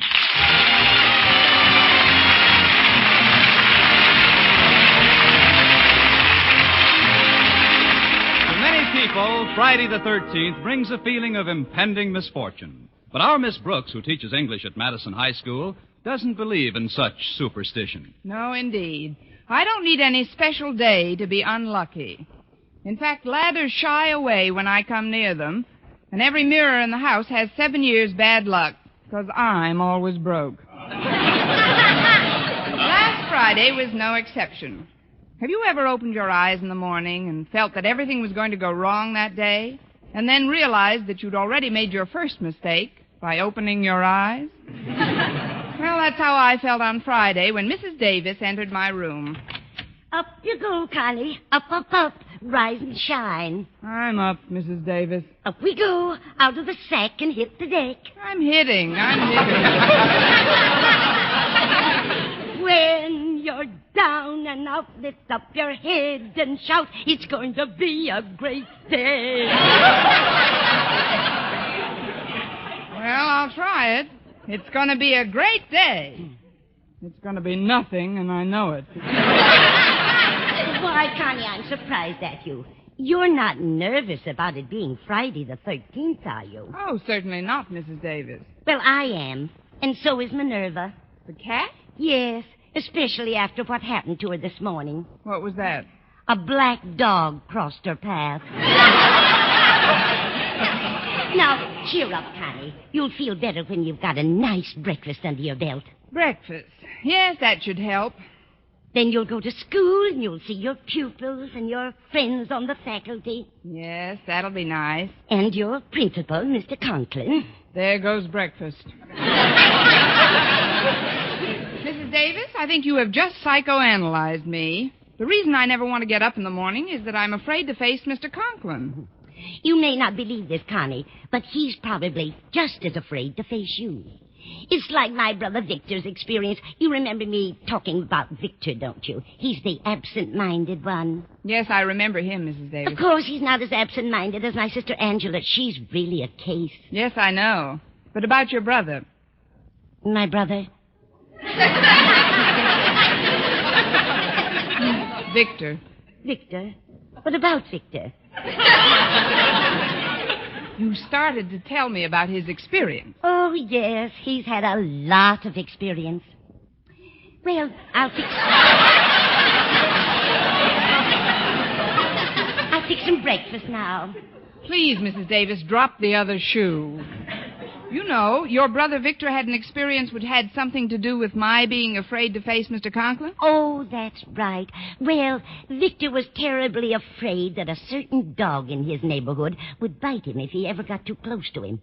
But the psychiatrist who took care of Victor explained that the dog was probably afraid that Victor was going to kick him. And? After a couple of months with a psychiatrist, my brother went right into that dog's yard, and they stayed there together for over an hour. Really? What did they do? They just stood around biting and kicking each other. Fortunately, a policeman came by and stopped it. Yes, that was fortunate. Your brother probably couldn't have taken much more of that kicking. But, Mrs. Davis, I'm afraid my trouble with Mr. Conklin isn't merely psychological. Whenever we get together, little accidents keep occurring. Accidents? Yes. Ink spills on his shoes, flower pots fall on him. And yesterday, while he was bawling me out for transferring a tiny little flower pot from my windowsill to his head, he broke his glasses. Well, maybe you better just stay out of his way for a while, dear. Now, before you do anything else, you've got to get a snapshot ready. A snapshot? Yes. Walter Denton called and said they're getting the yearbook ready, and he needs snaps of the faculty. Oh. Now, I've brought in your album, and we'll pick out a nice picture together. Fine. Now, let's see. Where's a nice one of you, Connie? You want to sit on the edge of the bed? Oh, yes. I'll just sit on the edge of the bed, if I may. Oh, now listen. Where is a nice one of you, Connie? Oh, Connie, how did you get down there on the floor? I just came down with a mattress. Mrs. Davis, this is the second time this bed has collapsed, and you've got to do something about it. I will, Connie. I'll see that you get lighter pillow slips. Now, you better get up and get dressed, and we can look over the album at breakfast. All right, Mrs. Davis. Watch those springs, Connie. They still have plenty of life in them. Connie, where are you now? You were right about those springs, Mrs. Davis. I'm in the shower.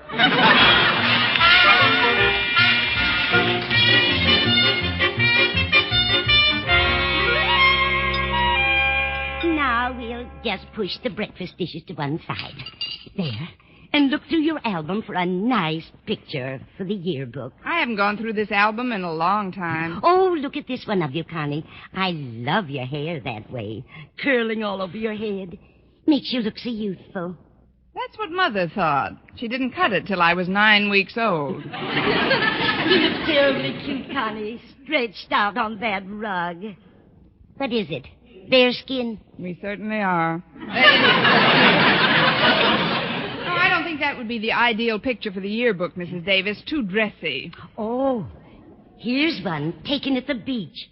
My, what a stunning bathing suit. That's my French model bathing suit. It was taken at Lakeview Beach last summer. And those sandals are exquisite. Such a pretty design. That's all handwork in the front, isn't it? Sort of. Those are Blue Jay corn plasters. Now I'd better get ready. Walter Denton and Stretch Snodgrass should be picking me up any minute. Oh, they're such nice boys. But you know, Connie, I can't help but feel sorry for Stretch. He's a wonderful athlete, I know, but honestly, for a 16-year-old boy, he has the mind of an 8-year-old simpleton. Oh, that isn't fair, Mrs. Davis. Stretch has every bit as much mentality as a 16-year-old simpleton. Well, somewhere along the line, that boy's mental development has been arrested. Arrested? It's been sentenced and shot. Now, if you'll put away that album... Oh, just a minute, Connie. Has Mr. Boynton ever seen you in it? In the album? No, in the French bathing suit you're wearing in the snapshot. Why, no. I don't believe the bashful biologist has seen me in that. Well, he should. That would take his eyes off his frogs for a minute. Now, let's take this picture out of the album so you can give it to the boys when they get here. Oh, you're joking, Mrs. Davis. If Mr. Conklin saw a picture like that in the yearbook, steam would shoot through the top of his head. Oh, I don't mean the whole picture, Connie. I've got the scissors here to cut off your head. That's all they'll need for the book. There we are. Here's your head, Connie. Just in time, Mrs. Davis. Now I can finish my coffee. That was very nice.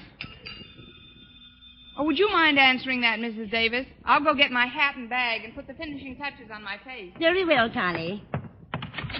Hiya, Mrs. Davis. Hi, Mrs. Davis. Hello, Stretch. Walter, come in. Miss Brooks will be with you in a minute. She's just putting her face on. Oh, we're in no hurry. Say, what's that picture you got in your hand? This is Miss Brooks. Let's see. Gosh, now I know what you meant when you said she's putting on her face. Yeah, where's her head, Mrs. Davis? Her head? Oh, she's probably got that in her purse. Oh. Her purse? How can she get along with no head? Coming from you, Stretch, a question like that could be very embarrassing. Apparently, this picture's been torn, Mrs. Davis. Naturally. You said you just needed a snapshot of Miss Brooks' head for the yearbook, Walter, so we snipped that part off for you. Oh, I get it. But, Mrs. Davis, could we have this lower part of the snapshot, too? Well, I don't see why not, Walter. When you get through with the yearbook, you can paste both parts together again. Gosh, if I may say so, Miss Brooks' figure sure looks beautiful in a bathing suit. Especially in that one, Walter. That's a French bathing suit. Yeah. How do you like it, Stretch? Well, I don't know. I don't understand French so good. Well, neither do I, but in this case, all you gotta do is read between the lines.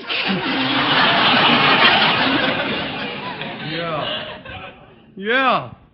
Want me to carry the snapshot for you, Walter? Oh, no, thanks, Stretch. It's not heavy. Well, I see I have two chauffeurs today. Hello, boys. Hi, Miss Brooks. Oh, Stretch picked me up today on account of I had a little trouble with my clutch. What kind of trouble, Walter?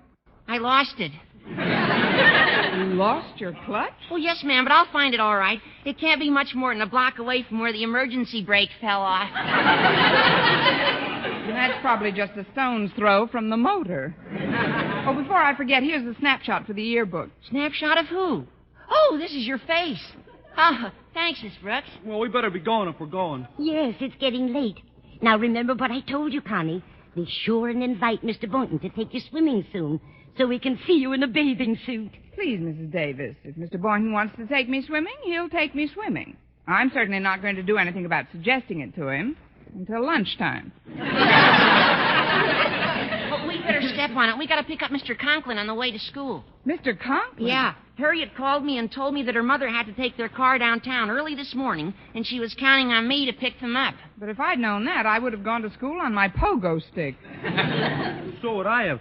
We can't let Walter down now, Miss Brooks. Besides, Mr. Conklin isn't so bad. For all we know, he's just as nervous about us as we are about him. Stretch, you're not related to Mrs. Davis's brother Victor, are you? No, I guess you just take from the same psychiatrist.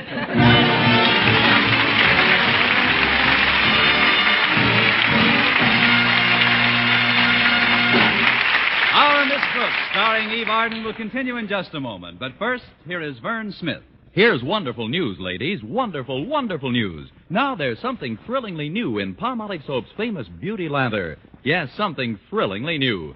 Palmolive's famous Beauty Lather now brings you new fragrance, new charm, new allure. Millions of women will prefer Beauty Lather Palmolive over all other leading toilet soaps the minute they try it.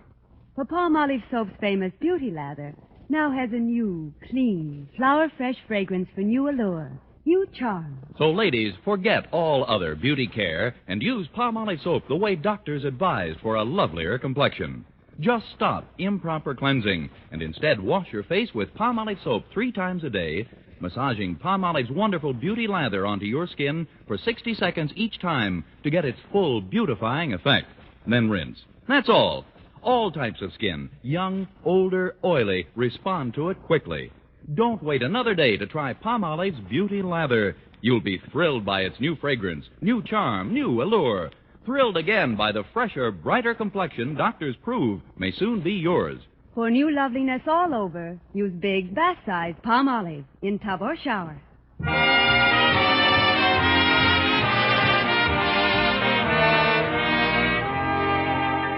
As our Miss Brooks and the boys are on their way to pick up Mr. Conklin, let's look in on Madison's beloved principal as he and his daughter Harriet are finishing breakfast. Well, Daddy, how did you like your breakfast? It was very adequate, Harriet. Now, if you'll hand me my hat, please. Here you are, Daddy. Thank you. It's a brand new one. How do you like it, my dear?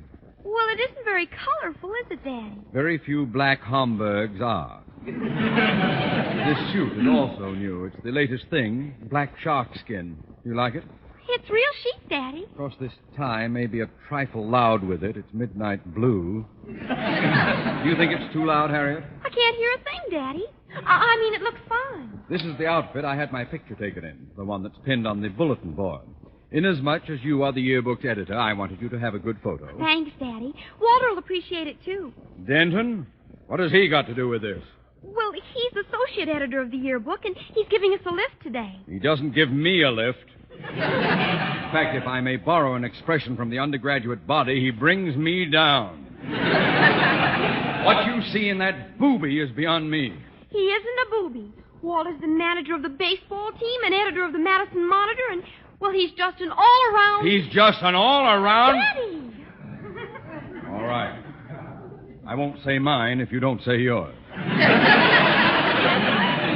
I think it's very nice of Walter and Stretch to pick us up. After all, they had to get up earlier in the morning to stop for us after picking up Miss Brooks. Miss Brooks? Will she be along? Of course. Walter always takes her to school.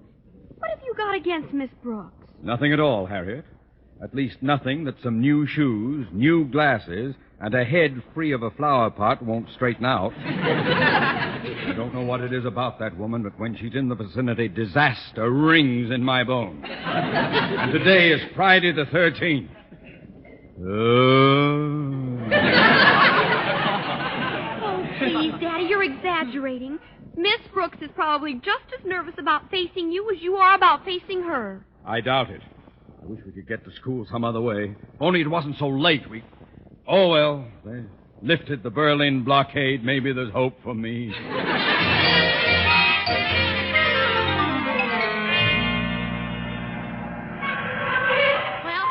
Conklin's house. Is he still sore at you, Walter? Yeah, but I just can't seem to put my finger on the reason. Well, lately, Mr. Conklin looks upon me with Would repugnance do it? Is that bad? Very bad. Then that would do it. That's why I wrote the speech when I knew we were taking him to school. Speech? Yeah. By the time we get to Madison, my future father-in-law and I will be buddies. Oh, before I honk the horn, I'd like you to hear the speech, Miss Brooks. It goes... Mr. Conklin, sir. Excuse me, Walter, but Mr. Conklin, sir, and his daughter Harriet just came out on the porch. They must have seen us pull up. She's leading him down the steps. Something must have happened to his glasses. Oh, yes. Hello, Miss Brooks. Hi, boys. Hi, Harriet. Hi, Now, Harriet. how are you this morning, Mr. Conklin? Fairly well, so far. Get in, Harriet. Yes, Daddy. I'll sit in the front with the boys. And you sit back here with me, Mr. Conklin. Here, I'll hold the door for you. Thank you. That's a lovely suit you have on. Is it new? Yes, Miss Brooks? Brand new. It's just your pocket, Mr. Conklin. I'll sew it up when we get to school. Go ahead, Stretch. Mr. Conklin, sir. Shut up, you boob.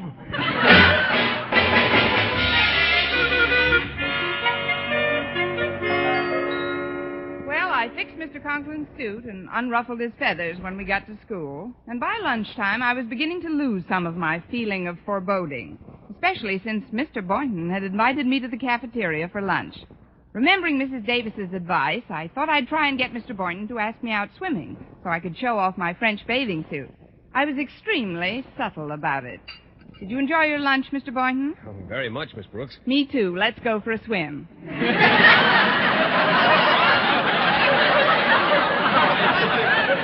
Swim? Isn't it a little early for that sort of thing? Well, we could wait till after school. It'll be later then. I mean, early in the year. It's still quite brisk out. Oh, once you get in, the water's warm. Especially at Lakeview Beach. That's only an hour's drive from here. Oh, I'm afraid I don't care much for beaches, Miss Brooks. They're bad for my sinus trouble. Oh. I like swimming in a pool, though. Wonderful, Mr. Boynton. Let's go for a swim in your pool. I'm afraid that's impossible, Miss Brooks. My pool's at the YMCA. I guess it would alter their routine a bit if I were to walk in there. Oh, I know what we might do. Work on your lawn for a while. I don't have any lawn, Miss Brooks. I live in a bachelor apartment. All I've got's a window box. Perfect. That's just what we'll do. What's just what we'll do? We'll put on bathing suits and water your window box. Why do we have to put on bathing suits to water a window box? All right. You wear what you want, and I'll wear what I want. No, I'm afraid I won't be free this afternoon, Miss Brooks. You see, I've been searching high and low for another frog like my pet McDougal. He's a Leptodactylus pentodactylus, you know. That's obvious. I can't seem to find one anywhere. None of the laboratory supply houses handle them, and, well, I've got to get one for an experiment. If I bump into one, I'll give you a buzz. Now, if you'll excuse me, Mr. Boynton, I'm going over to the dessert counter. It's getting pretty crowded in here. Oh, is there something I can get for you, Miss Brooks? No, I rather enjoy the exercise. I can still get a good post position right on the rail. See you in a few minutes. Don't! Oh, I'm terribly sorry, sir. It was all my fault. Yes, it was, Miss Brooks. Mr. Conklin, I didn't recognize you. You've got new glasses on. I wish you had them on. Sit down, Mr. Conklin. I'll replace everything you had on your tray. Now, what can I get you? Well, suppose we start off with some nice split pea soup. Split pea soup, yes, sir. About how much? About as much as I now have in my vest pockets.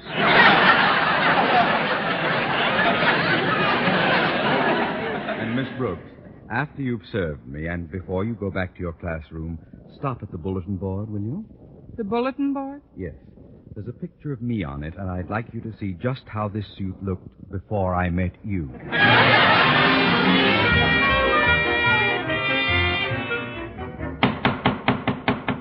There, that'll teach him to call me a boob. It sure looks funny, Walter. Miss Brooks in a bathing suit with Mr. Conklin's head nailed on the shoulder. But this won't get Miss Brooks in trouble, will it, Walter? How can it get her in trouble? These could be anybody's legs. Anybody but Mr. Conklin's, that is. Let's get out of here, Stretch. Somebody's coming. Okay, but I'd sure like to see Mr. Conklin's face when he spots his picture. Well, here's the bulletin board, Mr. Boynton. Mr. Boynton, do you see what I see? Yes, I think so, Miss Brooks. Is this the suit Mr. Conklin wanted you to see him in? That happens to be me, Mr. Boynton. It was taken at Lakeview Beach. You? Well, that must be a pretty old snapshot. Frankly, I like you better without the mustache. Thank you. I'm a lot less bald now, too. Those darn kids must have put my picture over Mr. Conklin's for a rib. But if he finds out this is my picture, he'll take my head off permanently. Maybe we will drive to Lakeview Beach this afternoon. First, I better get this picture down, Miss Brooks. They didn't use thumbtacks. These are real nails, and they're hammered way in. Oh, I'd better find a hammer to pick them out with. Come on, Mr. Boynton. The keys to the supply room are in Mr. Conklin's office. Here's his door, Miss Brooks. I'd better knock. Oh, don't bother. Mr. Conklin must still be at lunch. You wait here, Mr. Boynton. I'll go in and get the keys. How do you do?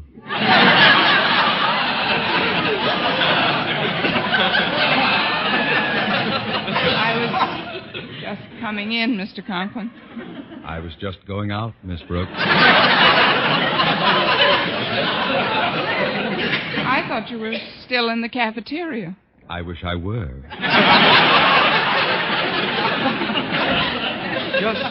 Just for a moment, gaze upon me. Yes, sir. It will be evident even to you that by banging the door in my face, you have broken my glasses.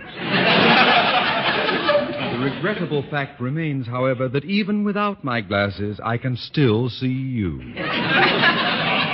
I just wanted to get a hammer, Mr. Conklin. A hammer? You've done a splendid job without a hammer.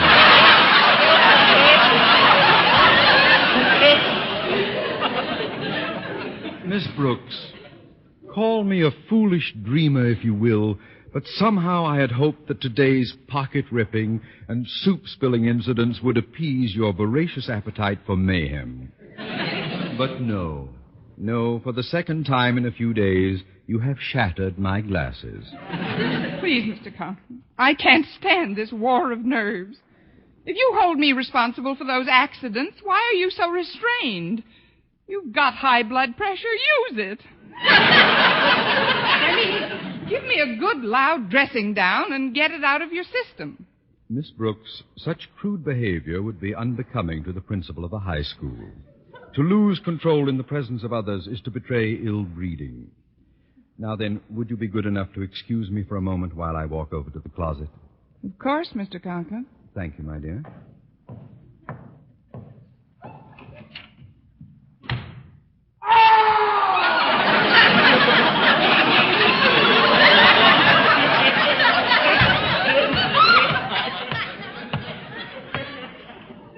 I feel much better now.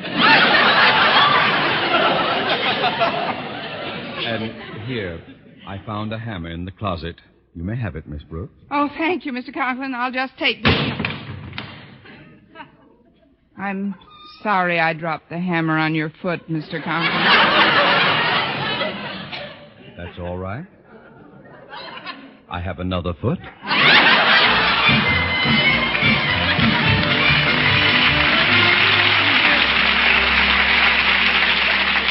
Oh, Miss Brooks, could I see you for a minute? Why, Stretch, school's been out for 10 seconds. Why are you loitering in the hall? Oh, I've been looking for you, Miss Brooks. I even asked Mr. Conklin if he knew where you were.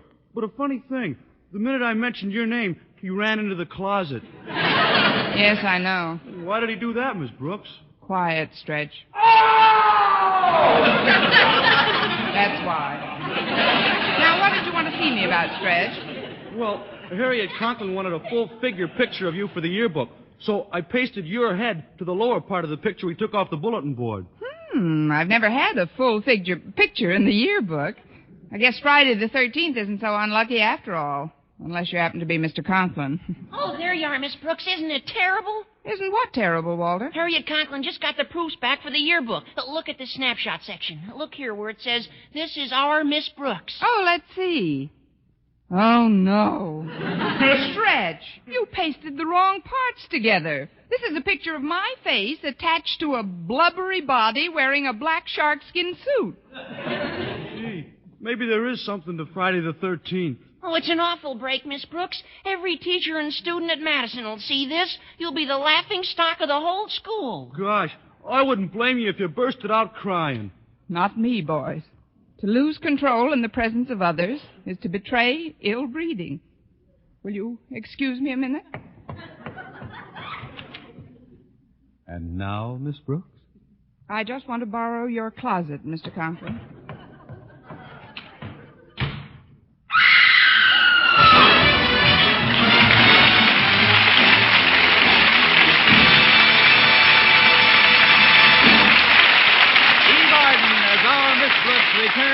just a moment, but first... Dream girl, beautiful luster cream girl. Tonight, show him how much lovelier your hair can look after a Luster Cream shampoo. Only Luster Cream brings you Kay Daumit's magic formula blend of secret ingredients plus gentle lanolin. Gives loveliness lather even in hardest water. Glamorizes your hair as you wash it. Luster Cream. Not a soap, not a liquid, but a dainty cream shampoo. Leaves hair fragrantly clean, free of loose dandruff, glistening with sheen, soft, manageable. Gives new beauty to all hairdos or permanents. 4-ounce jar, $1. Smaller sizes, either tubes or jars. Tonight, try Luster Cream shampoo and be a Dream girl, beautiful luster cream girl. You owe your crowning glory to a luster cream shampoo. And now, once again, here is our Miss Brooks. Well, it looked as if the day might end a little better than it began when Mr. Boynton took my arm as we were leaving the school and said... Let's hurry, Miss Brooks. I'd like to get to Lakeview Beach while the sun's still out. Oh, fine, Mr. Boynton, but let's stop at the house and pick up my French bathing suit. Oh, you won't need a bathing suit, Miss Brooks. And why are we going to Lakeview Beach? Because of that picture of you on the bulletin board. We've got to stop at the same spot where that picture was taken. But why? Well, I noticed in the snapshot there was a Leptodactylus pentodactylus frog right near your left foot. Well, if you don't mind, Mr. Boynton, I'd still like to pick up my bathing suit. For what? If it fits the frog, you two can go steady. Next week, tune into another Our Miss Brooks show brought to you by Palmolive Soap, Your Beauty Hope, and Luster Cream Shampoo for soft, glamorous, caressable hair. Our Miss Brooks, starring Eve Arden, is produced by Larry Burns, written and directed by Al Lewis, with music by Wilbur Hatch.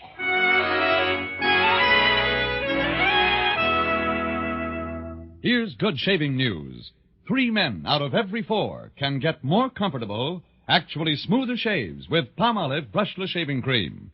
This is not just a claim. Here's the proof. 1,297 men tried the Palmolive Brushless way to shave described on the tube. And no matter how they shaved before, 3 men out of every 4 got more comfortable, actually smoother shaves. Try Palmolive Brushless yourself. See if you don't get more comfortable, actually smoother shaves the proved Palmolive Brushless way.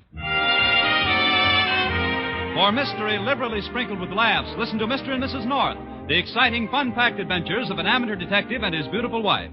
Tune in Tuesday evening over most of these same stations. And be with us next week at the same time for another comedy episode of Our Miss Brooks. Bob Lamont speaking. Stay tuned now for Life with Luigi, which follows over most of these stations. This is CBS, the Columbia Broadcasting System.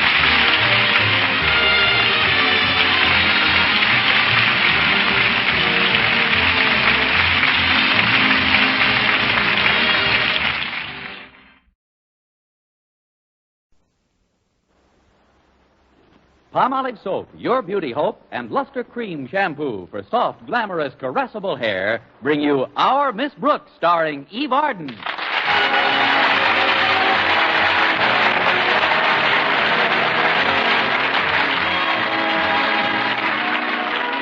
The daily problems of most teachers are not restricted to the ones they face at school. Our Miss Brooks, who teaches English at Madison High School, is no exception to this rule. No, indeed. Many of my problems don't begin until I leave school, or before I start to school. This, in spite of the fact that my home life consists of just A, my landlady, Mrs. Davis, and B, our cat, Minerva. Unfortunately, A is extremely absent-minded, and B is allergic to cat hair. Last Friday morning, the 3 of us were having breakfast together. Careful, dear. Don't drink so fast or you'll get milk all over you. Thanks for reminding me, Mrs. Davis. May I have that napkin, please? Oh, here you are, Connie. You look pretty silly with your whiskers all white. Well, who wouldn't? Oh, you're talking to Minerva. Yes. All finished, Minerva. Meow. There's a good girl. Now go on into the kitchen and wait for me. While you're out there, do the dishes. All right, I'll do the dishes. Oh, don't bother, Connie. You better get ready to go to school. Walter Denton should be picking you up any minute. Of course, you could dust the living room for me if you've got a minute. Those andirons I bought yesterday are pretty dusty. Andirons? But, Mrs. Davis, we haven't got a fireplace. That's what I told the salesman, Connie. But he'd carried them all the way up to our door by then. From where? From his car. He said it was his first time in this neighborhood. A door-to-door andiron salesman. Well, that's a new wrinkle. Yes, he was, Connie. And rather gray, too. That's why I just had to buy them. You'll find the set over by the piano. There's a brush and a sifter came with them. Well, what are we waiting for? Let's burn the piano. I'm sorry, Mrs. Davis. What you buy is your own business, but I don't like to see people take advantage of you all the time. Oh, but, Connie, nobody takes advantage of me. Certainly they do. You're always doing favors for somebody, and most of the time they're practically strangers. Like that night you consented to sit for that couple down the street. You sat all right till 5 a.m. But they couldn't find anybody else to stay with their children. A fine litter it was, too. 2 sets of twins, 8 months old and 2 years old. Oh, it wasn't so bad. They had a lovely phonograph, and I listened to music all evening long. It had a record changer and everything. You probably set a few changing records yourself that night.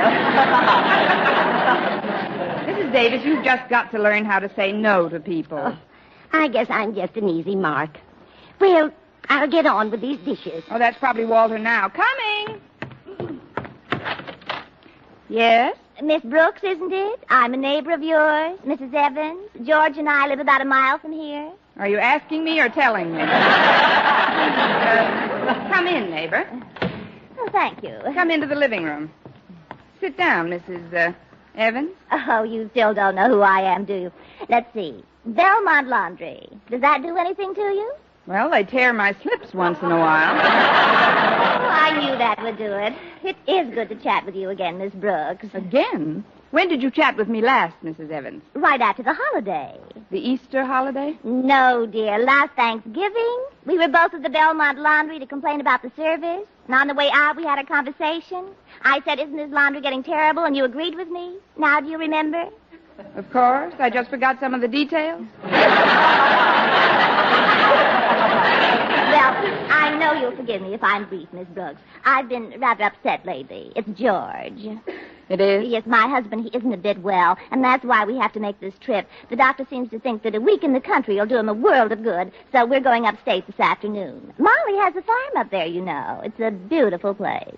If there's one thing Molly knows, it's how to pick a farm. Oh, but she didn't pick it. Uncle Fred left it to Molly. But George is so attached to peanuts. And, well, Miss Brooks, for just this 1 week, will you take care of peanuts for us? Well, it's all according. How many bags of them are there?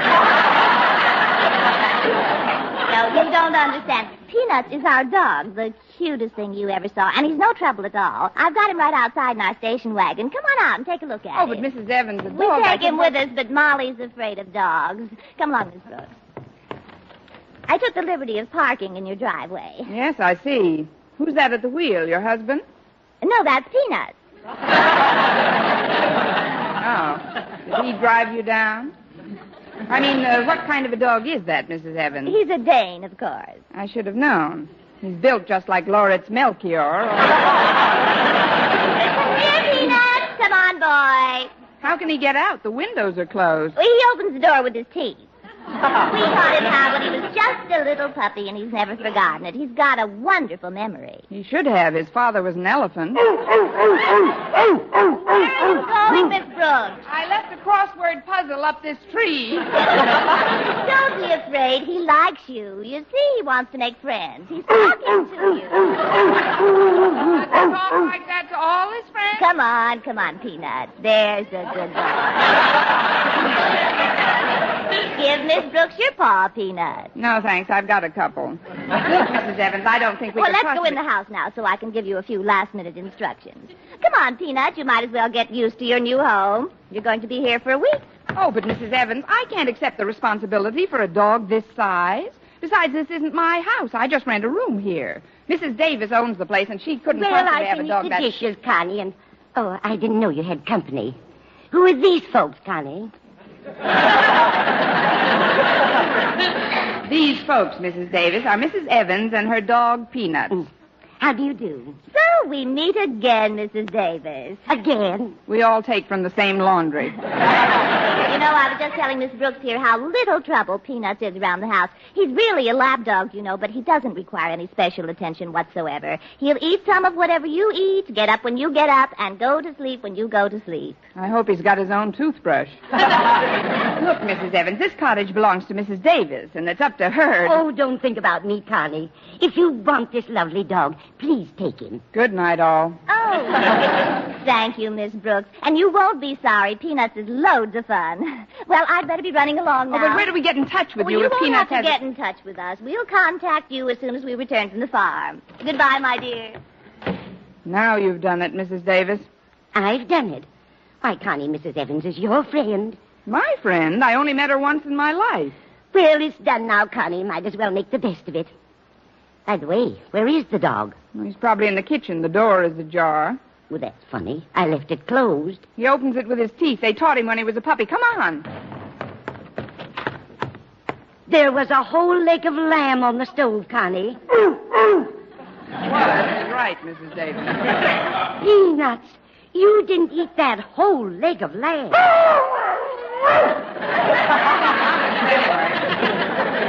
Oh, Mrs. Davis, we can't afford to feed this dog. Not if we want to eat, too. Oh, that's Walter Denton, Connie. Shall I answer him? No, I'll let Walter in. Walter? Say, he hasn't got a dog of his own, has he? Not that I know of, Connie. A kid like that? I bet he'd love the idea of taking care of Peanuts for a week. His folks have a big backyard, too. It'd be just the thing. Coming, Walter. Now, whatever you do, Mrs. Davis, keep the dog out of sight until I've prepared him. Well, Walter Denton. Come in, Walter. Come in. Oh, thanks, Miss Brooks. I'd have been here sooner, but I was dog-tired this morning. That's a coincidence. Walter, who would you say is a fella's best friend next to his mother? Stretch Snodgrass. He's mine, anyway. Why, Miss Brooks? I mean in the animal kingdom, Walter. Who is man's best friend? Well, out west, they say a horse is. Right. And next to a horse? A dog, I guess. Right again, Walter.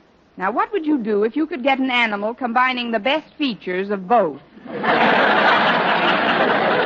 don't get it, Miss Brooks. You will, Walter. For 1 week, I'm offering you absolutely free of charge the opportunity to look after, play with, and be a pal to a wonderful creature named Peanuts. Peanuts? Oh, where is he? Right in the kitchen. A friend of mine left him here, but, well, when I thought of how much bigger your backyard is, I just couldn't help it. I knew I'd have to make the sacrifice. Call him, Walter. Call Peanuts. Well, if you say so, Miss Brooks. Peanuts! Here, Peanuts! Walter, come down off that piano. He heard a fly. I'm not worried about his reaction to flies, Miss Brooks. Are you sure he won't bite? Positive. Come on now, just pet him. He likes you, Walter.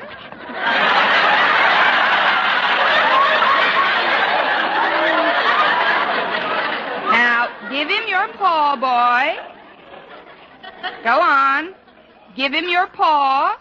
Not you, Walter. Hey, he's all right. Oh, but I couldn't take him home even for a week, Miss Brooks. My folks have started a garden out in the back. A garden? Yeah, that's why I haven't got my own dog right now. Oh, I wish I knew what to do with him. Frankly, Walter, I just can't afford to feed him for a week. I've got an idea. How about leaving him at Snodgrass's pet shop? You know, Stretch's old man. He's got all kinds of animals down there, and I'm sure he wouldn't mind. Perfect, Walter. Then when Mrs. Evans comes back, she can pay his food bill. Come on, Peanuts. Oh, just one thing, Walter. I'd better drive today. You can sit in back with Peanuts. In back? But there isn't room back here for both of us, Miss Brooks. Sure there is. He's a lap dog, Walter. You can sit in his lap.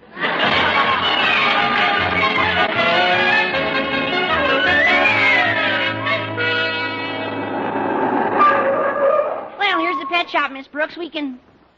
Oh, golly, I forgot. What? It's closed. Stretch told me his pop was going away for the weekend. Oh, that's just dandy. Now we'll have to take Peanuts to school. To school? But, Miss Brooks, Mr. Conklin doesn't allow dogs at school. If he saw Peanuts, he'd blow his top. Our beloved principal will just have to make an exception, Walter. Besides, this dog is completely outside of Mr. Conklin's jurisdiction. Well, what do you mean, Miss Brooks? He happens to be a Danish citizen.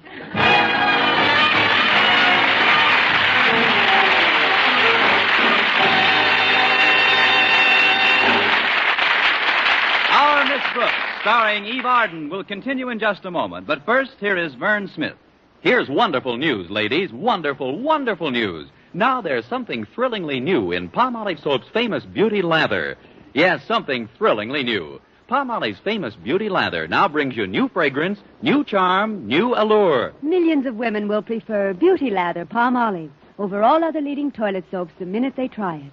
For Palmolive Soap's famous Beauty Lather now has a new, clean, flower-fresh fragrance for new allure, new charm. So, ladies, forget all other beauty care and use Palmolive Soap the way doctors advised for a lovelier complexion. Just stop improper cleansing and instead wash your face with Palmolive Soap 3 times a day, massaging Palmolive's wonderful Beauty Lather onto your skin for 60 seconds each time to get its full beautifying effect. Then rinse. That's all. All types of skin, young, older, oily, respond to it quickly. Don't wait another day to try Palmolive's Beauty Lather. You'll be thrilled by its new fragrance, new charm, new allure. Thrilled again by the fresher, brighter complexion doctors prove may soon be yours. For new loveliness all over, use big bath-size Palmolive in tub or shower.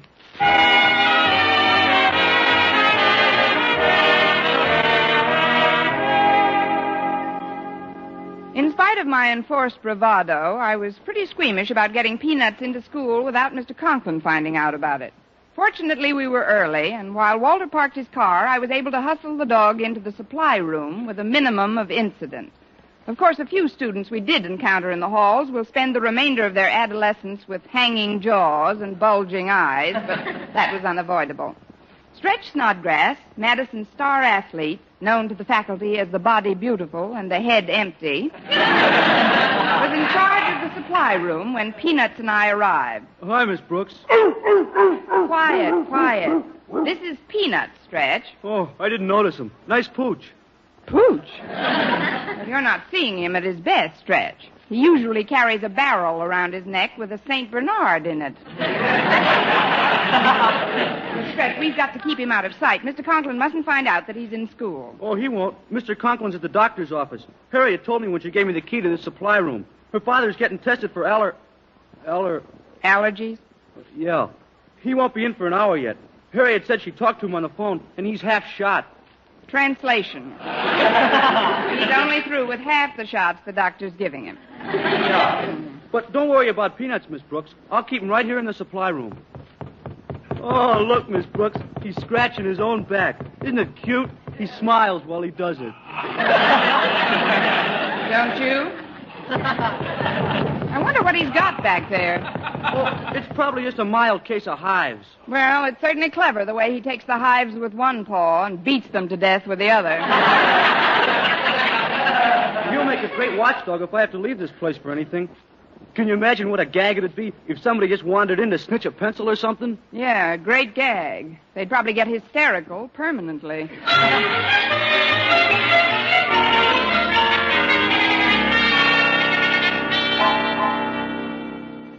I've sent for you, Miss Brooks, because I feel that you, of all the personnel at Madison, can keep a cool and level head in time of crisis. Well, thank you, Mr. Conklin, but I'm what trying to be calm myself, Miss Brooks. And I shall make every effort to acquaint you with the facts in as brief and concise a manner as is possible. Yes, sir. First of all, I returned from the doctor's office about an hour ago, some allergy shots. I was jotting down some possible prizes for the community chest raffle and found myself in need of another notebook. Yes, Mr. Conklin? Pending your opinion, Miss Brooks, I have so far failed to notify the police or fire departments. It is my belief that if we can successfully avoid any and all panic, we can ourselves remove the student body and faculty to a place of safety from this danger. What danger? Miss Brooks, there's a leopard in the supply room. Oh, is that all? I mean, that's impossible, Mr. Conklin. Impossible? But I tell you, I saw it. Mr. Conklin, you said yourself you've just had some shots. Isn't it possible that what you saw could have been an illusion? Miss Brooks, I slammed the door on the creature as soon as I saw it, but not until I'd gotten a good look. When I think of those slavering jaws, what they could rend. What they've already rent. That is, I'm sure the shots had Come something... with me, Miss Brooks. I'll prove to you the shots had nothing to do with it. But for the life of me, I don't comprehend. Miss Brooks, what do you suppose that leopard is doing in the supply room? Maybe he ran out of something.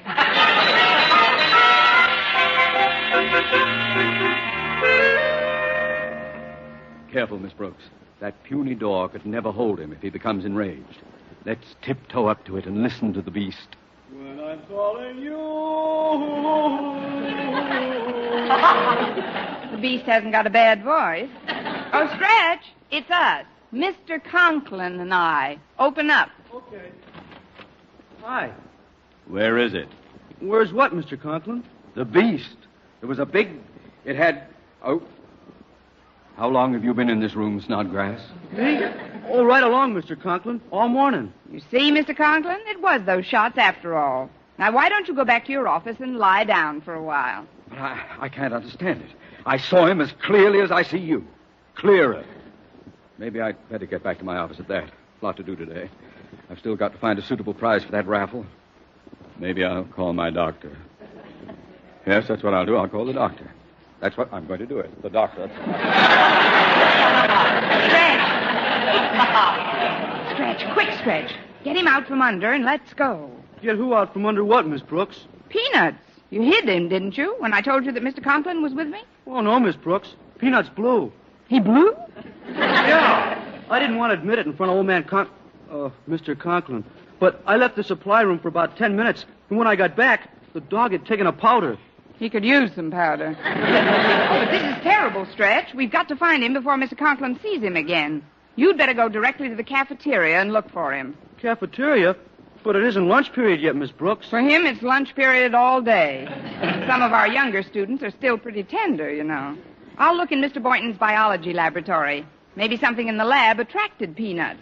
I know there's something that attracts me in there. Now, suppose you get going, Stretch. Okay, Miss Brooks. I'll report back to you if I find him. Yes, do that, Stretch. I'll just close up this supply... Excuse me, Miss Brooks, but I just ran into Daddy in the hall. He's very overwrought. Well, that's better than being underwrought. Your father's just a little nervous, Harriet. He's been to the doctor, you know. Yes, I know.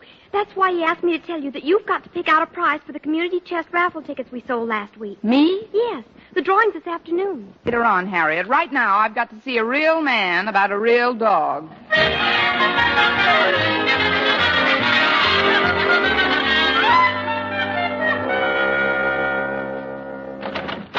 Excuse me, Mr. Boynton. I hope I'm not interrupting anything. Oh, not at all, Miss Brooks. I was just going to have a little snack. Brought some milk and pastry from home. It's Danish. Danish? Well, don't bite it till you see if it's wearing a license. What? Oh, skip it, Mr. Boynton. Do you mind if I look around the lab? No, Miss Brooks, but what are you looking for? I'd rather skip that, too, Mr. Boynton. If I tell you, you'll only give me an incredulous look and say, why did you do a crazy thing like that? No, I won't, honestly. Well, I lost a dog. It's a Great Dane, Mr. Boynton. I brought him to school this morning. You brought a Great Dane to school?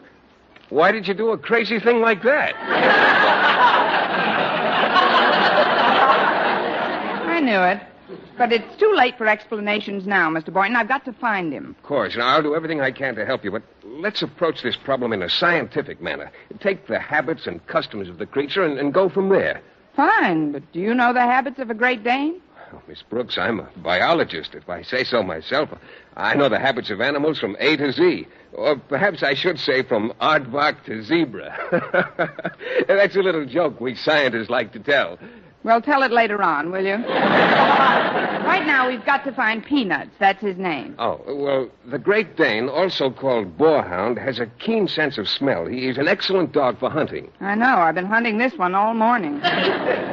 Tell me, Miss Brooks, where was he when you last saw him? In the supply room. Mm-hmm. Now, let's consider for a moment the Dane's remarkable sense of hearing. It's 5 times greater than a man's, you know. Do you think he might have heard anything that made him run away? Just the one about the aardvark and the zebra. Please, Miss Brooks, I'm trying to help you. The Dane was originally developed to hunt boars, hence the name boarhound, and he was a cross between... Oh, pardon me, Mr. Boynton, but you've just given me a very important lead. You say the Dane likes to hunt boars. That's correct. Then all I have to do is put myself in his place. Now, if I was hunting for a boar, where would I go? Well, I'm sure I don't know. I do. I'd go to the office of the biggest boar at Madison. Mr. Conklin, here I come.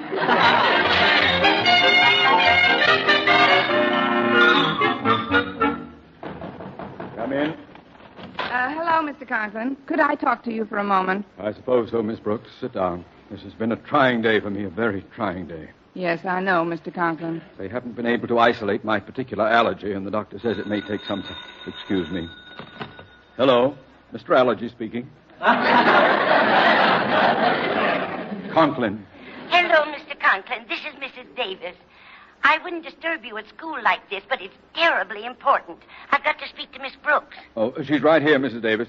It's for you. Thank you. Hello, Mrs. Davis. Hello, Connie. I've just some distressing news for you. Mrs. Davis called and said her husband's doctor discovered that he's allergic to dog hair. Mrs. Evans? What? Naturally, they can't keep peanuts any longer. So Mrs. Evans told me to tell you that he's yours. Mine? Oh, but I can't. Where is Mrs. Evans? I'll call her back. I'm afraid that's impossible, Connie. They've just left town for the summer. Left town? But, well, I'll talk to you about it later on, Mrs. Davis. Thanks, if you'll forgive a lie, for calling. Everything all right, Miss Brooks? Huh? Oh, yes. Everything is dandy, Mr. Conklin. Good, good. Now, about this prize for the community chest raffle, I've been racking my brain. Have you been able to think of anything? What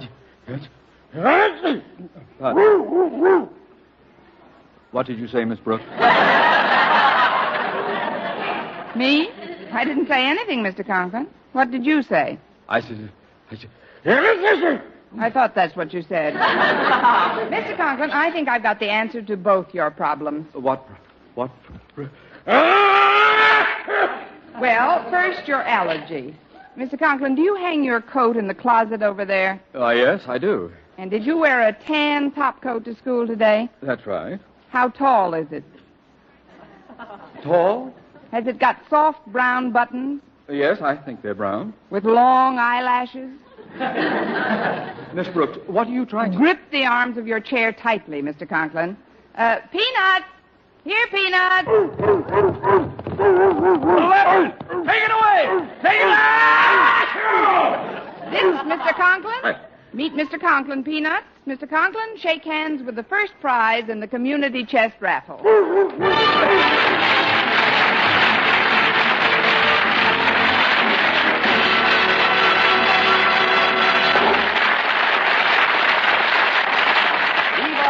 As our Miss Brooks returns in just a moment, but first... Dream girl, beautiful luster cream girl. Tonight, show him how much lovelier your hair can look after a Luster Cream shampoo.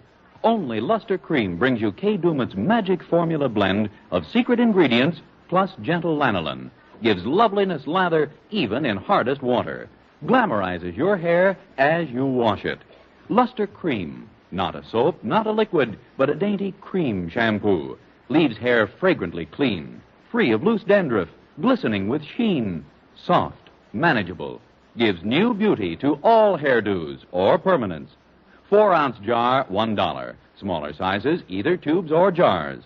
Tonight, try Luster Cream shampoo and be a dream girl, beautiful luster cream girl. You owe your crowning glory to a luster cream shampoo. And now, once again, here is our Miss Brooks. Well, the drawing for the grand prize occurred in assembly that afternoon. Attention, everyone. Quiet, please. Quiet. I'm happy to say that every member of the student body and faculty has contributed something to our community chest drive. And as we promised, there will be a prize for the holder of the winning number, which is 644. Miss Brooks, let's see your stub. My stub? Oh, don't be silly, Walter. I never won a raffle in my life. Well, you've won this one. Oh, 644. Oh, no, There's Walter. the winner right here, Mr. Conklin. It's Miss Brooks. Oh, Well, congratulations, Miss Brooks. Is there anything you'd like to say? Just one thing, Mr. Conklin.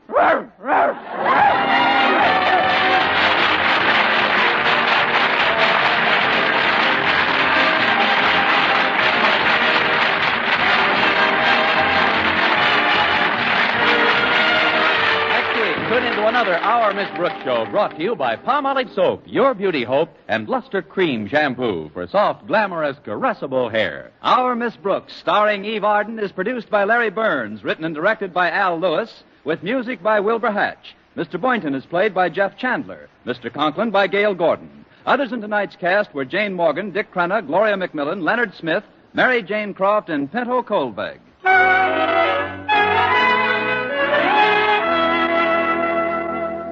Men, do you shave with a lather or brushless shave cream? Palmolive shaving cream comes both ways. And whichever way you prefer to shave, you'll find that using either Palmolive brushless or Palmolive lather shaving cream can bring you more comfortable, actually smoother shaves. Here's the proof. 2,548 men tried the new Palmolive way to shave described on the tube. And no matter how they had shaved before, 3 out of every 4 got more comfortable, actually smoother shaves. Get Palmolive brushless or Palmolive lather shaving cream today.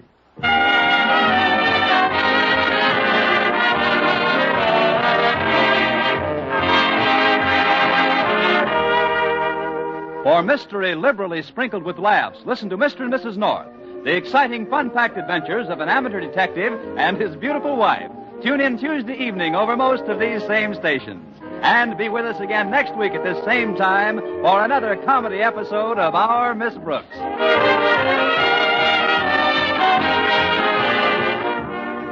One good reason to be proud we're Americans is that we're always free to tell our government how we feel about its actions. But let's not forget that freedom is everybody's job. All of us must work to keep our individual rights and freedoms by voting in an informed way so that the best men and women are placed in office. We must serve willingly on juries and public committees and take an interest in the development of our community, state, and country.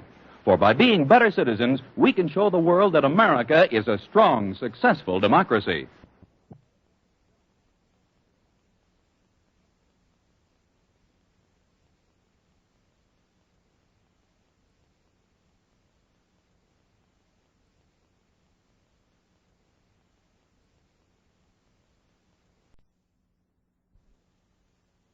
Palmolive Soap, your beauty hope, and Luster Cream Shampoo for soft, glamorous, caressable hair bring you Our Miss Brooks, starring Eve Arden.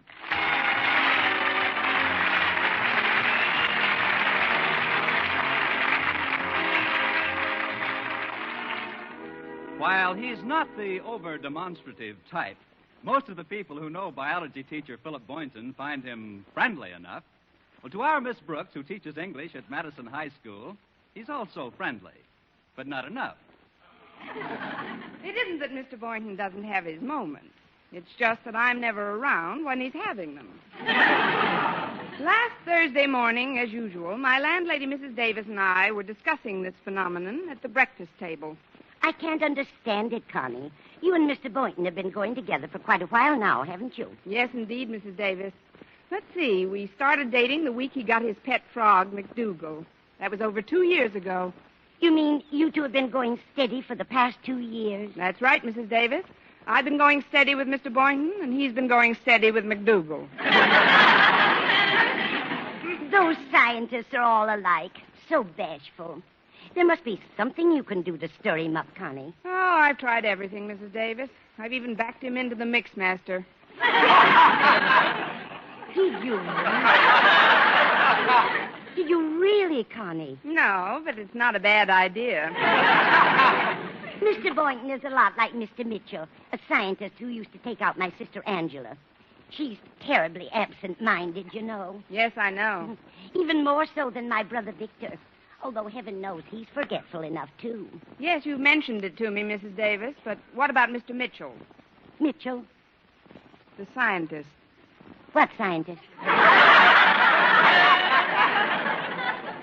The scientist who took out your sister Angela.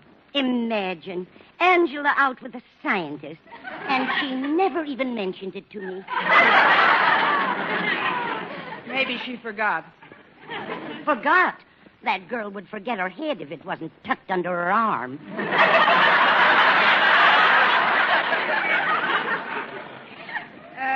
This is probably a mistake, but there's something I'd like to clear up. You mentioned, when we were both quite a bit younger, a certain Mr. Mitchell. You said he was a scientist and that he was a lot like Mr. Boynton. He certainly was, Connie.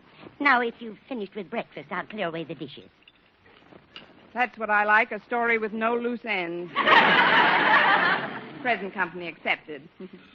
Oh, I'll get it, Mrs. Davis. That's probably Walter Denton. He's going to give me a lift to school this morning. All right, Connie. See you after school, dear. Good morning, Miss Brooks. Why, it's Mr. Boynton. Come in. Oh, I haven't time, Miss Brooks. I've got to stop at a laboratory supply house before I get to school. I just wanted to return this notebook. I found it in my lab yesterday. Your lab? Oh, yes. You left it there when you came to pick up the notebook you'd left the day before. This is getting pretty obvious. Maybe I'd better start forgetting my gloves. I thought you might need it for your first class, or I wouldn't have disturbed you so early. Oh, you're not disturbing me, Mr. Boynton. At least not any more than usual.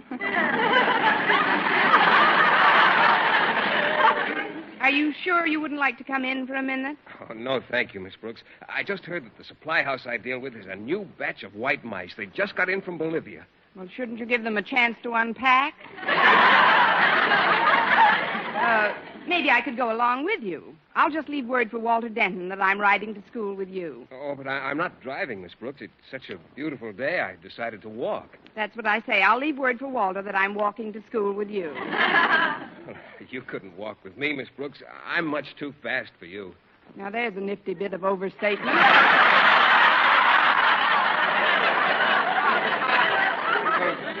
Besides, you wouldn't like the atmosphere in the supply house, all those mice and things. What's that? Oh, it's your cat. Hello, Minerva. She probably wants the address of that supply house. Come here, kitty. Ah, there's a nice girl.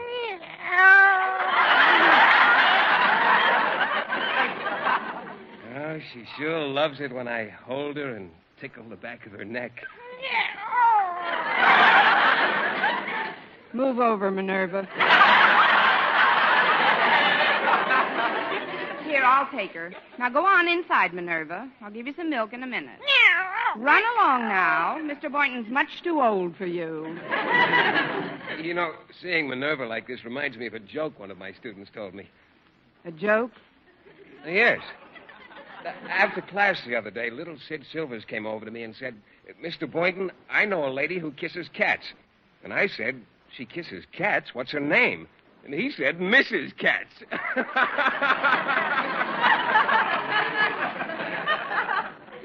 What's the matter, Miss Brooks? Didn't you get it? Oh, I got it, Mr. Boynton. It's just that I've had all I want of it.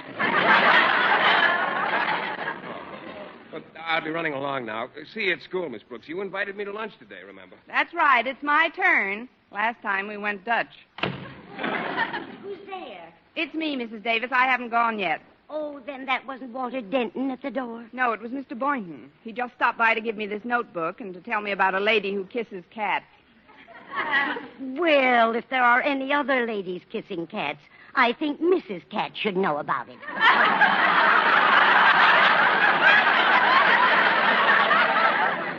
Please, Mrs. Davis, it's just a joke. It's no joke to Mrs. Katz, after all the years they've been married. Oh, that must be Walter now. Coming. Well, good morning, Walter. It's more than a good morning, Miss Brooks. It's a heavenly morning, an exquisite morning, a delicious morning. Don't wrap it up. I'll eat it here. I feel as if I've been dancing on a sunbeam, tiptoeing on a rainbow, and wading through a cloud. Well, wipe your feet and come in a minute. Oh, hello, Walter. Well, if it isn't Mrs. Davis, lovely Mrs. Davis, scintillating Mrs. Davis, radiant Mrs. Davis. What's the matter with him? I don't know. He just got here. What are you so happy about this morning, Walter? It's l'amour, Miss Brooks. Wonderful, beautiful l'amour. Did you get a letter from her? What is all this? It's love, Miss Brooks. I can't sleep. I can't eat. Oh, that's too bad, Walter. I was just going to ask you if you'd like a little breakfast. Oh, what have you got? Well, I could make you some nice waffles. I'm afraid there's no time for that, Mrs. Davis. We've got to get to school. Oh, it's of no consequence. Food is secondary at a time like this. I'll just have a few eggs and some milk. You see, my breakfast was almost an hour ago. Poor kid, you must be starved. Hey, that reminds me, I've got to give Minerva some milk, too. Let's all go into the dinette. Come along, Minerva. Is there anything I can do to help you in the kitchen, Mrs. Davis? No, you just sit right down here and talk to Miss Brooks. And I'll have your eggs ready in a jiffy. Ah, you're a peach, Mrs. Davis. Well, thank you, Walter. She is, Miss Brooks. She's a peach. A wonderful... I know, a wonderful, beautiful, fuzzy old peach. Now, I wish you'd tell me whence comes this gaiety of spirit. From whence? Oh, from Harriet Conklin, that's whence. Well, she's a pretty nice little wench.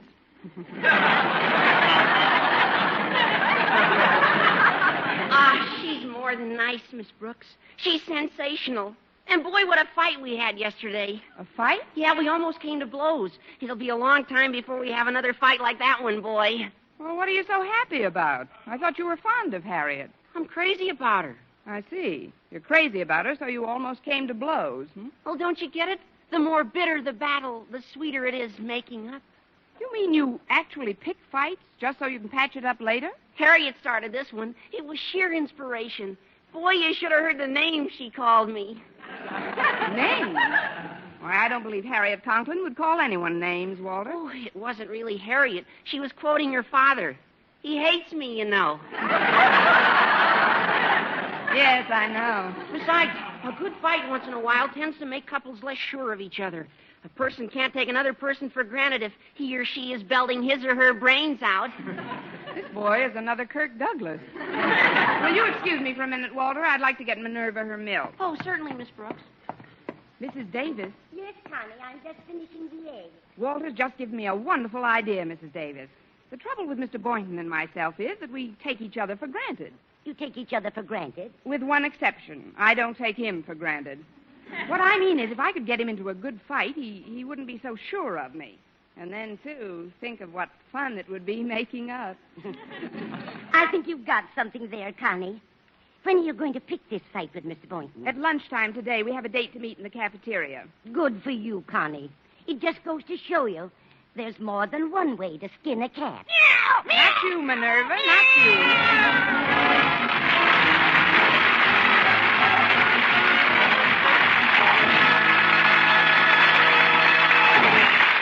Our Miss Brooks, starring Eve Arden, will continue in just a moment. But first, here is Vern Smith. For bare skin beauty, it's bath-size Palmolive with its famous beauty lather. Yes, bath-size Palmolive for loveliness all over. There's something thrillingly new in this wonderful beauty lather of bath-size Palmolive soap. New fragrance, new charm, new allure. See if Palmolive in your daily tub or shower doesn't leave your shoulders, arms, and back. Yes, all of you softer and smoother, completely lovelier all over. You'll thrill to the tender whisper of perfume it leaves on your skin. A whisper that says, come hither to romance. And this new bath-size Palmolive is so big, so thrifty, economical to use because it lasts so long and gives so much soft, lovely lather so fast. That soft, lovely lather with its alluring new fragrance is Palmolive soaps alone. Palmolive's famous beauty lather. Yes, a new fragrance, new charm, new allure that can make every woman a vision of delight in the new revealing fashions that show so much more of you. So remember, for bare skin beauty, it's bath-size Palmolive with its famous beauty lather. Yes, bath-size Palmolive for loveliness all over. Get bath-size Palmolive soap tomorrow. Menfolk love it, too.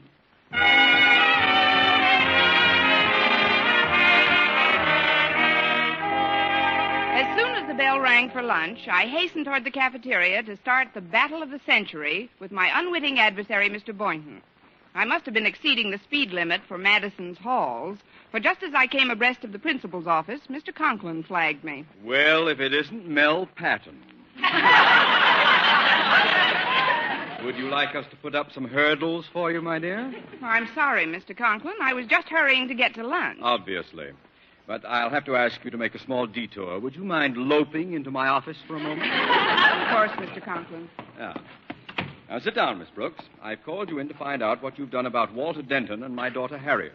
What I've done, Mr. Conklin? Yes. A few weeks ago, I requested that you move him to the furthest possible spot from Harriet's desk. Oh, I have, Mr. Conklin. They couldn't be any further apart unless one of them transferred to another school. Well, I don't know what Harriet sees in that lame-brained dunce. Oh, he isn't so bad, Mr. Conklin. It's just puppy love with Walter. If I could be sure of that, I'd buy him a lifetime supply of Strong Heart and build him a kennel with my own hands. You should have heard them last night, Miss Brooks. They were on our front porch till almost 11 o'clock. Seems they had an argument in the afternoon, and they spent over 3 hours cooing and gurgling at each other like a brace of punch-drunk doves. Well, they were just making up after a little spat. Well, we've got to do something to make that spat a permanent one. That's a pretty tough assignment, Mr. Conklin. Don't you realize that nothing is as sweet as the reconciliation after a lover's quarrel? Why, many couples pick fights just for the fun of making up. Yes. Harriet's mother once started a quarrel with me just to stir up some emotional activity. Now that I think of it, when we did make up, it was rather wonderful. Perhaps you'd better run along now, Miss Brooks. I have a phone call to make.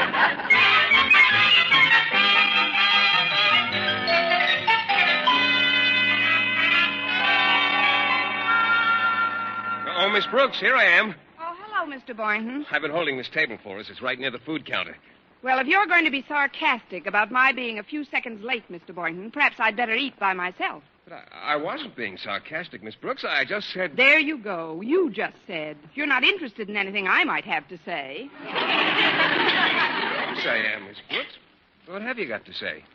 What made you decide to sit so close to the steam table? Well, you always like to be near the food, Miss Brooks. Oh, that's right. Call me a glutton. Next thing you'll be saying is that I stuffed myself so much I'm getting fat as a horse. Oh, I wouldn't say anything like that, Miss Brooks. You're just getting a little plump. What's the matter with you today, anyway? Oh, that's right. Blame it all on me. I come in prepared to have a perfectly friendly lunch, and you immediately start picking on me. I don't know how you can say a thing like that, Miss Brooks. You mean you don't know how a person in her right mind can say a thing like that. That's what you were thinking. Don't deny it. Oh, I get it. This is a rib. Say, you sure had me going for a minute there. I may have to bite him. This is no rib, Mr. Boynton. Oh, excuse me, folks, but I have a rather important message for Miss Brooks. What is it, Walter? Well, Mr. Conklin wants to see you in his office right away. Oh, it's a shame you have to go now, Miss Brooks. You haven't had anything to eat, and the lunch period's half over. Here, you better have a few of these jelly beans. Jelly beans? Oh, yes, I carry them with me all the time. They're almost pure sugar, you know, and the dextrose contained in them is one of the best sources of quick energy known to science. Here, take a couple. Sweets to the sweet, they say. That is the last insult I'll take from you, Mr. Boynton. Here, you can have my chair, Walter. But, Miss Brooks... I don't know what this is all about, but I'm afraid I've got to interrupt, Mr. Boynton. As manager of the track team, I've called a special practice for after school. I thought you ought to know. Oh, you did? Well, for your information, Denton, as coach of the track team, I'm the only one entitled to call a practice. Oh, gee, you don't have to get so excited about it. Don't tell me how excited to get either. I'm not strict enough with you kids. That's the trouble. Oh, sure you are, Mr. Boynton. I am not. Oh, great. With him, me fight.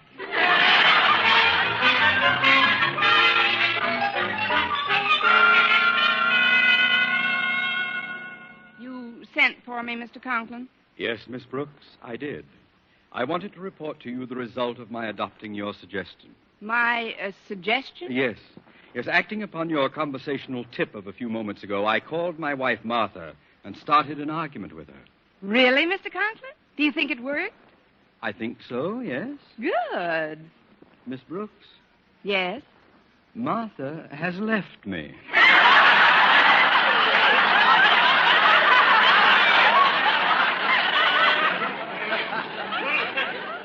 Left you? How do you know? I was afraid I'd gone at it a little strongly in my first call, so after a few minutes I rang my home again. And? The housekeeper told me that Martha had left the house with a valise. A valise? She did the same thing the last time we quarreled. Took off like a wounded buffalo for her mother's house in Toledo. Now, if you'll stay in my office, Miss Brooks, I'll try to head her off at the railroad station. Oh, but my classes, Mr. Put Conklin. Harriet in charge, Miss Brooks. You'll have to wait until I return. Oh, I'm terribly sorry it worked out like this, Mr. Conklin, but I must say you're showing remarkable self-control. There's no time for recriminations now, Miss Brooks. However, upon my return... I'll flay you!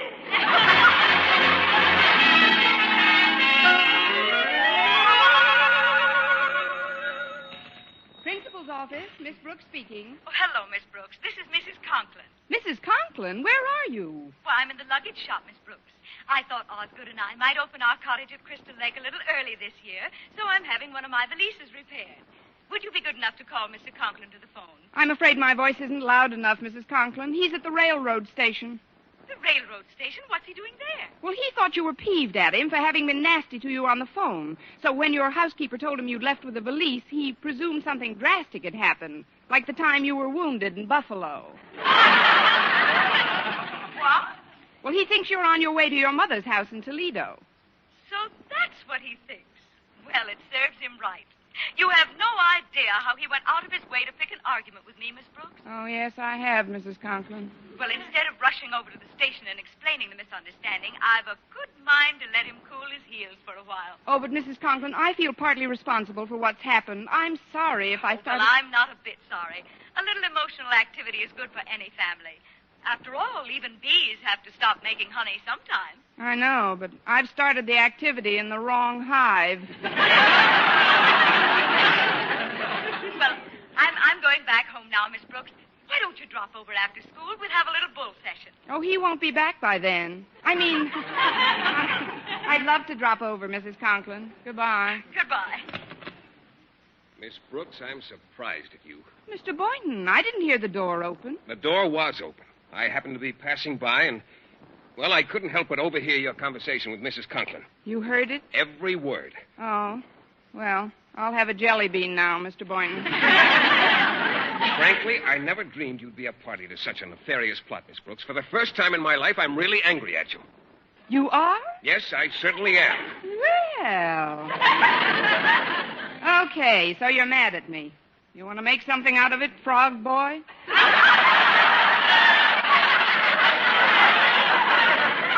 Frog boy? Why don't you leap down to the pond and dunk your head under a lily pad? So you've been spying on me after school.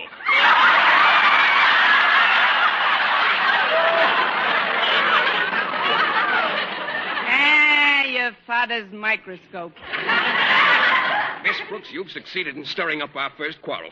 Why, when I think of our principal wandering around the railroad station, searching vainly for a wife who isn't there, I'm appalled. Why, poor Mr. Conklin must be beside himself. Oh, not that, Mr. Boynton. Even Mr. Conklin couldn't stand another Mr. Conklin.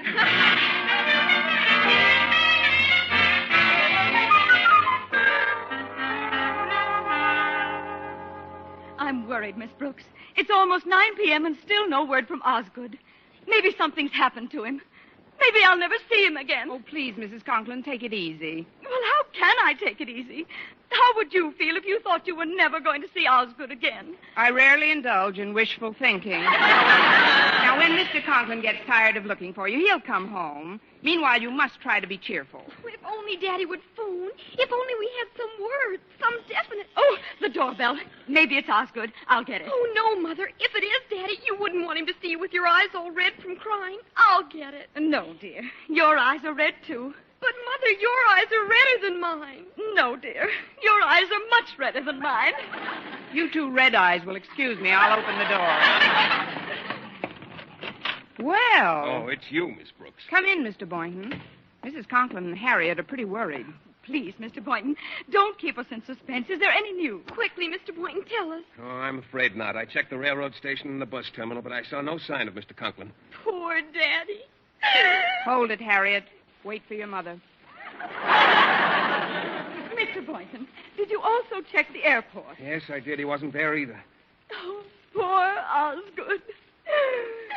Now both together. Well, don't just stand there, Mr. Boynton. Pull up a life raft and sit down. Oh, don't be discouraged, Mrs. Conklin. Maybe Walter Denton will come back with some more tangible news. Oh, I hope he comes soon. This waiting is maddening. Oh, the doorbell. Maybe that's Osgood. I'll get it. Oh, no, Mother, I'll get it. If it is Daddy, you wouldn't want him to see you. I've got it. Hiya, Miss Brooks. Come in, Walter. It's Walter Denton. Hello, Walter. Hello, Mrs. Conklin. Hello, Harriet. Hello, Mr. Boynton. You can call the roll later, Walter. Now, what's the news? Yes, what did you find out, Walter? Well, I checked the receiving hospital, the emergency hospitals, and also the morgue. And? No luck. Poor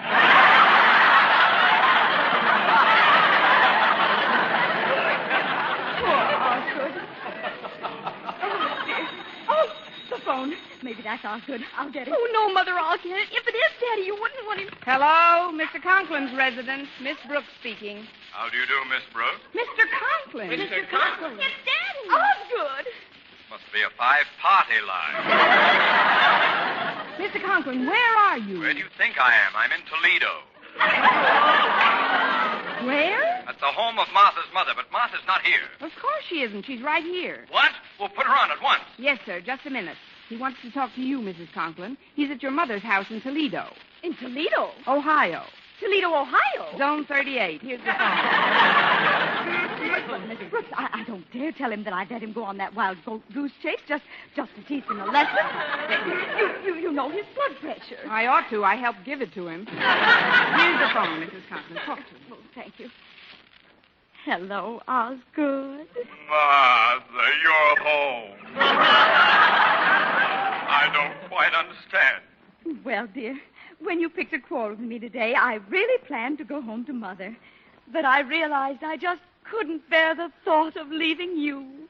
You really mean that, Martha? Oh, what a lucky man I am. I'll take the first plane back, my dear. It'll be such fun making up. And Martha? Yes, Osgood? You can start puckering up now, sugar. Why, Osgood? Goodbye, sweetie. Goodbye, sugar cookie. Isn't that sweet?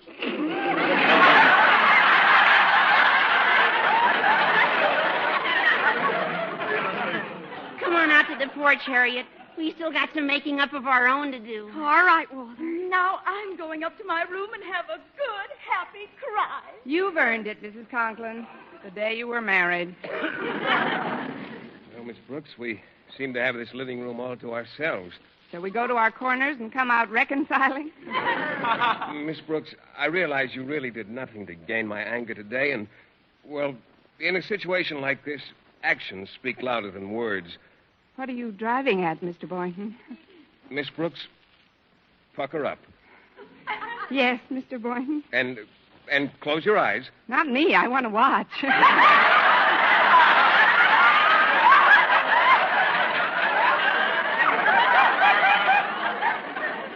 No. Please, close your eyes. All right, Mr. Boynton. There. Well, how did you like it, Miss Brooks?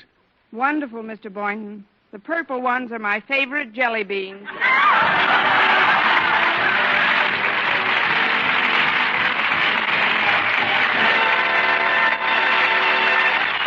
Arden as our Miss Brooks returns in just a moment, but first...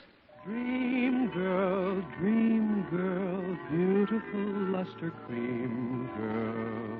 Tonight, show him how much lovelier your hair can look after a Luster Cream shampoo. Only Luster Cream brings you Kay Daumit's magic formula blend of secret ingredients plus gentle lanolin. Gives loveliness lather even in hardest water. Glamorizes your hair as you wash it. Luster Cream, not a soap, not a liquid, but a dainty cream shampoo. Leaves hair fragrantly clean, free of loose dandruff, glistening with sheen, soft, manageable. Gives new beauty to all hairdos or permanents. 4-ounce jar, $1. Smaller sizes, either tubes or jars. Tonight, try Luster Cream Shampoo and be a dream girl, beautiful luster cream girl. You owe your crowning glory to a luster cream shampoo. And now, once again, here is our Miss Brooks. Well, after Mr. Boynton had fed me all the jelly beans I could swallow, he walked me home through the park. Miss Brooks, there's something I've wanted to say to you all evening. There he is? I didn't want to embarrass you in front of the others, but, well... Yes, Mr. Boynton? The seams of your stockings are crooked. Thanks a million, Mr. Boynton. Oh, look, over by that tree, Miss Brooks. It's a Pendodactylus, same type of frog as McDougal. Excuse me, Mr. Boynton. Now, you listen to me, you green-skinned, pop-eyed monster. You have a lot of nerve croaking at people at this time of night. This park isn't big enough for both of us, see? Miss Brooks, what are you doing? I'm picking a fight with this frog. It's got to be more fun making up with him. Next week, tune into another Our Miss Brooks show brought to you by Palmolive Soap, Your Beauty Hope, and Luster Cream Shampoo for soft, glamorous, caressable hair. Our Miss Brooks, starring Eve Arden, is produced by Larry Burns, written and directed by Al Lewis, with music by Wilbur Hatch.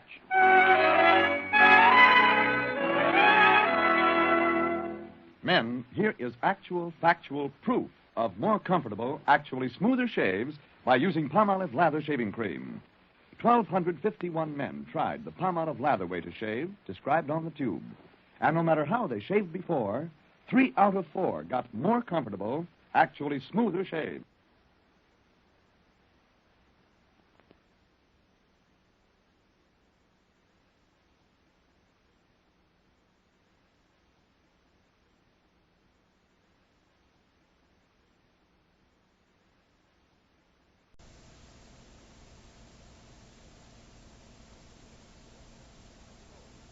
Palmolive Soap, Your Beauty Hope, and Luster Cream Shampoo for soft, glamorous, caressable hair bring you Our Miss Brooks, starring Eve Arden.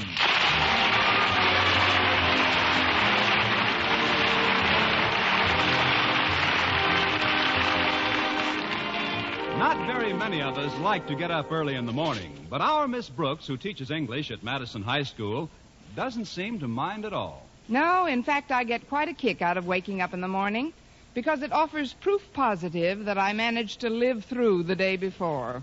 However, last Wednesday, my landlady, Mrs. Davis, woke me at what seemed like an excessively early hour.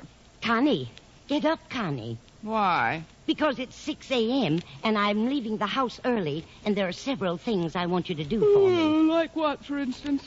Like feeding our cat Minerva at 5 minutes after 7. But why don't you feed her now?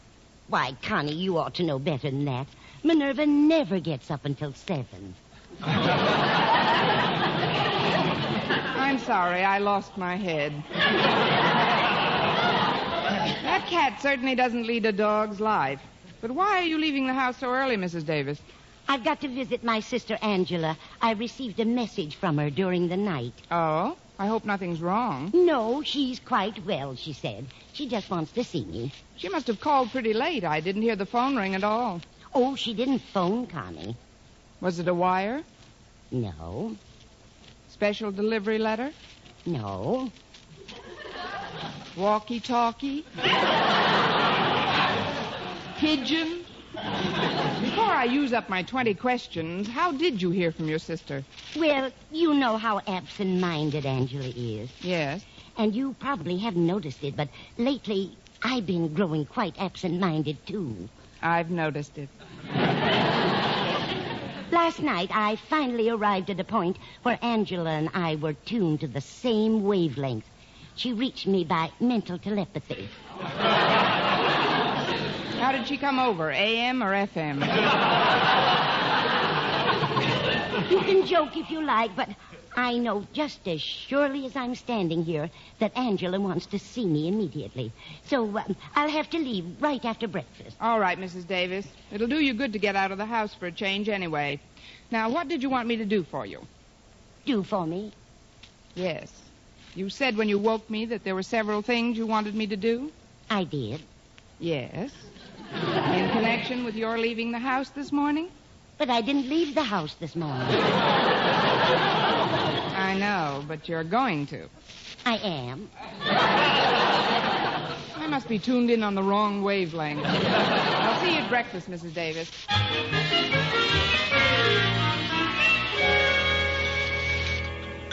Well, how did you like your breakfast, Connie? Fine, Mrs. Davis. Now, if you'll excuse me, I'll get ready to go to school. Mr. Boynton's picking me up.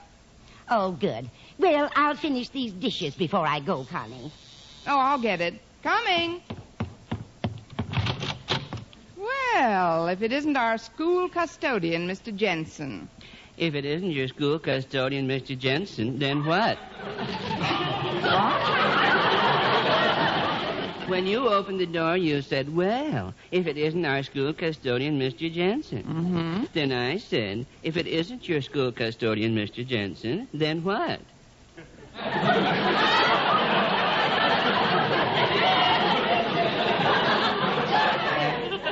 catching people saying things that don't have any real meaning is a hobby of mine. Oh, that's very cute, Mr. Jensen. Won't you come in? Oh, thank you, Miss Brooks. Oh, that's better. What's better? Look, Mr. Jensen. Look at what? I don't mean look, I mean listen. I'm in kind of a hurry. What kind?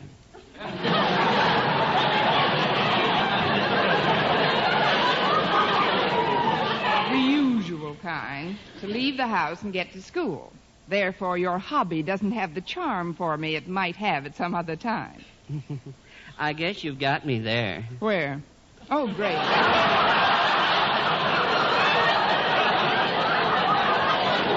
got me doing it. Never mind, Mr. Jensen. What can I do for you? Well, you can open up the school this morning, if you will, Miss Brooks.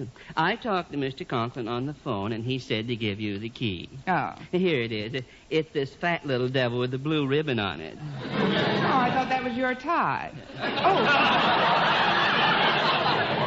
Oh, you mean the key to the school. But why don't you open up as usual? Oh, because I have another stop to make before I go to school that might cause me to be tardy. Another stop? Yes, the maternity hospital.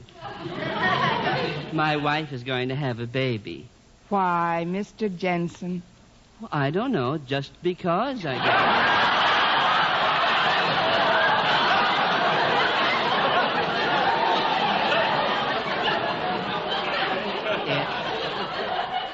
It's our 6th child, Miss Brooks. Honestly, Mr. Jensen? Well, I didn't steal them, if that's what you mean.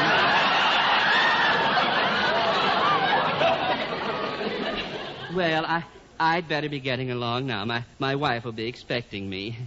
She's sort of used to having me around. I imagine she is, Mr. Jensen. Please accept my heartiest best wishes for both of you. Oh, thank you, Miss Brooks. May I remind you to be prompt in opening the school? I wouldn't want Mr. Conklin and the students to be kept waiting. No, they won't be, Mr. Jensen. And be sure and let me know whether your wife has a boy or a girl. I will, Miss Brooks. Good day, Mr. Jensen. Yes, it is, isn't it? I'll just put this key on the hall table here so I don't forget it. Oh, Connie, will you come into the kitchen a moment, please? Yes, Mrs. Davis. I'm all finished with the dishes, and I'd like to leave immediately. Now, Connie, when you wake Minerva, be sure to wake her gently. She's been quite sensitive about noise ever since she fell into my new Speed Queen washing machine. I don't know why. It did a very good job on her. But I'll be careful not to upset her, Mrs. Davis. Oh, here's Minerva now. Good morning, dear. How did you sleep? I'm glad. Well, I'll be running along now. You'll give Minerva her milk, won't you, Connie? Oh, certainly, Mrs. Davis. Remember me to your sister Angela, if you remember. I will, dear. Put a little cream in with the milk. She likes it that way. All right, Mrs. Davis. That is, if we have any cream. Here we are. No cream left. She'll have to drink it black. I'll just pour the milk into this dish. There you are, Minerva. There isn't any cream left, Minerva. We'll have cream for you tomorrow. Drink that milk or I'll turn on the washing machine.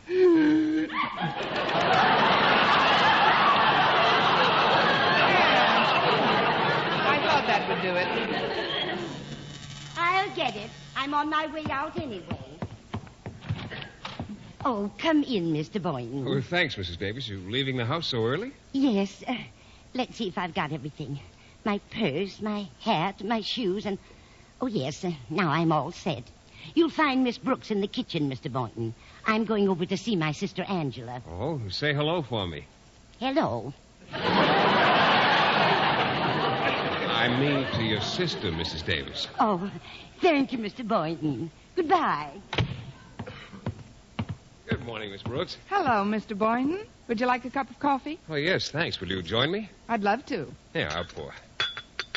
I ran into Mr. Jensen down the block. Cream? Yes, please. He told me his wife was going to have a baby. I think large families are wonderful. When I meet the right man, if I haven't already met him, I'll want to get married and have several children of my own. Sugar? Yes, Mr. Boynton. I mean, yes. Say, look at the clock. We'd better hurry with this coffee. Oh, you're so right, Mr. Boynton. And before we go, I'd better unlock the back door. Mrs. Davis invariably forgets her key. Oh, she didn't forget it this time. When she was leaving, I noticed she took a little fat one off the hall table. She took the little fat...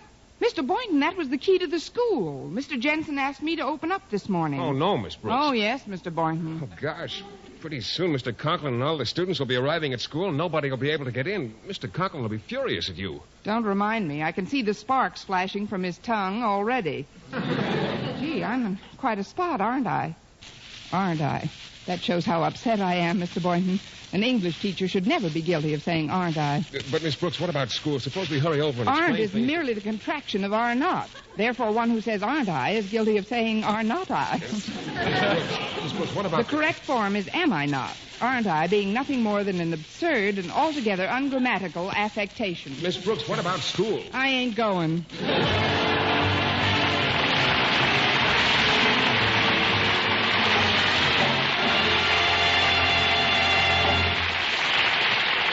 Miss Brooks, starring Eve Arden, will continue in just a moment. But first, here is Vern Smith. Here's wonderful news, ladies. Wonderful, wonderful news. Now there's something thrillingly new in Palmolive Soap's famous beauty lather. Yes, something thrillingly new. Palmolive's famous beauty lather now brings you new fragrance, new charm, new allure. Millions of women will prefer Beauty Lather Palmolive over all other leading toilet soaps the minute they try it. For Palmolive Soap's famous Beauty Lather now has a new, clean, flower-fresh fragrance for new allure, new charm. So, ladies, forget all other beauty care and use Palmolive Soap the way doctors advise for a lovelier complexion. Just stop improper cleansing and instead wash your face with Palmolive Soap 3 times a day, massaging Palmolive's wonderful beauty lather onto your skin for 60 seconds each time to get its full beautifying effect. Then rinse. That's all. All types of skin, young, older, oily, respond to it quickly. Don't wait another day to try Palmolive's Beauty Lather. You'll be thrilled by its new fragrance, new charm, new allure. Thrilled again by the fresher, brighter complexion doctors prove may soon be yours. For new loveliness all over, use big bath-size Palmolive in tub or shower.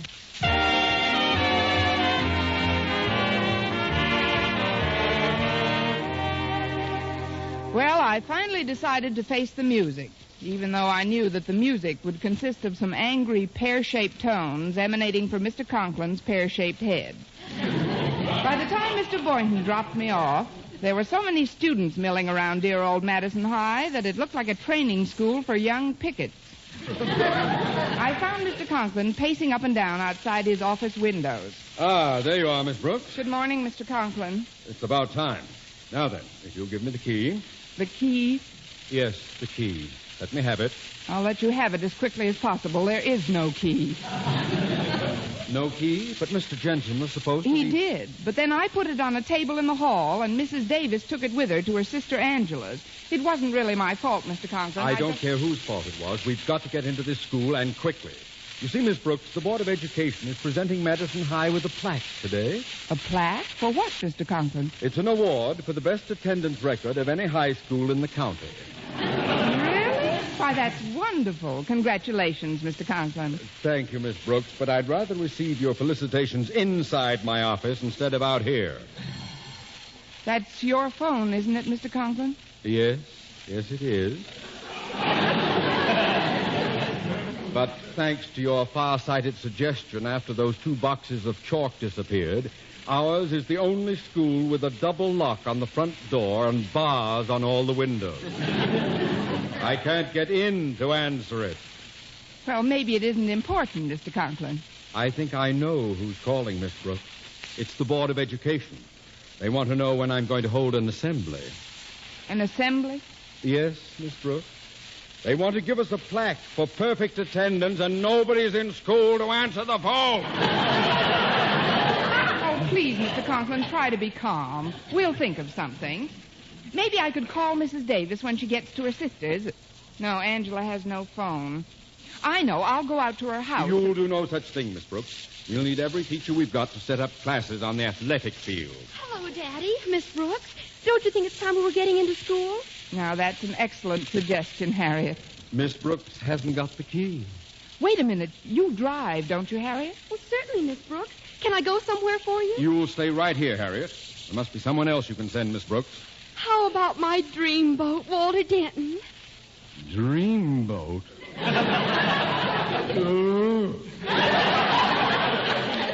He's an idiot. But, Daddy, Walter's a wonderful driver. He'll pick up the key wherever it is and have it back here in nothing flat. Nothing but his head, that is. Well, maybe that's a good idea. Miss Brooks, get Denton to drive out to wherever Mrs. Davis is. At least his brain is expendable. All right, Mr. Conklin. I'll look for Walter and ask him to go after the key. You won't have to look for him, Miss Brooks. Walter's coming over right now. Well, if it isn't my light of love. Greetings, fair Harriet. Bonjour, Miss Brooks. And to you, esteemed principal, felicitations. What's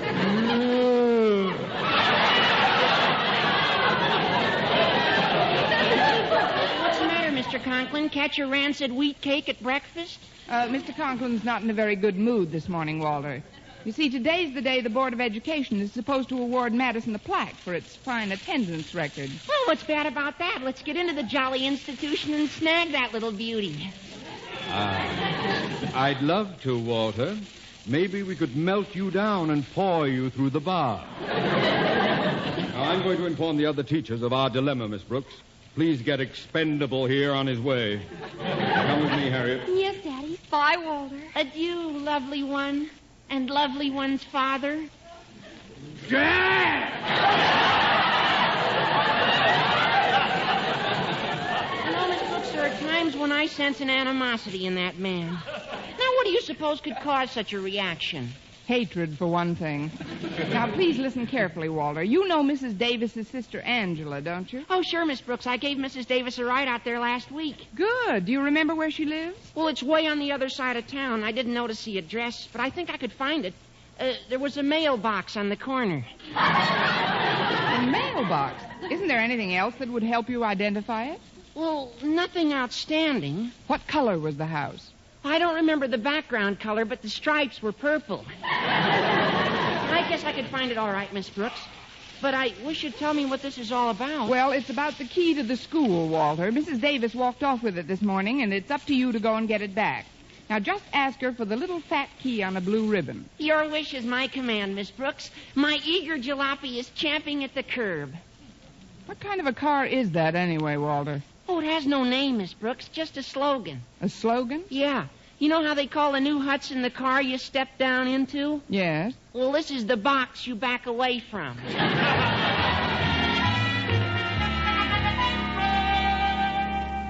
Well, Miss Brooks, it's over an hour since Denton left, and he's still not back with that key. I'm sure it won't be much longer, Mr. Conklin. There goes that phone again. I wish Mr. Stone would stop calling my office. I know one way to stop him, Mr. Conklin. We can go to the malt shop next door and call him. That way you can stall him off till Walter gets back with the key. Oh, that's not a bad idea. Better than standing around listening to that phone. Come on, Miss Brooks.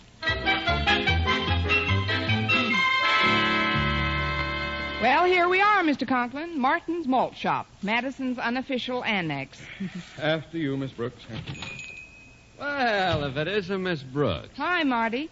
Sneak away from the ogre for a little fizz water? No, the ogre is along today. Sorry, Mr. Conklin. Just a little nickname I picked up from the kids. Why, I'm surprised at you, Marty. Nobody at Madison calls Mr. Conklin by anything but his right name. Well, I'm happy to know that, Miss Brooks. Oh, here's the phone booth right over here, pear-shaped. Mr. Conklin.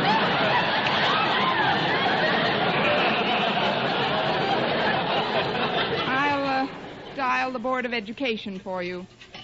School day, dear old golden rule. Board of Education, Mr. Stone speaking. Mr. Conklin calling you, Mr. Stone. One moment, please. Here you are, Mr. Conklin. Thank you. Hello, Mr. Stone? Is that you, Conklin? Yes, it is, Mr. Stone. I might as well have a Coke while I'm waiting. Well, it's about time. I was beginning to think that Madison High School had slid into the sea.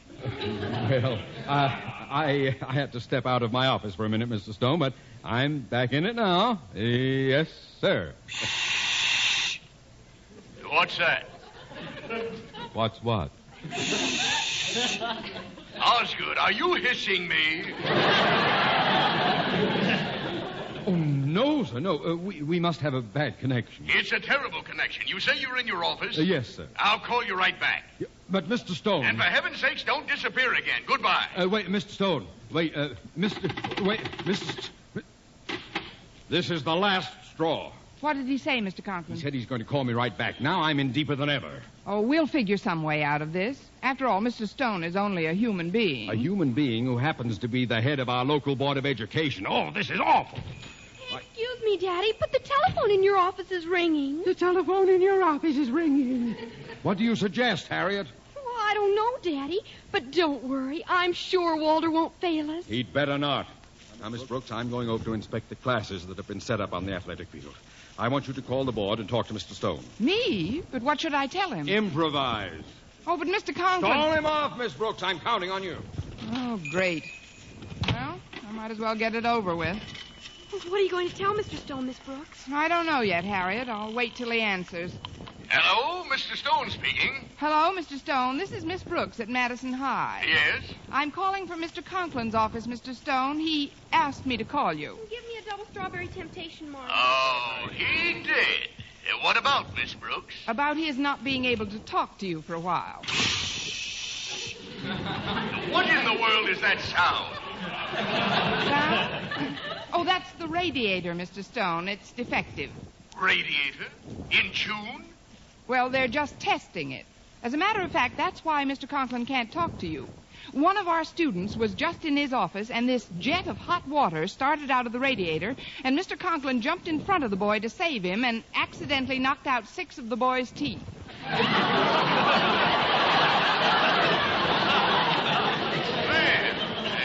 That's too bad, Miss Brooks. That radiator should be fixed immediately. Oh, it was, Mr. Stone. But Mr. Conklin doesn't want to leave the boy's side. He's on the couch across the room. He's giving him a transfusion. A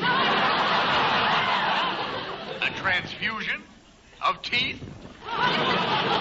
Oh, didn't I tell you? He also cut his foot. He's in a bad way, Mr. Stone, but we're hoping for the best. Where is the boy now? In a malted milk machine? Thing off. There must be somebody else on this line, Mr. Stone. I'd better call you back. No, Miss Brooks, don't bother. I don't quite know what's going on at Madison today, but I'm going to find out. You tell Mr. Conklin that I'll call him in exactly 10 minutes. If he isn't at the phone prepared to carry on a rational conversation at that time, well, he'd better be. But, Mr. Stone... Goodbye, Miss Brooks. Goodbye. And goodbye, Mr. Conklin. Well? Well, nothing. It's worse than ever. Mr. Stone's going to call again in 10 minutes. Wait a minute, Harriet. I think I've got an idea. What is it, Miss Brooks? First, I'll get Marty to hang an out-of-order sign on this phone booth, and then I'll call Mr. Conklin's office in 5 minutes and leave the receiver off the hook on this end. Well, what'll that do? Well, that will ensure Mr. Stone's receiving a busy signal when he calls in 10 minutes. And that's what he'll continue to receive until Walter returns with the key. Miss Brooks, you're a positive genius. Please, Harriet, don't exaggerate. I'm not a bit positive.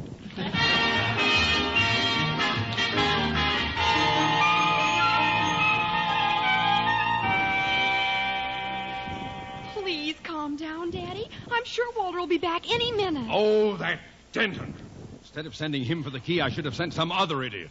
I should have gone myself. He's nothing but an unreliable laggard, a detestable, nauseating, blundering knucklehead. Excuse me, Mr. Conklin. Here's the key. Bless you, boy. Well, don't stand there, Denton. Open the door. Yes, sir. There you are, sir. Out of the way, out of the way. Now to get that phone. Must be Mr. Stone. Well, I'll just give him a piece of my mind if he thinks he can hound me all day. Hello? Osgood Conklin speaking. Hello? Hello? There's no dial tone. Some lame brain must have called this number and left the receiver off the hook. Hello. Mr. Conklin, sir, I found this telegram under your door. Telegram? Let me see that. Let's see. Well, it's from Mr. Stone. It says, Dear Osgood, realizing the futility of trying to reach you by telephone, I hereby inform you that the Board of Education has authorized you to suspend classes for the remainder of the school day in recognition of Madison's splendid attendance record. Gosh, Mr. Conklin, does that mean there's no more school today? Evidently, Walter. Now, please go out to the athletic field and inform the teachers and students of my decision to give them the rest of the day off. Yes, sir. Oh, before I go, I better bring you back the key. I left it in the door. Just leave it there. I've got a little work to clean up. I can get it on my way home.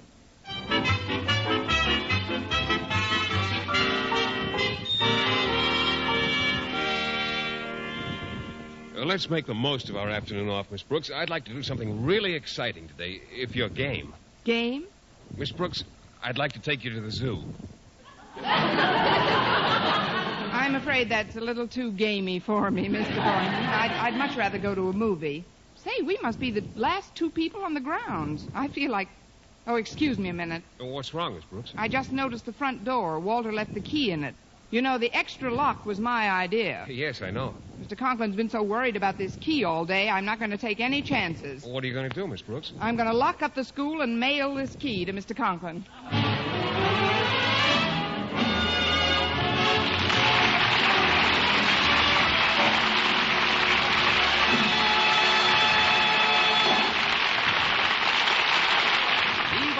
As our Miss Brooks returns in just a moment, but first... Dream girl, beautiful luster cream girl. Tonight, show him how much lovelier your hair can look after a Luster Cream shampoo. Only Luster Cream brings you Kay Daumit's magic formula blend of secret ingredients plus gentle lanolin. Gives loveliness lather even in hardest water. Glamorizes your hair as you wash it. Luster Cream. Not a soap, not a liquid, but a dainty cream shampoo. Leaves hair fragrantly clean, free of loose dandruff, glistening with sheen. Soft, manageable, gives new beauty to all hairdos or permanents. 4-ounce jar, $1. Smaller sizes, either tubes or jars. Tonight, try Luster Cream shampoo and be a dream girl, beautiful luster cream girl. You owe your crowning glory to a luster cream shampoo. And now, once again, here is our Miss Brooks. Well, after I mailed the key, Mr. Boynton took me to the zoo. Then we had a nice Dutch dinner. Saw a very exciting movie and wound up at Marty's malt shop. Give us a couple of malters, Marty. Coming right up, folks. That certainly was a terrifying picture, especially when Lucy starts to hear the voices. Oh, I don't know. Lots of manic depressives wind up like that. Beg pardon, Mr. Boynton? I didn't say anything. Oh, I guess it's the effect of that movie. Hello. Can you hear me? Won't somebody answer me? Now, wait a minute. I'm not that far gone. It's coming from the phone booth. I better see what that is. Well, that's funny. The receiver's still off the hook. Hello? Hello? Is that you, Miss Brooks? Yes. Mr. Conklin? It is indeed. Have you been trying to reach me, Mr. Conklin? I have indeed. Oh, if it's about the school, Mr. Conklin, you don't have a thing to worry about. I locked it securely before I left the campus. Nobody can possibly get in. That's not what I'm worried about, Miss Brooks. I'm worried about getting out. You mean? Oh, no, you're not still. Yes, I'm still. Now get over here with that key! Yes, sir. Right away, sir. The key? Oh, Mr. Boynton, do you think you could lift me up? Why, of course, Miss Brooks. Good. Let's get down to the corner. I want you to slip me into the mailbox.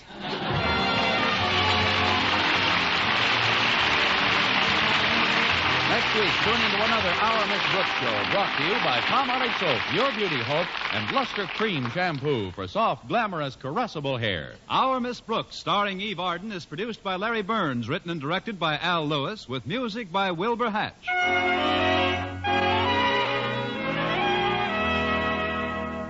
Men, Do you shave with a lather or brushless shave cream? Palmolive shaving cream comes both ways. And whichever way you prefer to shave, you'll find that using either Palmolive brushless or Palmolive lather shaving cream can bring you more comfortable, actually smoother shaves. Here's the proof. 2,548 men tried the new Palmolive way to shave described on the tube. And no matter how they had shaved before, 3 out of every 4 got more comfortable, actually smoother shaves. Get Palmolive brushless or Palmolive lather shaving cream today.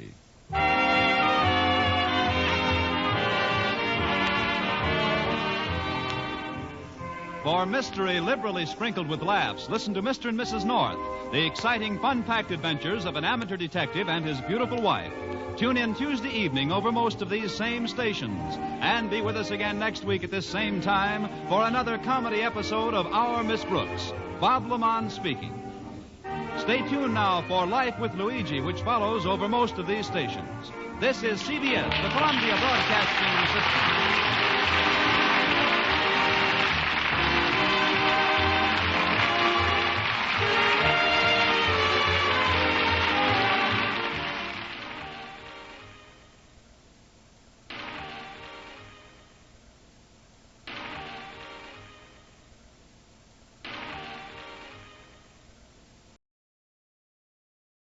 Palmolive Soap, your beauty hope, and Luster Cream Shampoo for soft, glamorous, caressable hair bring you Our Miss Brooks, starring Eve Arden.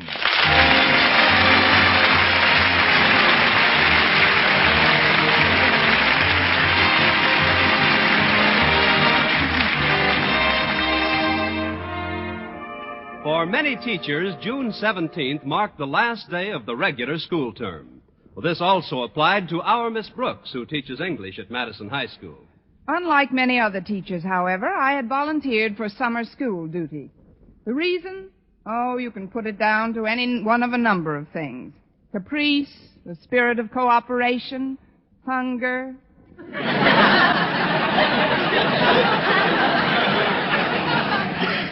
Anyway, I did look forward to a week's vacation before summer school started. So last Friday morning, I sat down at the table in Mrs. Davis's dinette and started to count the money I had saved during the past semester.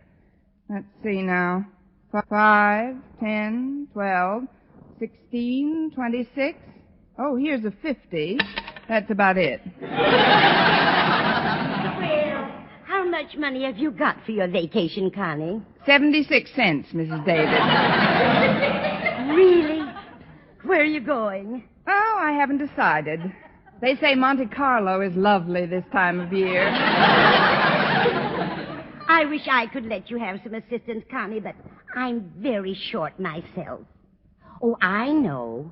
I could let you have the rent money I charged you for the last 2 weeks. Would you really, Mrs. Davis? Of course I would, Connie. Then I'm sorry I didn't pay it to you.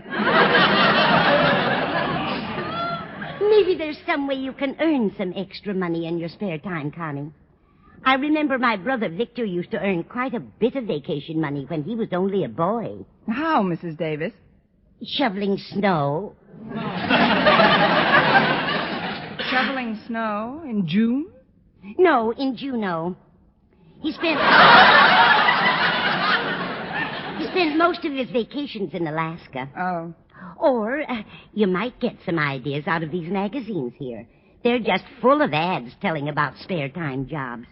I'll see. Herman Zuko made $6 the first day. At what? Popping corn on his own home popper. They send you all the equipment plus 50 pounds of corn absolutely free of charge. All you have to do is mail them a deposit. How much? $245. I guess that one won't do. No. Oh, here's one. Future Unlimited. Learn to fly in your own home. That's no good either. My room isn't big enough. Oh, look at this one, Connie. Let's see. Be the life of the party and earn good money besides. Whose picture is that, Connie? It says, Bride of the Month, Gretchen Cleek. Earned $15 playing the banjo at her own wedding.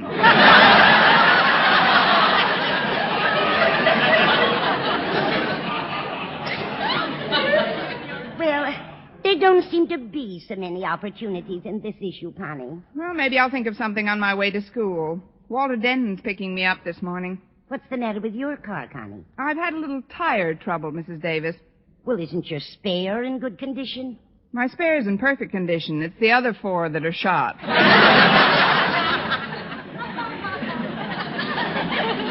about another cup of coffee, Connie? All right, Mrs. Davis. Not you, Minerva. You've already had your breakfast. The way this cat eats is a caution. She's getting fat as a horse. Good. Maybe I can ride her to school one of these days.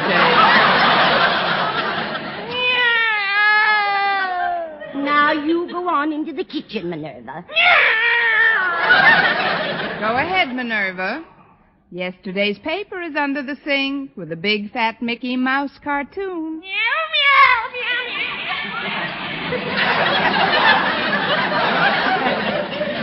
Oh, she's such a pretty thing. Yes, she is.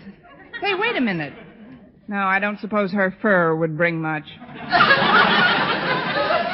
I'll get it. No, I'll get it. I have long arms. Good morning, Walter. Come in. Wait. This is not a moment to be passed over lightly. This is an exquisite moment, a delicious moment, a moment to be savored and sipped like a rare old wine. Sorry, Bud, we don't serve minors at this bar. Come on in, Walter. The sun's heating up the dust in the hall. Don't you realize, Miss Brooks, that there's nothing quite as wonderful as coming face to face with one's teacher on one's last day of school?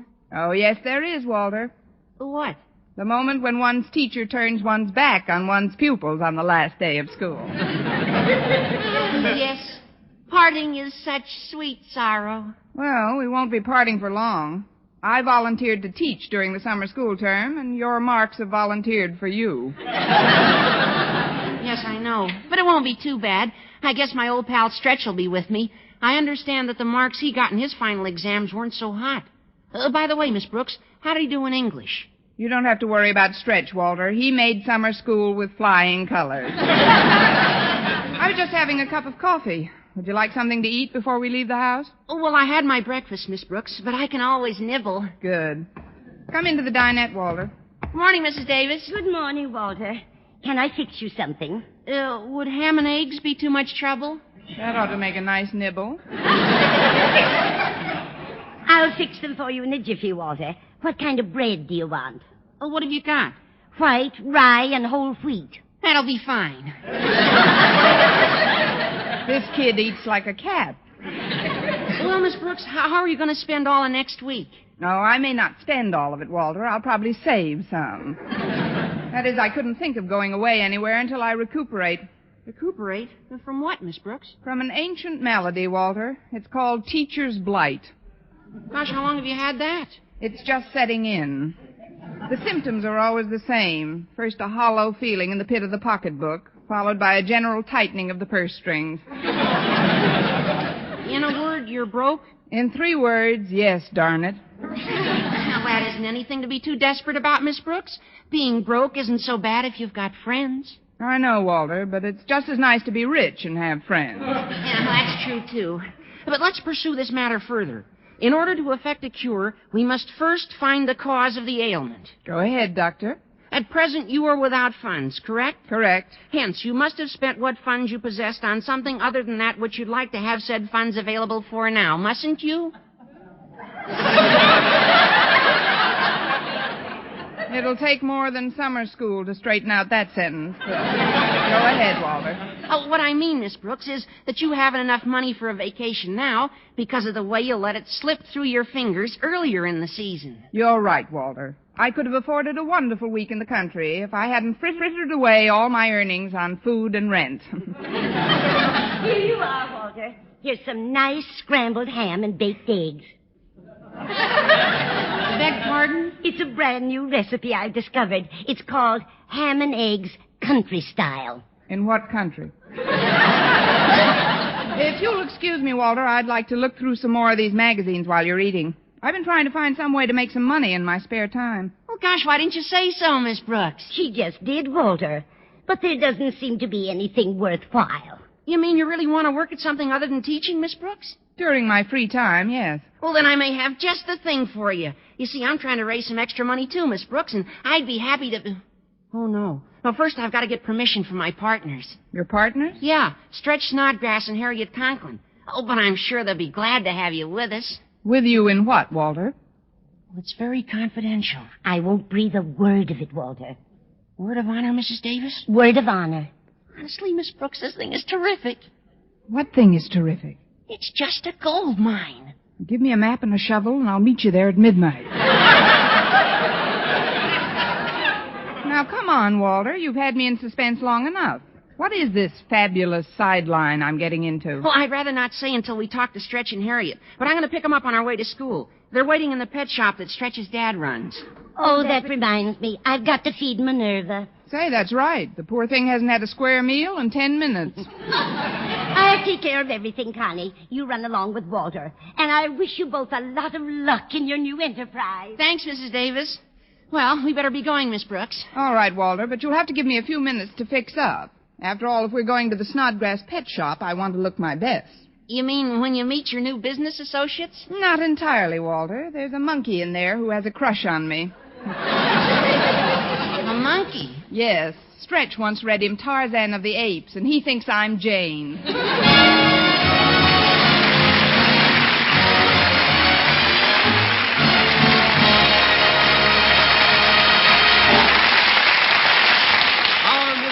Starring Eve Arden will continue in just a moment. But first, here is Vern Smith. Here's wonderful news, ladies. Wonderful, wonderful news. Now there's something thrillingly new in Palmolive Soap's famous Beauty Lather. Yes, something thrillingly new. Palmolive's famous Beauty Lather now brings you new fragrance, new charm, new allure. Millions of women will prefer Beauty Lather Palmolive over all other leading toilet soaps the minute they try it. For Palmolive Soap's famous Beauty Lather now has a new, clean, flower-fresh fragrance. For new allure, new charm. So, ladies, forget all other beauty care and use Palmolive Soap the way doctors advised for a lovelier complexion. Just stop improper cleansing and instead wash your face with Palmolive Soap 3 times a day, massaging Palmolive's wonderful Beauty Lather onto your skin for 60 seconds each time to get its full beautifying effect. Then rinse. That's all. All types of skin, young, older, oily, respond to it quickly. Don't wait another day to try Palmolive's Beauty Lather. You'll be thrilled by its new fragrance, new charm, new allure. Thrilled again by the fresher, brighter complexion doctors prove may soon be yours. For new loveliness all over, use big bath-sized Palmolive in tub or shower.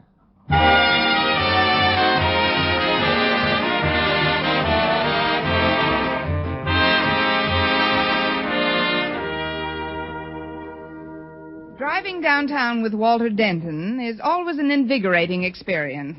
It's great practice for underwater swimming, too. At one point during our ride, I held my breath for 3 straight blocks. When we finally arrived at our destination, I made a mental note to send a generous contribution to the League for Frightened Pedestrians. Well, here's the pet shop, Miss Brooks. It better be. A jewelry store would look pretty silly with all those puppies in the window. Oh, aren't they cute, Walter? What's that St. Bernard doing in there? No, that's Stretch. Oh. Come on, let's go in. Hiya, Stretch. It's me. Oh, hi, Walter. Oh, hello, Miss Brooks. Hello, Stretch. Where's your dad? He'll be down later. I opened the shop today. I was just feeding the animals. How about Harriet? She had breakfast at home. Oh, you mean where is she at? Oh, she's in back examining some of our equipment. Oh, let's go back. We got to vote Miss Brooks into the business. No kidding. Is Miss Brooks coming in with us? Well, that depends on if she still wants to after she hears what it is. It also depends on if I'm not too old when I hear what it is. Well, it's about time you...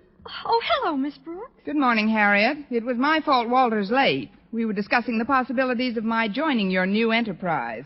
Our enterprise? Yes, the one that's well calculated to keep you in suspense. Is it okay with you, Harriet? Miss Brooks will make a wonderful contact man for us. Yeah, she sure will. A swell contact man. Of course, I'll feel a little foolish in this dress. Well, I'm all for it, of course, but do you know what the business is, Miss Brooks? No. It's taxidermy. Taxidermy? Yeah, you know, where you stuff stuff. Yeah, not just any stuff. Birds and animals and things like that people grow attached to. Well, I don't know, kids. Oh, there's I don't nothing think to it, Miss Brooks. My dad is furnishing all the equipment. He used to be in that business, you know. It's really a public service, Miss Brooks. Like when old Mr. Phillips, you know, the man who has the farm right nearby? Well, one of his pet oxen died, and he felt terrible till Stretch's dad fixed him up. Sure. Now the ox is still standing in his stall out in the barn, and Mr. Phillips can run in and see him every once in a while. He's exactly like when he was alive. Without the pulling power, of course. It's a great business, Miss Brooks. And just think, you don't have to make any investment. All you need is an apron and something sharp. But you better think it over, Miss Brooks. Taxidermy may not be a dignified enough avocation for a school teacher. Well, I'm afraid Harriet's right. Besides, I wouldn't want to deplete your share of the earnings. I imagine there isn't too much money in it. Well, with the orders we got in already, we should gross almost $100.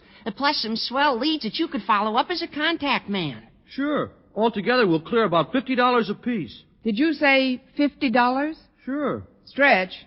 Yes, Miss Brooks? Throw me an apron, an ox, and something sharp.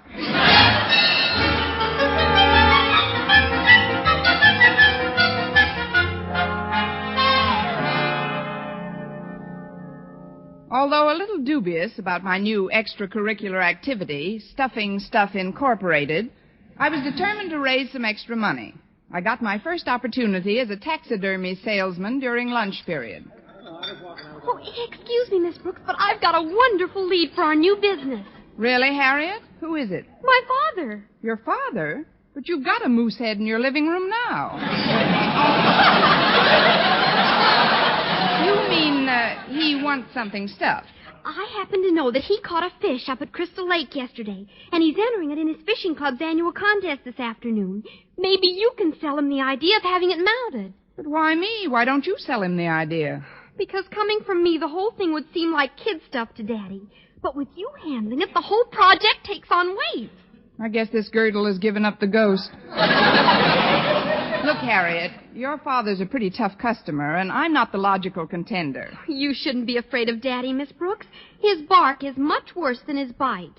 I don't know about that. A bite you can have cauterized. Please, Miss Brooks. Well, this is a great opportunity to get our business off to a flying start. Why, did he catch a flying fish?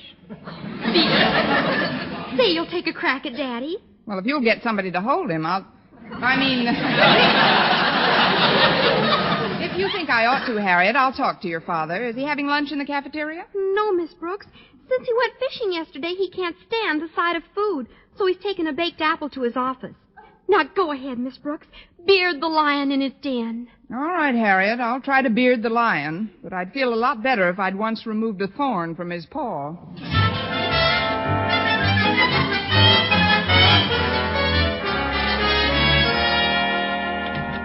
Excuse me, Mr. Conklin, could I see you for a moment? I suppose so, Miss Brooks. Have a seat. I'm trying to get this baked apple down. Who won the first fall? I heard you were a little upset lately. Yes, ever since my little expedition to Crystal Lake yesterday. But it was worth it, Miss Brooks. I landed a beauty, even though the lake got pretty rough for a while there. Oh, I know the feeling, Mr. Conklin. The last time I went fishing, it got pretty choppy. I'll never forget how that boat pitched and rolled and pitched and rolled. Oh, no.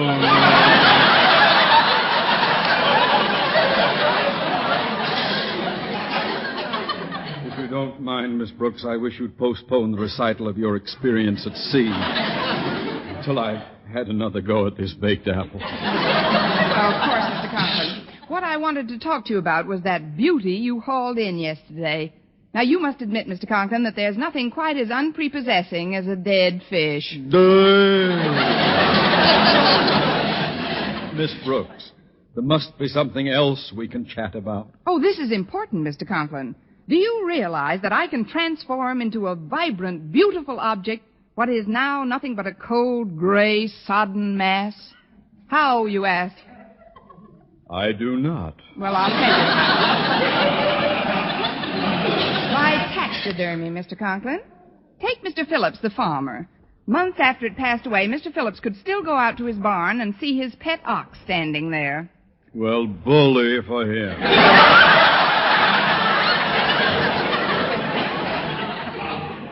Now for another try at this baked apple. Mr. Conklin, I'm afraid you underestimate the importance of taxidermy. Have you any idea of what it takes to stuff an ox? Miss Brooks, would you like this baked apple? No, thanks, Mr. Conklin. I just had some stuffed peppers for lunch. Naturally. Now, what is all this nonsense about taxidermy? Well, frankly, Mr. Conklin, I'm trying to earn a little extra money in my spare time. But, Miss Brooks, taxidermy. Your fish will make a wonderful trophy, especially if it wins the contest this afternoon. But I'm not at all sure it will win the contest. It's only a 29-inch bass.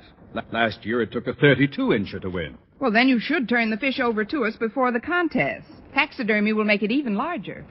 I'm surprised at you, Miss Brooks. Stuffing fish. You, a public educator, stooping to such... larger?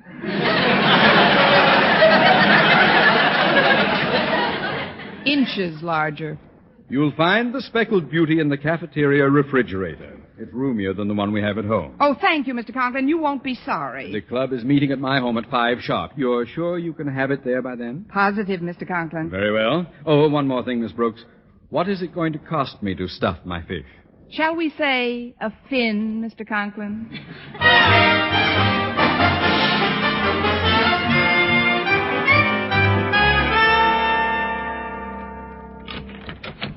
Mrs. Davis! Yoo-hoo, Mrs. Davis, I'm home. I'm in the kitchen, Connie. Then we're bound to run into each other. That's where this bass and I are headed. Well, here we are, Mrs. Davis. Oh, hello, Connie. I was just... Who's that with you? This is the 29-inch bass, which is about to be preserved for Mr. Conklin and posterity. Meow. Oh, hello, Minerva. She's hungry again. But so far, I haven't given in to her. I don't like the way she stuffs herself lately. Me either. It isn't fair to us taxidermists. Let me put this fish in the icebox till the kids get here, There. That ought to keep until my business associates arrive. Your business associates? Harriet, Walter, and Stretch. I'm sales manager of Stuffing Stuff Incorporated. I just put my first client in the icebox. Mr. Conklin's commissioned us to have his fish mounted. What a charming notion. Now, if you'll excuse me, dear, I've got some shopping to do. I was on my way out the back door when you came in. Certainly, Mrs. Davis. Oh, is it all right if we use the kitchen for a little while? Of course, dear. Just help yourself. Goodbye. Bye, Mrs. Davis.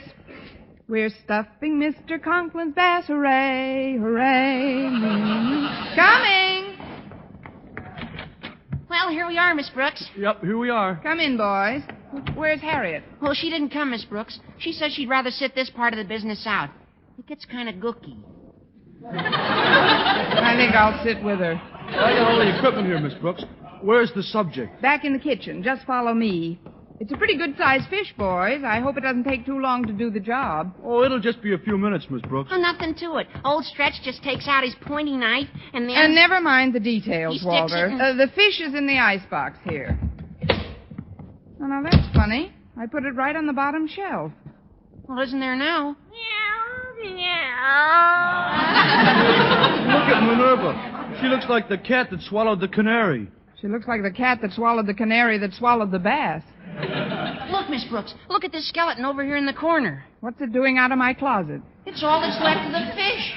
Gosh, I can't stuff a skeleton. Oh, this is simply terrible, boys. Mr. Conklin's fishing club's meeting at his home in a couple of hours. Oh, Minerva, how could you do this to me? The way you eat, you should oink instead of meowing.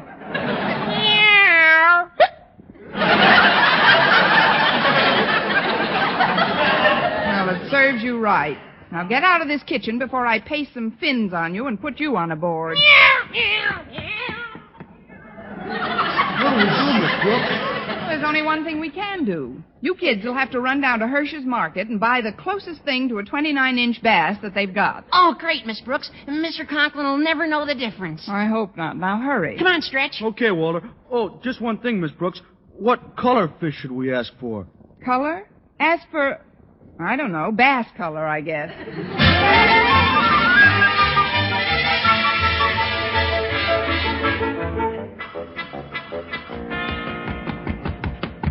Well, here we are, Miss Brooks. Put him on the kitchen table here, Stretch. Okay, Walter. There. I think the first thing to do is spray him with a bottle of sweet air. Wait a minute. He doesn't look as big as the one Mr. Conklin caught. Oh, don't worry about that, Miss Brooks. We bought a football bladder and a tire pump, too. It was Walter's idea. That's what it sounds like. Sure. We just stick the bladder in him and pump him up till he's the right size. But isn't that dangerous? Not if we're careful. Come on, Stretch. Let's get started. Okay, Walter. Flashlight. Flashlight. Hammer. Hammer. Ice pick. Smelling salts. Don't look at this part, Miss Brooks. Don't worry, I won't. There. The rubber bladder's in. Now start pumping. There. Think that's enough air, Miss Brooks? Enough. If his eyes pop out any further, we'll be sued by Eddie Cantor.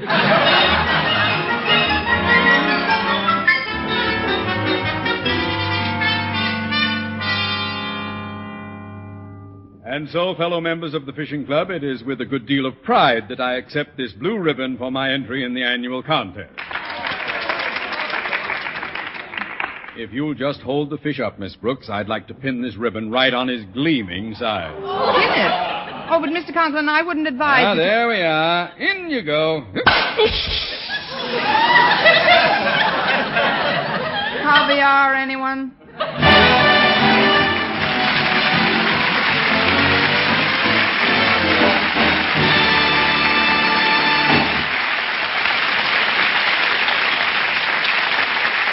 As our Miss Brooks returns in just a moment, but first...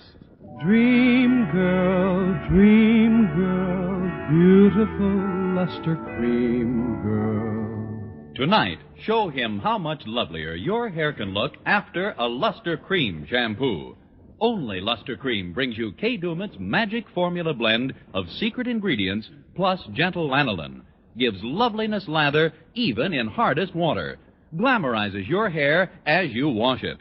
Luster Cream, not a soap, not a liquid, but a dainty cream shampoo. Leaves hair fragrantly clean, free of loose dandruff, glistening with sheen, soft, manageable. Gives new beauty to all hairdos or permanents. 4-ounce jar, $1. Smaller sizes, either tubes or jars. Tonight, try Luster Cream shampoo and be a Dream girl, beautiful luster cream girl. You owe your crowning glory to a luster cream shampoo. And now, once again, here is our Miss Brooks. Well, the fish blew up, followed shortly afterwards by Mr. Conklin.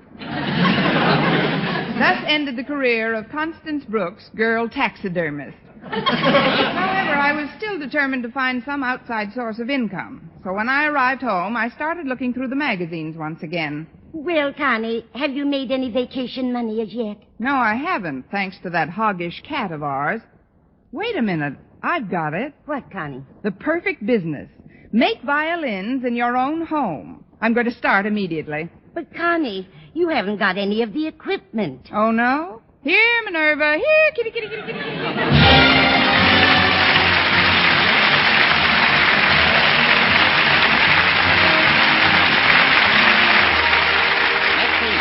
Another Our Miss Brooks show brought to you by Palmolive Soap, your beauty hope, and Luster Cream Shampoo for soft, glamorous, caressable hair. Our Miss Brooks, starring Eve Arden, is produced by Larry Burns, written and directed by Al Lewis, with music by Wilbur Hatch. Mr. Conklin was played by Gail Gordon. Others in tonight's cast were Jane Morgan, Dick Crenna, Gloria McMillan, and Leonard Smith.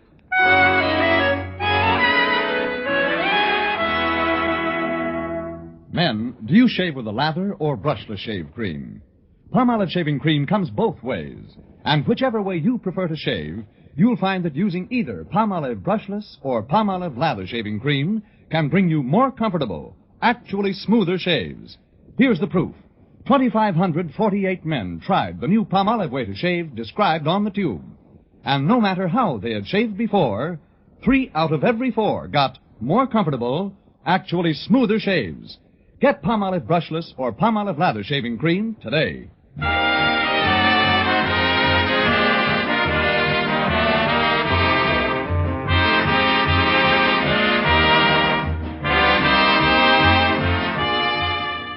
For mystery liberally sprinkled with laughs, listen to Mr. and Mrs. North, the exciting, fun-packed adventures of an amateur detective and his beautiful wife.